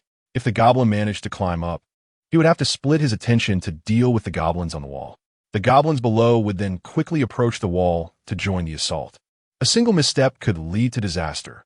If he got too close, one swing could easily crush Wu Tian's skull. The worst part was that the more nervous he was, the more mistakes he made. This was his first time handling a gun, and in the tense situation, he fumbled several times during the reloading process and even dropped a magazine on the ground. Roar! The goblin climbing the wall had already revealed an ugly head. Meanwhile, other goblins had also approached the base of the wall. Wu Tian was drenched in cold sweat. Suddenly, at this critical moment, a 1-meter-wide boulder rolled down from the wall. The rolling stone just happened to crush the goblin that had poked its head out. Boom! With a loud crash, 3 more goblins below were crushed by the boulder. Wu Tian let out a long breath. This was a crucial moment when the turret activated a rolling stone attack. If it hadn't been for this timely intervention, Wu Tian would have surely been finished. With a moment to breathe, Wu Tian quickly picked up the magazine from the ground and reloaded. Bang, bang, bang, bang. A series of shots took down several green-skinned goblins that had just approached the base of the wall. Just as Wu Tian was feeling relieved, another crisis emerged. Whoosh, whoosh, whoosh. Several fist-sized stones came flying towards Wu Tian with a whistling sound. One stone zipped past Wu Tian's temple, scaring him into quickly crouching behind the wall. The first wave of goblins had not been fully dealt with, and another wave was quickly following. However, the goblins in the back were not carrying clubs. Instead, they were carrying bamboo baskets filled with fist-sized stones. Damn, they have range firepower too? Wu Tian didn't expect that not only would he throw stones, but the goblins would as well. The stones pelted the wall like hail, creating large craters in the poor-quality earthen wall, with dust flying everywhere. Wall durability -1. Wall durability -1. Wu Tian hid behind the wall, not daring to show his face, as the wall's durability continued to plummet. If the wall's durability reached 0, then this game would be over. Without the wall's protection, Wu Tian would undoubtedly die, facing numerous goblins. He couldn't just sit and wait to die, Wu Tian told himself. Fortunately, the skill scan had cooled down, and even without using his eyes, he could see the situation outside the wall. His mental power spread out instantly, and the positions of the goblins appeared in Wu Tian's mind like thermal imaging. He didn't need to show his face. He could extend one hand out from behind the wall and still aim at the goblins. Finally, after a grueling battle of over an hour, all the melee goblins with clubs were killed. Only a few dozen stone-throwing goblins remained, still hurling stones. Bang, bang, bang, bang. Bang, bang, bang, bang. The Mauser C96 in his hand was hot to the touch, but fortunately, it wasn't jammed or broken. After nearly exhausting his ammunition, he finally took down all the stone-throwing goblins in the distance. However, Wu Tian was also injured. One of his hands was hit by a stone thrown by a goblin, resulting in a comminuted fracture of his finger bones. The intense battle had sent his adrenaline surging, and now that the fight was over, Wu Tian's body was trembling slightly. A long string of blood-red system messages appeared. Player 223311 has died. Player 74236 has died. Player 91227 has died. The first wave of monsters has ended, and the next wave of monsters will attack at 8 p.m.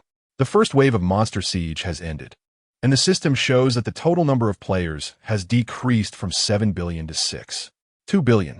This was just the first wave of monsters, which is essentially the simplest beginner task, yet 800 million people died, which is a bit high for the elimination rate. However, 7 billion is the total global population.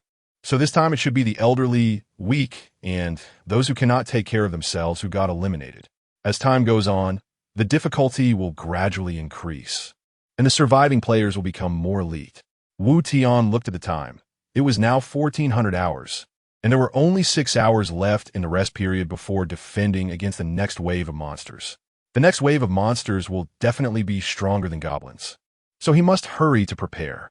With 200 goblins defeated, the loot was quite substantial. In addition to leveling up to level 2, he also obtained 100 units of wood, 100 units of stone, 200 goblin corpses, and crystal cores. Now that he had the materials, he could try to see what the talent fusion could do. Fusion failed. Wood is a basic building material and cannot be upgraded. Fusion failed. Stone is a basic building material and cannot be upgraded. Fusion failed. Crystal core is a basic energy consumable and cannot be upgraded. Damn, this talent is a bit lacking. How should it be used? Finally, Wu Tian focused on the pile of goblin corpses. Green-skinned goblin corpse. The corpse of an indigenous creature can be made into food using specific skills. Let's give it another try and hope it succeeds. He placed his hand over the goblin corpse, concentrated, and activated the talent fusion. Prompt. Do you want to consume 2 goblin corpses for fusion? There's a chance to obtain higher quality items, but also a chance of failure. This thing can fuse. Wu Tian felt a little excited and chose yes without hesitation. After all, these disgusting green-skinned monster corpses were of no use to him. Fusion successful. Obtained 1 meat chunk. Meat chunk. Ordinary meat product, non-polluting, can be safely consumed. Satiation 10. Success. He felt a bit excited. After a fierce battle, Wu Tian's stamina was almost depleted. He glanced at his satiation on the panel, which had dropped to 3100. According to the settings, every 10 points of satiation decrease would weaken combat power by 5, and health, like satiation, would also affect combat power. Just when he felt a bit hungry, he decided to try the taste. Wu Tian was already starving, but the goblin corpse was too disgusting. Being a humanoid monster, he truly couldn't bring himself to eat it. Now that it had been fused into a meat chunk, it looked much more appealing, somewhat like smoked meat. The 2 goblin corpses only fused into a palm-sized meat chunk. Probably just the essence extracted. Wu Tian brought the meat chunk to his mouth, opened it, and took a small bite to start chewing. It's not very bad. Somewhat like beef jerky, but not as tough to chew. Not bad at all. Consumed meat chunk, satiation 10. In the warehouse, there were 10 units of water given by the system. Wu Tian drank water while eating the meat. A piece of meat was finished in just a few bites, and Wu Tian quickly activated the talent fusion again to continue refining meat chunks. Fusion successful. Obtained 1 meat chunk. Fusion successful. Obtained 1 meat chunk. Fusion failed. Goblin corpse -1. Fusion can be performed simultaneously, but each is calculated separately.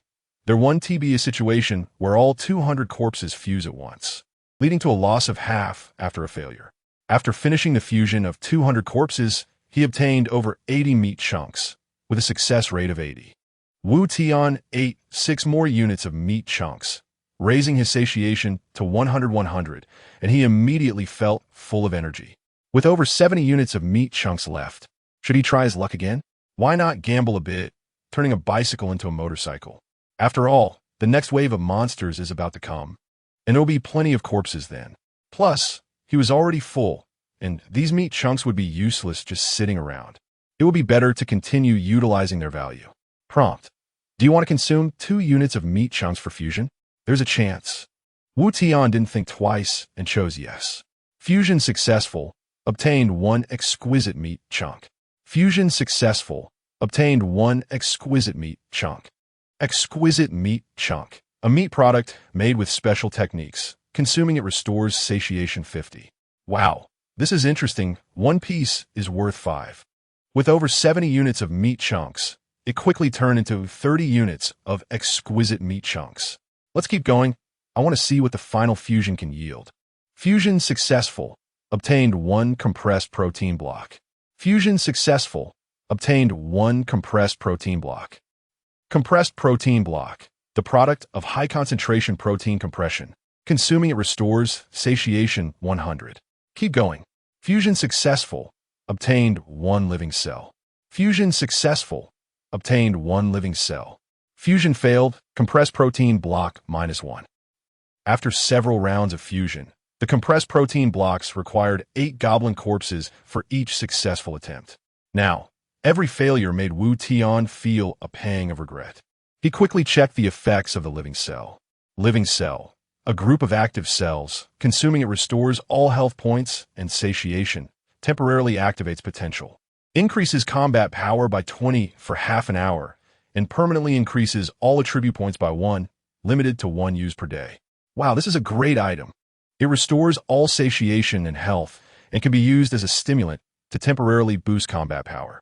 The most important part is that it can permanently increase attribute points. It's like the elixir from the 8 trigrams furnace of the Supreme Old Lord. Unfortunately, it can only be used once a day. Out of a large pile of goblin corpses, he finally fused 6 units of living cells, but thankfully, the effect was very powerful. Just as Wu Tian was about to take another chance at fusion, the system prompted him. Living cells are a top-quality item and cannot continue to be fused. With no other options, Wu Tian stored the living cells. Now, with full satiation and health, he planned to save the half-hour enhancement effect for when he was in danger. After processing all the corpses, Wu Tian let out a long sigh of relief and prepared to see what could be upgraded in the main city. Choosing the main city page, there was an option for buildings. The buildings included a mech camp, tank camp, mercenary camp, ammunition depot, energy station, research institute, blacksmith shop, and more. Wow, there are even mechs. What man doesn't have a mech dream? Driving a mech to battle monsters is just like Iron Man fighting the Hulk, pure enjoyment. Main city level not reached 5 cannot build mech camp. Damn, a level 5 main city requires so many materials. It seems there is no chance to open a mech for a while. He checked other buildings, but they all had construction restrictions due to the main city level being insufficient, except for the most basic ammunition depot, which had no restrictions. After the first battle, the bullets for the Mauser rifle were running low. Although this gun has average power, it was all he had to rely on for survival. He spent 50 units of stone and 50 units of wood to choose to build the ammunition depot. Ding, ding, ding. A hammer appeared, continuously hammering above the main city. A few seconds later, a shabby low house appeared next to the main city. Is this the ammunition depot? It looks a bit too shabby. Maybe it's because the main city level is not high enough. Although it looks old, it has all the necessary functions. Inside the ammunition depot, in addition to making bullets and various grenades, cannons and firearms could also be manufactured here. The AK-74 M16, Thompson M19, Maxim gun, Gatling gun grenades, incendiary bombs, and rocket launchers are almost all modern firearms available. However, aside from the Mauser C96 and 7.63mm ammunition, the other weapon illustrations are gray. Wu Tian's eyes lit up as he thought, if there was a heavy machine gun, wouldn't those goblins be easy to handle? So, you want to get a Gatling gun that shoots blue light, da-da-da-da. However, the system notification poured cold water on him. Weapon blueprint not owned, cannot manufacture. Damn, it looks like I'll have to continue using the box cannon. It turns out that the first use of crystal cores is to manufacture ammunition. And 200 crystal cores are more than enough. Wu Tian consumed 80 crystal cores at once and manufactured 800 rounds of ammunition. With the ammunition replenished, his confidence soared. Suddenly, he remembered that the first wave of monsters had caused quite a bit of damage to the city walls, so he hurried to check. City wall durability, 64-100. 1 unit of stone can restore 10 points of durability after upgrading the city wall. All durability is automatically restored. Upgrade materials. Stone X20, there's still 50 stones left, so Wu Tian chose to upgrade the city wall, which is more cost-effective than direct repairs. City wall upgrade successful. Current level LV2. Durability 200-200. Upgrade materials. Stone X30, the city wall beneath him not only became much sturdier, but also much taller. Continuing to upgrade. Since these stones aren't particularly useful, it's better to enhance the wall's defense than to upgrade the main city.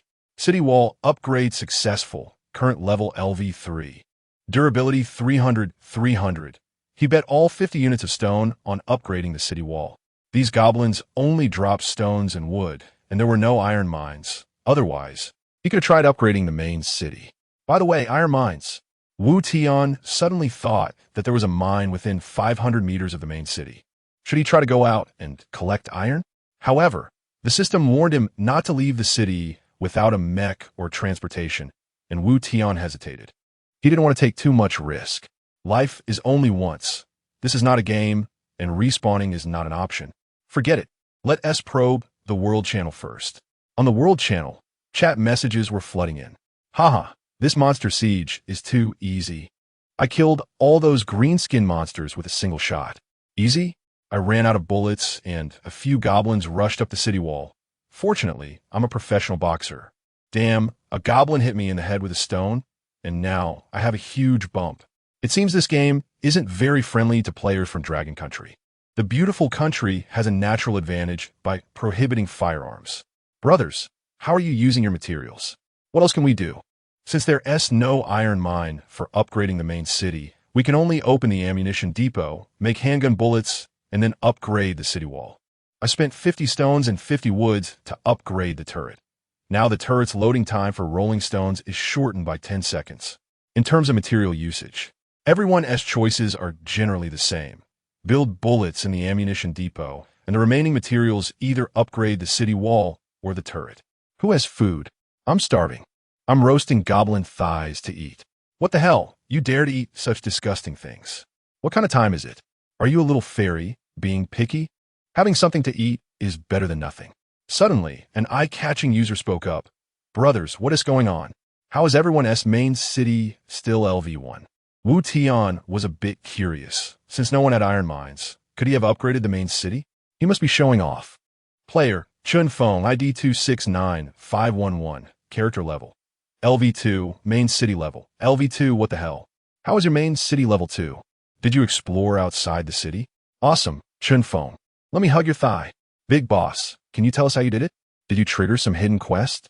Many people also noticed that Chun Feng's main city had reached LV2, expressing envy while being curious about how he managed it.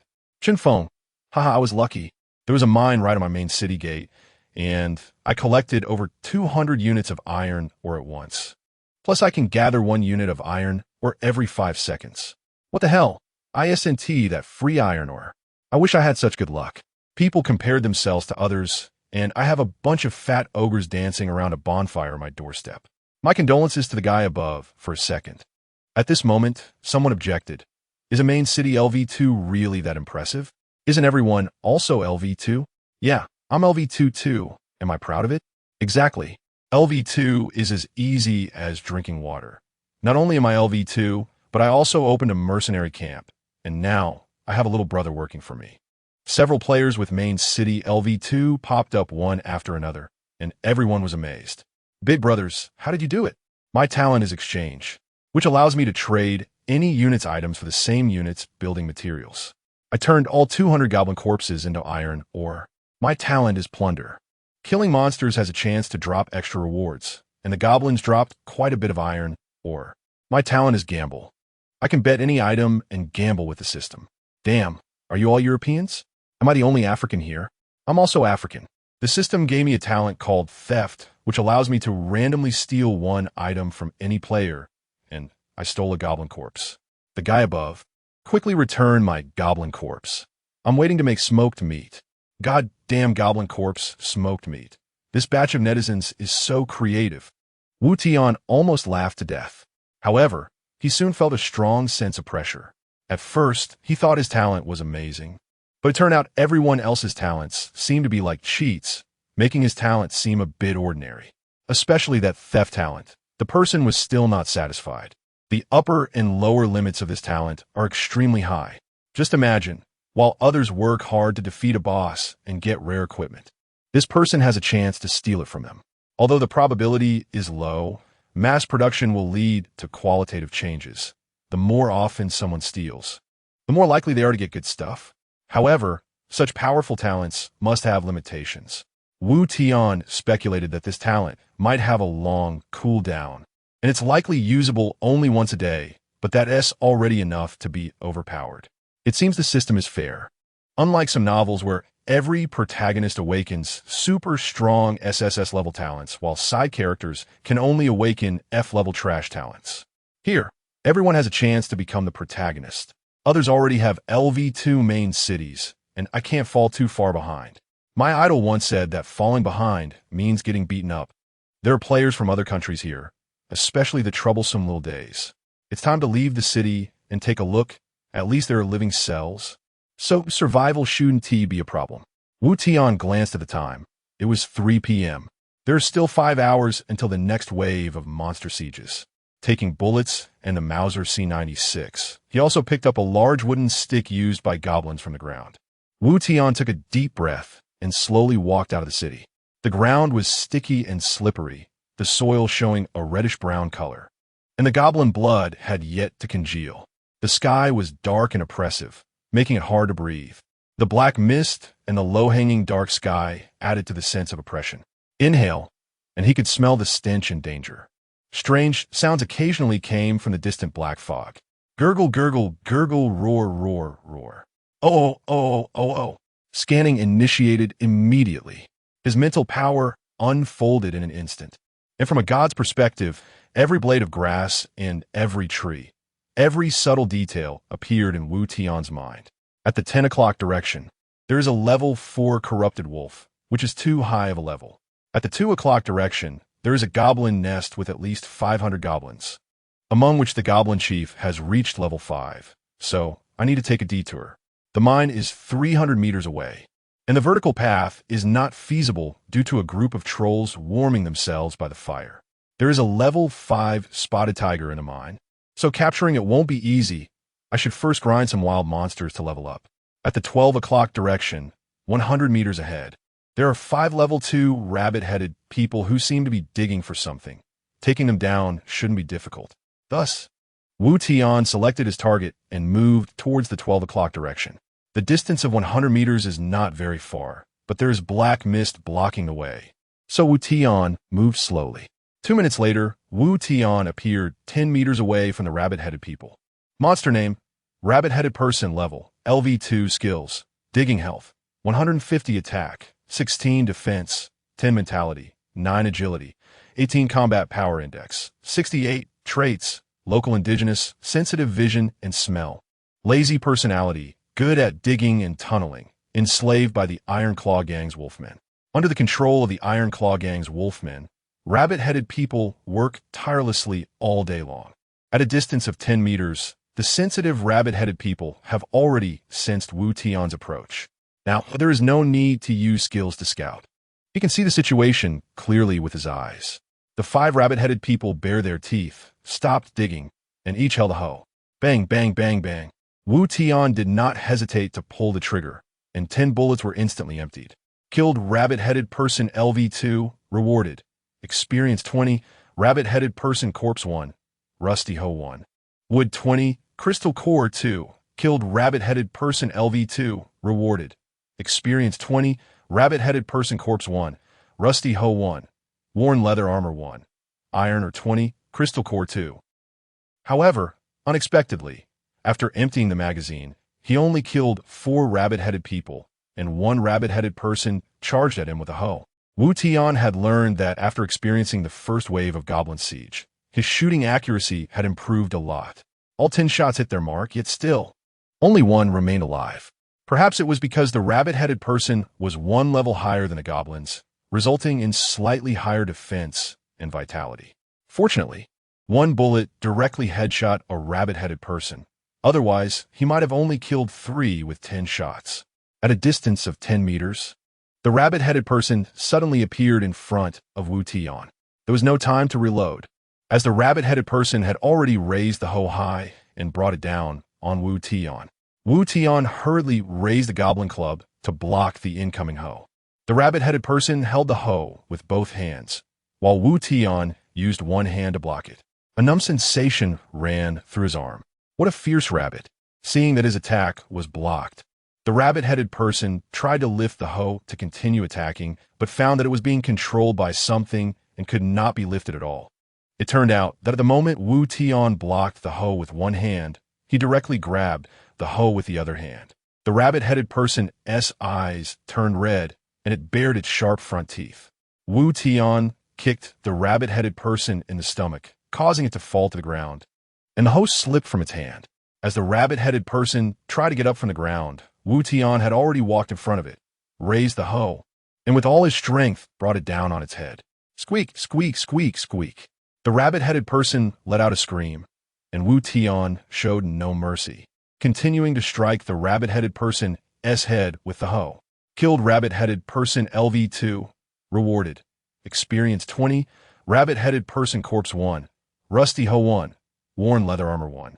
Stone material 20. Crystal core 2. There was no pressure. Although there were 5 rabbit-headed people, Wu Tian had a gun, and moreover, his combat power index was higher than that of the rabbit-headed people, so he had no fear in a one-on-one fight. However, the experience from these wild monsters was indeed plentiful. A single monster siege only gave 1 point of experience. A level 2 rabbit-headed person actually gave 20 points of experience. After all, if there were too many monsters in a siege, the experience would be too much, and leveling up too fast would make the game uninteresting. Wu Tian felt as if someone behind the scenes was deliberately controlling everything, as if a game designer was monitoring and manipulating it all. Forget it. No need to think too much. Even the fish in the fishbowl need to survive first before finding a chance to jump out. Wu Tian cleaned up the battlefield and counted the spoils. Not bad. The materials were quite a lot during the monster siege. A single goblin only provided 1 unit of materials, yet here a level 2 wild monster actually provided 20 units of materials. At the beginning of the game, materials were the most important.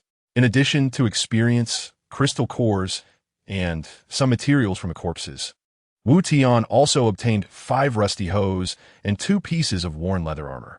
These should be items. Wu Tian quickly checked their effects. Rusty hoe, a tool used by rabbit-headed people for work, can gather stone materials, and can also be equipped as a weapon. Quality, white level, LV2 attributes, attack power 5. Worn leather armor made from animal fur, provides warmth and slight defensive effect. Quality, white level, LV2 attributes, defense power 5. The attributes of this equipment are too poor. After all the hard work, I only got these scrap metals. Wu Tian said speechlessly. He thought, could it be due to the quality and level? Wu Tian looked at the system's introduction to quality. Equipment quality is divided into 6 levels: white, blue, purple, orange, red, and black. Let's try the talent and see if I can fuse these scraps. Consume rusty hoe LV2x2. Obtain rusty hoe LV4. Consume rusty hoe LV2x2. Obtain rusty hoe LV4. Consume worn leather armor LV2x2. Obtain worn leather armor LV4. Fusion failed. Lost rusty hoe LV4x1. Damn. This worthless talent. Wu Tian cursed angrily. He lost a level 4 equipment for nothing. It was simply a gambling talent. Looking at the remaining level 4 hoe, a level 4 leather armor, and a level 1 hoe, he thought, should I gamble again? Fortune favors the bold. Let's do it. 1 rusty hoe LV4, plus 1 worn leather armor LV4. The system prompted that these 2 items could be fused using the talent. Do you want to fuse rusty hoe LV4 and worn leather armor LV4? Wu Tian chose yes without hesitation, and the next second. Fusion successful. Obtained ogre gauntlet LV8. Nice. Wu Tian couldn't help but shout excitedly. Ogre gauntlet. A weapon commonly used by ogres, with strong attack power. Attacks have a chance to stun the enemy. Level. LV8 quality. Blue attributes. Attack 50. Attack speed 15. Special effect. Heavy strike with a 30 chance to stun the enemy for 1 second when attacking. This fusion talent is indeed interesting. Fusing the same type of items can only increase the level. However, fusing different types of items not only increases the level, but also has a chance to increase the quality. Of course, the 2 items must be of the same type. For example, both the hoe and the leather armor are equipment. If I tried to fuse the ogre gauntlet with the corpse of a rabbit-headed person, it would not be possible. There are still 5 rabbit-headed person corpses on the ground, and Wu Tian was reluctant to waste them, so he fused them into a portion of delicate meat. Due to the presence of active cells, this delicate meat was of no use to Wu Tian. So, he sent delicate meat to the world channel. Wu Tian, brothers, anyone want food? I have meat here. Delicate meat, wow, it's meat, and it can directly restore 50 hunger points. Goblin meat is really disgusting, sour and bitter, with a fishy smell. I really want to eat normal food. Brother, I'm a student, and I haven't eaten anything yet. Can you give me that piece of meat? What the hell, you're a student. Should I also send you $200? Wu Tian, no way. If you want to eat meat, Trade something with me. Soon, a private message appeared in the message bar from a person named Wang Chao. Dude, what do you want? Wu Tian, just trade me with goblin corpses, 50 corpses for 1 delicate meat. Wow, are you from Africa? Wu Tian, that piece of meat only restores 50 hunger points. 1 goblin thigh can fill your hunger completely. Only a fool would trade with you. This kind of person is just a big idiot. Talking more is just a waste of time. When trading, it's voluntary. If you think it's expensive, you can negotiate the price. But why do you have to be shady with others? Wu Tian hates shady people the most. They just want to show off. Besides, for corpses can only fuse into 1 delicate meat. Is it really that simple? You should know that the effect of fused items is enhanced, while meat is the opposite. Clearly, 1 corpse can fill you up several times. Why does the delicate meat fused from 4 corpses only restore 50 hunger points? Wu Tian is sure that there must be some special meaning behind this, and time will reveal the answer. There are others who want delicate meat. Soon, another person named Zhang Tsong sent a message. Dude, how much for the cured meat? I really can't eat that goblin. Wu Tian, since you can't eat it, you can give it to me. Trade me 50 goblin corpses. That a bit expensive. Can you lower the price? Dude, this is a monster siege world. The next wave of siege is coming soon, and we have plenty of monster corpses. What is 50 corpses? A few seconds later. All right then, let's trade. Trade successful. Paid 1 delicate meat. Received 50 goblin corpses. A pile of goblin corpses appeared in Wu Tian's warehouse, and he felt secretly pleased. This trade was a big win. 50 goblin entities could at least fuse into about 10 delicate meat pieces, increasing the value tenfold. The goblin corpses obtained from the trade are in the main city warehouse, and he can't continue fusing them now. Just as he was about to leave, Wu Tian inadvertently caught sight of something glowing. It seemed to be coming from a pit dug by those rabbit-headed people. Wu Tian hurriedly jumped into the pit. The soil was covering something, revealing a shiny corner of metal, with the rest buried deep underground. What is this? Those rabbits must have been digging this. Wu Tian quickly took out the level 1 hoe and continued digging along the metal edge. Half an hour later, a strange machine appeared before Wu Tian. This thing looks a bit like a rice milling machine, entirely made of metal, with a large funnel-shaped opening at the top and an outlet at the bottom. Energy converter. A masterpiece of a gnome inventor, it can convert basic materials into other types, consuming 5 of the quantity for each conversion. Wow, this is a good thing. This device can convert material types. As the name suggests, 100 units of wood can be converted into 95 units of stone or iron ore through this converter. You should know that material acquisition is not uniform, and the materials needed to upgrade certain buildings or manufacture specific items are different. It's very likely to encounter a situation where, for example, there's too much wood that cannot be used up, while there is too little stone. Just like now, most players are short on iron ore, which prevents them from upgrading the main city. With this energy converter, Wu Tian can perfectly solve the problem of uneven materials. This is crucial in early development. I want to build a mech. Wu Tian put the hoe and converter into his bag and headed towards the mine. 5 minutes later, Wu Tian appeared around the mine. The clouds gathered like a dragon, the wind roared like a tiger, and suddenly a strong wind arose. The mine's guard, a level 5 striped tiger, had already sensed Wu Tian's arrival. A striped tiger, 300 centimeters tall and nearly 400 centimeters long, roared down from the top of the mountain, accompanied by a whirlwind, stopping right in front of Wu Tian. Roar! The striped tiger opened its bloody mouth and let out a roar. Wu Tian smelled a strong scent of blood. This guy is showing off, seeming to have a very strong territorial awareness. Monster name, striped tiger level, LV5 skills, bite, pounce health, 560 strength, 47 defense, 43 spirit, 25 agility, 45 combat power index, 216 trait, a lord-level creature with a strong territorial awareness. Killing it can yield a lord-level treasure chest of the same level. Wu Tian glanced at the striped tiger's data panel, and his confidence surged. The combat power index is much lower than that of the striped tiger, but in a 1v1 situation, Wu Tian felt that this battle would be easy.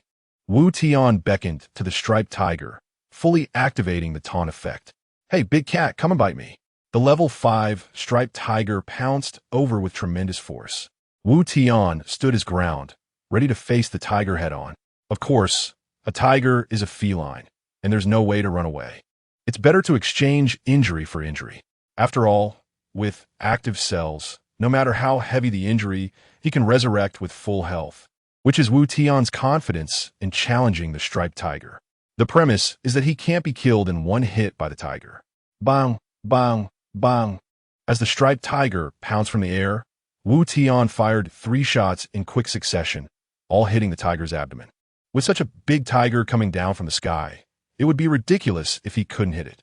These 3 shots were obviously not enough to kill the level 5 striped tiger. Its massive body still came crashing down. Wu Tian spread his legs shoulder width apart to stabilize his center of gravity. Wu Song's surname is Wu, and mine is also Wu. He can kill a tiger barehanded, and I have guns and equipment. Why should I fear this beast? With a fierce uppercut, he struck the striped tiger's jaw. Crack! Wu Tian heard 2 faint sounds of bones cracking.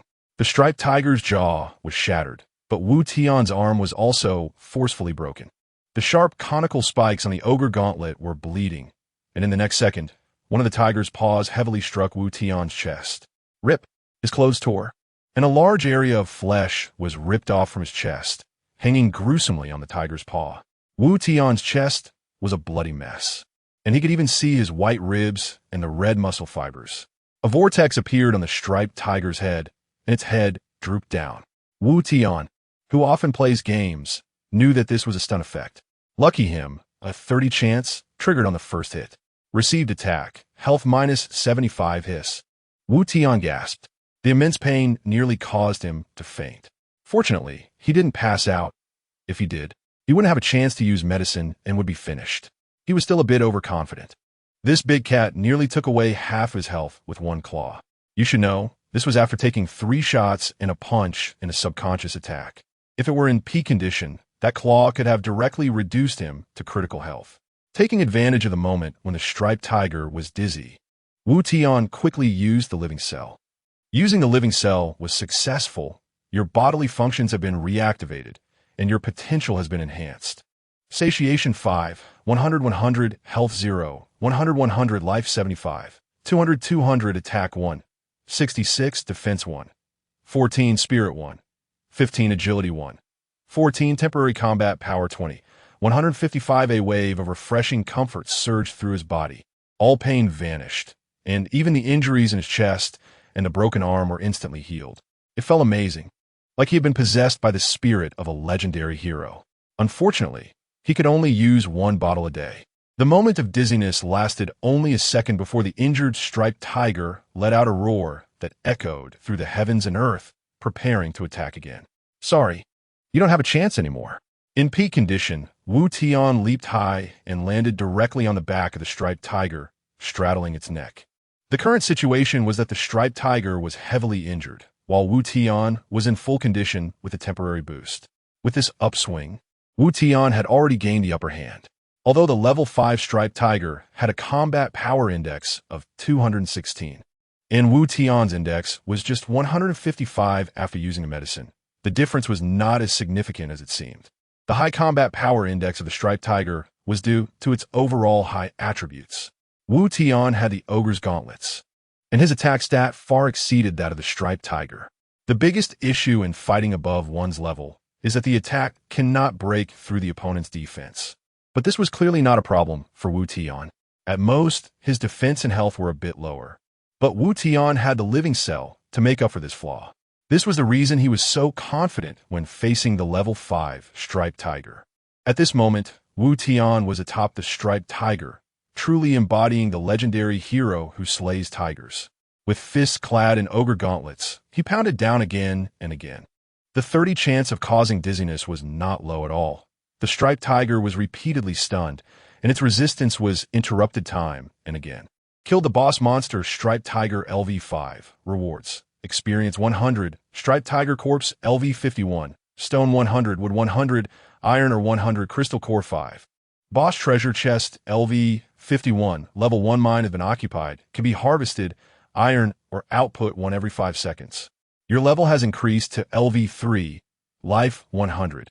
All attributes 5. Life. 300 attack. 71 defense. 19 spirit. 20 agility, 19 combat power index, 191 under the effect of living cell. Remaining time, 26 minutes, 42 seconds. Looking at the pile of rewards, Wu Tian felt ecstatic. The rewards for this boss monster were quite good. It should be classified as a mini-boss. The biggest gains from killing the striped tiger were threefold: occupying the mine, leveling up to LV3, and obtaining a boss treasure chest with unknown surprises. Wu Tian stored all the rewards in his bag and began harvesting iron ore. Successfully harvested iron ore. Iron ore 100. He only managed to harvest once and could not get any more on the second attempt. Wu Tian felt a bit frustrated. Was this all a level 1 mine had to offer? It was hardly more than what wild monsters dropped. Soon he noticed something unusual. After finishing harvesting iron ore, it showed that the amount of iron ore in this mine was accumulating at a rate of 1 every 5 seconds. After a minute, Wu Tian harvested iron ore again, and the system prompted, successfully harvested iron ore, gained 12 iron ore. So that's how it works. After occupying the mine, he would continuously receive iron ore. The 100 units of iron ore was the storage limit. Once full, no more could be obtained, so it was necessary to harvest it from time to time. Wow, a level 1 mine should help get through the early stages, right? Coupled with the materials obtained from defeating wild monsters. Wu Tian's warehouse now contained wood, 170 iron ore, 132 stone, 120 glancing at the time. It was already past 6 p.m., with only 2 hours left until the second wave of monsters attacked. The first step was to upgrade the main city. Cost: wood X50, iron ore X50, stone X50. Upgrade main city to LV2, total population 120, main city durability 200 upgrade materials, wood X100, iron ore X100, stone X100. Unlock building. Mercenary camp. After upgrading the main city, it looked much grander overall. Though still unfinished, it was no longer shabby. With a mercenary camp unlocked, Wu Tian hurried to check it out. However, the system prompted that he needed to spend materials to build it before he could access it. Wu Tian cursed about the situation and then spent 50 each of wood, iron, ore, and stone to build the mercenary camp. Inside the mercenary camp, it was like a world of animals. There were militia, goblins, huntresses, ghouls, chimeras, griffins, frostbone dragons, titan apes, Godzilla, and mythical beasts from various realms. However, it was frustrating that, like a munitions depot, high-level units could not be unlocked. The only units available were militia and goblins. The goblins were too disgusting. So Wu Tian checked the militia. Militia, basic human unit level, LV1. Consistent with the level of the mercenary camp, life, 100 attack, 10 defense, 10 spirit, 10 agility, 10 combat power index, 50 population, 1 recruitment conditions. Consumes the total level of monster corpses equal to your own level X10. Commission. Consumes the same level monster corpses every 24 hours. Recruiting mercenaries requires consuming monster corpses, and it's quite a lot. Consuming the total level of monster corpses equal to your own level X10 can be understood as needing to consume 10 LV1 goblin corpses to recruit 1 LV1 militia, or 5 LV2 rabbit-headed corpses. It's the total level. No matter the quantity, the combined level must be 10 times that of the mercenary level. Even if recruiting 1 LV80 frostbone dragon, it would only require 800 LV1 goblin corpses, rather than needing 10 LV80 monsters. Recruiting doesn't end there. Each day, there's a constant consumption of corpses. A LV1 militia consumes 1 LV1 monster corpse daily, which is also calculated based on levels. If there are many mercenaries, then monster corpses become particularly important, essentially serving as the army's provisions. At this point, Wu Tian understood the role of monster corpses, which was to sustain the mercenary camp. However, he was puzzled as to why 2 goblin corpses could only merge into a useless meat chunk. This clearly didn't make sense. Could it be that the meat chunk had a special use? It was not just to restore satiation. Wu Tian thought of a possibility, but it required time to verify. Previously, he had exchanged 1 delicacy meat chunk for 50 goblin corpses, and now it was coming in handy. Wu Tian directly recruited 2 LV1 militias to defend against a monster siege.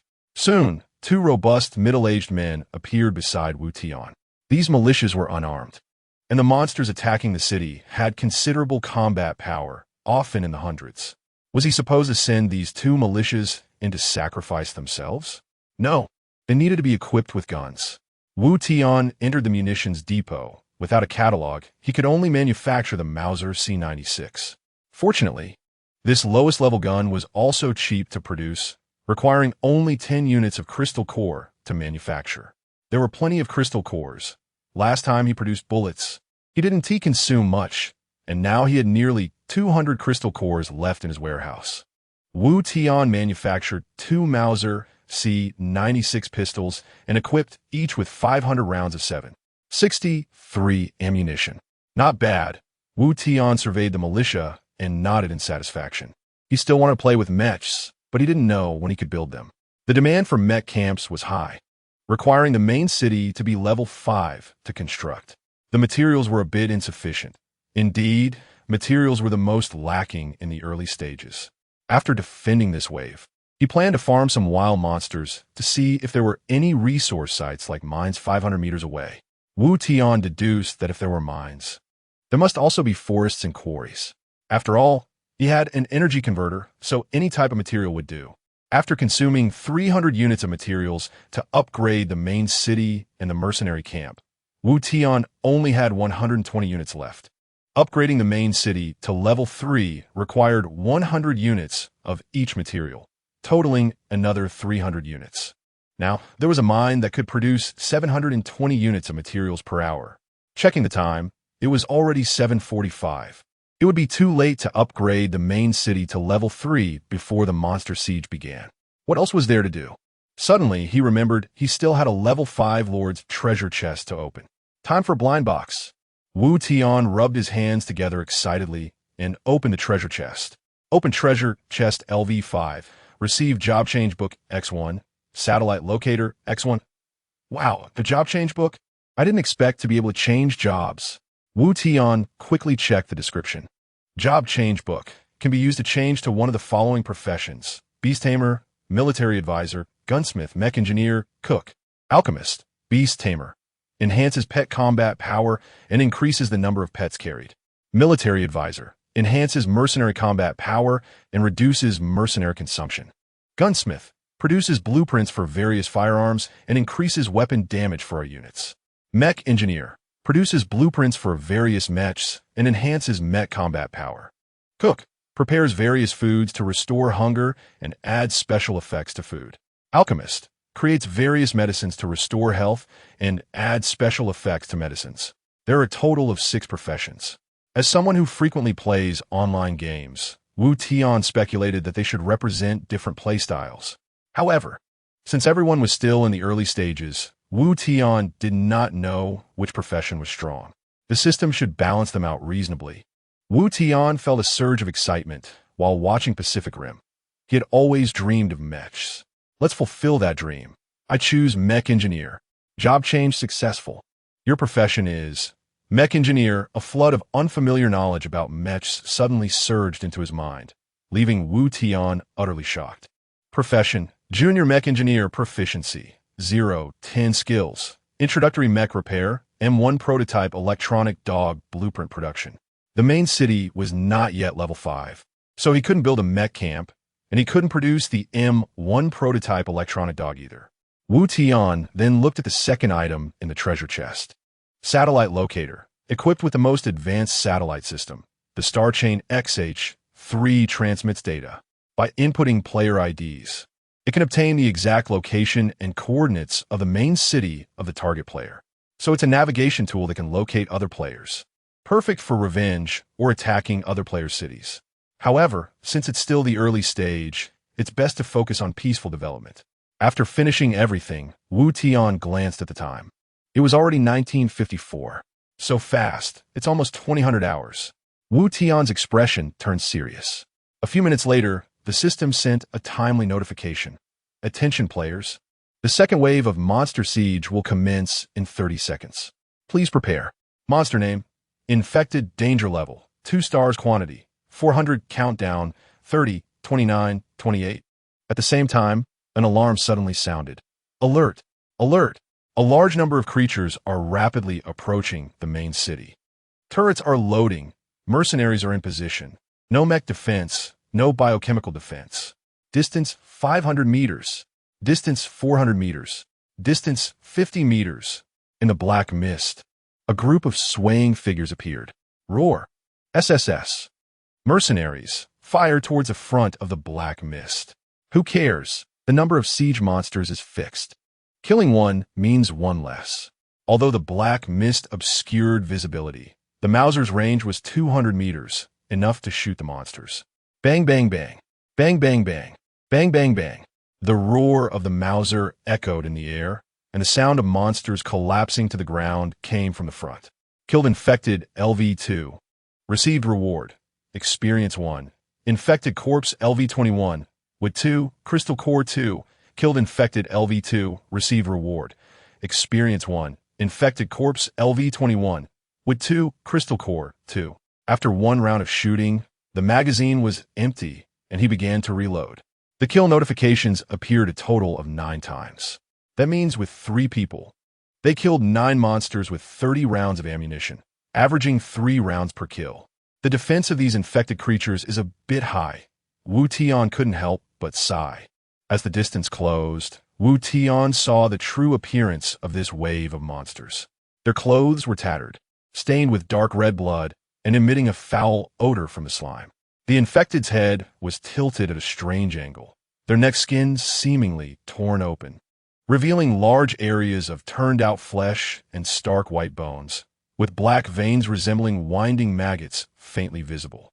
Their eyes were hollow and lifeless, with only murky whites left, as if all light had been consumed by darkness. Their lips had long rotted away, exposing uneven, blood-stained teeth, and green liquid continuously flowed from their mouths, dripping onto the ground. This is clearly a zombie.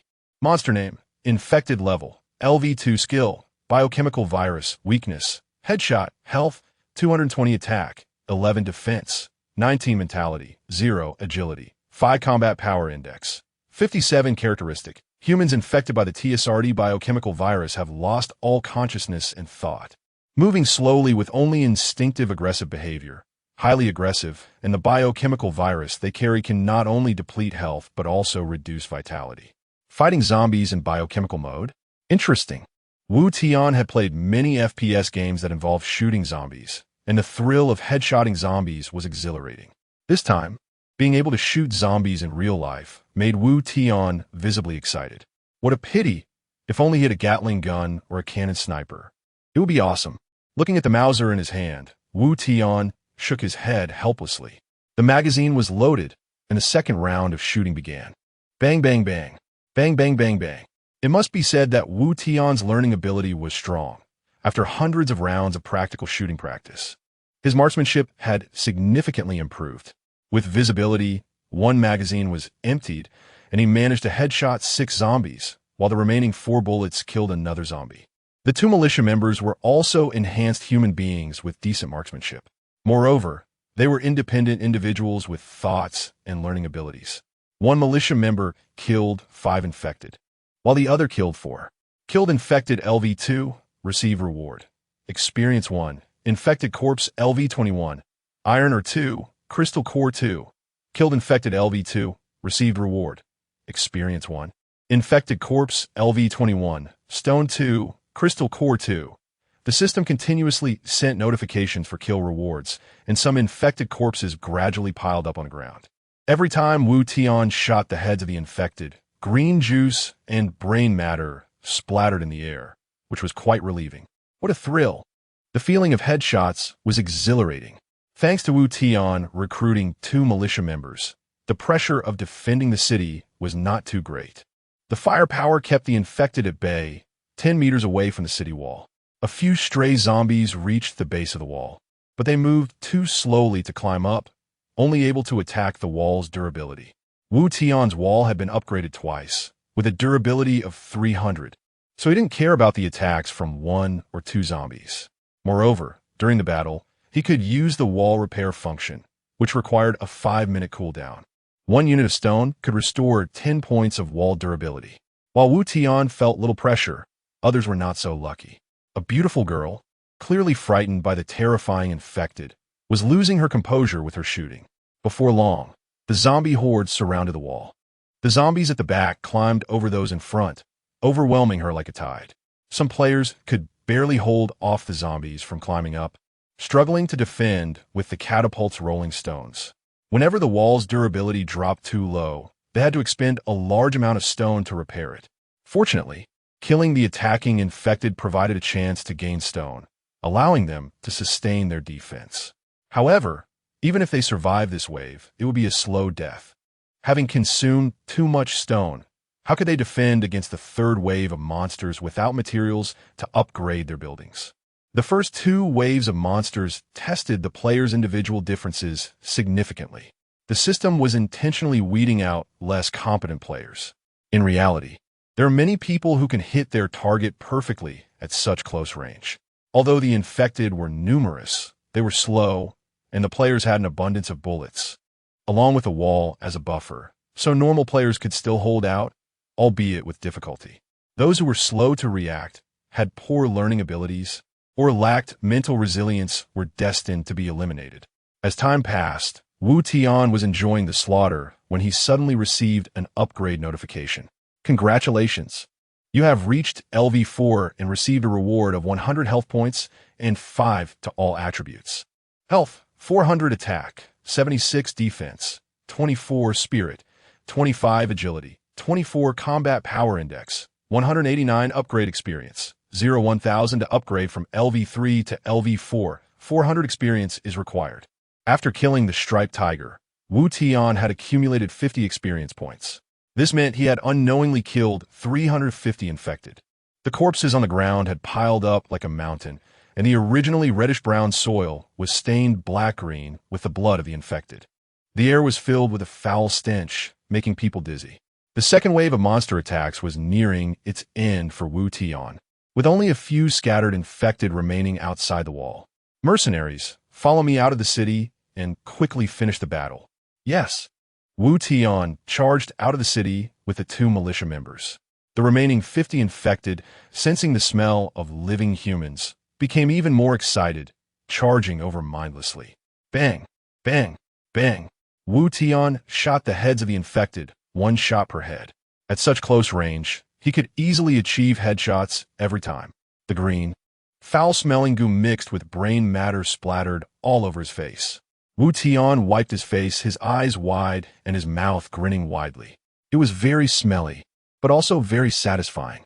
He was actually enjoying the thrill of killing, imagining these disgusting infected as those odd classmates from school, bizarre colleagues from work, and strange residents from his neighborhood. Zhou Zhenghua, I'll show you not to look down on me just because I'm from the countryside. Bang! Li Yongxing. Every time you order takeout, you unconsciously make me pay. Bang! Tian Yong. You work overtime every day. Bang! Wei Yanmei. You borrowed 2,000 yuan from me, and after 3 years, you still haven't paid it back. If it weren't for family ties, I would have fallen out with you long ago. Bang!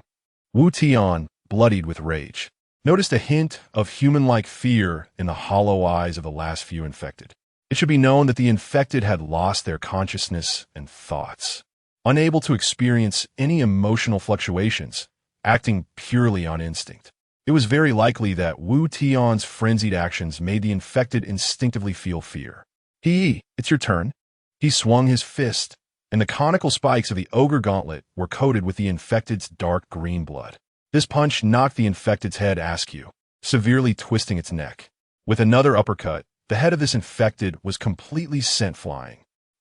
Wu Tian is now LV4, with the LV5 blue quality ogre gauntlet. Dealing with an LV2 minor monster is a piece of cake. It should be noted that the attack power of an average adult is around 10 points, while Wu Tian's attack power had reached 76. One of his punches equated to 7 times the impact of an adult's punch. He didn't knock the infected's head off with 1 punch. It took 2, which only indicated that this zombie was a bit tough. So satisfying, so relieving. Not much can make a man feel this good, gaining power, wealth, women, and strength. At this moment, Wu Tian truly felt the exhilaration that strength brought him. In this lawless apocalyptic world, having strength meant having everything else. Wu Tian waved his hand, collecting the spoils of war into his warehouse.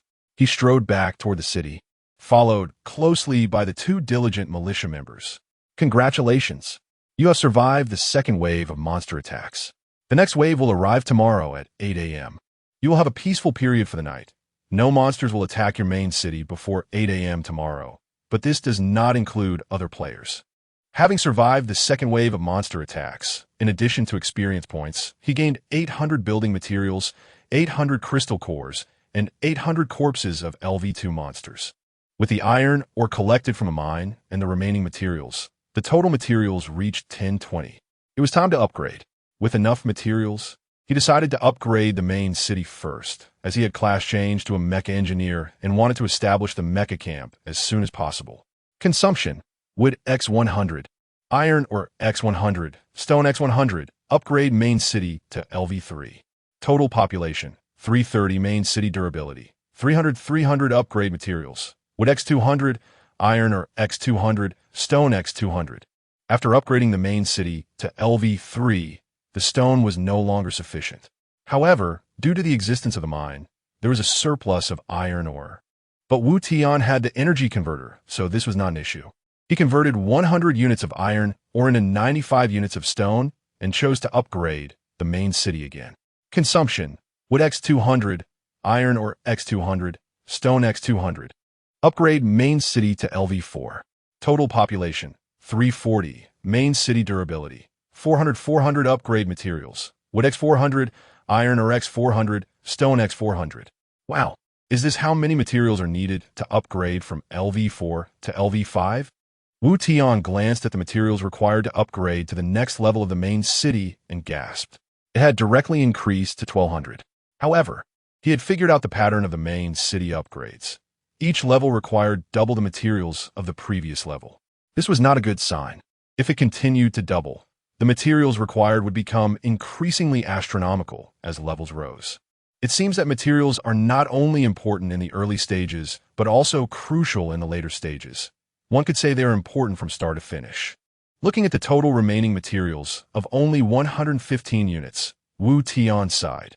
Sigh, it seems I won't be seeing my electronic dog today. With the materials used up, it was time to deal with these corpses. Since Wu Tian chose the MECH faction, he certainly focused resources on upgrading the MECH camp in the early stages. And the Mercenary camp was not invested in much. Moreover, he hadn't changed his class to strategist, and without the Mercenary bonus, the cost-effectiveness of spawning troops was not high. It was sufficient to produce a few militia for transition in the early stages.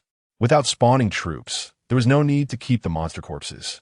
He could fuse them and see what he could get. With 400 level 2 infected corpses, Wu Tian used the one-click fusion. Consume infected corpse LV2X2. Gain biochemical poison 1. Consume infected corpse LV2X2. Gain biochemical poison 1. Fusion failed. Lost infected corpse LV2X1. After a round of operations, Wu Tian obtained 160 units of biochemical poison. Biochemical poison. A poison containing a small amount of SDRT virus that can enchant weapons and firearms, causing additional level X1 poison attribute damage with 5 attacks. This means that if the biochemical virus is used on a Mauser C96, it can fire 5 bullets with poison attribute damage. Wu Tian's current level is LV4, which adds an extra 4 points of damage per bullet to the original base damage. If used on an Ogre Gauntlet, it would deliver 5 punches with an additional 4 points of poison attribute damage.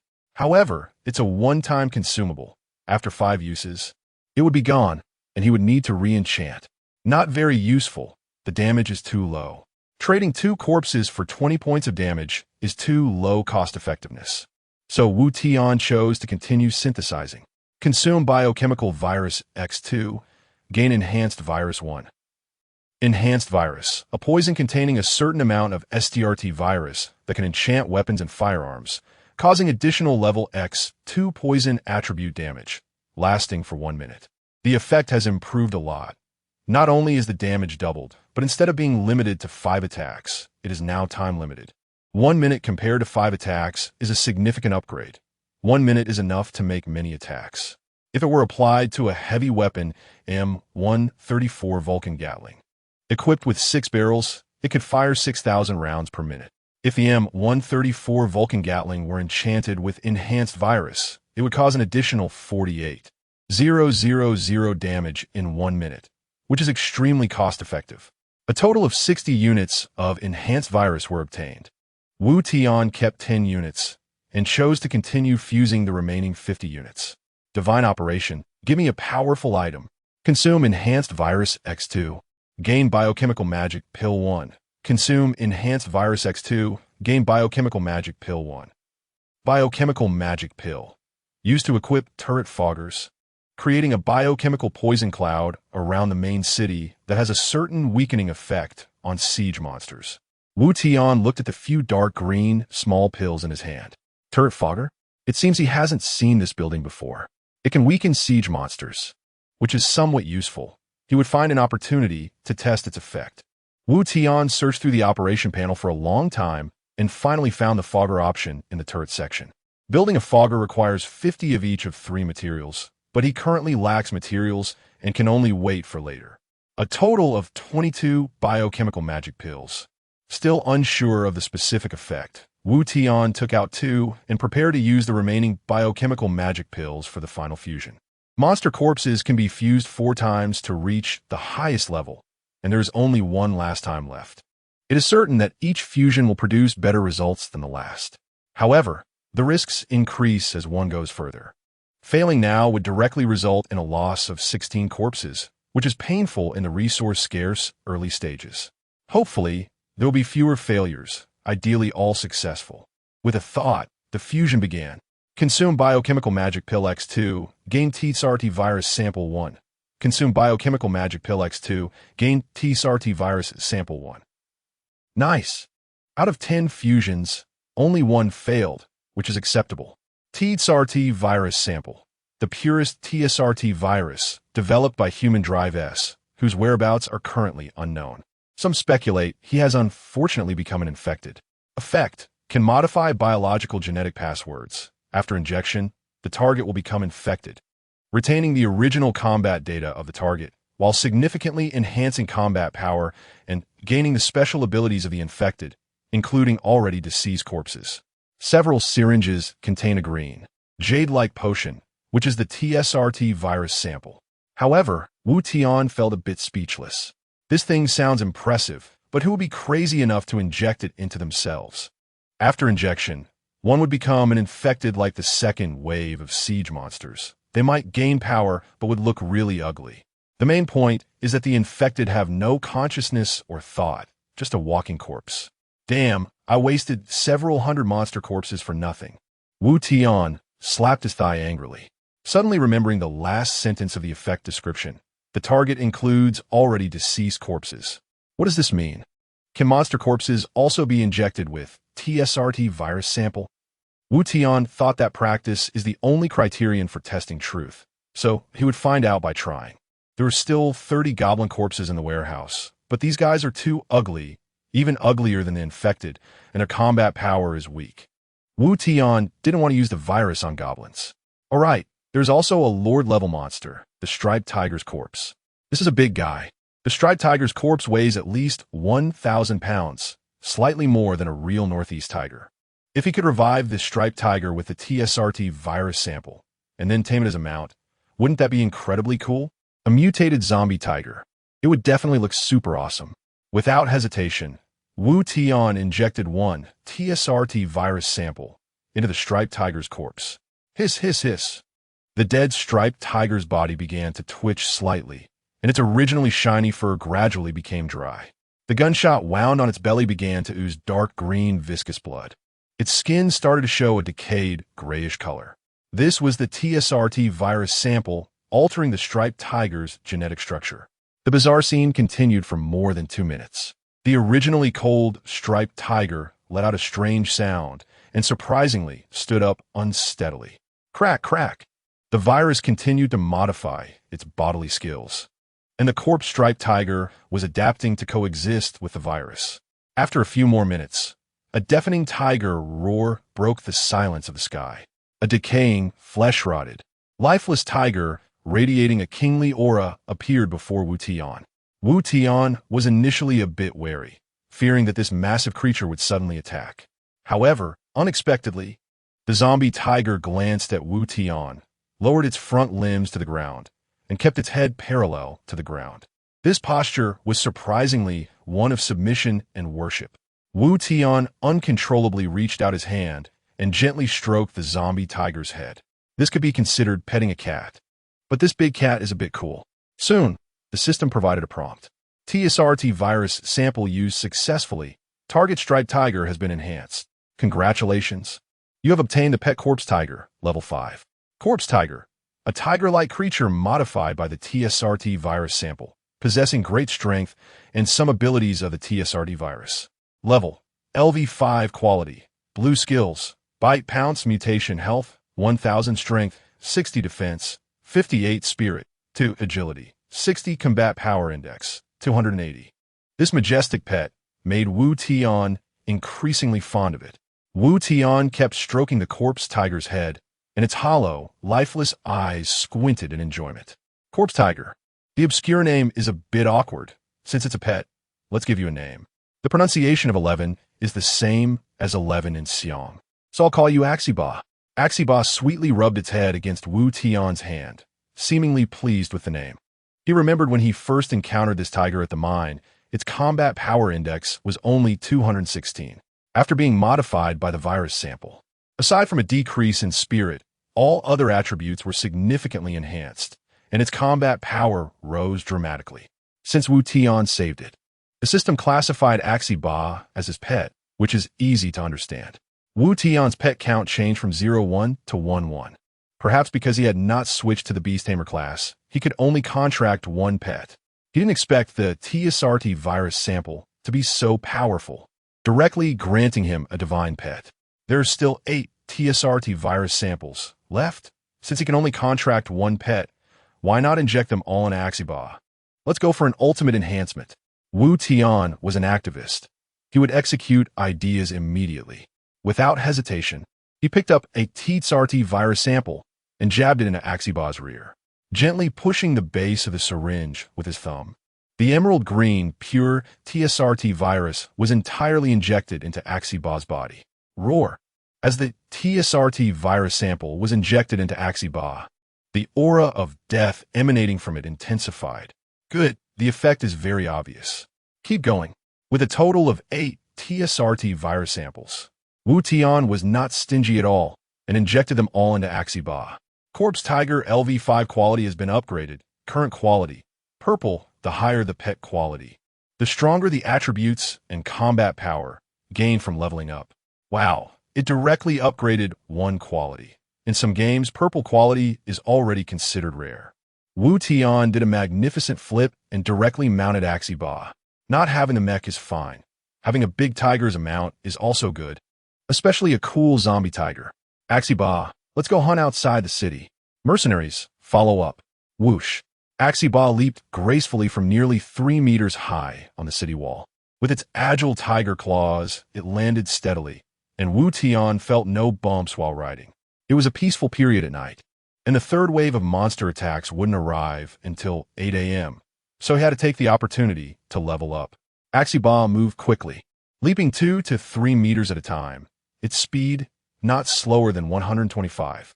After running out 500 meters, Wu Tian activated the skill to scout. Since he had already scouted within the 500 meters, he needed to go beyond that range to see further. After leveling up, his spirit had increased, and the scouting range widened considerably. Now Wu Tian could scout nearly 1 kilometer away. To his left, there was a group of goblins with what seemed like strange weapons. He decided to avoid provoking them for now. Directly ahead at 12 o'clock, 2 LV-4 steelback wild boars were mating. He didn't want to disturb their good time. At the 1 kilometer mark, there seemed to be a building, likely another player's main city. It appeared that the system set a safety distance of 1 kilometer between players' main cities. Suddenly, Wu Tian's eyes lit up. He had scouted something good. At the 3 o'clock direction from his right, 800 meters away, there was a patch of woods. Surprisingly, a LV-1 forest. The Lord monster occupying the resource area was a LV-5 ramen poison python. A level 5 little lore monster. Just you wait. I want the resource area and the treasure chest. Wu Tian slapped Axiba's tiger rear and Axiba trembled. Axiba, turn right. Run. Almost with zero delay. Axiba elegantly turned and transformed into a flash of lightning, dashing towards the right while leaving the two mercenaries far behind. In full sprint, Axiba's speed approached 100 kilometers per hour. The 800-meter distance was covered in just a few breaths. Ahead was a desolate forest. Although it was a forest, there were no green leaves on the trees. The pitch-black trunks stretched their branches chaotically toward the sky, giving a sense of lifelessness. Under the gray, misty sky, it looked somewhat eerie. The owner of this forest, the ramen poison python, had already sensed the arrival of Wu Tian, the intruder. Hiss, hiss, hiss. The ramen poison python flicked its venomous tongue, and its cold, beautiful eyes revealed the cunning of a cold-blooded animal. In the next second, a massive python twisted its body and charged towards Wu Tian. Wu Tian had long been scouting every blade of grass and tree nearby. The ramen poison python's movements were entirely under his control. A smirk of disdain appeared at the corner of his mouth. A LV-5 Lord monster, the ramen poison python, was at most comparable to a pre-virus-modified leopard in combat power. Wu Tian could take down an LV-5 Lord monster with his own strength. Furthermore, there was also Axiba, enhanced and modified by the TSRT virus sample. Behind Wu Tian were two militiamen armed with Mauser rifles, which also provided considerable combat power against an LV-5 monster. However, these two guys completely couldn't keep up with Axiba's speed and were left far behind. Axiba, the enemy, is a big long worm. Prepare for battle. If you kill it, you can have spicy strips to eat. Whoosh. In the next second, a huge python burst out from the desolate woods. Monster name, Ramen Poison Python level, LV-5 skills, Poison, Constrict, Health, 540 Strength, 34 Defense, 36 Spirit, 35 Agility, 29 Overall Combat Power, 188 Traits, Indigenous Creature. Lives in jungle areas, possesses venom, but its meat is delicious. Goblins love to hunt this creature for food, and goblins are naturally the ramen poison python's main food source. So long, so big, so thick, and particularly dark. This giant python is at least over 10 meters long, 50 centimeters thick, and its head keeps drooling venom. The ramen poison python immediately constricted. Its body is thick as a barrel tightly wrapped around Axiba and Wu Tian. As the ramen poison python exerted force, Wu Tian felt he was about to be crushed. However, Axiba was not to be underestimated. As the king of the jungle, this giant snake clearly violated his dignity. Roar! A chilling tiger roar sent a whirlwind through the area, the wind whistling through the bare trees of the forest, producing a sound reminiscent of a woman crying. Clouds from dragons, winds from tigers. The handsome Axiba made an entrance with background music. Every casual move could trigger a storm. Axiba's ash-gray muscles suddenly tensed, and its limbs began to exert force, preparing to break free from the ramen poison python's constriction. Zila, under this brute force, the flesh of the ramen poisonous viper was actually stretched to the point of bursting. Blood oozed from the snake's body, soaking into Axiba. It seemed to realize that sheer strength was not a match for this big tiger. The ramen poisonous viper also had rich combat experience. It quickly loosened its grip. The snake's head twisted agilely, opening its mouth wide, with two sharp fangs glinting coldly. The ramen poisonous viper bit down on Axiba's back. The toxin rapidly injected into Axiba's body, and a look of human-like victory appeared in the eyes of the ramen poisonous viper. The ramen poisonous viper had only two methods for hunting: constricting to death and poisoning. In its memory, no prey had ever escaped from its potent poison. Long ago, a careless Kodo beast had wandered into this forest, even though this Kodo beast had reached level 8. The ramen poisonous viper clearly remembered that the battle back then was quite similar to today.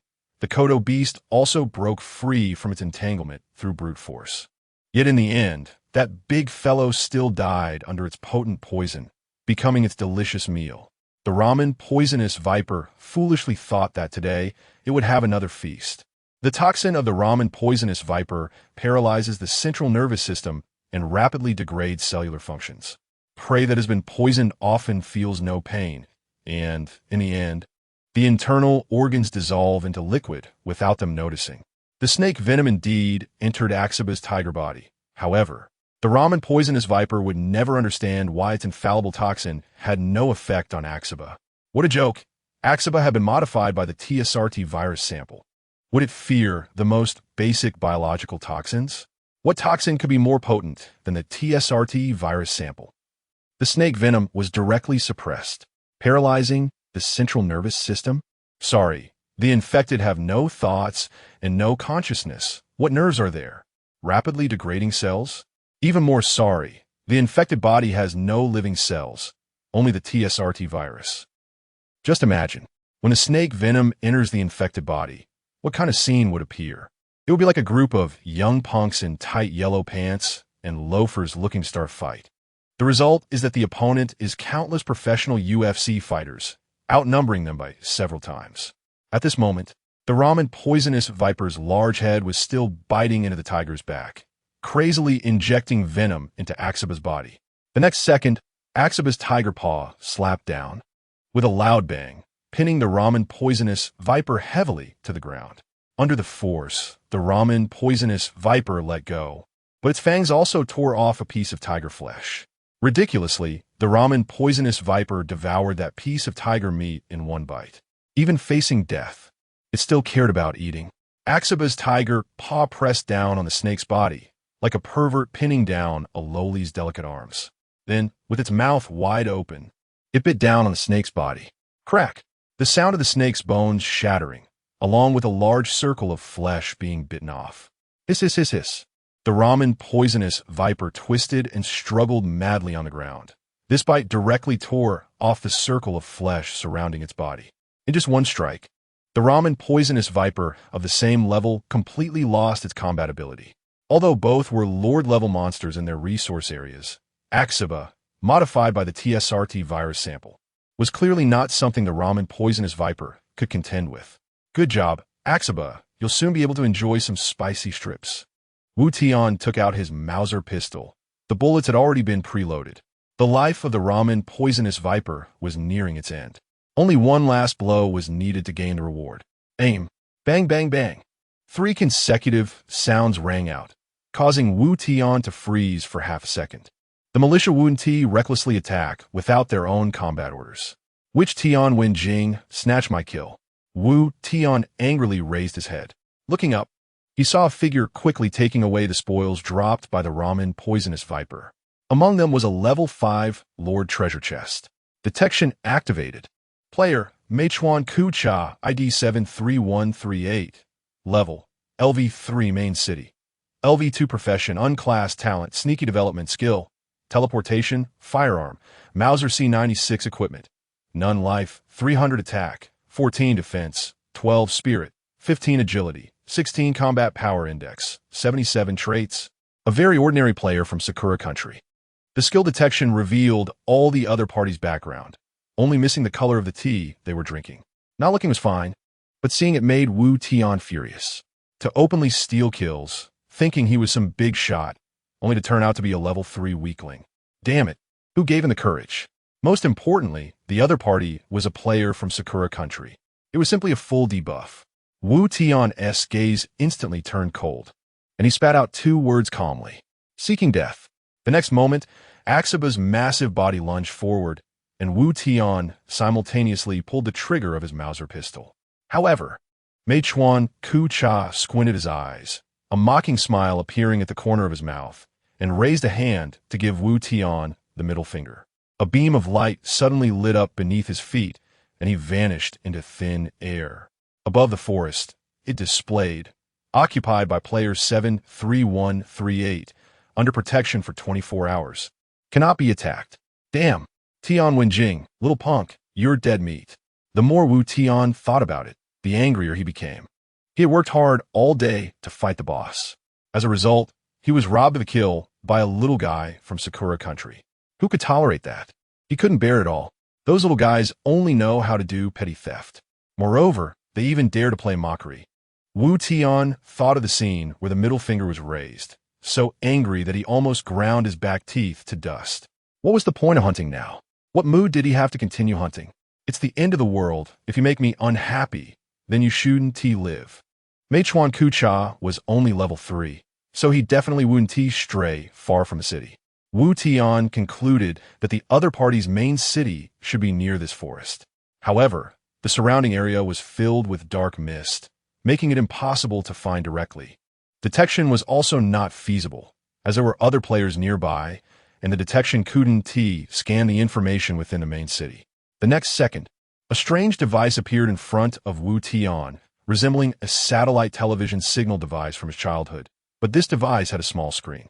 It was the satellite locator he obtained from the last treasure chest.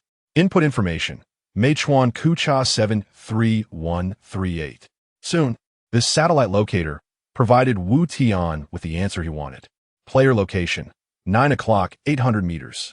Main city location: 9 o'clock, 800 meters. Immediately after, the screen on the satellite locator lit up.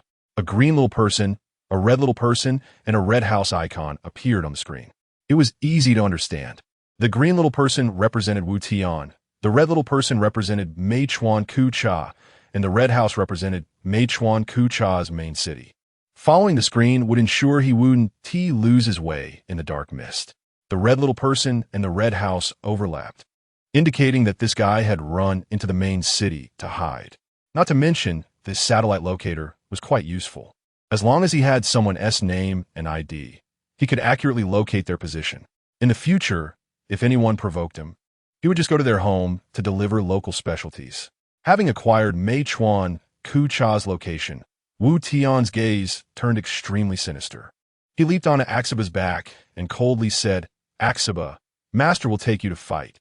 800 meters away, on a low, unfinished house wall, a short and ugly, lecherous man stood in front of a small treasure chest. This came without any effort. A level 5 python. I was worried I couldn't defeat it, and then a Dragon Kingdom player came to work for me for free. Alas, too bad it's a lumberyard. If it were a mine, that would be great. Let me see what good stuff is in this chest. He excitedly opened the level 5 Lord treasure chest. Successfully opened level 5 Lord treasure chest. Rewards: Knight Greatsword LV5, Scout Rifle Blueprint. Knight Greatsword LV5, Weapon Class Equipment Quality, Blue Attributes, Attack 50 Skill, Critical, 5 chance to deal double damage when attacking. Scout Rifle Blueprint, Firearm Blueprint. Materials: it can be consumed to craft a scout rifle. Meichuan Kucha was excited, having unexpectedly opened 2 good items: a level 5 weapon and a firearm blueprint. His attack was only 14 points, yet this weapon directly added 50 points, plus a 5 critical effect. The Scout Rifle Blueprint was even more impressive. Some might not know the Scout Rifle, but if it's called a bird sniper, everyone should understand. Yes, it's the one from CS, where many players banned the bird sniper in-game because it's too overpowered. One bird sniper can hold a point, making it hard for several players to break through. That Dragon Kingdom player is really unlucky. He must be furious now. Stealing someone else's stuff is just too satisfying. That Dragon Kingdom player is indeed quite strong. That tiger is probably his pet, easily killing a level 5 Lord monster. But so what? He was still toyed with by me. Once I craft the scout rifle, ambushing others will be even easier. He directly equipped the Knight Greatsword, then prepared to upgrade the main city and the ammunition depot to manufacture the scout rifle. Boom, rumble. Meichuan Kucha vaguely heard a series of tremors from the ground. Alert! Alert! An unknown creature is approaching the main city. Distance 500 meters. Distance 400 meters. The main city's alarm suddenly rang. A trace of worry flashed in Meichuan Kucha's eyes. The black mist obscured his vision, and without a detection skill, he didn't know what it was. Didn't they say there wouldn't be monsters attacking during the peaceful period at night? Could it be other players? A huge figure slowly emerged from the black mist. A massive, lifeless tiger, with a menacing human riding on top. This scene under the low, oppressive sky and the dim night brought an overwhelming sense of pressure. Yes, it's that Dragon Kingdom player riding the tiger. A crisp system message rang in Wu Tian's mind. You have entered the vicinity of another player's territory. The main city protection mechanism has been triggered. Your combat power index has decreased by 20. Wu Tian hesitated for a second. There's a protection mechanism? This might be a system setting to prevent excessive killing between players. 20? So what? Wu Tian sneered. He was determined to kill Meichuan Kucha. This guy took a resource site and received a reward from a lore monster. Now he was almost on par with him. Now was the best time to kill him before he could digest and upgrade his materials. Once he caught his breath and developed, along with the main city protection mechanism, it will be difficult to take revenge. Isaba, get him! Wu Tian issued the command, and Isaba initiated the attack. Roar! The tiger's roar rose with the raging wind as Isaba leaped lightly, easily stepping over the 2-meter-high city wall. The earthen wall trembled, dust and dirt plummeting down. The man and tiger appeared directly in front of MECH. MECH was so scared he collapsed on the ground, using his hands to push against the ground, slowly crawling along the city wall. He was filled with extreme fear, wanting to distance himself from this giant creature. Isaba followed him leisurely, like a cat playing with a mouse. With every step, its massive body made the wall tremble. The huge tiger head was right in front of him, its hollow gray eyes exhaling cold, lifeless breath, and MECH was about to wet himself. No, it's impossible. How did you know the location of my main city? Wu Tian grinned, looking at MECH as if he were a dead man. Little life, what a waste of such a great talent skill given to you. Your talent clearly states to develop stealthily, but why don't you listen? Through detection, it was learned that MECH talent was stealthy development, gaining any rewards during the peaceful period by 20. What a great talent. With the teleportation skill, he could safely develop at night while also increasing rewards by 20. This means all rewards, including experience and materials, would increase by 20. This inverse talent could let him lead from the starting line, pulling ahead in level and economy. But MECH acted like he had a screw loose, provoking Wu Tian. Didn't he realize that he was up against someone who could face a level 5 lore monster? Does he not know his own strength? Actually, this couldn't be blamed entirely on MECH. Firstly, the rewards from the resource site were too good, and secondly, he was overly confident in his teleportation skill.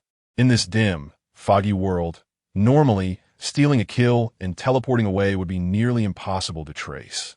However, it was one thing to steal someone else's kill, but he had to steal Wu Tian's.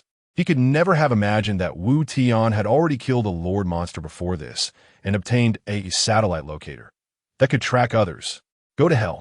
Say hi to your past emperors for me. Isaba raised its massive paw, 2 sizes larger than a human head, then slammed it down with thunderous force. Crack! Without any warning, MECH head was smashed like a watermelon, blood and brain matter splattering all over Wu Tian's face.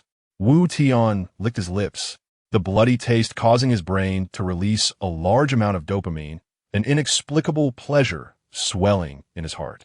Hee, Isaba, we can be considered anti-Japanese heroes now. Suddenly, a system message opened a banner in the world channel. Bright red words rolled. Player ID 3356 Wu Tian successfully killed player ID 73138 MECH. Achieving the accomplishment. First blood. This bloody and glaring banner was like a drop of water into a boiling oil pot, causing the world channel to explode. What the hell? What happened? Someone killed someone? It seems like a Dragon Kingdom player killed a Sakura Country player. A fateful duel? How interesting. It's worth mentioning that no Dragon Kingdom players cheered, nor did any Sakura Country players come out to curse. The reason is simple. The notification of first blood rang alarm bells for everyone. Here, killing has no penalties. In reality, you could be a keyboard warrior and spew trash everywhere because the law protects you. But in this terrifying world of monster sieges, if you dare to spew, others will dare to come knocking at your door. At this moment, Wu Tian also received a system notification, surprisingly, a kill reward. Kill player 73138 MECH. You will receive all resources from this player. Rewards are as follows. Lumberyard LV1, Knight's Greatsword LV5, Scout Rifle Blueprint, Greenskin Goblin Corpse LV1 X199, Infected Corpse LV2 X400, Ramen Poisonous Toad Corpse LV5, Wood 375, Stone 84, Iron or 52, Crystal Core 1050, as you're the first to kill a player. You have achieved the achievement. First Blood, to prevent players from becoming obsessed with killing and losing themselves.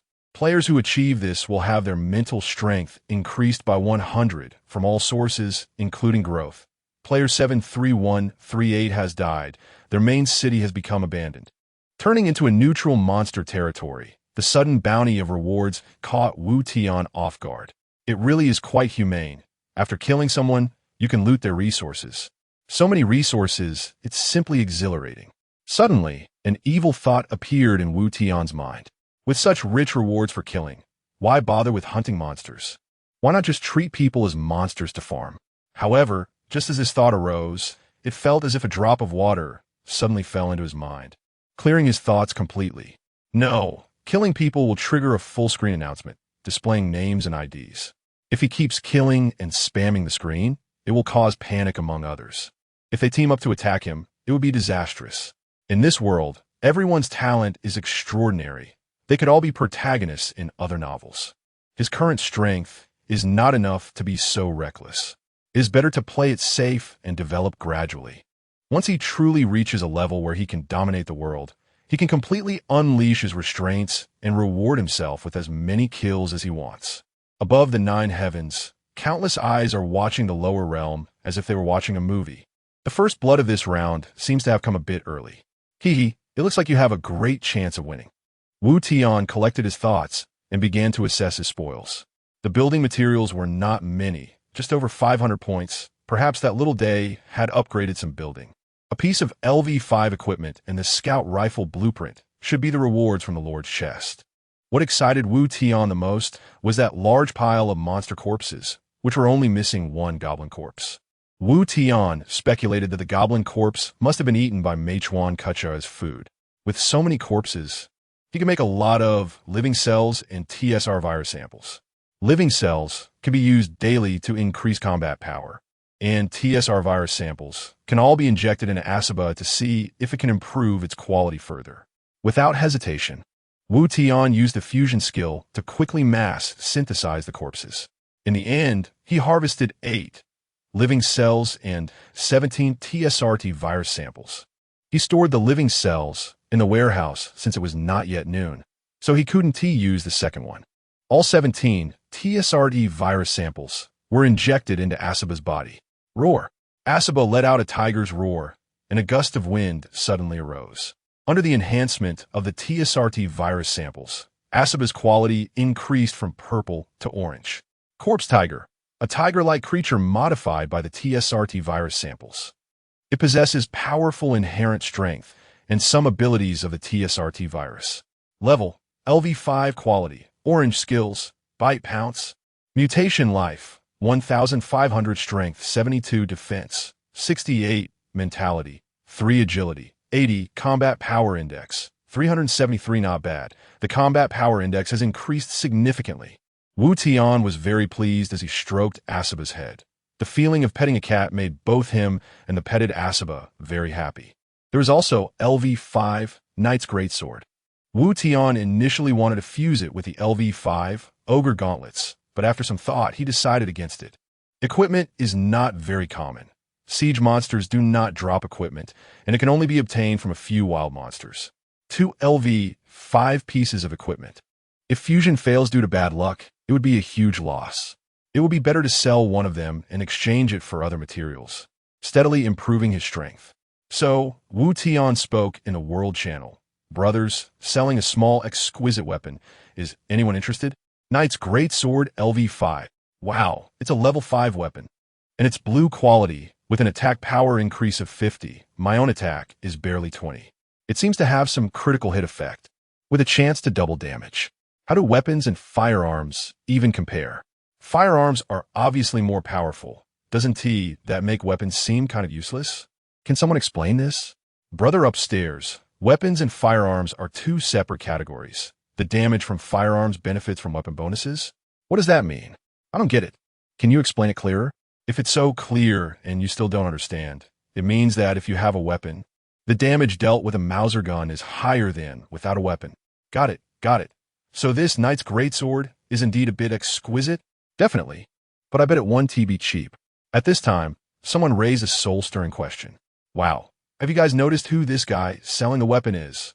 Time seemed to freeze, and not a single person in the chat channel spoke, because everyone unconsciously clicked on Wu Tian's avatar. and the popped-up information was, Player 3356 Wu Tian, Main City LV4, Kill Value 1 Wu Tian. Everyone realized, isn't this the murderer who got first blood and had a full-screen announcement? Just killed someone and a few minutes later starts selling the loot. Some even suspected that this knight's greatsword was looted after killing someone. Or worse, it was the very sword used to kill the victim. Wu Tian looked at the frozen chat channel, and he couldn't hold back anymore. Come on, is it really necessary? I just want to sell a weapon. And it feels like I'm in a $0 purchase scheme. Wu Tian felt as if he was being rejected and isolated. This is not a good phenomenon. He didn't want to become a public enemy. It's not that he was afraid. At least his current strength was not enough to support him against too many enemies. Wu Tian, everyone don't misunderstand. This weapon dropped from killing monsters. I only killed that Sakura country person because he tried to rob my low-health monster. I'm not a psychopathic murderer. Glancing at the message bar, he found dozens of messages from strangers. Brother, you're awesome. You did what I wanted to do, but didn't dare to. Brother, next time when you kill the little days, kill one more for me. Don't be afraid. I support you, but I can't support you in the World Channel. I'm afraid of retaliation from the little days. Wu Tian smiled slightly. It seems there are still quite a few angry youth in Dragon Country. Suddenly, another message came in from someone named Jose. Brother, how much for the weapon? Is it a question of price, or are you genuinely interested? It's definitely genuine interest. Just name a price and what you want to exchange. Wu Tian, 400 infected corpses plus 100 goblin corpses. Jose, brother, if you want that many corpses, are you planning to play a mercenary camp army explosion flow? Wu Tian was taken aback. It seemed this person had quite a good understanding, even coming up with a strategy. Seeing Wu Tian was silent. Jose continued to message, Brother, your price is very reasonable, and I agree to exchange with you. Transaction successful. Consume Knight's Greatsword LV5. Obtain Greenskin Goblin Corpses LV1x150. Infected LV2x 400. The two completed the transaction, and unexpectedly, Jose gave an extra 50 Goblin Corpses. Wu Tian, bro, why did you give me 50 more corpses? You're really nice. Jose, bro, I don't play the mass spawn build. The corpses are useless to me. Just keeping a few for food is enough. Once the next wave of monsters is over, if you have good stuff, you can trade corpses with me. Wu Tian thought this person was quite interesting and added him as a friend. Moreover, the other party was also LV4, indicating that his strength was not weak. Wu Tian, bro, it seems you understand. Can you share your thoughts on these builds? The other party had not changed classes, but inferred the builds based on game understanding, which made him an elite player. Jose, I deduced them from the buildings. The Mercenary Camp's mass spawn build, the Ammunition Depot's hot weapon build, the MECH Camp's mech build, and perhaps there are other builds or black technology strategies that I haven't discovered yet. Wu Tian, so what build are you planning to play? Hot weapons or mechs? Jose, no, the three builds I mentioned are all conventional builds. Their upper limits depend heavily on materials. The mass spawn build requires a large number of monster corpses. The hot weapon build needs a lot of crystal cores to manufacture ammunition. And the mech camp can't even be constructed yet, but I suspect it will require even more materials. Wu Tian, so what exactly are you playing? It's interesting that you mentioned three builds, but you're not playing any of them. This successfully piqued Wu Tian's curiosity. Wu Tian had already changed classes, so he understood the so-called builds better than Jose. However, he still wanted to hear Jose's game understanding. Jose, what I want to play is the Invincible build. Invincible build? That sounds so arrogant. Wu Tian, what is the Invincible build? Josha, huh? I'm just joking. It's a name I came up with myself. With a single sword, I can stand against 1,000,000 troops, putting all resources into strengthening myself, not relying on any external technology, achieving the realm of invincibility, which I call the Invincible build. Jose seemed to get more excited as he spoke. Do you know why I thought of this build? Wu Tian was also curious. Why? Jose, because of skills and talents. Everyone has skills and talents, and developing around them is the best build that belongs to oneself. My skill is Blood Battle, which activates during combat, causing me to lose level X 1 health per minute. After activation, for every unit I kill, my damage increases by 1. And for every minute I continue fighting, my damage increases by 1. My talent is Weapon Soul, which increases the drop rate of equipment from killing wild monsters by 10. And wearing equipment grants an additional 10 equipment attributes. Both my skill and talent enhance my own combat power. So choosing to go for the invincible build that strengthens myself is the most cost-effective choice. Wu Tian, bro, you're amazing. Your talents and skills are strong. And if you get something good in the future, I'll look for you. Damn, at first, he thought his talents and skills were impressive, carrying a protagonist's halo. After comparing, he found he was actually quite ordinary. The invincible build is indeed impressive. Other builds, no matter how they develop, rely on resources. The invincible build is different. It only requires focusing on enhancing one's own combat power, investing all resources in personal strengthening, exchanging weapons and equipment with others, and various enhancement items. The improvement in one's own strength is permanent and does not depend on any resources, nor does it require worrying about building levels. No matter how powerful or high-level the units in your mercenary camp are, or how advanced the hot weapons in the ammunition depot are if you lack corpses and bullets, your combat power will drop to 0. There will also be combat anxiety. After every battle, you have to think about how to replenish resources.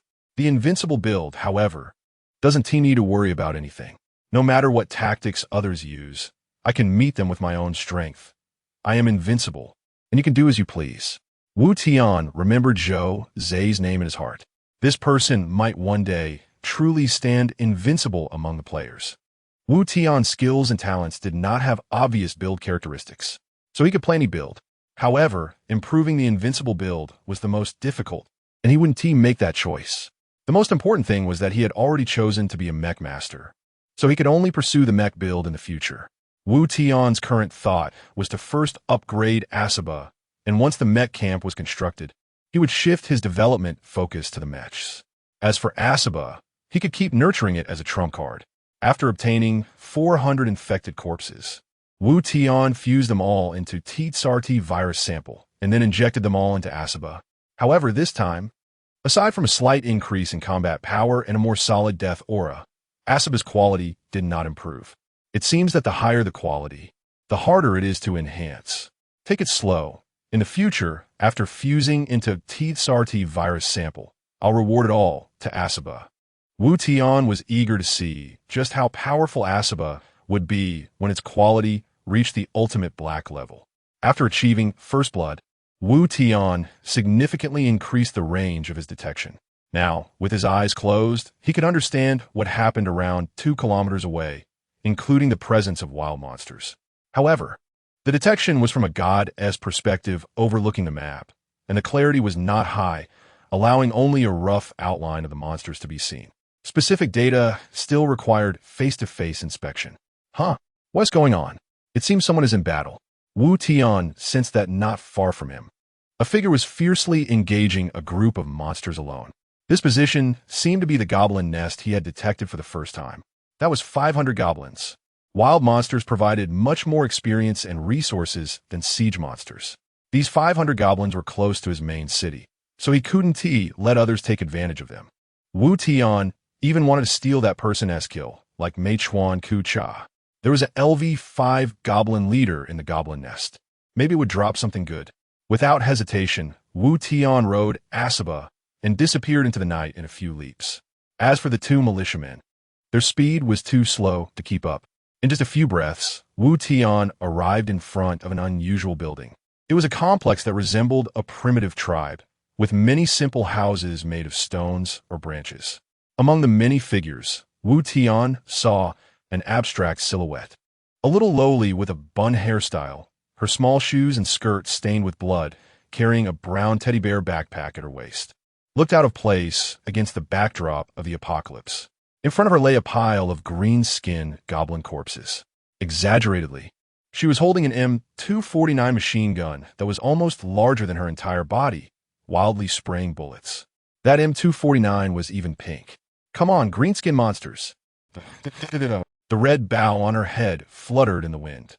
But it didn't hinder the M249's folding stock from resting steadily on her thin shoulder. The gun mouth spat sparks as the 200-round belt slithered like a silver snake into the feed tray. Eat this. The little lowly reached into her teddy bear backpack, and after a bit of rummaging, pulled out a dark-looking grenade. The little lowly bit her lip and threw the grenade from her hand. Boom! The grenade exploded among a group of green-skinned goblins, and the screams were incessant. Too abstract. Wu Tian was dumbfounded. The innocent smile on the little lowly's face contrasted sharply with the madness and bloodshed, creating a strong contrast with her cute and pure persona. Wu Tian quickly used detection. Player, Fan Yuming, ID 511330, level, LV6, not yet class transferred. Skill, Rapid Fire, increases firearm firing speed by 50. Talent, Ammunition Expert, reduces hot weapon ammunition consumption by 50. Firearm, M249 Equipment, none MECH, none Mercenary, none Health, 600 Attack, 47, Defense, 33 Spirit, 45 Agility, 46 Power Index, 229 Wow. She is actually level 6, while Wu Tiankai is only level 4, a whole 2 levels behind. It seems that early game development favors hot weapons after all. These 500 goblins are completely insufficient for her. They keep coming forward to deliver their heads one by one.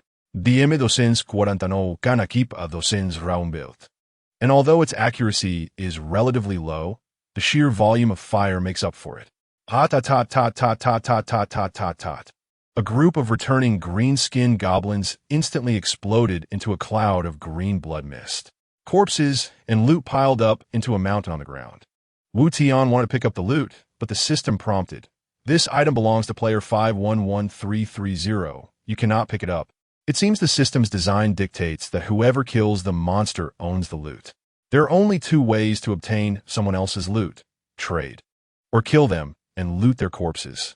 This little lowly is already level 6. She must have killed quite a few wild monsters, and her resources must be incredibly rich. An evil thought crossed Wu Tian's mind. What if? Wu Tian was startled by his own thought. She's still just a child. How can you have such evil ideas? At this moment, the little lowly Fan Yoming's battle also reached a fever pitch. A noticeably larger goblin charged in with a group of elite goblins. At this moment, the little lowly had just finished a belt of ammunition and had thrown out a few grenades, entering a reloading vacuum. The goblin captain, along with a group of elite goblins, seized the opportunity to rush in. Amidst the smoke, Fan Yuming frowned and pressed her lips tightly. The speed of her reloading increased significantly. Wu Tian shook his head helplessly. This guy is too bold, daring to charge into a nest of over 500 goblins alone. Just when the goblin captain was about to reach Fan Yuming, Wu Tian leaped up on Asaba. Roar! The tiger claw, accompanied by a violent whirlwind, sent a dozen goblins flying. With a moment's respite, Fan Yuming completed her reload. She slightly raised her head, her big, innocent eyes flashing with confusion. Why is there still a big tiger? Then let you taste my power. The dark barrel of the gun was aimed directly at Asaba's rear. Wu Tian turned his head, his face filled with terror. No, don't. Wu Tian shouted, but it was too late. Rat-a-tat-tat-tat-tat-tat. The dark barrel of the M249 flashed with dazzling flames, and bullets rained down like a storm.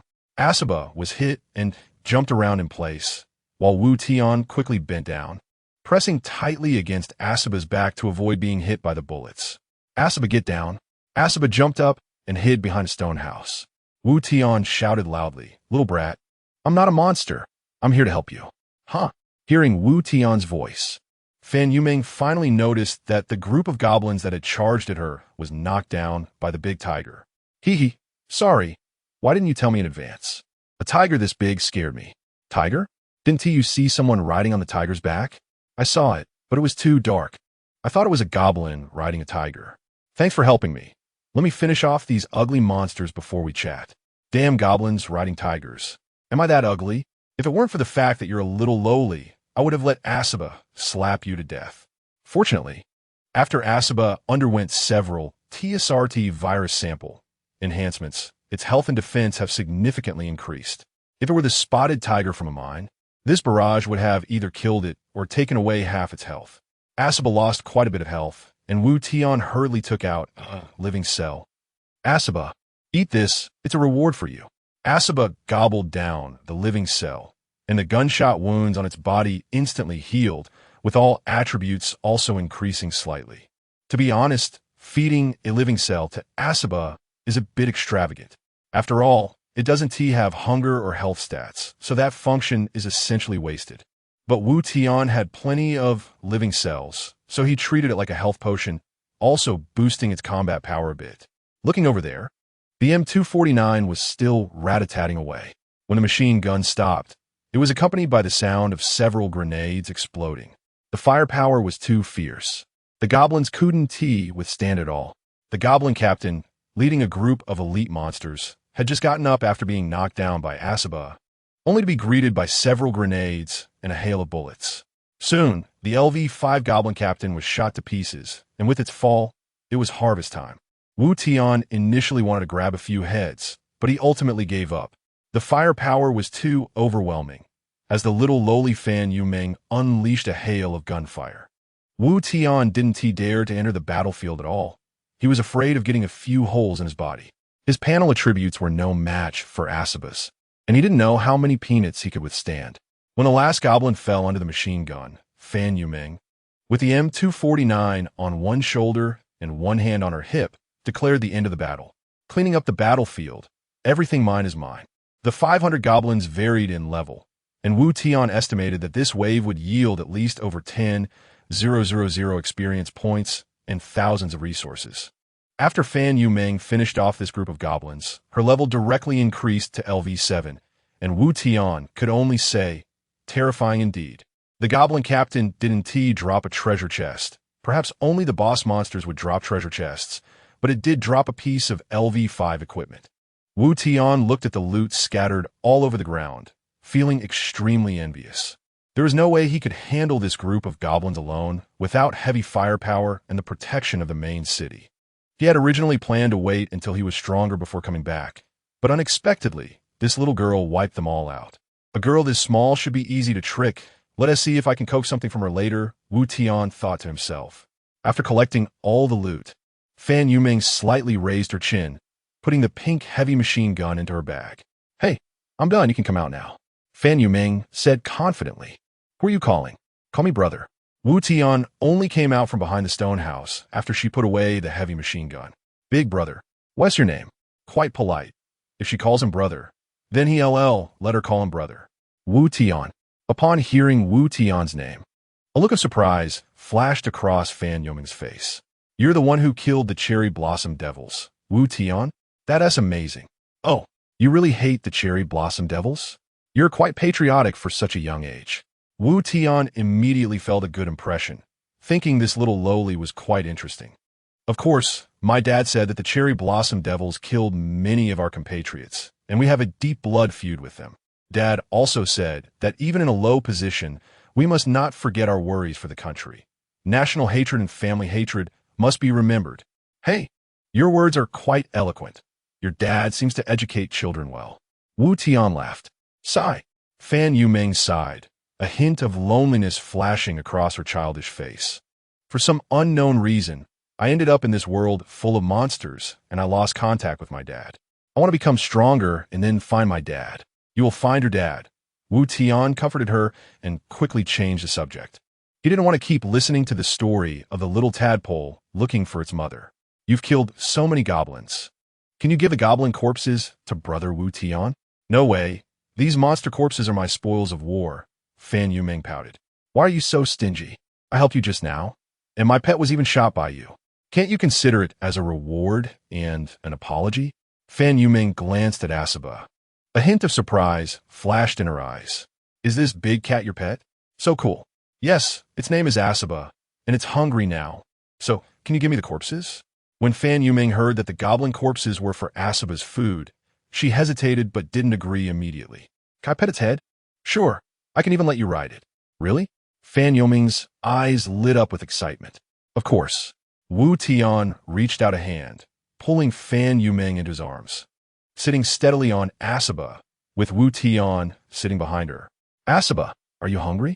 Fan Yumeng gently stroked Asaba's head, asking cautiously. Roar. Asaba picked up a goblin corpse and swallowed it whole. See, Asaba really likes to eat. Can you give me the corpses? Wu Tian quickly pressed on while the iron was hot. With so many goblin corpses, he could merge quite a few living cells. Sure, but you have to trade with me. Trade again? Asaba is so cute. Can't you just give it the corpses as cat food? Besides, those corpses are useless for you anyway. They may be useless now, but they will definitely be useful later. Every item here has its use. I spent a lot of effort to kill them. So considering how cute Asaba is, you can give me a little less in exchange. Damn, this kid is really clever. Not losing out at all. It seems like I can't pull a fast one on him. What do you want? Wu Tian asked. Killing monsters consumes a lot of bullets, and I don't have enough crystal cores. You could trade me crystal cores. For 200 crystal cores, the corpses are yours. 200 crystal cores for 500 goblin corpses. Not a loss. Wu Tian had plenty of crystal cores, and since he didn't play with firearms, they were of little use to him. Nowadays, he had obtained a scout rifle blueprint and could make a few bird snipers for transition. Monsters attacked the city every day, dropping a large number of crystal cores, which were more than enough. So Wu Tian readily agreed. All right, I'll trade with you. Trade successful. Consumed 200 crystal cores. Obtained goblin corpses x 500. Fan Yoming's big eyes sparkled, and she was very happy. Suddenly, she seemed to think of something and turned to Wu Tian. Brother Wu Tian, can I ask you a question? Go ahead. Last time, I killed a lore monster and got a job change book and a migration scroll. The migration scroll can move the main city to another location. But the job change book has 6 professions, and I don't know which one is strong. Kids are still kids, although they are smart. Their understanding of the game is lacking. Is there even a choice? The talents and skills are so obvious. One is rapid fire, and the other is ammunition expert. Both related to firearms, you must choose gunsmith. Gunsmith, if you carry a machine gun, you must choose gunsmith. Your talents and skills enhance firearms. No need to think. Just change to gunsmith. All right, then I'll change to gunsmith. After successfully changing to gunsmith, Fan Yuming unlocked the professional skill Firearms Mastery. Firearms Mastery, a passive skill exclusive to gunsmith, increases the damage of firearms by a percentage of their own level X1. Currently increases damage by 6. She also unlocked the Uzi submachine gun blueprint crafting skill. Of course, Fan Yuming was still in elementary school, and she didn't understand what level percentage damage meant. However, she was very happy to have one more weapon crafting option. Brother Wu Tian, I unlocked the Uzi submachine gun blueprint. Is this gun powerful? Wu Tian's eyes lit up when he heard Uzi. The Uzi submachine gun has a short body with a folding metal stock, and when folded, its length is even shorter. Only 470 millimeters in total length, making it very suitable for urban warfare or combat in confined spaces. Most importantly, the Uzi has an extremely fast rate of fire, theoretically reaching 1,500 rounds per minute. Paired with 9 millimeters ammunition, if it's a simple 20-round magazine, it can be emptied in 1 second. If it's a 50-round extended magazine, it can also be emptied in just a few seconds. The Uzi is very powerful. Can you make me a blueprint? Sure, but you have to provide the materials yourself. By the way, which is more powerful, the Uzi or the M249 I just used? This clever little kid really doesn't lose out at all. But when it comes to which is stronger, the Uzi submachine gun or the M249, it can only be said that each has its strengths. The M249 you just used is suitable for stationary fire suppression in wide terrain, while the Uzi is suitable for mobile combat in confined areas. You should choose the gun based on the actual situation. Is that so? Thank you so much, Brother Wu Tian, for helping me so much. I will make you the blueprint now.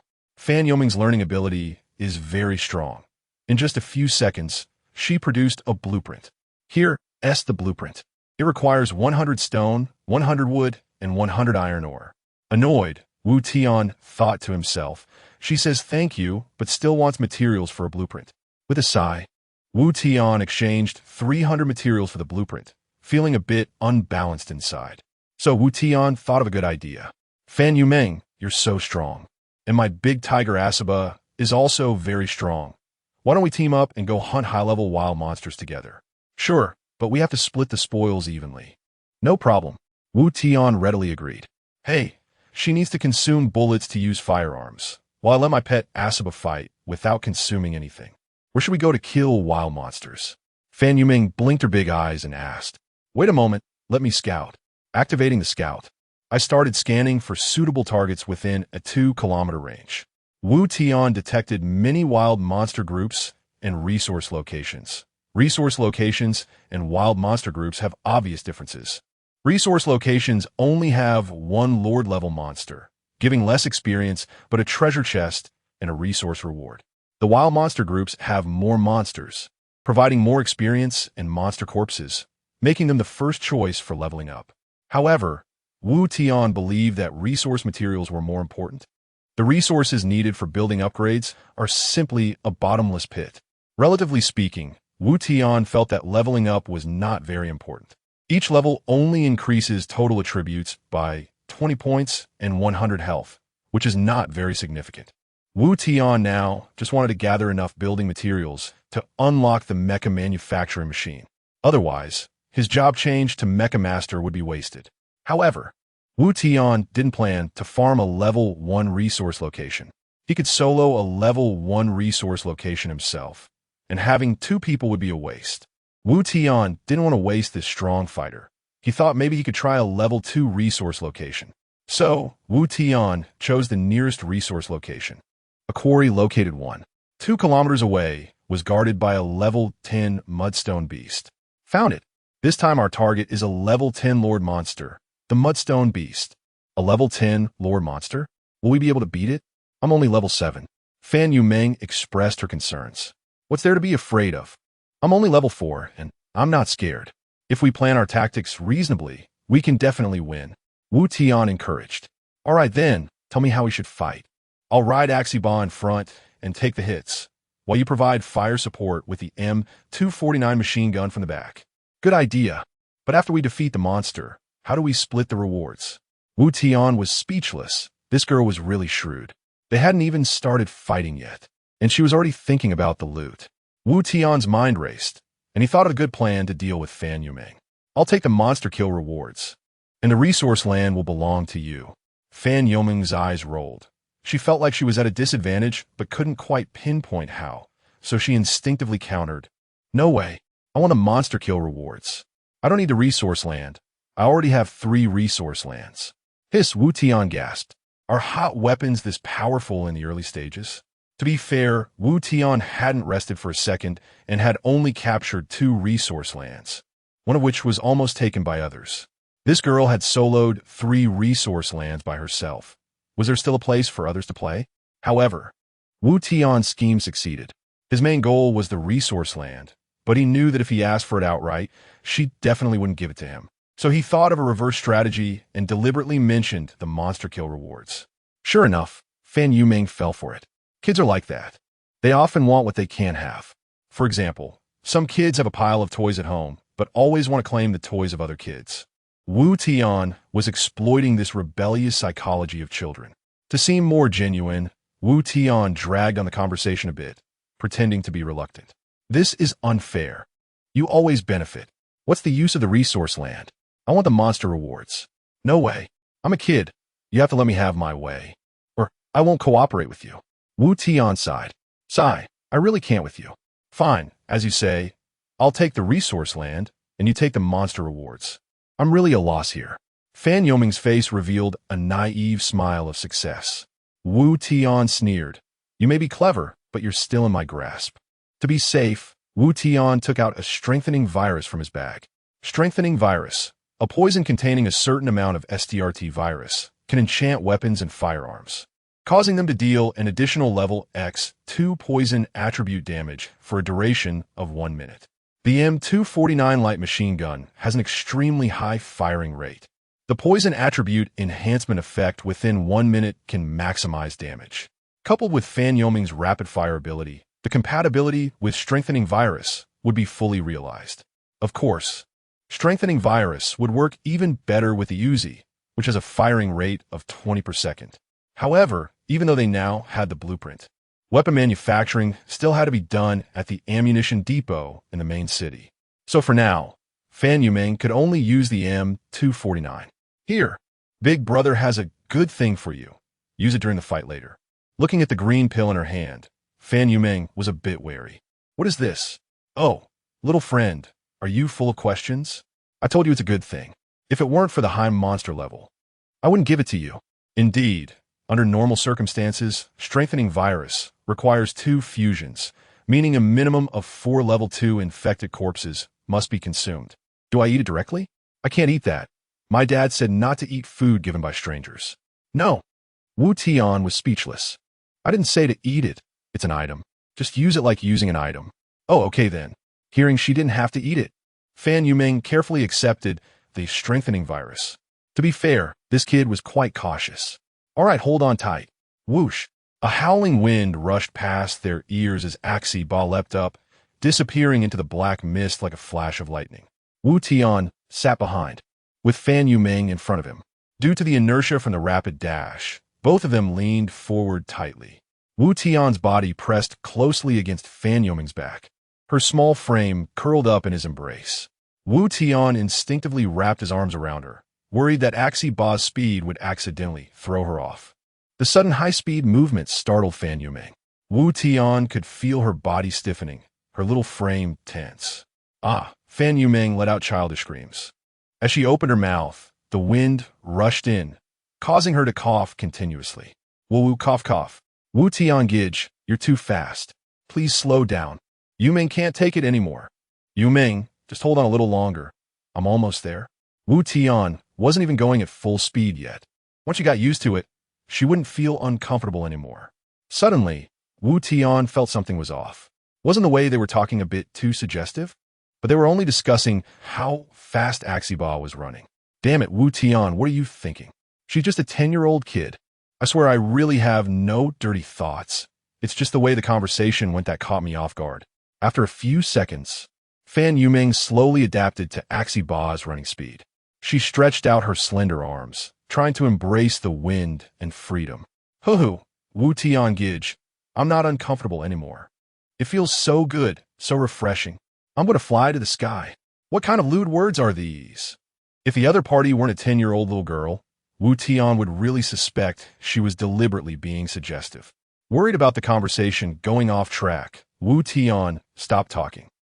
On the silent earth, a terrifying zombie tiger carried a young man and a little girl racing at high speed.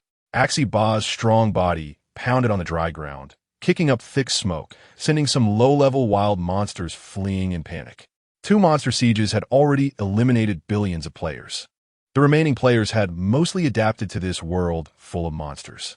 From time to time, Wu Tian could see some solitary players battling wild monsters, as well as the occasional human corpse appearing along the road. Each time Axie Ba passed by players who were fighting, it would scare them half to death. There was no way around it. Axie Ba was just too intimidating. Imagine, without any warning, a 3-meter-tall zombie tiger with hollow eyes, dry fur covered in blood, and exuding a strong aura of death charging at you. If you weren't scared, you must have good mental fortitude. On the way to the level 2 quarry, they passed by several cities, some with players and others occupied by wild monsters. However, Wu Tian was not interested in the wild monsters occupying empty cities.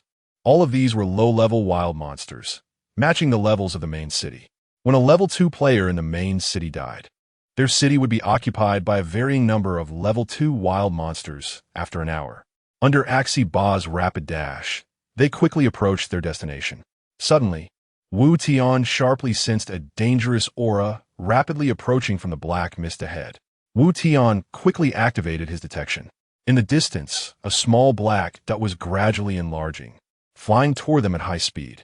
Axie Ba was running straight ahead, and in 1 second, they would collide.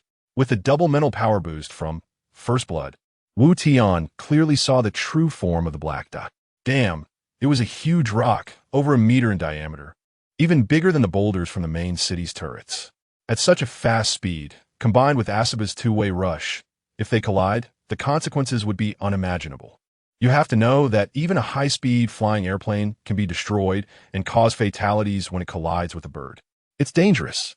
Asuba, get out of the way, Wu Tian shouted. Pets and their owners share a bond. At the moment Wu Tian thought of dodging, Asuba's body, rushing at high speed, shifted to the right in a strange posture by a few meters. This guy, so big yet so agile, truly deserves to be a feline. In the next second, a giant rock whistled past with a whoosh, causing Wu Tian to break out in a cold sweat, and the little girl in his arms, Fan Yuming, trembled in fright. It was a false alarm. Damn, it's a good thing I have the detection skill. Otherwise, others might not even have seen what this boss monster looked like before being taken out. At first, I thought the detection skill was a bit weak compared to others' overpowered abilities. At least it allows me to predict danger far better than others. This is a post-apocalyptic survival setting. Staying alive is the top priority, and the goal of getting stronger is to live better. However, before Wu Tian could catch his breath, danger struck again. Two giant rocks flew over one after the other. The previous attack was a sneak attack, but since Wu Tian's detection was still active, it wasn't that troublesome to respond. Asaba, slow down and be careful dodging. It's hard to evade quickly, but with a slower speed. Asaba's feline reflexes made these rocks no threat at all. Asaba weaved left and right, exuding both dominance and grace, even playfully swatting the giant rocks that brushed past it off course with its paw. It felt like a cat playing with a ball. In the distance, a 10-meter-tall mudstone monster sat on a barren rocky hill. Occasionally, it would break off a giant rock from the hill and throw it into the distance with a swing of its arm. Each time it missed, it stomped angrily, sending fragments flying. Wu Tian and the little girl rode on Asaba's back, as Asaba walked gracefully forward. A minute later, they came across a small hill made of piled-up rocks. On top of the hill sat a stone monster, occasionally picking at the large rocks. So it was this ugly creature throwing rocks at me. Fan Yuming pouted, her petite body standing upright on Asaba, brandishing a pink machine gun larger than herself, aiming directly at the stone monster on the hill. Without any warning, Fan Yuming opened fire. This startled Wu Tian. This girl was too fierce. She hadn't even had the chance to detect the stone man's attributes. Whether they could defeat it was unknown, yet she was directly shooting at it.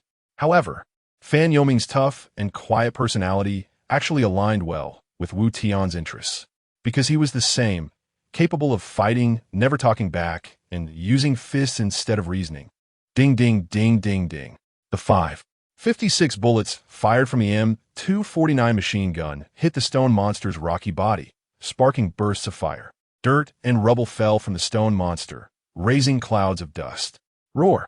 The stone monster was completely enraged, standing up from its crouch. Then it leaped down from the hill, landing right where Asaba was standing. Asaba executed a splendid backward leap, creating a distance of 3 meters from its original spot. Wu Tian quickly pulled Fan Yuming into his arms because she was standing and almost fell off. Boom! The stone monster crashed to the ground, kicking up a cloud of dust and creating a half-meter-deep pit. This move felt familiar. Wu Tian instinctively wanted to shout. The stone monster is not big. The giant stone monster towered in front of them, exuding an overwhelming presence. Compared to it, Asaba seemed like a tiny creature. The stone monster did not take further action, but instead regarded the two beings with a somewhat foolish gaze. It wanted to know what kind of strength these intruders possessed. Wu Tian seized the opportunity to use detection and began to check the details of this giant.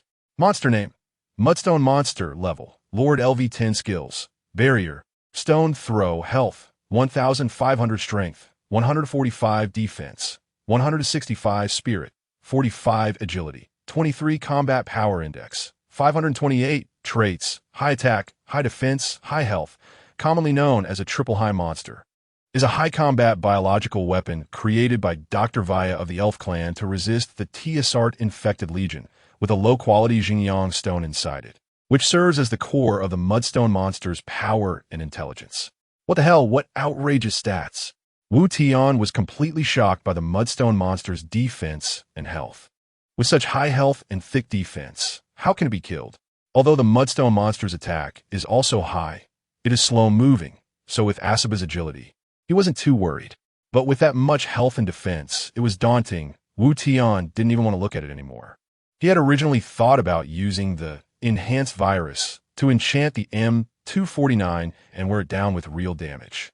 But who would have thought that this guy was born to counter the TSRT virus infected? What is the point of fighting? Neither of their attacks could break its defense. Asaba might be able to deal a small amount of damage, but who knows? Asaba is flesh and blood. If it exhausts itself in the end, What if it can't take it down and then can't escape? Without Asaba, Wu Tian didn't think he could dodge the stones thrown by the Mudstone monster. It seems that the level 10 lore monster is not as easy to kill as he imagined. After the Mudstone monster observed the two beings for a while, it showed a hint of disdain in its eyes. Clang, clang, clang. The Mudstone monster's body shook, producing sounds of rocks grinding against each other. Damn it. Wu Tian instantly realized that this guy was mocking them. Indeed, in the Mudstone monster's eyes, the three little beings before it were too weak to inflict any damage. Fan Yuming didn't care about any of that. Leaning against Wu Tian, she raised the machine gun and kept shooting, occasionally tossing out a few grenades just for the sound. The recoil from the machine gun made Wu Tian's scalp tingle. He didn't know how this girl could handle it. The Mudstone monster was getting annoyed. It raised its rocky arm high, conjuring a massive stone out of thin air. The stone was aimed at Asaba and came crashing down. Asaba, get out of the way. Asaba and Wu Tian shared a bond. It leaped lightly and easily dodged the stone. With Asaba's agility, it was hard for the Mudstone monster to land a hit. However, mistakes can happen. What if it didn't react in time? Anyway, they couldn't kill it, couldn't defeat it. Even if they poured all their strength into it and brought the Mudstone monster to low health, it would ultimately benefit some other passerby. Wu Tian was always decisive. As soon as he had the thought of retreating, he commanded Asaba to pull back. Asaba, retreat, we're not fighting anymore. The Mudstone monster stomped its feet in frustration, letting out a series of impotent roars. The scene flashed, and the Mudstone monster completely merged with the rocky hill of the quarry. On the way, Fan Yuming looked a bit unhappy, pouting and saying, "Why did you run? I was just getting started. I didn't want to run, but we can't win. Can we not run? Why can't we win? Asaba is so fast, it can't even touch us. Are you sure we can win? Just now.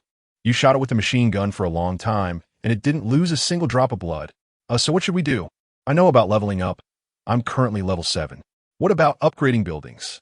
Wu Tian stared for a long time before he realized, looking at Fan Yuming as if she were a fool. "You don't know how to upgrade buildings?" "I didn't know. That's why I asked you." "You don't even know how to upgrade buildings. Are you in elementary school?" "Yes, I'm in the 4th grade. Wu Tian thought for a moment and asked with some confusion, "So how many materials do you have now?" "Materials?" Fan Yuming's big eyes glimmered like a deer's, looking completely clueless. "I mean your stone, wood, and iron ore." "Oh, I see. I have 7,524 stones, 7,413 woods, and 6,817 iron ores." Wow. After hearing the materials count from her, Wu Tian was sure that this girl really didn't know how to play. No wonder her level was so high. She probably hadn't even clicked on a main city once. She must have spent all her time outside fighting wild monsters except for defending against attacking monsters. To confirm his thoughts, Wu Tian subconsciously used the probe to check. The results showed that her main city was indeed level 1. What have you been doing all day? If you haven't upgraded the main city, how did you produce the M249 machine gun? You don't need to upgrade the main city. I just killed monsters and clicked on the ammunition depot to make the machine gun. Wu Tian suddenly remembered that the ammunition depot didn't have a main city restriction. Even a level 1 main city could produce firearms. Crazy. He thought this kid was a big shot, but it turned out to be a blind cat stumbling upon a dead mouse. She focused on strengthening the talents and skills of firearms early on, and then got lucky and dropped the M249 machine gun blueprint and grenade blueprint while hunting. So she spent a whole day killing monsters with a machine gun. No wonder he was puzzled about how this girl leveled up so fast. He was level 4, and she was directly level 7. It turned out she hadn't done anything but farm experience. Wu Tian had wasted a lot of time exploring by merging items, upgrading buildings, trading items, and various other trials. However, these were all necessary explorations. He couldn't just play like an elderly person playing games, not knowing the effects of skills. "But I can't play," Fan Yuming said innocently. "Come on, take me to your main city, and I'll teach you." When Wu Tian first heard that Fan Yuming had so many materials, he did have some ulterior motives, but he ultimately dismissed that thought. Although it was the end of the world, one could abandon all morals and kindness for survival. However, he really couldn't bring himself to harm a pure and innocent little girl. A sage binds his actions with his heart, and a gentleman binds his heart with his actions. Wu Tian was at least still a person. Of course, Wu Tian was nice to Fan Yuming because he had his own selfish motives. This little girl was simple-minded, like a blank sheet of paper. As long as he was willing to be close to her, he could nurture this little girl like a pet and make her a powerful ally.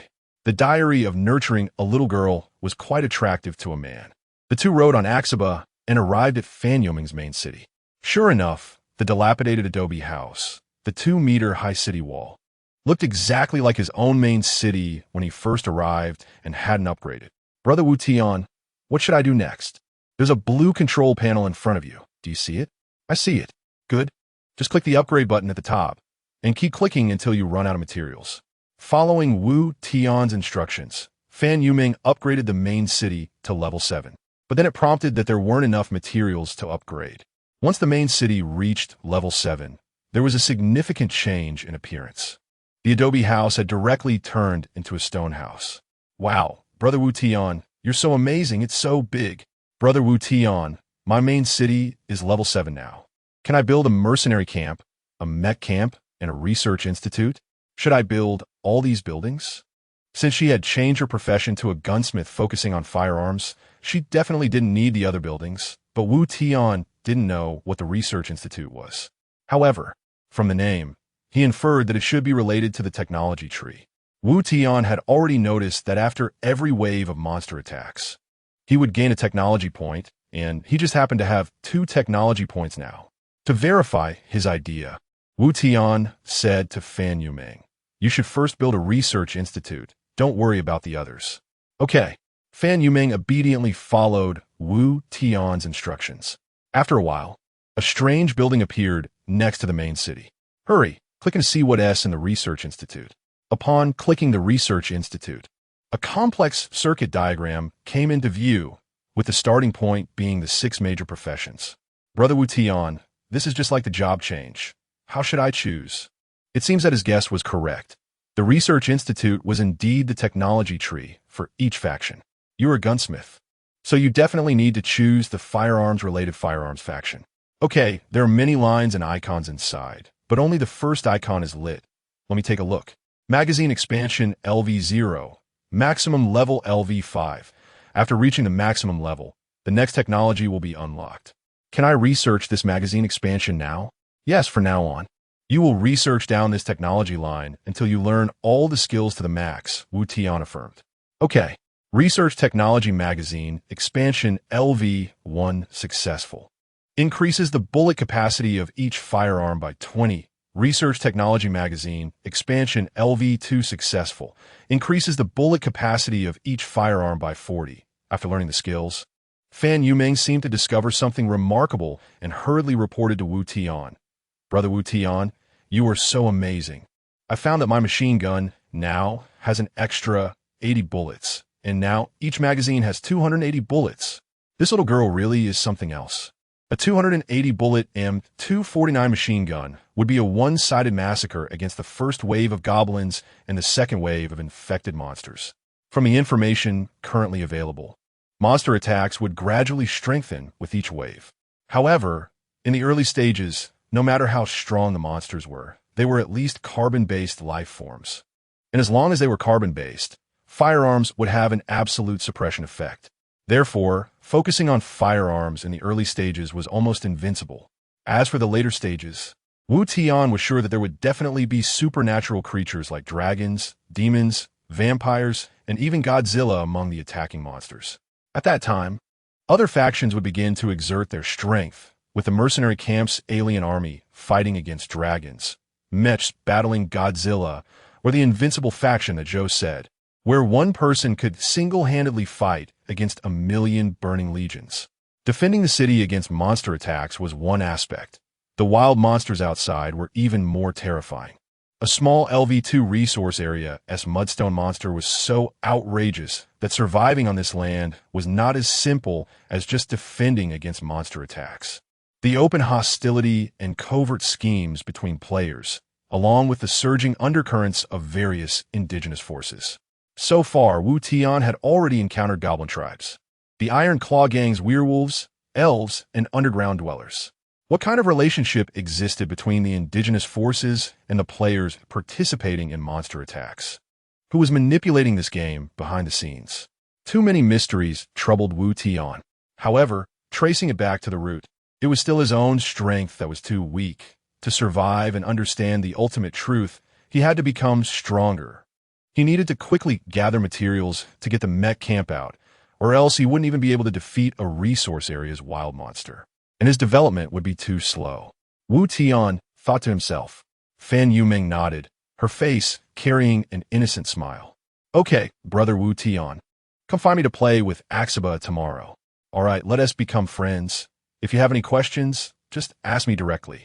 The two added each other as friends, and Wu Tian jumped onto Axaba's back, leaping down from the city and disappearing into the endless black mist. Since he could meet Fan Yuming outside, it meant their cities weren't far apart. Wu Tian remembered the coordinates of Fan Yuming's main city through exploration, discovering it was only 4 kilometers away. Wu Tian decided to try it out, letting Axaba run at full speed, and surprisingly the 4-kilometer distance took just 30 seconds. Wow, that's a speed of about 120 kilometers h. Much better than any Mercedes or BMW. Zero fuel consumption for 100 kilometers. After returning to the main city, it was already past midnight, marking the start of a new day. The main city, though a bit run down, had all kinds of furniture inside.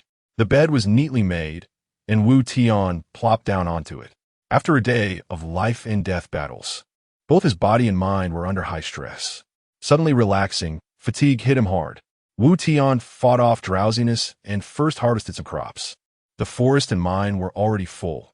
The level 1 resource locations could only store a maximum of 100 units of resources.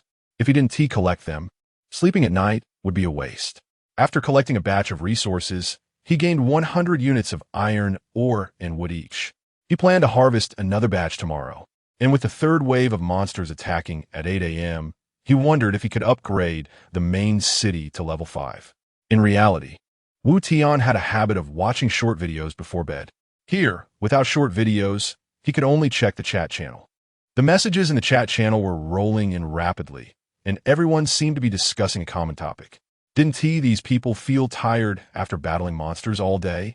Wu Tian looked closely at the chat channel and finally understood the situation. Everyone was discussing health points. Brothers, does anyone know how to recover health points? Mine is down to 50. Damn, goblin corpses can't be eaten. Eating them restores fullness, but also decreases health points. Yes, the system warned that goblin corpses carried contaminants. Fortunately, he hadn't eaten any. His health points only dropped by 10. If I don't eat goblins, I'll starve. If I do, I'll get sick. Help, this is impossible.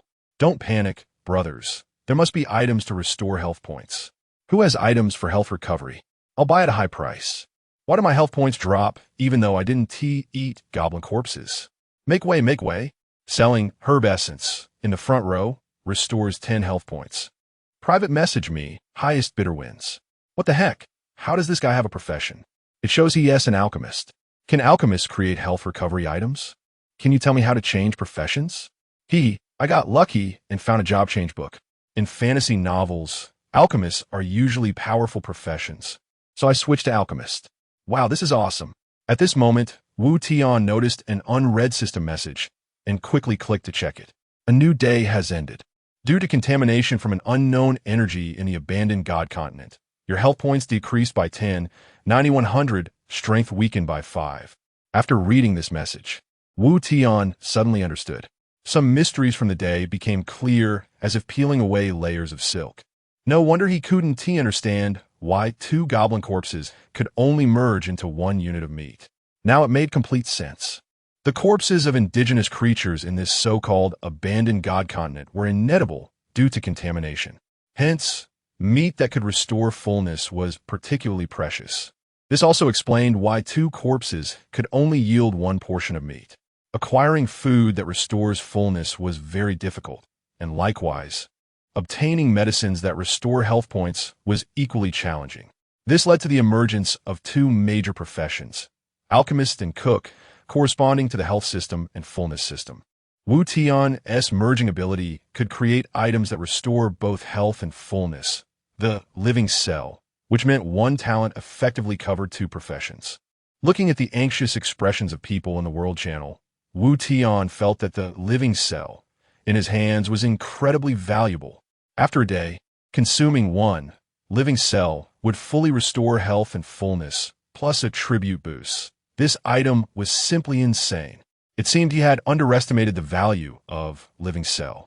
After all, the TSRT virus sample, which was also obtained through merging 4 infected corpses, could create a powerful pet like Asaba. How could the same quality living cell be any less valuable? Since indigenous creatures were inedible, it also meant that all players would face food shortages. Suddenly, Wu Tian sensed a business opportunity. It was only the first day. The number of players changing professions should be very few, and even fewer would choose to be cooks. That was certain. The title of cook sounded quite underwhelming. Therefore, tomorrow, he could rely on his talent for merging to produce food that restores fullness and make a fortune. With 500 goblin corpses, unlike the first wave of siege monsters, these goblin corpses varied in level, ranging from level 1 to level 4. Just as he was about to start merging, he suddenly received a message from a friend. Wu Tian opened the message to find it was from Jose, who had created an Invincible build. Jose, bro, help. My health points are down to 15. If they hit 0, I'll die. Do you have any health recovery items? Wu Tian was taken aback. How did he lose so many health points? Jose, sigh, no time to explain. I rely purely on physical combat, so my stamina consumption is high, and I've eaten a lot of goblin corpses, hence my health points dropped significantly. Jose continued to send messages. Bro, goblin corpses are inedible. This is driving me crazy. I need to find a way to recover health points. I'll need food to restore fullness tomorrow. Looking at Jose's avatar, a bold idea suddenly struck Wu Tian. Jose's strength was unquestionable. Yes, he could use someone else's strength to his advantage. The level 2 resource quarry should be ready. Nothing warms hearts like timely help. Aren't you looking to recover health points? About to die? I just happen to have something for you. Wu Tian then composed a message and sent it. Bro, you came to the right person. How do you feel about living cell? The chat interface was silent for a few seconds. Wu Tian guessed the other party was reading the information about living cell. After about 10 seconds, Jose finally replied. Jose. Just a string of exclamation marks. Was it that shocking? Wu Tian pretended to be confused. What is wrong, brother? Is this item not what you need? Jose, no. This item is amazing. It restores all health and fullness, and also boosts health and attributes temporarily. Damn, I'm afraid I can't afford it. Jose had seen the person selling herb essence in the World Chat channel and privately messaged them, offering 500 materials. Everyone urgently needed to replenish health points, so the seller could definitely raise the price. Jose had just upgraded some buildings, and 500 materials were all he had, yet others didn't even take a glance. That was just a basic item restoring 10 health points compared to Wu Tian's living cell. It was like a piece of trash. But if he couldn't even afford herb essence, how could he afford such a premium living cell? Wu Tian obviously knew how precious the living cell in his hands was. Dojo Uze. It was like a 1,000-year-old ginseng that could prolong the life of someone on the brink of death. However, preciousness was only relative to others. For Wu Tian, as long as he had enough corpses, he could continuously produce living cell. Wu Tian just needed to rely on Jose's strength to help him accomplish some things that were beyond his reach. So, this living cell is just a way to gain favor and win people's hearts. Wu Tian, bro, don't be so distant. You desperately need health to survive right now. So just use this living cell for now. Not mentioning the price is actually the most expensive price. It directly puts Jose in debt to me. With Jose's strong talent, skills, and understanding of the game, Wu Tian is sure that this guy will definitely become a big shot in the future. Having such a genius on your side is the best value for money. Jose, no way, brother. If you give this to me, what will you do? Wu Tian, don't worry, I have plenty of these. My talent is making this stuff. Wu Tian revealed this to the other party, which also had ulterior motives. First, it expressed sincerity to the other party, indicating that he wouldn't take advantage of someone else's needs and then raise the price. Second, He told Jose that something incredibly precious to him was something he had in abundance, and if he wanted to obtain it long-term, he needed to know how to go about it. Jose was shocked. Your talent can create this stuff? That's simply invincible. Wu Tian humbly replied, Oh, it's nothing. This talent has no combat power. I actually think it's pretty weak. I can't even defeat a resource area monster. Jose, come on, brother, in any game. The best talents are economic types. Without an economic foundation, no matter how strong the combat talent is, it can't develop. Wu Tian, well, if that's the case, I'm lucky. Take this living cell. You mentioned your understanding of the build last time, which greatly benefited me, so consider it my thanks to you. Jose, all right, then I won't be polite. Without the living cell, I might not survive today. I will remember this favor. If you need to raid any resource area in the future, just let me know. Mission accomplished. That's exactly what Wu Tian was waiting for. He didn't waste words. He gave it directly, and a priceless living cell was handed over to Jose for free. Is it really free? Free is the most expensive. The two chatted for a few more moments, and Wu Tian ended the conversation, citing he needed to sleep. Afterwards, Wu Tian began the next step, making food blocks to restore satiety. Consume Goblin Corpses LV2x2, obtain meat blocks x2. Consume Goblin Corpses LV3x2, obtain meat blocks x3. Consume Goblin Corpses LV1x2, obtain meat blocks x1. Fusion failed. Lost Goblin Corpses LV2x2. High-level Goblin Corpses yield more meat blocks. Before long, 500 Goblin Corpses turned into 816 meat blocks. He kept half and continued to fuse the remaining 400 portions. Consume meat blocks x2, obtain exquisite meat block x1. Consume meat blocks x2, obtain exquisite meat block x1. Fusion failed, lost meat block x1. Consume exquisite meat blocks x2, obtain compressed protein blocks x2. Consume exquisite meat blocks x2, obtain compressed protein blocks x2. Not bad, not bad. Wu Tian looked at the pile of food, filled with joy.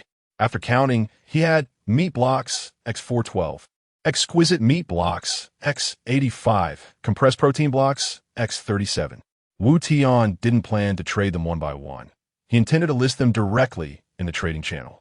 First, because it was too much, selling them one by one would waste too much time. Second, those quirky players haggling were really annoying. Listing directly in the trading channel. With clear prices, buyers can take it or leave it. Wu Tian opened the trading channel. There were no items for sale in the medicine category.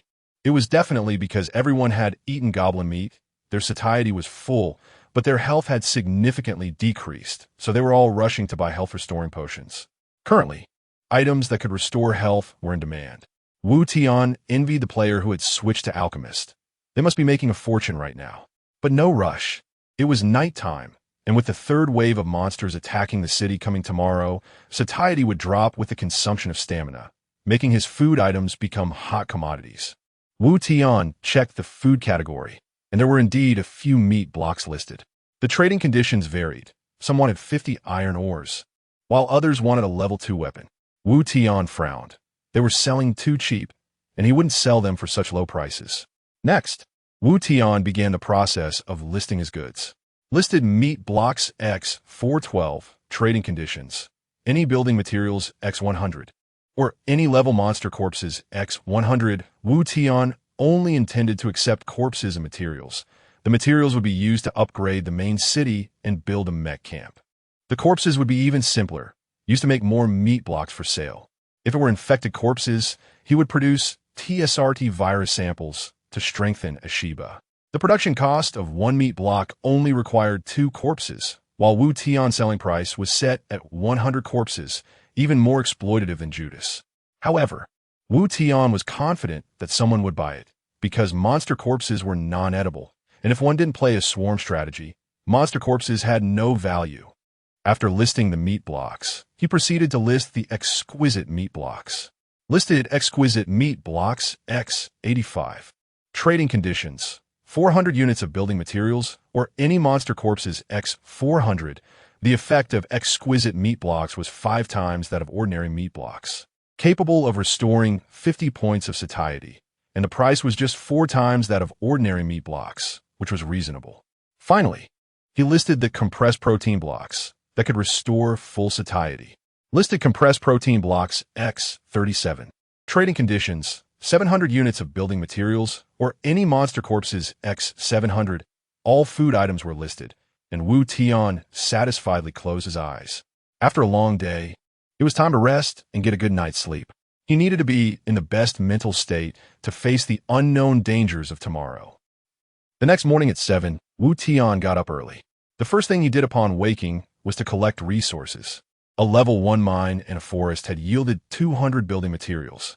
Suddenly, he noticed a large number of unread system messages in the message bar. Thinking something had happened, he quickly checked. Sold meat block X3, obtained wood X300.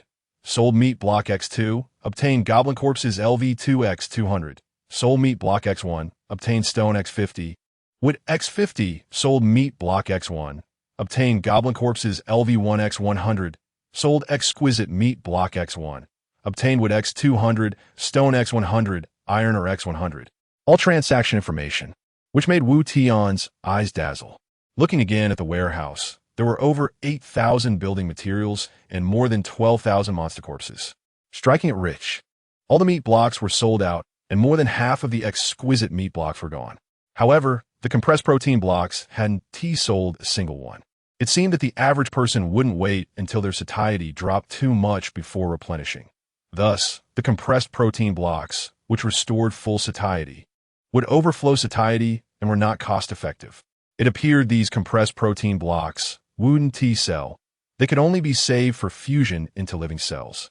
With enough materials, Wu Tian's first move was to upgrade the main city. Consumption: wood X400, iron or X400, stone X400. Upgrade main city to LV5, total population, 350 main city durability, 500 upgrade materials, wood X800, iron or X800, stone X800. Consumption: wood X800, iron or X800, stone X800. Upgrade main city to LV6, total population, 360 main city durability, 600 upgrade materials, wood X1600, iron or X1600. Stone X1600. Each upgrade of a building consumes materials that are double that of the previous level. It's simply a bottomless pit. Fortunately, Wu Tian has an energy converter, so there's no need to worry about uneven materials. After upgrading the main city to LV6, there's still over 4,000 materials left, but it's not enough to upgrade to the next level. Meanwhile, the chat channel is still bustling. As expected, many people have woken up feeling famished and are worrying about food. Brothers, does anyone have meat blocks for sale? I hesitated for a second, and they were snatched away by others. Damn, my satiety and health are both less than half. This game is too hard. The system has betrayed me. I should have gone to hunt wild monsters on the first day. If I had good luck and gotten a job transfer book, it would have been great. Now my satiety and health are seriously declining, and my damage has been reduced to less than half. Brothers, I just listed a few meat blocks. Hurry up and grab them, or you'll miss out. Wow, you're too greedy. Just now, others were selling meat blocks for only 100 materials, and you're selling them for 500. Wu Tian opened the trading channel, and indeed, someone was selling meat blocks for 500 materials each. Goodness, I thought I was already greedy enough, but it turns out there are even greedier people out there. The raw materials for this meat block are merely 2 goblin corpses, yet they're being hiked up to 500 materials each, and it's only the first day. Who can afford that? Wu Tian seriously suspects that the person selling the meat blocks bought them from him, and then raised the price to sell them. Damn, there are scalpers everywhere. All right, fine. That's how you want to play it. Wu Tian fused all 4,000 goblin corpses into meat blocks, and there are still over 8,000 corpses of infected. With nearly 2,000 meat blocks, Wu Tian listed them all at 100 materials each. If you love to inflate prices, come on, let us see how many materials you have to buy. It's not that Wu Tian doesn't want to sell at a higher price. If the price is too high, others will use all their resources to buy food, and they won't be able to defend against monster attacks. When a number of players decreases sharply, selling items will become even more difficult. He can't just kill the goose that lays the golden eggs. He has to consider sustainable development. Selling meat blocks at 100 materials each, Wu Tian feels this price is just right. With 2,000 meat blocks on hand, He needs to sell them quickly. Over time, more people will likely obtain job transfer books and then become cooks. And he probably won't be able to sell them at such high prices later. Soul Meat Block X2, receive Goblin Corpse LV2X200. Soul Meat Block X1, receive Stone X50, Wood X50, Sold Meat Block X1, receive Goblin Corpse LV1X100. As soon as they were listed, there were constant notifications of successful trades. The materials and monster corpses in the warehouse were increasing at a visible rate. Since meat blocks sell the best, Wu Tian was too lazy to upgrade them to exquisite meat blocks and decided to sell them as they are. Now that the main city has been upgraded to level 5, it's time to research the mech camp. Wu Tian quickly spent 50 units of each of the 3 materials to build the mech camp. Consumed wood 50, stone 50, iron ore 50, mech camp construction successful. Clicking on a mech camp, a pile of blueprints appeared before him. First-generation electronic dog, Taijiang drone, handover robot, first-generation battlefield robot, and many more impressive giant mechs. Alpha, Storm Crimson, Wanderer, Athena, Horizon. Even Bumblebee, Optimus Prime, and Megatron from Transformers are included. Wu Tian imagined himself piloting a giant mech towering 100 meters high, firing a laser cannon and blasting a mountain.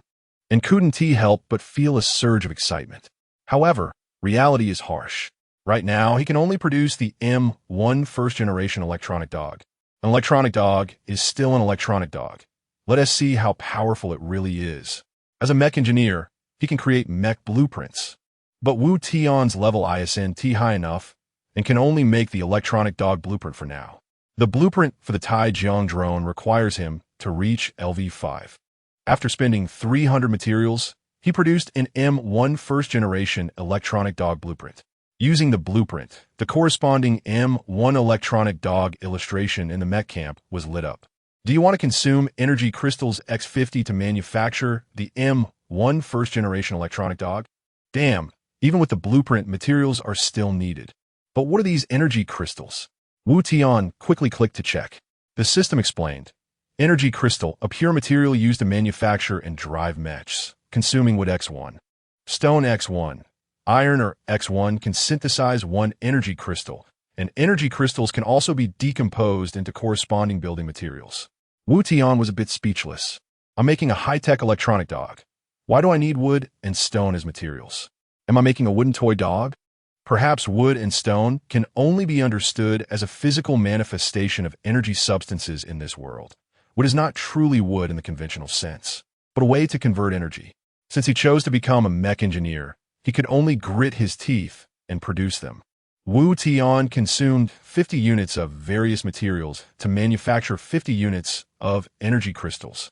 Finally, he 50 M1, M10, 54, 174, 275, M15, 100 TNT, M1X, 105, 275, 50,189,350. Wu Tian looked at the time.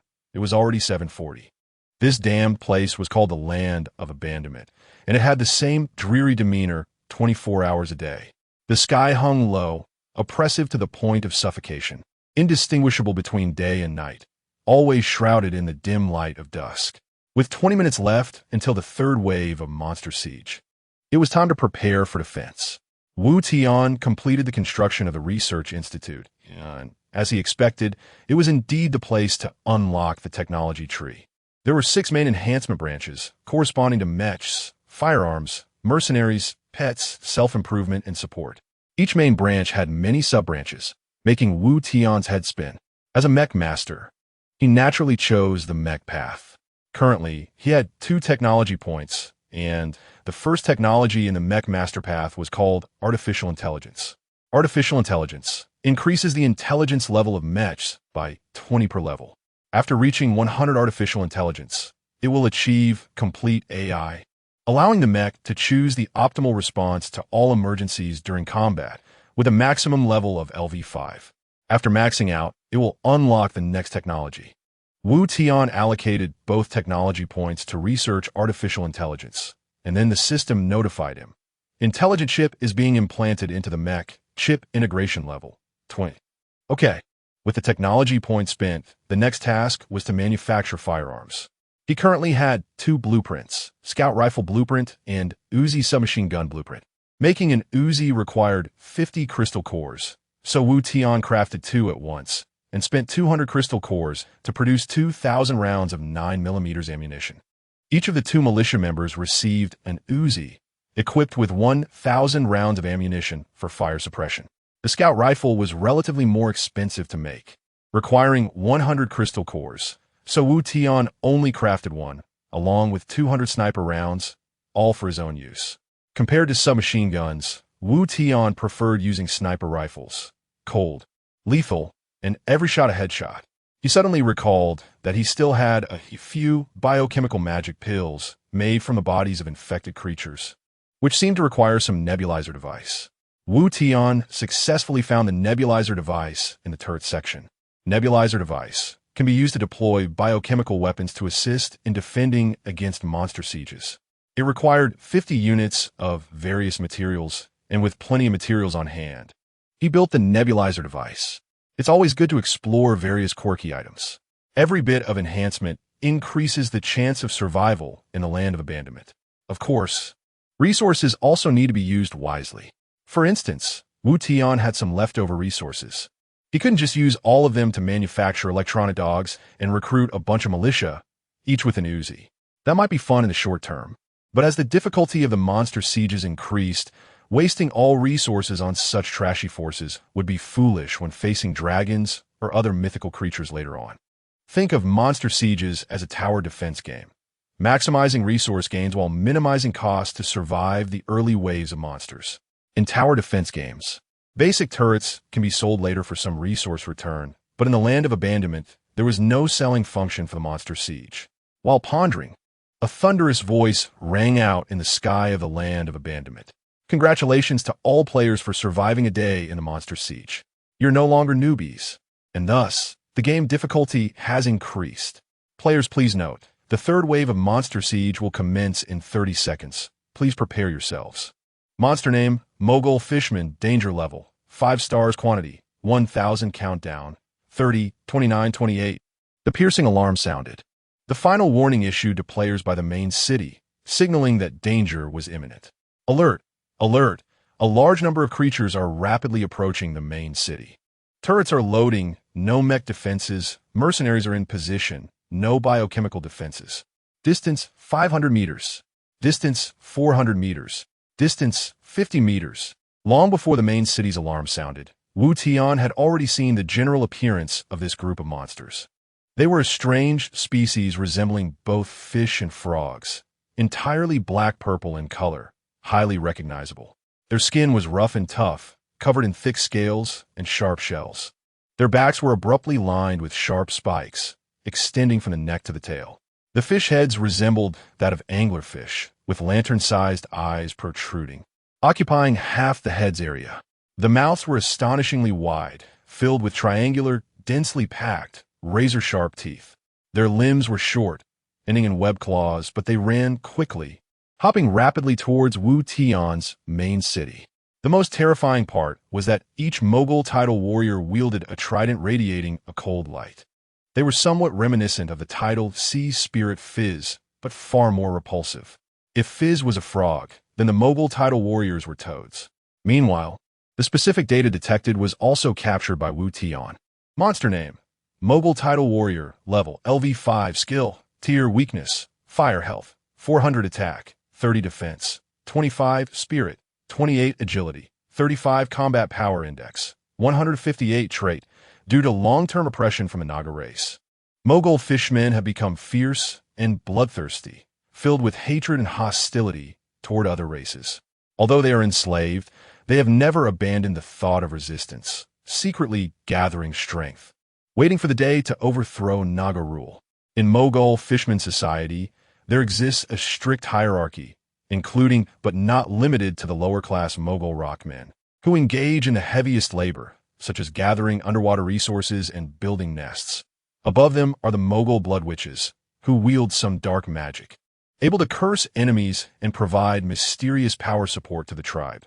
The Mogul title warriors are the main fighting force of the tribe, strong and brave, wielding sharp tridents and charging into battle, Mogul hunters excel at tracking and hunting prey, making it difficult for any creature in the ocean or adventurers on land to escape their pursuit. And at the top of the hierarchy are the Mogul shadow mages, who master dark spells and can manipulate the power of shadows, serving as the advisors and spiritual leaders of the Mogul Fishman tribe. As expected, the difficulty suddenly increased, just as the system had indicated. The second wave of Monster Siege involved 400 LV2 infected creatures, while today's third wave directly escalated to 1,000 LV 5 Mogul Tidal Warriors. Moreover, these amphibious fishmen actually had skills, which made Wu Tian take them seriously. Ugh. Ugh. What a disgusting bunch. Not only do they have tough scales, but they also ooze a slippery bodily fluid. A wave of black sludge mixed with the stench of sun-dried fish assaulted his senses. Wu Tian couldn't help but frown, aiming the scope of the scout sniper rifle at the foremost Mogul Tidal Warrior. Without much hesitation, he pulled the trigger. Bang! The sniper bullet shot out, creating a piercing sound as it cut through the air. Thud!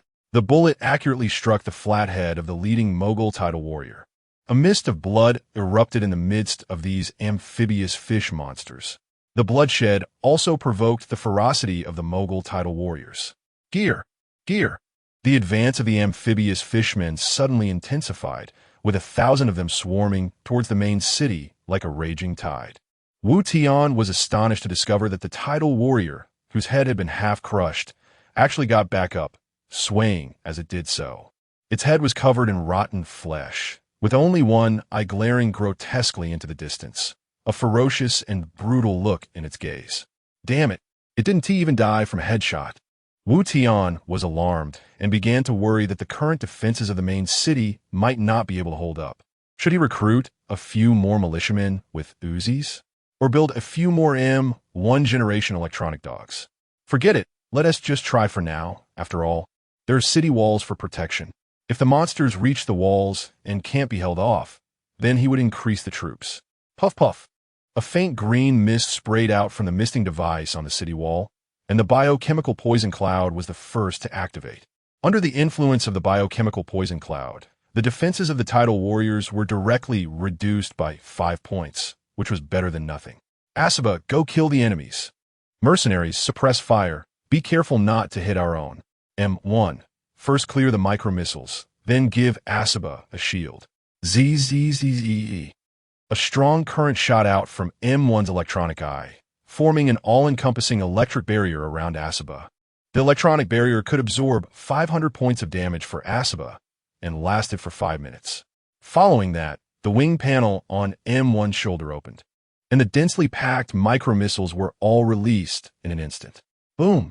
Boom! The micro-missiles were all guided, exploding precisely in the densest areas of the enemy. In an instant, the bodies and chunks of the amphibious fishmen flew everywhere, filling the air with a strong, fishy, and bloody smell. Asaba let out a tiger's roar and charged into the swarm of Tidal Warriors like a god descending to earth. Swish, swish, swish. The tiger claws, accompanied by a violent wind, sent more than a dozen Tidal Warriors flying. Asaba opened its huge mouth and swallowed another Tidal Warrior whole, along with spitting out a trident. 2 militiamen, armed with Uzis, began to fire wildly without concern for their lives. The Uzi's fire rate was terrifying, firing 20 rounds per second, turning the front line of Tidal Warriors into a sieve. Wu Tian kept himself absolutely calm, closing one eye while using the other to assist Asaba with his scout sniper rifle, picking off the Tidal Warriors that threatened Asaba one by one. The scout sniper rifle was very effective, and the instant fire bullets made Wu Tian's blood boil. He was well aware of the current situation.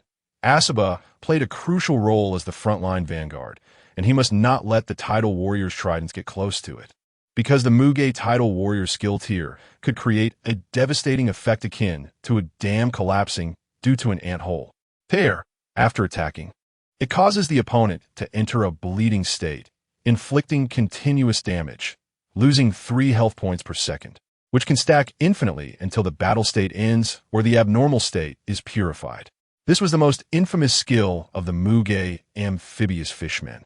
It sounded somewhat ordinary. Losing only 3 health points per second, But the terrifying aspect of this skill lay in its stacking effect. As long as surrounded by Muge title warriors, getting poked a couple of times by their tridents could be devastating. Even a dragon with 10,000 health points wouldn't be able to withstand it. Fortunately, Asaba was agile, swimming like a fish among the towering tridents under Wu Tian's sniper cover. Of course, getting injured was unavoidable, as there were simply too many title warriors. However, Asaba's strategic significance was too important. Even with Wu Tian's firepower cranked to the max, it was difficult to suppress them. Boom!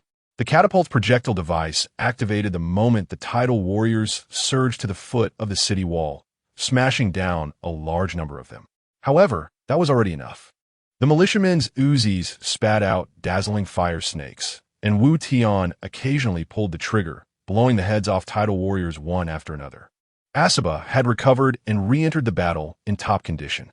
Once the ferocious Asaba joined the fight, the tide of battle changed immediately, pushing the title warriors back to just a few meters from the city walls. The dual barrels of the M1 generation electronic dog occasionally fired a rifle bullet. Wu Tian commanded his subordinates with the precision of a general on the front lines, managing to turn danger into safety without needing to add more troops. The micro-missile swarm from the M1 generation electronic dog could also be considered a weapon of mass destruction. Kill Muge Title Warrior LV5, Rewards, Experience 1, Title Warrior Body LV51. Ironer 5, Crystal Core 5. Kill Muge Title Warrior LV5, Rewards, Experience 1, Title Warrior Body LV51, Wood 5, Crystal Core 5. The rewards for killing siege monsters were really too little, especially the experience points, which seemed fixed at 1 point per monster, even for the LV5 title warriors. The materials in crystal cores only provided a quantity consistent with their levels, but fortunately, there were many of them with 1,000 corpses. With the existence of talent fusion, the corpses of monsters might be the best reward for Wu Tian. You wonder how that girl was doing now. ENT expected the monster difficulty to suddenly increase. He should have hired 2 militiamen to assist with fire suppression. The difficulty of the third wave of monsters had sharply increased, making Wu Tian worry about Fan Yuming's safety. Speaking of which, Fan Yuming, with her petite body standing on the city wall, was shouldering a huge pink M249 machine gun, her skirt fluttering in the wind. Monsters, come at me. The M249's barrel spat out dazzling fire snakes, and a large number of title warriors fell like an avalanche under the suppression of the machine gun. The ground was already piled high with corpses. Whenever a group of title warriors approached the city, Fan Yuming would toss several grenades for widespread fire suppression, with the boosts from ammunition experts and rapid-fire enhancements. Along with the support from gunsmiths and the tech tree, Fan Yuming could defend with just her 1 M249 quite easily. One must admit, early on, heavy firepower was indeed crucial. Wu Tian was unaware of the situation on that side. He was still worried. Hey, Fan Yuming, how are you over there? Do you need me to help you? It's fine. The monsters aren't enough for me to kill. Wu Tian Gidge, you don't need to worry about me. Incredible. Wu Tian was getting a bit overwhelmed, and this girl was managing quite easily. All right, if you can't hold out, just build a mercenary camp and recruit 2 militiamen, giving each of them a gun. Okay, I got it. Yuming can hold on. Since she was okay, Wu Tian felt relieved and began to fully focus on fighting against the title warrior army. It was that Wu Tian was overly kind-hearted. Who could refuse a 10-year-old girl with limitless potential wielding a gun? He had the intention of nurturing her as a pet. As time passed, many title warriors had already fallen. Meanwhile, the 2 militiamen Uzis had run out of bullets. That was 1,000 rounds per person. Wu Tian couldn't help but feel a bit pained. Without the firepower suppression from the Uzis, relying solely on Asaba and a scout sniper rifle wouldn't be enough to resist the title warrior's attack. The dual-barrel rifles equipped on the electronic dog were negligible with their slow fire rate. The Uzi submachine gun was indeed useful, but the consumption was equally high, firing 20 rounds per second. Even the wealthy couldn't keep up. Moreover, many times the bullets are wasted. For example, when a burst of bullets is fired, the title warrior is already dead, but the firing rate is so fast that it hasn't had time to fall before more bullets hit the corpse. However, this is unavoidable. Right now, Only the Uzi can achieve fire suppression. Wu Tian tried using the Mauser C96, but it was obviously insufficient against the Tidal Warriors. In desperation, Wu Tian gritted his teeth and produced 2,000 rounds of 9mm ammunition in the ammo depot. Each of the two militia received 1,000 rounds, and the crisp sound of the Uzi submachine gun firing echoed again. Defense became increasingly smooth, and as time passed, more than half of the Tidal Warriors have been killed. Congratulations, you have leveled up to LV5 and receive a reward of 100 health points and 5 to all attributes. Health, 500 attack, 81 defense, 29 mental, 60 agility, 29 combat power index, 249 upgrade experience, 2000. This mech division has leveled up to LV5, gaining the ability to manufacture the Taijiang drone blueprint. Wow, the killing was so intense that I leveled up without even realizing it.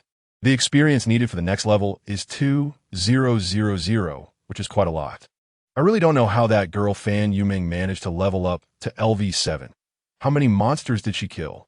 The third wave of monsters attacking the city gradually came to an end under the perfect combination of Wu Tian's various forces, with the Shiba providing close-range resistance, the Uzi submachine gun and Scout sniper rifle offering long-range fire suppression, and the M1 original electronic dog delivering widespread micromissile bombardment.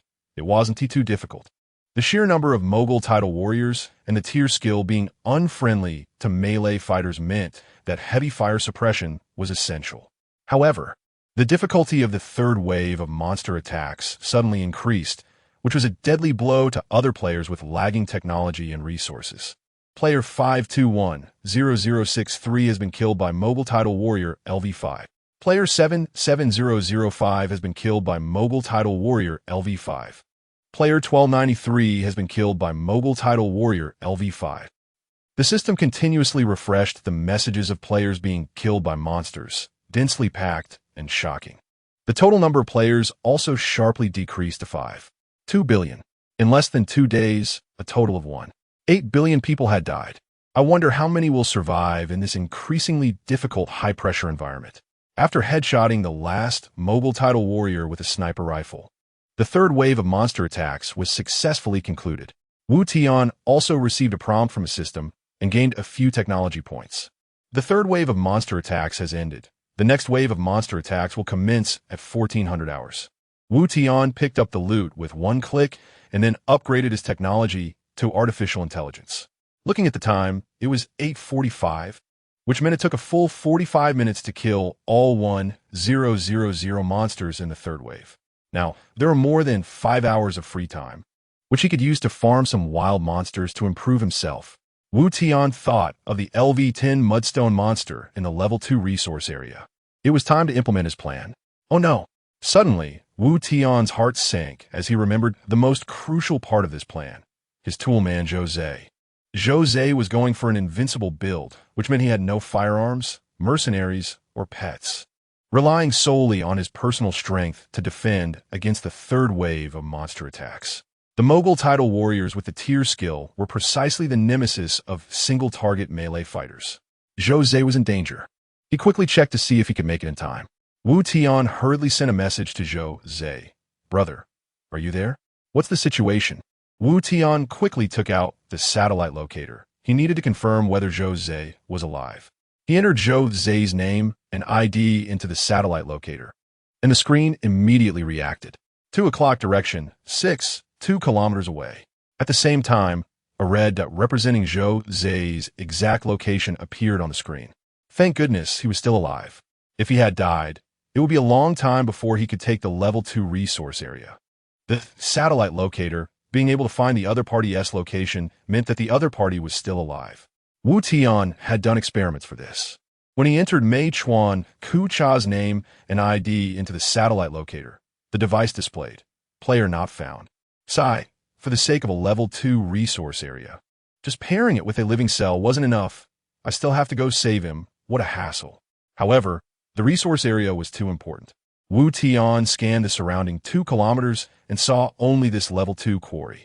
Even the Level 1 resource areas were scarce. Within 2 kilometers, he could count them on one hand, and most had already been occupied by others. Players' talents and skills were exceptionally formidable, while Wu Tian's talents and skills were not combat-oriented. It was obviously unwise to forcibly attack resource areas already occupied by others. Therefore, Wu Tian was determined to secure this level 2 quarry resource area. Time was of the essence. If he didn't act quickly, it would be troublesome if other players occupied it. Wu Tian didn't bother to fuse the corpses of the tidal warriors and directly prepared to take the level 2 resource area. He opened the trading channel to see if there was anything he needed. The products inside were varied, with all sorts of equipment, items, blueprints, and materials for sale. Wood X100, trade method, iron or X90. Infected corpse LV2X100, trade method, 200 stones. Bronze axe LV2X1, trade method, 150 crystal cores. Telltale pistol blueprint X1, trade method, any LV5 equipment. The trading channel was quite intelligent, equipped with a search function. Wu Tian entered teleport in the search bar, and a page of related products immediately appeared. Teleport scroll X1, trade method, 100 crystal cores. Nice, this is exactly what I need, and the price is quite reasonable. Spending 100 crystal cores, he directly acquired this teleport scroll. Next, he needed to prepare some recovery potions. Since the main city had a built-in spring water effect, the demand for recovery potions was minimal, and their prices were surprisingly cheap. Health potion small, trade method, 10 crystal cores, purification potion. Trade method, 100 any material. He spent another 100 crystal cores and 100 materials to buy 10 bottles of health potion, small, and 1 bottle of purification potion. Okay, that should be about it. Ashiba, come here. Ashiba jumped down from the city wall with Wu Tian and rushed toward Zhou Zai's coordinates. Under the low-hanging night sky, a tall young man, 2 meters in height, wielded a giant sword, surrounded by a swarm of tidal warriors. Damn it, it's only the 3rd wave. It looks like I'm going to fall here today. These damn fish monsters, what are they? After being attacked, they keep losing health. The burly young man's eyes were fierce, his body soaked in blood, with several wounds constantly oozing blood. The wall behind him was already in shambles. Clearly, he had no materials left to upgrade or repair it. With an unwilling and angry gaze, the burly young man swung his giant sword in a wide arc, mowing down a large number of tidal warriors as if they were wheat. Without exception, all the tidal warriors that died were cut in half. This sword created a vacuum zone around him, originally surrounded tightly. Now there was a single living tidal warrior within 1 meter of him. Cough, cough, cough. Damn it, if only I had an AoE skill, it would be much easier. The burly young man coughed a few times, leaning on his giant sword, and the excessive blood loss had made him somewhat dizzy. In the next moment, a vacuum zone created by his sword swing was filled again with mogul tidal warriors. In the distance, Wu Tian sat on the back of a tiger, watching the burly young man's desperate struggle with great interest. Wu Tian had already arrived near Zhou Zai's main city. He wanted to see Zhou Zai's limits. The system had already notified Zhou Zai that a stranger was approaching the main city, but Zhou Zai didn't pay much attention, thinking the system was referring to the tidal warriors. Player, Zhou Zai, ID 940525, level, LV4 main city, LV3 firearm, Mauser C96 equipment, Knight's Greatsword skill, Blood Battle, current level 572, talent, Weapon Spirit health, 400 attack, 75 defense, 35 mentality, 28 agility, 32 combat power index, 210 TSK, TSK. Truly against the odds. With such lackluster panel data, he managed to single-handedly kill over 500 tidal warriors with just 1 sword. Looking at Zhou Zai's panel data, Wu Tian couldn't help but click his tongue. It seemed that the so-called combat power index was just a reference, and one couldn't completely rely on panel data to judge a person's true strength. For example, Zhou Zai right now, with a blood battle level of 572, meant his output was directly increased by 572. If anyone still thought his real combat power was just over 200 and dared to provoke him, they would definitely be cleaved in half by his sword. After seeing Zhou Zai kill nearly 100 tidal warriors with another sword strike, he was already on the brink of collapse. This guy not only had accumulated over 500 layers of blood battle, but probably had several layers of torn status on him as well. It seemed this was already his limit. Wu Tian was preparing to step in to save Zhou Zhe, but this time, he was more cautious. He didn't charge in on the tiger like he did with Fan Yumeng last time, nearly getting shot to pieces by machine guns. If he acted recklessly again, Wu Tian was worried that Zhou Zhe, under the state of over 600 layers of blood battle, might cleave him and the tiger in half with one strike. Wu Tian stood coldly on the tiger's back, skillfully shouldering the scout's sniper rifle. Bang, bang, bang, bang.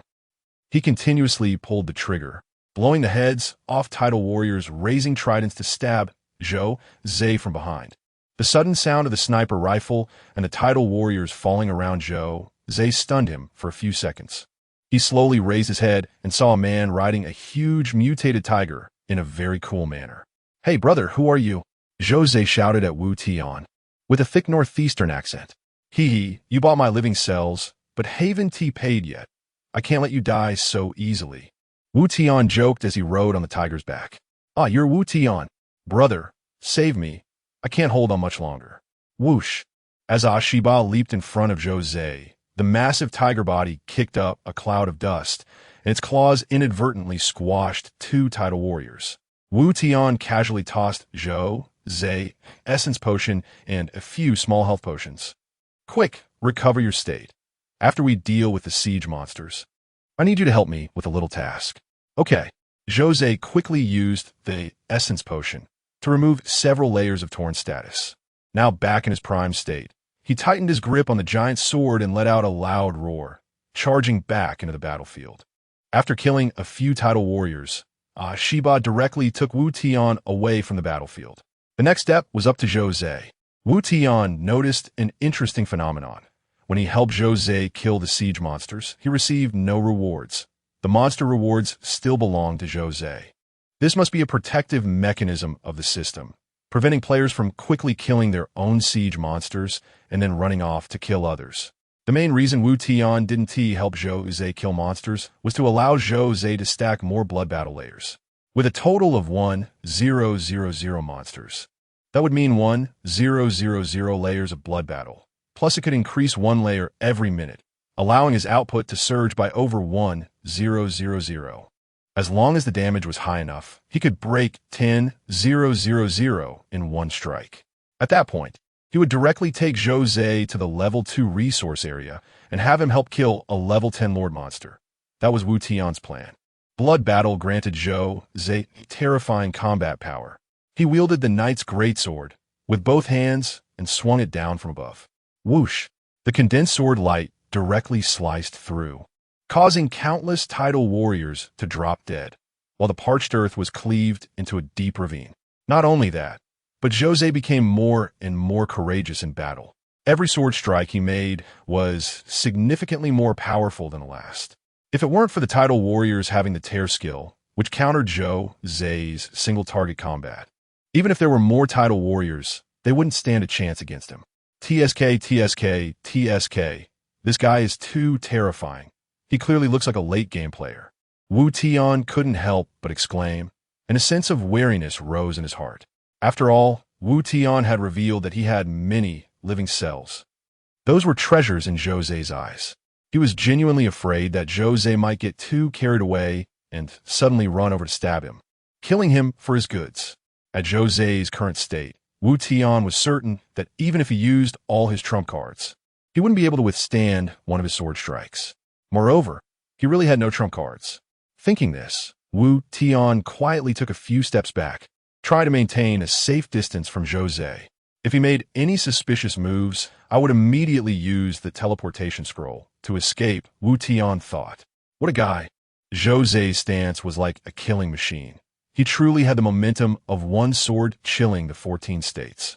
Standing 2 meters tall and built like a tank. With a Knight's Greatsword, he heavily charged into the ranks of tidal warriors. With every sword strike, he could reap the lives of dozens of tidal warriors. Hey, Zhou Ze, how long will your blood battle state reset after leaving combat? By the way, didn't you say you needed my help? Who are we targeting? As long as my blood battle state is active, no one can withstand my sword strike. Brother, you've helped me twice. Us Northeasterners don't joke around. Just tell me who to kill, and I'll help you deal with him. His thick northern accent was quite imposing. Wu Tian calculated. from his main city to that level 2 resource area was about 1.2 kilometers. With Ashiba's running speed, they could reach there in just over 20 seconds. The blood battle's lingering effect lasted for a minute after leaving combat, so they had plenty of time. So, he said to Zhou Zhe, I want to kill anyone. I'll let you help me tackle a level 2 resource area. You're just asking me to deal with a wild monster? It's that simple? Zhou Zhe said, while slashing at the monsters. Yes, just a wild monster. It sounded simple, but it was no ordinary wild monster. It was commonly known as a high-tier monster, and Wu Tian couldn't break its defense, which is why he thought of having Zhou Zhe in his blood battle state help out. The battle was nearing its end. Zhou Zhe swung his last sword, and the remaining 20 or so title warriors all fell. The third wave of siege monsters was declared over. Get up here, we only have a minute, hurry up. Wu Tian reached out from the tiger's back and pulled Zhou Zhe up. Zhou Zhe asked no further questions. This person had saved him twice, and he wasn't worried that Wu Tian would harm him. Wu Tian quickly tore open the teleportation scroll. A dazzling beam of light shone beneath their feet, and 5 seconds later, the three of them arrived at Wu Tian's main city. The moment they landed, Wu Tian ordered Ashiba to sprint forward at full speed. Time was tight. They had to arrive within a minute. This time, Wu Tian did not bring Fan Yumeng along. No kidding, that girl can't stand losing even a bit. Bringing her would only mean sharing the spoils. The wind rushed past his ears as Asaba reached top speed, each jump covering several meters. Bro, I really owe you this time. If you hadn't come to save me, I would probably be done for. Wu Tian said earnestly. I'm straightforward. You helped me twice. So from now on, you're my brother. If you need anything, just say the word. I won't let you down as a brother, he added during their journey. Yeah, I also value your character. If it were someone else, I wouldn't bother, Wu Tian replied politely. Bro, this big tiger looks pretty fierce, Zhou Zhe remarked as he gently stroked Asaba. His name is Asaba. He is my pet, and currently has over 370 combat power. Wow, over 370. I'm just above 200. This big tiger is impressive. A bit handsome too. Quite fitting for your style. Wu Tian noticed that this guy was quite talkative. After chatting for a bit, Wu Tian suddenly signaled Asaba to slow down. What's wrong, bro? Are we there? There are no wild monsters here. Not there yet. Then why stop? Keep pushing forward. My blood battle time is about to end. It's okay. It will be renewed soon. Just as he finished speaking, Zhou Zhe sensed a wave of crisis. Suddenly, a huge rock came hurtling towards them with a whoosh. Asaba twisted his body, ready to dodge the boulder-esque attack. Zhou Zhe snorted coldly, gripping the sword hilt tightly, and swung his knight's great sword. Swish! The silver-white sword energy shot out like a beam of light, colliding with the incoming boulder. Boom! The boulder shattered in midair, sending dust flying everywhere. Looks like the renewal is here, Zhou Zhe sneered. Keep moving, don't stop. Just some broken stones. No need to worry about them. Zhou Zhe stood atop Asaba, facing into the wind, with the knight's great sword held in front of him. He shattered every boulder that came flying their way with immense power. Wu Tian was delighted. It seemed that asking Zhou Zhe for help guaranteed the second-level resource area. Soon, Wu Tian noticed a strange phenomenon. Compared to the first time, the frequency of the boulder attacks seemed to have slowed down significantly. Previously, the boulders came one after another, while today, there was nearly a few seconds between each one. Could it be? A glint flashed in Wu Tian's eyes as he thought of something. He quickly used his detection skill to verify his guess. Sure enough, when his mental power covered the surrounding area, Wu Tian saw the scene he anticipated. A mudstone giant over 10 meters tall was standing on a pile of rocks, continuously throwing stones. The stones it threw were clearly not aimed in the same direction. The frequency of throwing in another direction was much higher. Looking in that direction, Wu Tian saw several figures heading towards the same destination as Asaba. The second-level resource area is a treasure. It seems like it's been targeted by others. There are 5 of them, and they must know that the mudstone giant is not to be trifled with, having come prepared. William, I didn't expect to encounter you here. No matter what, we must take this second-level resource area this time. We're all brothers from the White-Handed Gang. After killing that mudstone giant, we'll split it evenly as we agreed. Everyone be careful and avoid the stones. That mudstone giant is fierce. Last time, the two of us were driven away by it. Haha, don't worry. I just killed a wild monster and got an AK-47 blueprint and a level 5 equipment. With my critical hit skill, it should be too hard to take this resource area. This was a group of foreign blondes and blue-eyed people, with a leader carrying an AK-47 and sporting a full beard. They quickly approached the second-level resource area, and their intrusion startled the mudstone giant on the mountain. It leaped down and battle was imminent. Not good. There are others approaching. Don't act yet. Just as they were about to engage, a long-haired foreigner sensed Wu Tian and Zhou Zai's presence. William, let us deal with the annoying mice first before going for the resource area. Okay. The five quickly moved, targeting Wu Tian and Zhou Zai. Everything was within Wu Tian's perception. He coldly watched ahead until 5 figures appeared in his line of sight. The 5 foreigners were momentarily stunned upon seeing the giant mutated Asaba and the 2 riding on its back, especially with Zhou Zai towering at 2 meters, wielding a massive knight's sword, exuding a strong sense of pressure. The 5 were intimidated and hesitated to act at first. 2 friends, are you also here for this resource area? The long-haired one tentatively asked. Detection had already picked up the specific information on the 5 people across from them. All of them had combat power exceeding 200, with the bearded leader carrying the AK-47 at level 6 and the highest combat power of 284. If Wu Tian were alone, he and Asaba would not be confident in defeating them, as their talents and skills were combat-oriented. However, with Zhou Zai around, Wu Tian remained calm. Who are you? We are from a Moses white-handed gang, here to take this second-level resource area. If you're also here for it, please let us have it, and consider it a favor owed to you by our gang. Moses white-handed gang? Wu Tian had heard of them. A group of drug dealers who dared to challenge the local government and police. He didn't expect them to collude again in this forsaken land. It was no surprise, given the existence of the World Channel where one could see each other's names and IDs by speaking. But this wasn't the real world. This was a forsaken land full of monsters, and Wu Tian didn't care about any gang affiliations. Just as Wu Tian was about to say something, Zhou Zai spoke up first. Bro, are you here for this resource area? Yes, I brought you here to take this resource area. Wu Tian nodded, then asked, Bro, do you think we can handle these 5? Zhou Zai smiled. You underestimate me too much. I currently have over 1,000 layers of blood battle. Don't worry, brother. Since we confirmed our target, leave the rest to me. I've helped you so many times, it's time to return the favor. The 5 foreigners saw Wu Tian and Zhou Zai whispering to each other, and one of them grew impatient. Hey, you yellow-skinned pigs, we're talking to you. If you're smart, get lost. We, the white-handed gang, are not to be trifled with. Stop wasting time with them, William. Kill them. They might have good stuff on them, and we can split it. As soon as he finished speaking, Zhou Zai's gaze turned extremely cold. Crack. The bearded leader saw Zhou Zai's murderous expression and didn't hesitate to pull the trigger. Hot. These people were ruthless drug lords, and the bearded man didn't hesitate to pull the trigger of the AK-47. Bullets rained down indiscriminately, targeting Zhou Zai, who stood boldly atop Asaba. However, just a second before the bearded man pulled the trigger, Zhou Zai had already swung his sword out of respect for the firearms. The sword energy formed a crescent slash. A magnificent yet simple strike. Ding, ding, ding, ding, ding. All the bullets hit the sword energy and turned into iron powder upon contact. Firearms only suppress low-dimensional beings. With Zhou Zai's current power, supplemented by the 1,000-layer blood battle buff, an AK-47 is not something that can touch him. Wake up.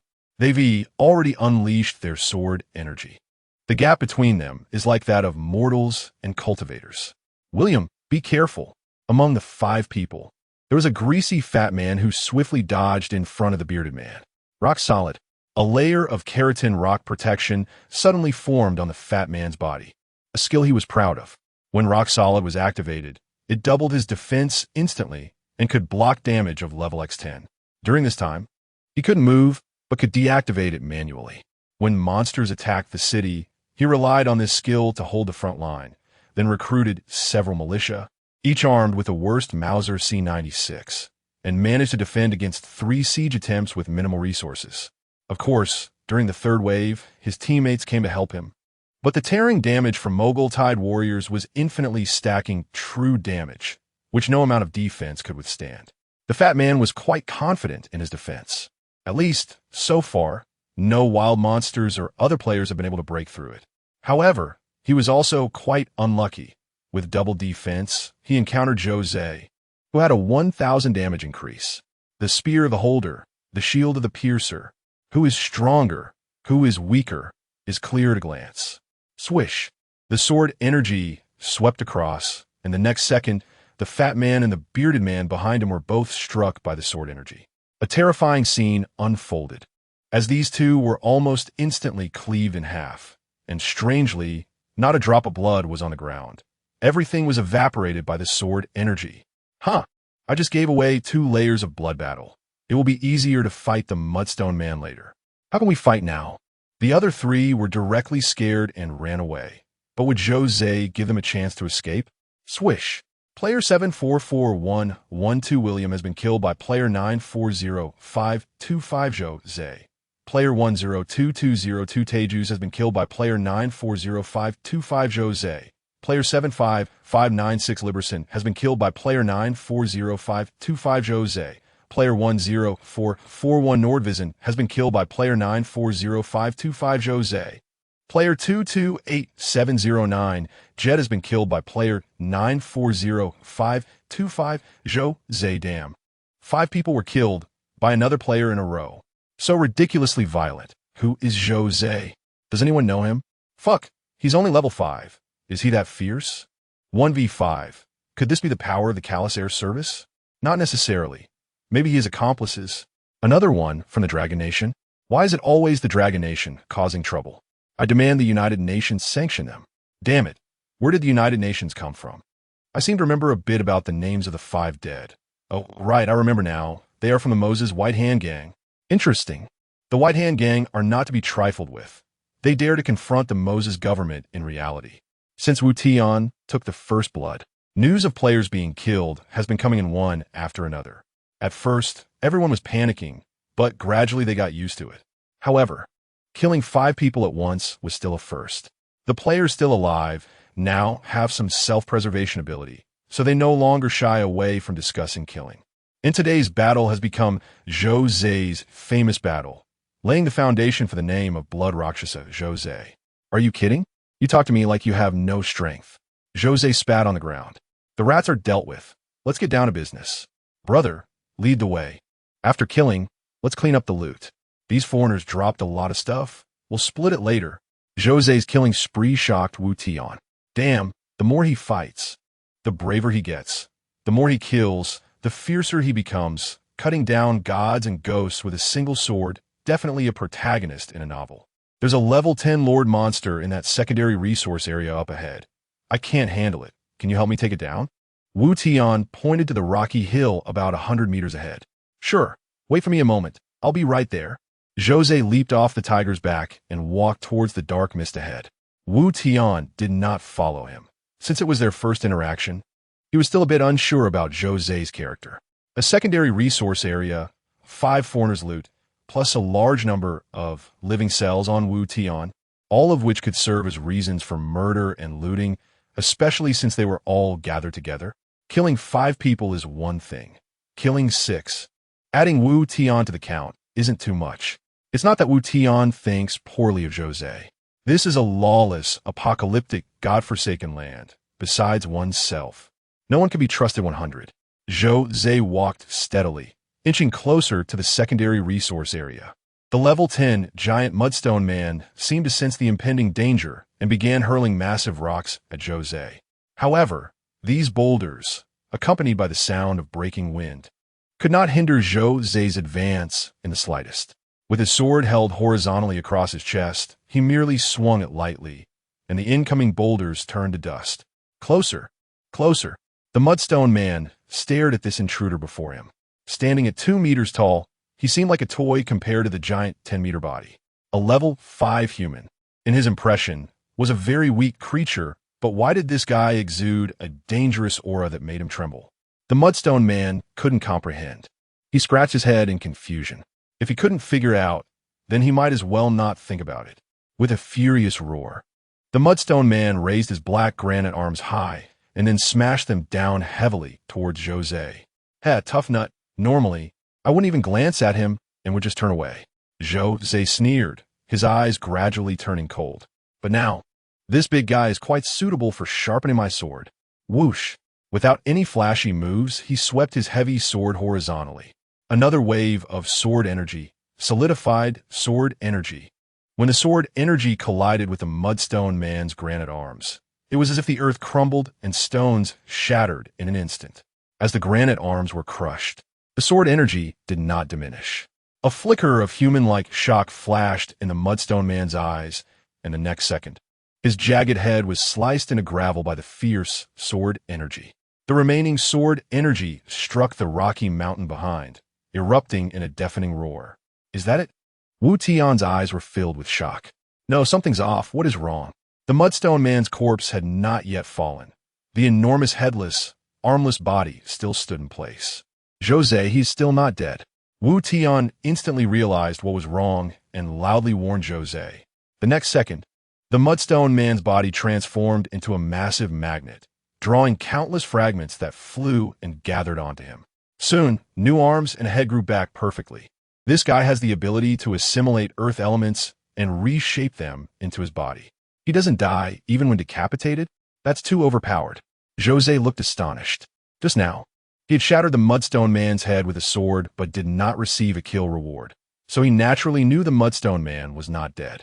At that moment, he thought the opponent was severely injured and didn't die in one hit, still thinking of delivering a finishing blow. However, the result was that the sword he had swung in an invincible manner had not harmed him in the slightest. If one sword doesn't work, then another sword it is. Jose didn't waste words. He casually swung his sword again, this time using all his strength. The sword energy pierced through the Mudstone Man's abdomen, directly cutting him in half.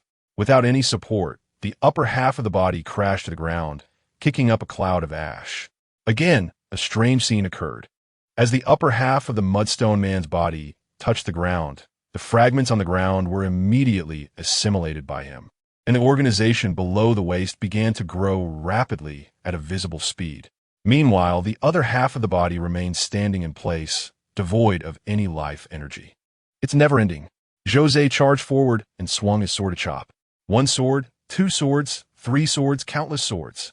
However, no matter how many swords he struck, the pile of stones was like a heap of clay, infinitely reorganizing and gaining new life. Wu Tian stared at the bizarre scene before him, his brows tightly knitted. It was too abnormal. Fortunately, he had run fast yesterday. Otherwise, he and Fan Yumeng would have been done for here. The state of blood battle at level 1000 that Jose was in, no matter how many swords he swung, he couldn't kill it. How could he and Fan Yumeng possibly defeat it? No, this was already beyond reason. If it were a game, it would be a bug. If it wasn't a bug, it definitely wasn't due to numerical values. After all, given Jose's current state, his stats could absolutely crush the Mudstone Monster. The Mudstone Monster before him, in fact, had lower defense values than that fat guy from the White Hand Party after activating the skill rock. But why couldn't he be killed? If it wasn't a bug and the values were fine, then there was only one possibility left. Mechanism. It was a mechanism. Just like some monsters under specific conditions are invulnerable or cannot be targeted. That was the mechanism at work, and external forces couldn't kill it. Wu Tian held his breath, gathering all his mental energy into a point, using it as a medium for exploration, and began to conduct a comprehensive scan of the Mudstone Monster from point to surface. The rocky body had energy materials flowing within it. To be precise, it wasn't a living organism. The points of energy emission were from the same location, and he found it at the heart. In the heart area, there was a strange stone containing a large amount of pure energy, serving as the core of the Mudstone Monster's drive. The stone was wrapped in precise electronic components. This should be an energy conduction device. This energy-containing stone might be what the elf race referred to as negative-ine stone. So that is how it is. He finally grasped the Mudstone Monster's vital point. This guy wasn't a biological entity at all. More accurately, it resembled a kind of mecha. Driven by the negative-ine stone, It performed all attacks and daily activities. Hey, Jose, its weakness is in the heart area. Wu Tian quickly shouted a warning. The heart? Okay, I got it. Jose swung his sword to clear the massive boulder blocking his path, his whole body leaning forward, right at the mudstone monster's chest area. Instead of swinging the knight's greatsword, Jose changed his attack method. He positioned the knight's greatsword upright beneath him. The sword tip aimed at the heart of the mudstone monster's chest. Then, with his palm flat against the sword hilt, Jose exerted force.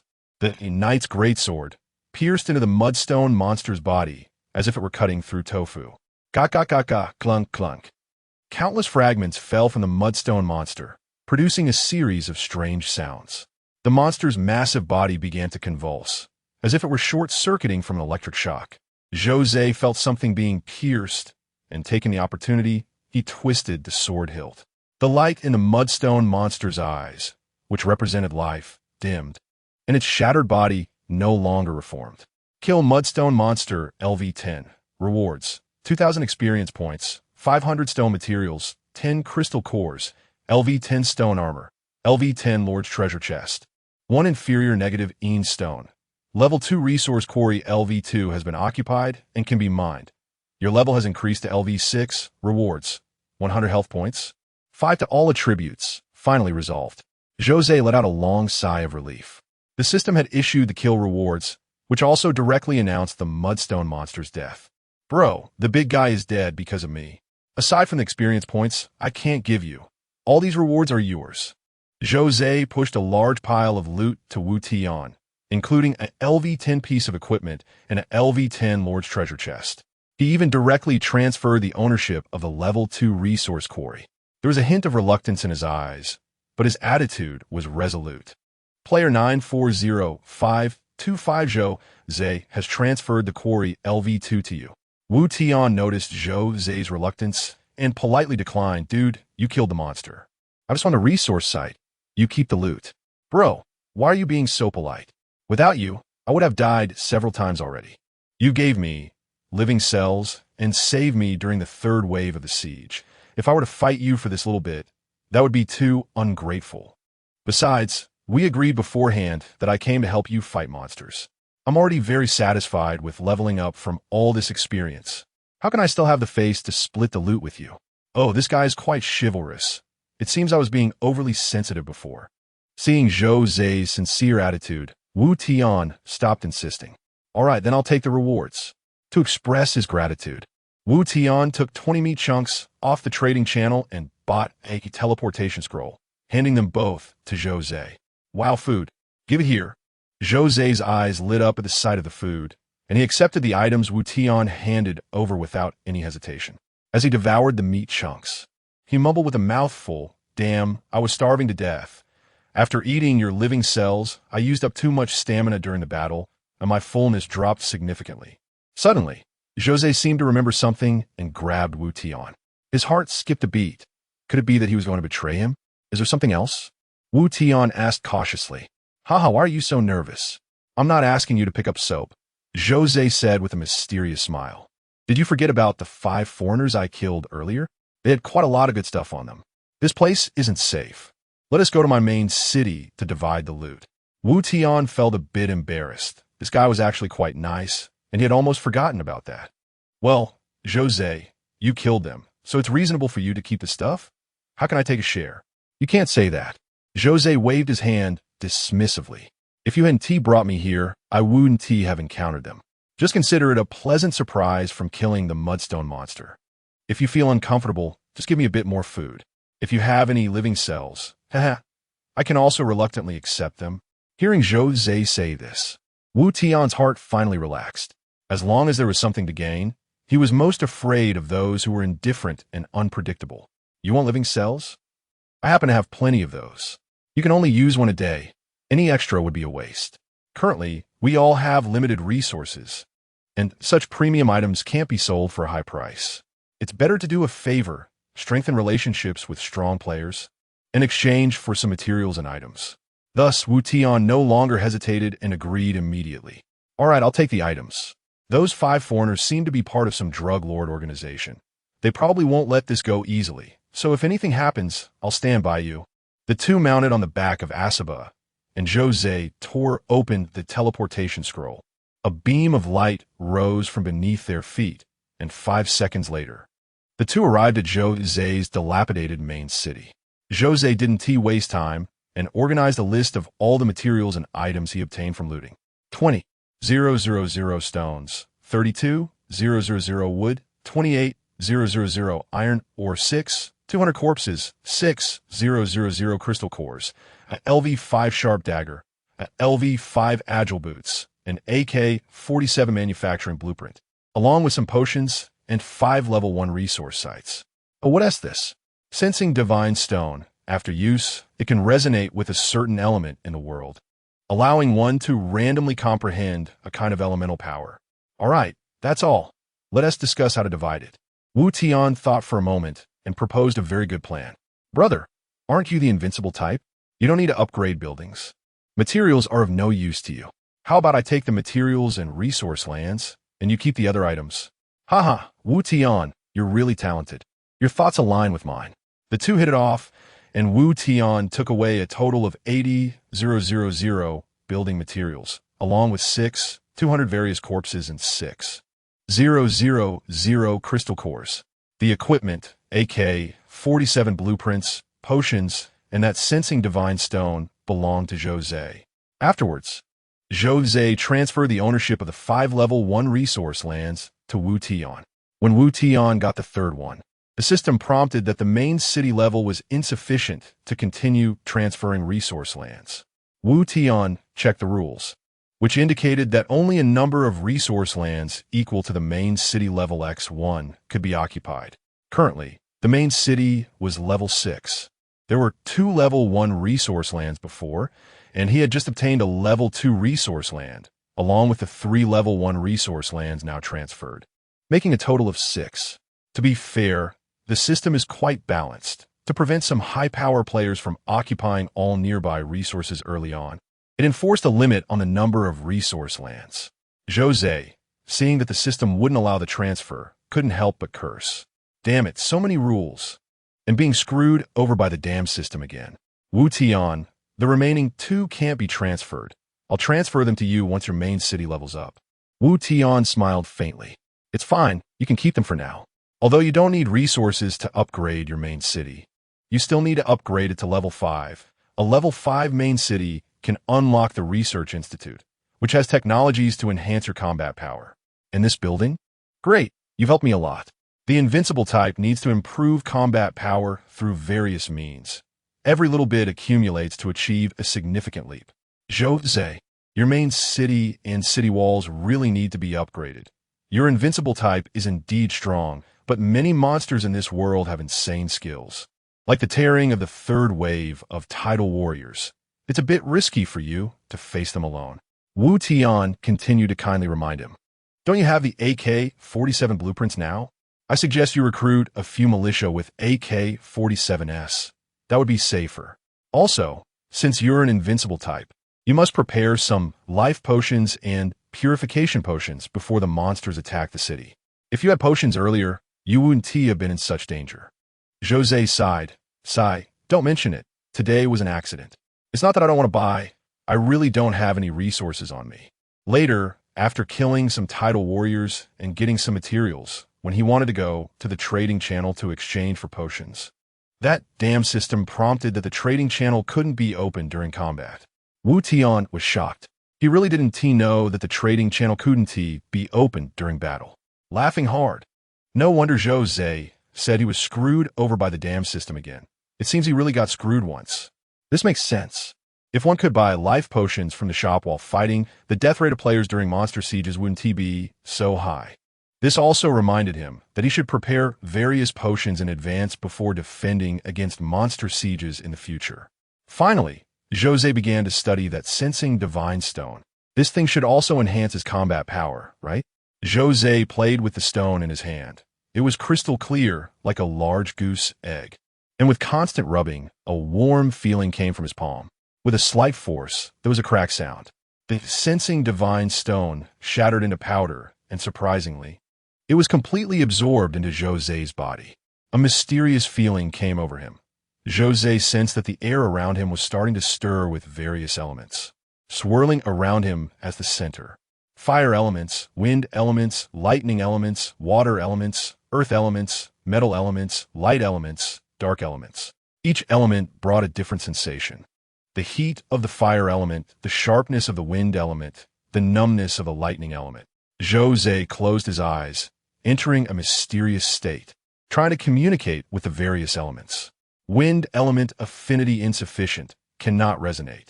Water element affinity insufficient, cannot resonate. Light element affinity insufficient, cannot resonate.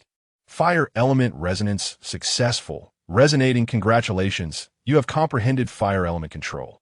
Fire element control. Through a specific medium, you have resonated with the fire element. Your attacks and skills will carry fire attribute effects, including but not limited to splash, burn, and other conditions. Haha, I have mastered the power of elements. My attacks carry fire attribute effects. I knew this stone was extraordinary. Jose laughed excitedly, and Wu Tian saw a flame-like mark fade into his brow. It would be a lie to say he wasn't envious. This guy looked more and more like the main character. Heavenly talent skills, killing enemies with a single sword. Comprehending opportunities, definitely a player with cheats. Compared to him, he felt so ordinary. Wu Tian could only continuously comfort himself. I'm a mech type. I'll be invincible in the late game. Even though Jose is powerful, he is still working for me. As long as I give him living cells, he'll kill whoever I tell him to. Since that is the case, I'll do him a favor and help him out a bit more. So, Wu Tian said to Jose, congratulations, invincible type, you're one step closer to invincibility. Ha ha ha. Thanks to you, Wu Tian. You're my lucky star. By the way, Wu Tian, what type are you planning to play? Mech type. This type is too resource intensive. I'm currently relying on this tiger and hot weapons. Don't be discouraged. Brother, every type has its own characteristics. The mech type should be strong in the late game. I'll invest all the materials I get into you. Then thank you. By the way, don't you have several pieces of equipment? Give me the equipment, and I'll help you fuse them. Jose seemed to have absolute trust in Wu Tian. He didn't ask any unnecessary questions and handed several pieces of equipment to Wu Tian. Sharp dagger LV5, agile boots LV5, and even a knight's greatsword LV5 in his hand were given to Wu Tian. This guy is straightforward and worth getting close to. With each act of trust, Wu Tian gave him the highest evaluation in his heart. In the God-forsaken land, where there are unknown dangers everywhere, and one must guard against the treachery of human hearts, having a trustworthy person is rare. Wu Tian is a person who repays grudges and debts. If someone respects him by an inch, he will repay them by a mile. So he no longer hesitated, activated his talent fusion. Fusion successful. Consuming agile boots LV5 and sharp dagger LV5, obtained giant belt LV10. Looking at the two pieces of equipment merging into a new high-level piece, Jose was shocked, unable to close his mouth. Wow, Wu Tian, how did you do that? 2 level 5 pieces of equipment turned directly into a level 10. Haha, this is my talent fusion. Items of the same type can be synthesized, but there is also a chance of failure. Awesome, this talent. I'm so envious. Enough. You can't compare with me. I have no combat power at all. Damn, bro. Didn't you ever read novels before? You're definitely a forger. All the strong ones will seek you to forge equipment. No matter how powerful others are, they will willingly work for you. In the late game, any promise can make countless strong players risk their lives for you. This is a fact. Powerful support professions can gain a lot of connections. Just like I once read a novel battle through the heavens. The mere Dan King-gu, he could summon the Empire's top 10 experts and Do Huang Yunyun to help him compete with the protagonist for rare fire. Wu Tian nodded with a smile, starting to choose to continue fusing. Fusion successful. Consumed Ogre Gauntlets LV5, Knight Greatsword LV5, obtained Storm Greatsword LV10, Storm Greatsword LV10. Blue. Attack Power 100, with the skill Erosion, reduces the target's defense by 5 points when attacking. Another level 10 equipment. Bro, please take my knee. Jose was already shocked beyond measure by Wu Tian's operation. Currently, everyone's level is around LV5, and except for a few individuals or those in a team, Very few can kill LV-10 wild monsters. Even if they do kill them, they may not drop equipment. So now, whoever has a piece of LV-10 equipment can almost walk sideways among players. Such scarce equipment. If I remember correctly, Wu Tian currently has 3 pieces. He synthesized 2 pieces, and the Mudstone monster just dropped a piece of stone armor. 3 pieces of LV-10 equipment, 1 for each person plus 1 extra. Might as well give it another shot. Even if it fails, there's still 2 pieces to share. Just do it. Wu Tian activated his talent again. The stakes are a bit high. He must not fail. Fusion successful. Consumed giant belt LV-10. Stone armor LV-10. Obtained demon eye LV-20. Success. It worked. Wu Tian now held a pendant that looked like the eyeball of some kind of creature. The eyeball emitted a faint purple-black evil aura, making it hard to look directly at. Wu Tian was so excited that his hands trembled slightly because this piece of equipment was crucial, completely compensating for his shortcomings. Demon Eye LV-20. Purple Abyss Demon S Eyeball, Spirit 200, with the skill Contempt. Contempt. Gather all personal spirit power into a point, using the eyes as a medium to launch a mental attack, dealing spirit points x 1 points of magic damage to a single target, and blinding the target for 3 minutes. Cooldown time 1 hour. This is equipment with an active skill, and it's offensive with the damage result directly linked to spirit power. The higher the spirit power, the higher the damage of this skill. Wu Tian just happened to have the First Blood achievement, which doubles spirit power from any source. This means that the Demon Eye has only 200 points of spirit power, but for Wu Tian, it translates to 400 points of spirit power. With 400 points of spirit power, plus his own 60 points, Contempt can directly deal 460 points of magic damage, without equipment and some special talent skills. Everyone's health is level X 100. One skill can directly one-shot players below level 5. Demon Eye definitely belongs to him, and Wu Tian was not polite, directly saying to Jose, the LV-10 Storm Greatsword is yours. It has armor-breaking effects, quite suitable for you, and the Demon Eye is mine. Adding spirit power doesn't do much for you. Is this distribution okay with you? No, it's completely reasonable. Turning 3 pieces of LV-5 equipment into 1 piece of LV-10 equipment. I made a huge profit, and I'm used to using swords anyway. If you let me choose, I would also pick the Storm Greatsword. The other party was so straightforward, and Wu Tian was not stingy either. He directly threw 5 portions of living cells and 50 portions of meat blocks to Jose, then said to him. Jose was overjoyed. He was not at all pretentious and accepted everything. This cooperation can be said to have both of them making a huge profit. The most solid cooperation is win-win, and Jose treated Wu Tian like a real brother. Take care, buddy. Remember to find me first if you need anything. Wu Tian nodded, lightly leaped onto Asaba, and disappeared into the black mist. After returning to the main city, the time was already 12:40. There was still 1 hour and 20 minutes until the 4th wave of monster sieges. This time the harvest was quite rich, with over 80,000 materials, plus what was left in the warehouse. It had already surpassed 100,000, enough to upgrade buildings significantly. Consumption: wood X 1600, iron or X 1600, stone X 1600, upgrade main city to LV7, total population. 470, main city durability, 700 upgrade materials, wood X 3200, iron or X 3200, stone X 3200. Consumption: wood X 3200, iron or X 3200, stone X 3200, upgrade main city to LV8, total population. 480, main city durability, 800 upgrade materials, wood X 6400, iron ore X 6400, stone X 6400. Consumption: wood X 12800, iron or X 12800, stone X 12800. Upgrade main city to LV9, total population. 490, main city durability, 900 upgrade materials, wood X 25600, iron or X 25600, stone X 25600, after spending nearly 70,000 materials. The main city was upgraded by 3 levels, but the materials were insufficient again. there were still over 30,000 materials left, and the Mecha camp was upgraded to level 5, now capable of manufacturing Taijiang drones. First, he spent 150 materials to produce the blueprint, then synthesized 10 units of energy crystals, finally manufacturing the Taijiang drone. Taijiang drone, a technological product of Taijiang Company.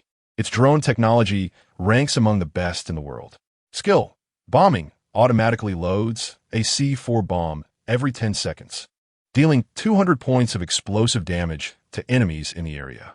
Barrage, equipped with a mini submachine gun on the abdomen, can fire 20 bullets per second during a barrage, with each bullet causing 50 points of piercing damage. Swarm effect, in battle for every additional drone. Alt damage increases by 1, population, 1 combat power index. 125. The data is a bit underwhelming, but fortunately, it's cheap to produce, and the damage is decent once scaled. Manufacturing a Taijiang drone only requires 10 units of energy crystals, which is 30 units of materials, incredibly cheap.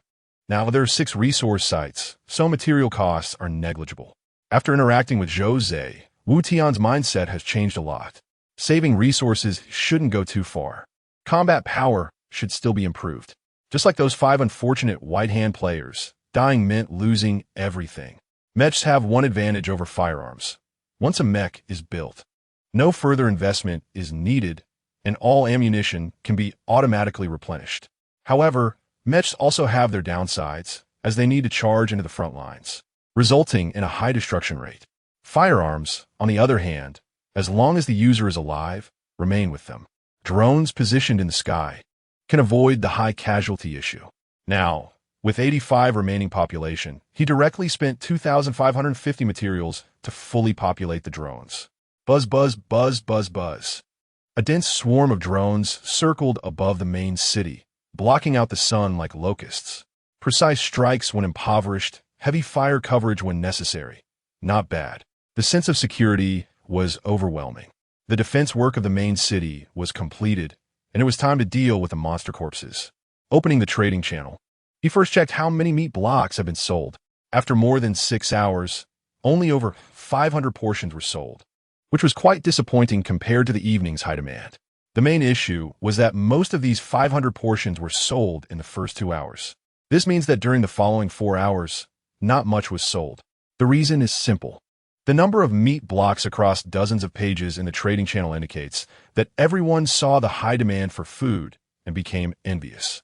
With level increases, more people are going out to hunt, and job transfer books have become more abundant, with many choosing to become cooks and alchemists. The food that restores 10 points of satiety has now been reduced to 50 materials per portion, while Wu Tian's is at 100 materials per portion, which definitely 1T sell. The neighboring herbal essence that restores health isn't doing any better either, with prices being driven down. Wu Tian feels that prices will continue to drop, potentially reaching a minimum of 10 materials for 10 points of satiety or health restoration. This would be the ideal price. If it's too expensive, there will always be someone who undercuts, leading to an increase in supply and a decrease in price. Wu Tian lowers the price to 50 materials and prepares to fuse the corpses. He still has over 7,000 corpses on him, most of which are the bodies of Mogul Tide warriors.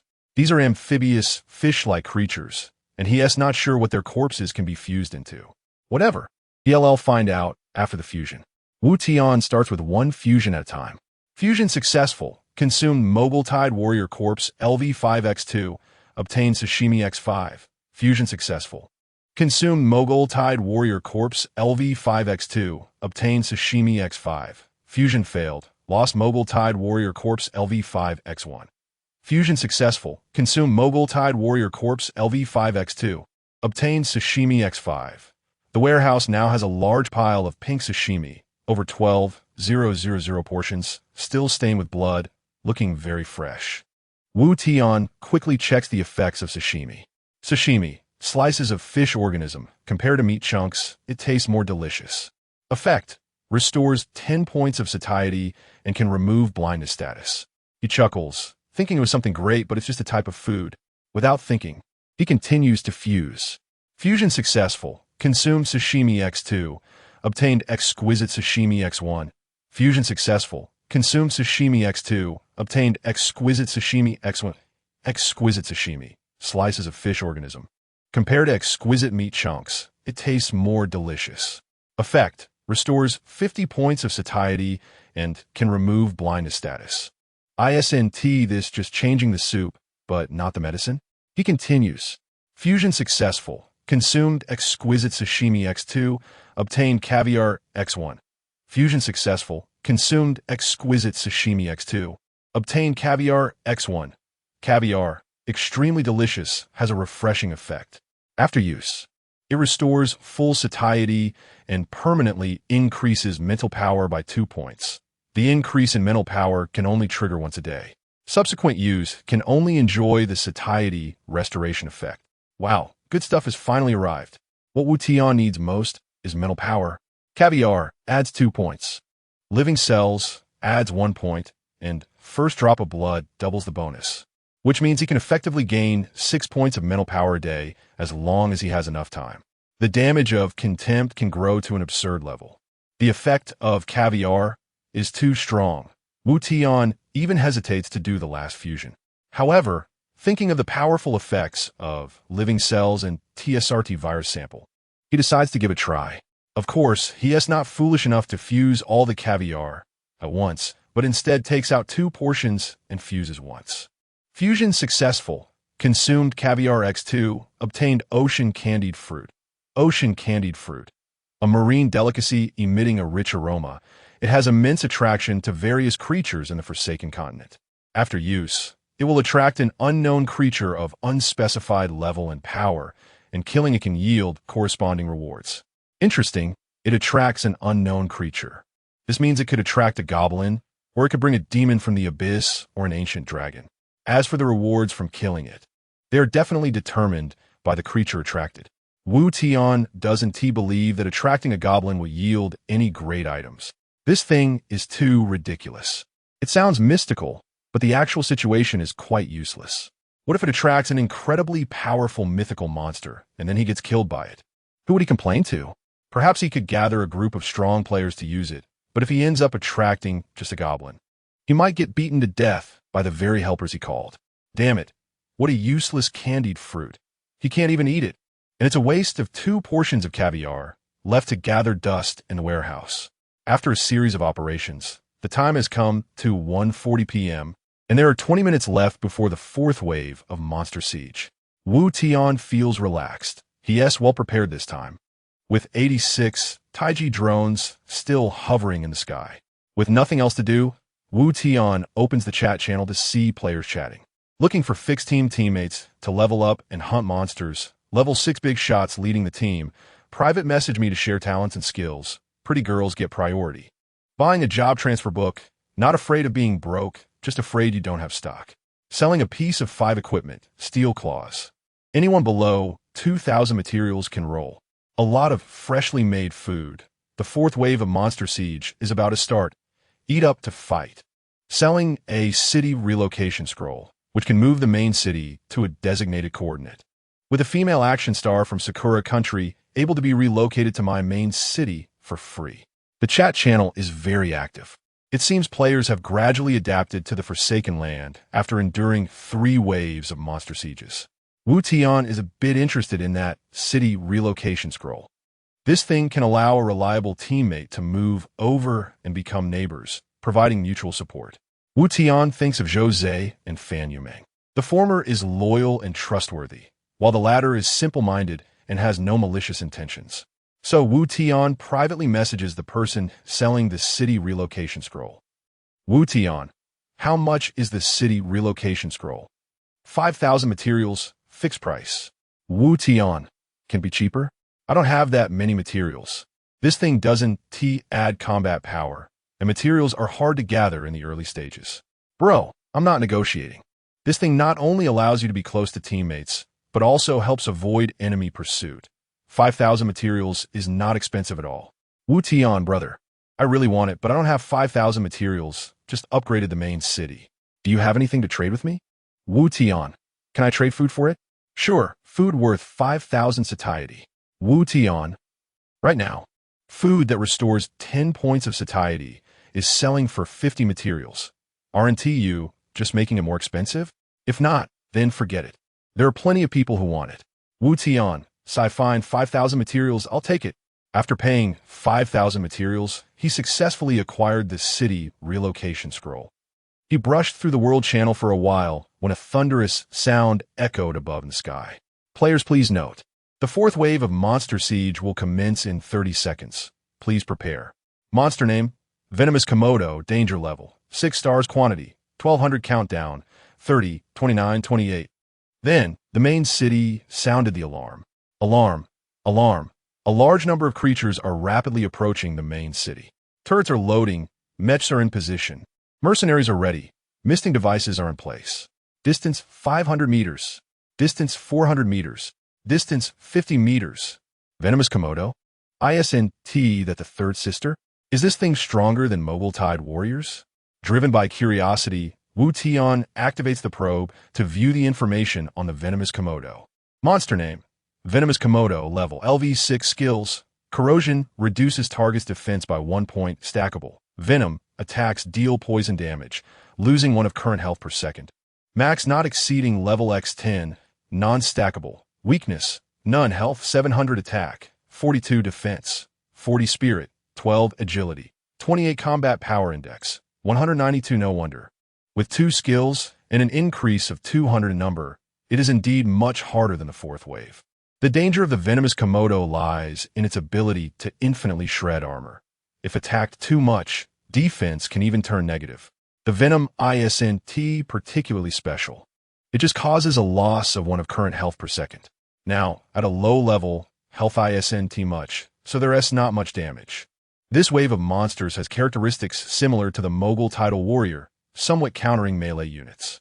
However, Zhou has learned from the last lesson and prepared more purification potions.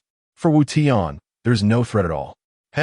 With so many Taijiang drones above, he is just waiting for this group of 3 sisters to deliver their heads. The MECHs have intelligent systems and don't even need Wu Tian to operate them. As the alarm sounds in the main city, a louder buzzing noise follows, momentarily surpassing the city's alarm. Buzz, buzz, buzz. The drones move steadily forward, followed by the sounds of submachine gun fire and C4 explosions, creating a pleasant symphony. Asaba lies sleeping on the city wall, while Wu Tian rests his head on Asaba's belly, closing his eyes to recharge. It's so comfortable. He doesn't need to do anything. The drones directly take over the battlefield. Kill Venomous Komodo LV6. Rewards. Experience 1. Venomous Komodo Corpse LV61. Iron or 6. Crystal Core 1. Kill Venomous Komodo LV6. Rewards. Experience 1. Venomous Komodo Corpse LV61. Iron or 6. Crystal Core 1. Kill Venomous Komodo LV6. Rewards. Experience 1. Venomous Komodo Corpse LV61. Iron or 6. Crystal Core 1. The kill reward notifications keep coming, but not a single Venomous Komodo appears in Wu Tian's sight. They are far away, either turned into a sieve by submachine gun fire or blown to bits by C4 explosives. The battle lasted only a little over 5 minutes, and Wu Tian received a message from the system. The fourth wave of monsters attacking the city has ended.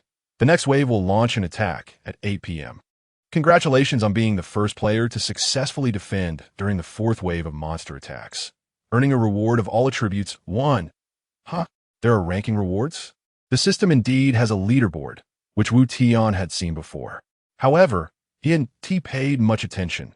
Being fast at defense doesn't necessarily mean being strong, as different styles, talents, skills, and gameplay can all affect monster killing speed. Accidentally ranking first made Wu Tian feel as if he had discovered a new continent. Since there are attribute point rewards for killing speed, he must change strategies for future monster attacks. Any equipment, pets, or items are external forces. If you have top-notch equipment, so can others. Attribute points, however, are different.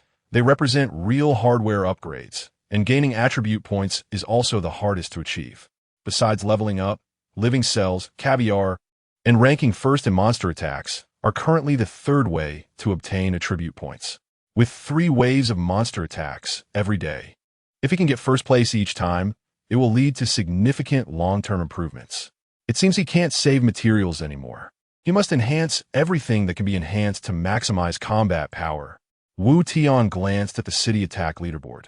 The second place S name was Qiu Wu, also a person from the Dragon Kingdom. He checked the previous 3 leaderboards and found that the first place was always this person named Qiu Wu. He unintentionally snatched someone else's reward. It seems he has made an enemy. Wu Tian is sure that it won't be long before this person named Qiu Wu comes looking for him. Of course, Wu Tian is not a kind-hearted person. Rather than passively being remembered by others, it's better to take the initiative and eliminate the danger in the cradle. He took out the satellite locator, input the other party's name, and was shocked by the distance displayed. Target is 750-6530 kilometers away, over 7 million kilometers. Even Sun Wukong would have to somersault over 140 times. How absurd, how vast is this godforsaken land? With such distance, there's nothing to worry about. He collected the loot with 1 click, and it was time to freely play. The experience from attacking city monsters is too low. Each gives only 1 point of experience, regardless of level. After killing 1,200 monsters, he still didn't level up to LV6. Wu Tian checked his panel to see how much experience he needed to level up. Health, 500 attack, 82 defense, 30 spirit, 460 agility, 30 combat power index, 652 upgrade experience, 1785, 2000, almost there, just over 200 experience points left. But his combat power has risen quickly, mainly due to the significant increase in spirit from the demon eye, boosting his combat power substantially. Alright, there's a new batch of goods, the corpses of venomous Komodos. Let us see what good things can be fused from them. 1,200 Komodo corpses, directly fused in bulk. Fusion successful, consumes venomous Komodo corpse LV6X2, obtained biological virus, small, X1. Fusion successful, consumes venomous Komodo corpse LV6X2, obtained biological virus, small, X1. Fusion successful. Consumes venomous Komodo corpse LV6X2, obtained biological virus, small, X1. Biological virus? I remember that when fusing infected corpses before, I obtained a biochemical virus. Is there a difference? Biological virus, small, a group of viruses derived from bacteria with a lower mortality rate compared to biochemical viruses, but still possesses considerable lethality. Effect. When enchanted to a firearm or weapon, 3 attacks will carry a venomous effect, causing the target to lose 1 of current health per second. With poisoning lasting 1 minute, non-stackable. 3 attacks carry venom. Continuous attacks on the same target do not increase venom damage, just prolong the duration of poisoning. It doesn't seem very useful, but he gritted his teeth and continued fusing. Fusion successful, biological virus, small, X2. Obtained biological virus, large, X1. Biological virus, large. When enchanted to a firearm or weapon, attacks will carry a venomous effect for 1 minute, causing the target to lose 1 of current health per second, with poisoning lasting 1 minute, non-stackable. Still not great, but somewhat better than the small version. He kept a few for backup and continued to fuse the rest. Fusion successful, biological virus, large, X2. Obtained biological poison pill, X1. Biological poison pill. Converted into a biological toxic cloud through the turret atomizer device, enemies in the area are affected by the venomous effect, losing 1 of current health per second. Not bad, the effect is gradually improving. Now there's an additional type of toxic cloud. The atomizer toxic cloud can be understood as a debuff effect, a formation, or a domain. Within a certain range, it will have a negative impact on enemies, either reducing attributes, damage, or health. The effect is quite noticeable. This item is quite useful, and Wu Tian kept a few hundred of them. The poison pills are one-time consumables, only lasting for 1 wave of monster attacks, but their effectiveness is unquestionable. The remaining poison pills will undergo final fusion. Now that resources are gradually becoming abundant, fusing items has become quite casual, as the success rate is generally consistent. At the beginning, during the last few waves of fusion, Wu Tian was always on edge, fearing that too many failures would lead to heavy losses. Fusion successful, biological toxin X2. Obtained pathogen. the most primitive biological virus that can transform infected individuals or poison-type creatures, causing erosion effects. A total of 95 syringes filled with dark green pathogen. Can it transform infected individuals? Wu Tian glanced at Asaba, a benevolent smile appearing on his face. Asaba, come here, let me give you some nutrient solution injections. The pathogen was injected into Asaba's body and began to take effect. Streamlined patterns started to appear on Asaba's skin, moving across its surface like a gray electrocardiogram. Pet Corpse Tiger transformation successful. Gained new skill erosion. Attacks cause target's defense to decrease by -1. Consecutive attacks on the same target do not stack erosion effects, but can stack with other units that have erosion skills attacking the same target. Pet Corpse Tiger transformation successful. Erosion effect enhanced. Attacks cause target's defense to decrease by -2. Pet Corpse Tiger transformation successful. Erosion effect enhanced. Attacks cause target's defense to decrease by -3. Wow. Is it possible to infinitely strengthen the armor-breaking effect? Is this really happening?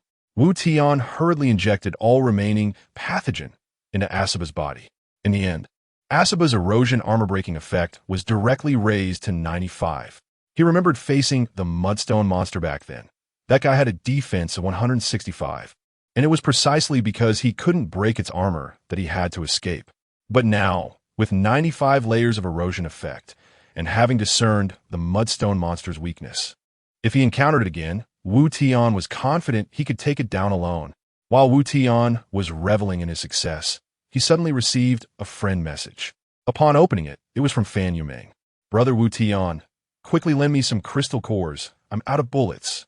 How could this girl run out of bullets as a gunsmith? She even had the ammo expert talent, which reduces bullet consumption by half. Wu Tian transferred 100 crystal cores to Fan Yumeng and added, remember to pay me back. Driven by curiosity, Wu Tian decided to take a look at Fan Yumeng's main city. Since he was going out to farm anyway, it would just be on the way.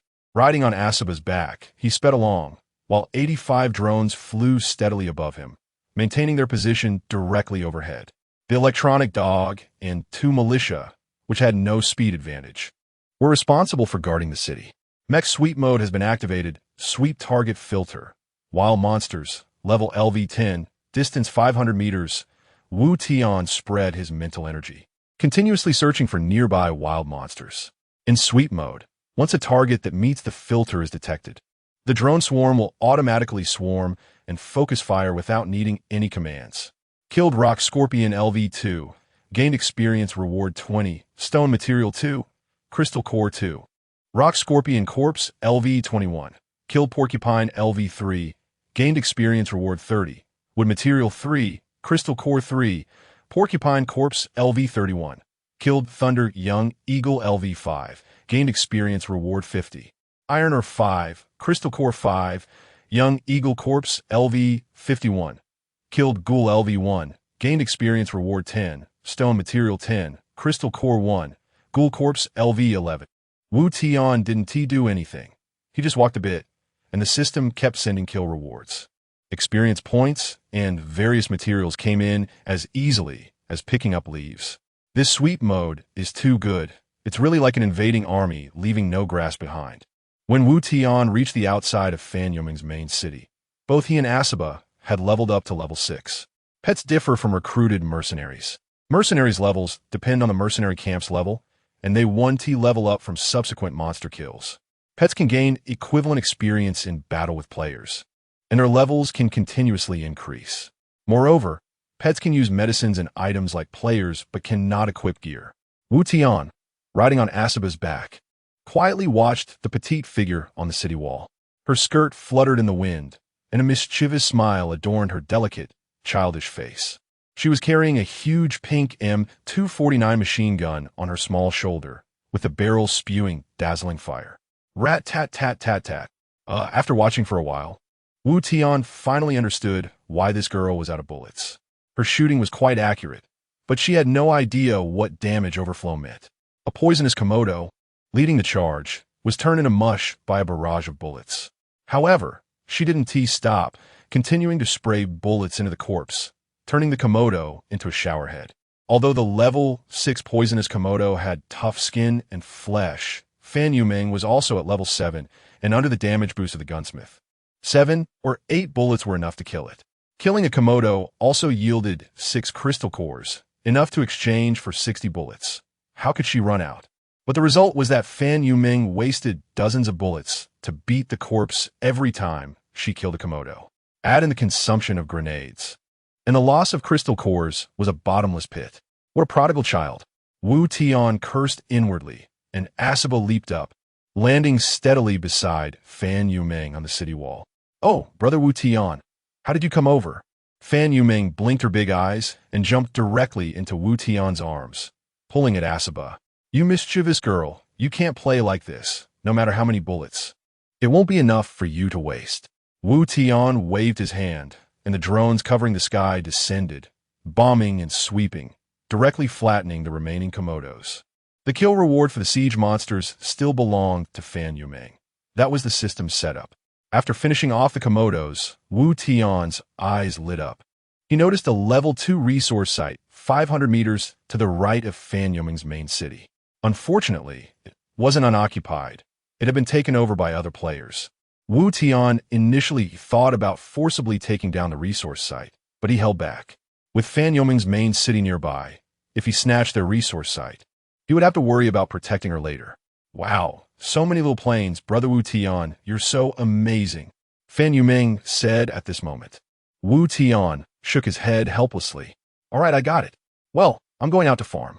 I'll go with you," Fan Yuming pouted. "No need, I can go alone." Wu Tian directly refused. How could he take Fan Yuming along? It wasn't that he couldn't handle it, and with sweep mode activated, the small monsters outside weren't even enough to kill. However, if he encountered high-level, high-health monsters, he could let Fan Yuming assist. Wu Tian didn't delay any longer. The reward for being top on the leaderboard urged him to keep moving. That guy named Xiao Wu, who was second on the leaderboard, was definitely hot on his heels. Riding Asiba, Wu Tian plunged into the black mist. Fan Yuming looked unhappy, grumbling as she left the city, walking in the opposite direction of Wu Tian. Sweep mode was activated again, directly showcasing the classic scene of an invading army, leaving even the level 1 goblins passing by untouched. Fortunately, the wild monsters in the godforsaken continent respawn at 2400 hours every day. Otherwise, with Wu Tian's method of play, the wild monsters would be exterminated. What the hell flew past? Where are my wild monsters? Damn, who the hell shot me in the butt with a machine gun? Hey, why are there so few wild monsters today? People around were complaining one after another. Some had managed to weaken a monster only to have Wu Tian steal the kill. Others were engaged in fierce battles with wild monsters when the drones indiscriminately opened fire, stealing the kills and injuring players. Other players who had gone out to farm wandered around for a long time, but couldn't find even a single level 1 wild monster. The rewards for killing small monsters are a bit disappointing. It feels like I should try hunting higher level wild monsters. After killing so many small monsters, Wu Tian feels a bit bored. He activates the scouting ability again, with over 470 mental power. He has a clear understanding of the distribution of wild monsters within a 20-kilometer radius. A level 3 resource area. The guarding monsters are 2 level 15 towering. Huh? What's going on there? Wu Tian discovers a level 3 resource area about 10 kilometers away. The wild monsters guarding the level 3 resource area are all above level 15. Wu Tian didn't have any particular thoughts about it, but he saw a magical scene. 2 level 15 Tauren occupy the level 3 resource area and are fighting against a certain faction, seemingly contesting the ownership of the level 3 resource area. The scouting can only see the rough outline, and the faction fighting the Tauren doesn't seem to be players, but rather another type of high-level wild monster. Interesting. Are the 2 factions of wild monsters fighting over territory? I've never encountered that before. Since they're fighting fiercely, they probably won't notice me. I'll sneak up for a look and see if I can take advantage of the situation. Before heading over, Wu Tian bought a teleportation scroll from the trading channel, just in case he needs to escape. Suddenly, he remembers that he hasn't opened the level 10 boss chest dropped by the Mudstone monster. He had dealt with so many things earlier that he almost forgot about this treasure. Wu Tian quickly takes out the boss chest. A level 10 big chest. Give me something good. Wu Tian rubs his hands together, holds his breath, and opens the chest. Open level 10 boss chest. Received 125 ghost fire. Sealed clue. Mudstone monster. 125 ghost fire. A means of transportation. Speed can reach 380 yards per hour, consuming 1 unit of energy crystal per 100 kilometers. Sealed clue. Mudstone monster. A powerful weapon of the elf race. Hidden secrets of the negative Yangstone. After use, receive the background story quest of the Mudstone monster and complete it to obtain rich rewards. Recommended quest level, LV10. These items? 125 Ghost Fire is a means of transportation, and while it's pretty fast, I already have Asaba. Asaba can grow, and although it can't run faster than 125 Ghost Fire right now, once it levels up and its agility increases, it will definitely surpass 125 Ghost Fire in speed. As for this note, Sealed Clue, it's a trigger item for some quest. It mentions that completing the quest will yield rich rewards, but it doesn't provide specific data or indicate the difficulty of the quest. Worried about not having enough time. I think I should wait until tonight during a peaceful period and invite Jose and Fan Yumeng along for safety. First, let's go see what's happening at the level 3 resource area. Gathering his focus, Wu Tian rides Asaba toward the level 3 resource area at high speed. He doesn't miss any wild monsters he encounters along the way and even saves a player. As he passes by, he sees an older man being surrounded by a dozen level 6 ghost wolves, nearly dying. The drone quickly kills the ghost wolves without wasting a second before leaving the bewildered old man still in shock. It's not that Wu Tian has a soft heart and intentionally saves people. It's purely for the rewards from killing monsters. And saving someone is just a coincidence. Even if that player hadn't been attacked, the group of ghost wolves would have met their end at Wu Tian's hands. As for that player, Wu Tian couldn't care less. If he dies, he dies. He has no intention of killing the other person. What valuable items could someone who can't even handle a dozen level 6 wild monsters have? Killing him would only make him notorious and add to his kill count. Although Wu Tian doesn't know what the kill count is for, he feels it shouldn't be a good thing. When Wu Tian approaches the level 3 resource area, the experience gained from killing small monsters actually allows him to level up again. He even takes a moment to check his stats. Player, Wu Tian, ID 3356, level, LV7 health, 700 attack, 92 defense, 40 mental, 480 agility, 40 combat power index, 702 experience to level up, 28,000. Finally caught up with Fan Yumeng, but the experience needed for leveling up has increased. The battle at the level 3 resource area is intense. Even from a distance, Wu Tian can feel the ground shaking. He and Asaba hide behind a large corpse 200 meters away, and the drone descends to the ground. Wu Tian holds his breath, carefully observing the actions of both sides in the battle. At a distance of 200 meters, he can already scout the detailed data of both sides. Monster name, tower and level, LV15 skills, War Tread, Shockwave health, 2000 strength, 115 defense, 102 mental, 93 agility, 80 combat power index, 590 traits, primitive tribe of the Camley Prairie. Tauren love peace, worship the Earth Mother, and believe in druids, nomadically living on the Camley Prairie, with centaurs as their arch-rivals. Monster name, Centaur Warrior, level, LV15 skills, Frenzy, Plunder, health, 1700 strength, 88 defense, 82 agility, 115 mental, 75 combat power index, 530 traits, an evil and ugly race. The tribe does not engage in production, living by plundering others. As the later comers of the Camley Prairie, they have nearly exterminated the Tauren tribe. A fateful showdown, quite interesting. Wu Tian eagerly watches the battle between the Tauren and centaurs. Evil hybrid creatures, I will trample you into meat paste with iron hooves.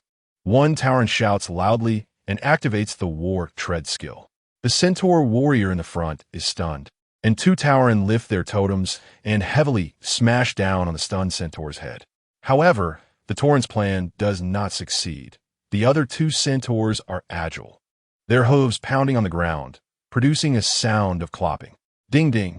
The Centaur warrior uses the momentum from the charge to block the Tauren's totem with its pickaxe. The Centaur quickly recovers from the stunned state, swings the pickaxe, and strikes one of the Tauren on the shoulder. The wound is deep enough to see bone.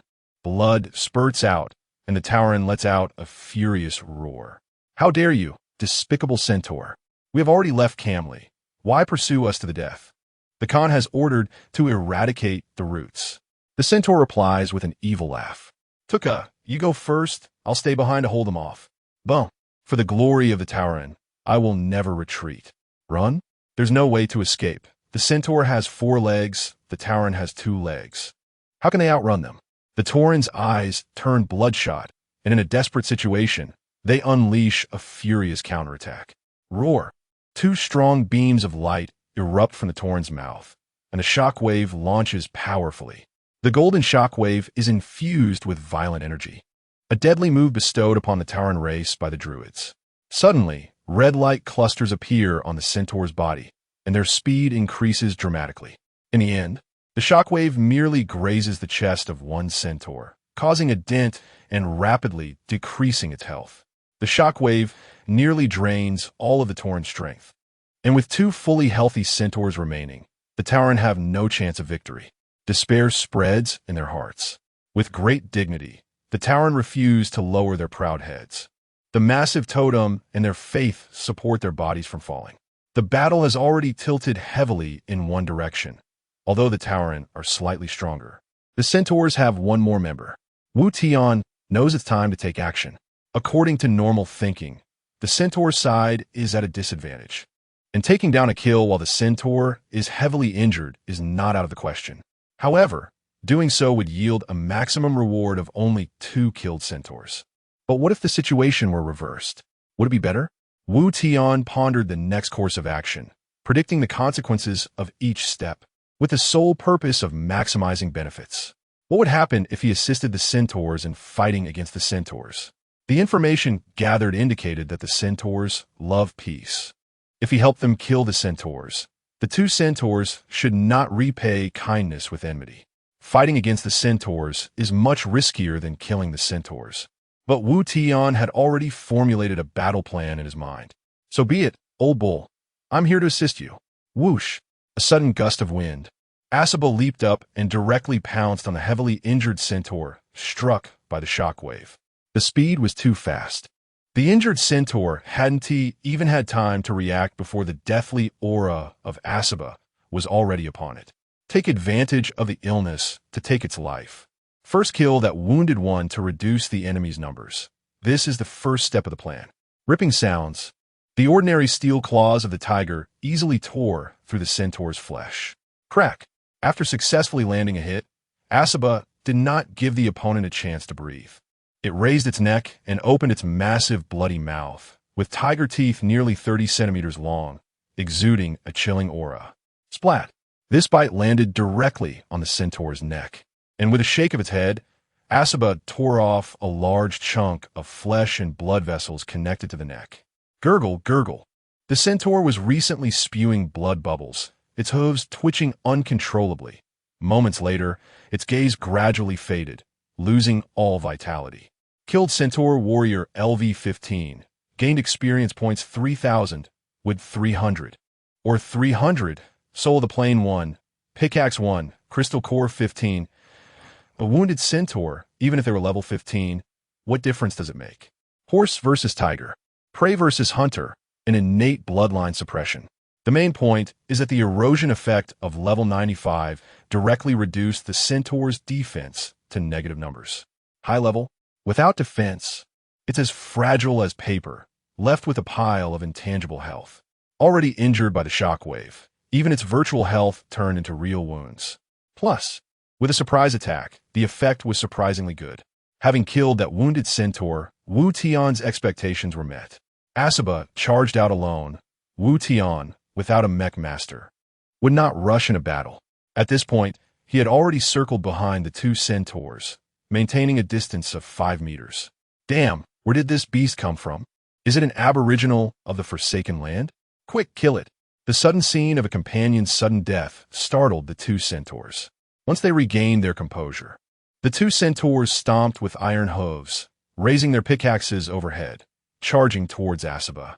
Wu Tian held his breath, eyes tightly closed, fully aware of every move the centaurs made.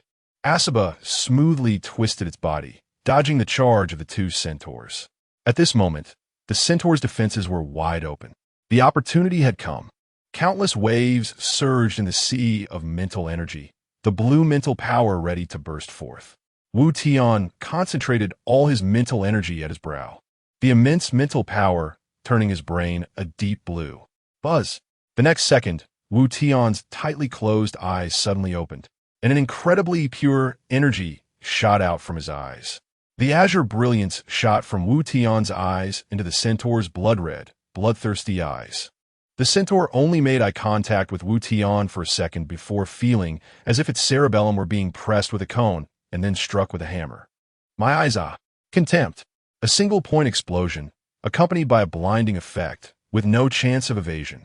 This strike dealt a staggering 470 points of mental magic damage, causing blood to seep from the centaur's mouth and nose. Asaba and Wu Tian were in sync. The centaur that suffered the contempt damage had its combat power drastically reduced, and Asaba's eyes gleamed with ferocity as it leaped forward. The drones in the sky also had high-intelligence mechanisms. A dizzying, buzzing sound erupted, and the drones ascended, hovering in the most advantageous position. 85 drones covered a small patch of sky, and black, micro-submachine guns extended from their undercarriages. Small tracking missiles were also ready.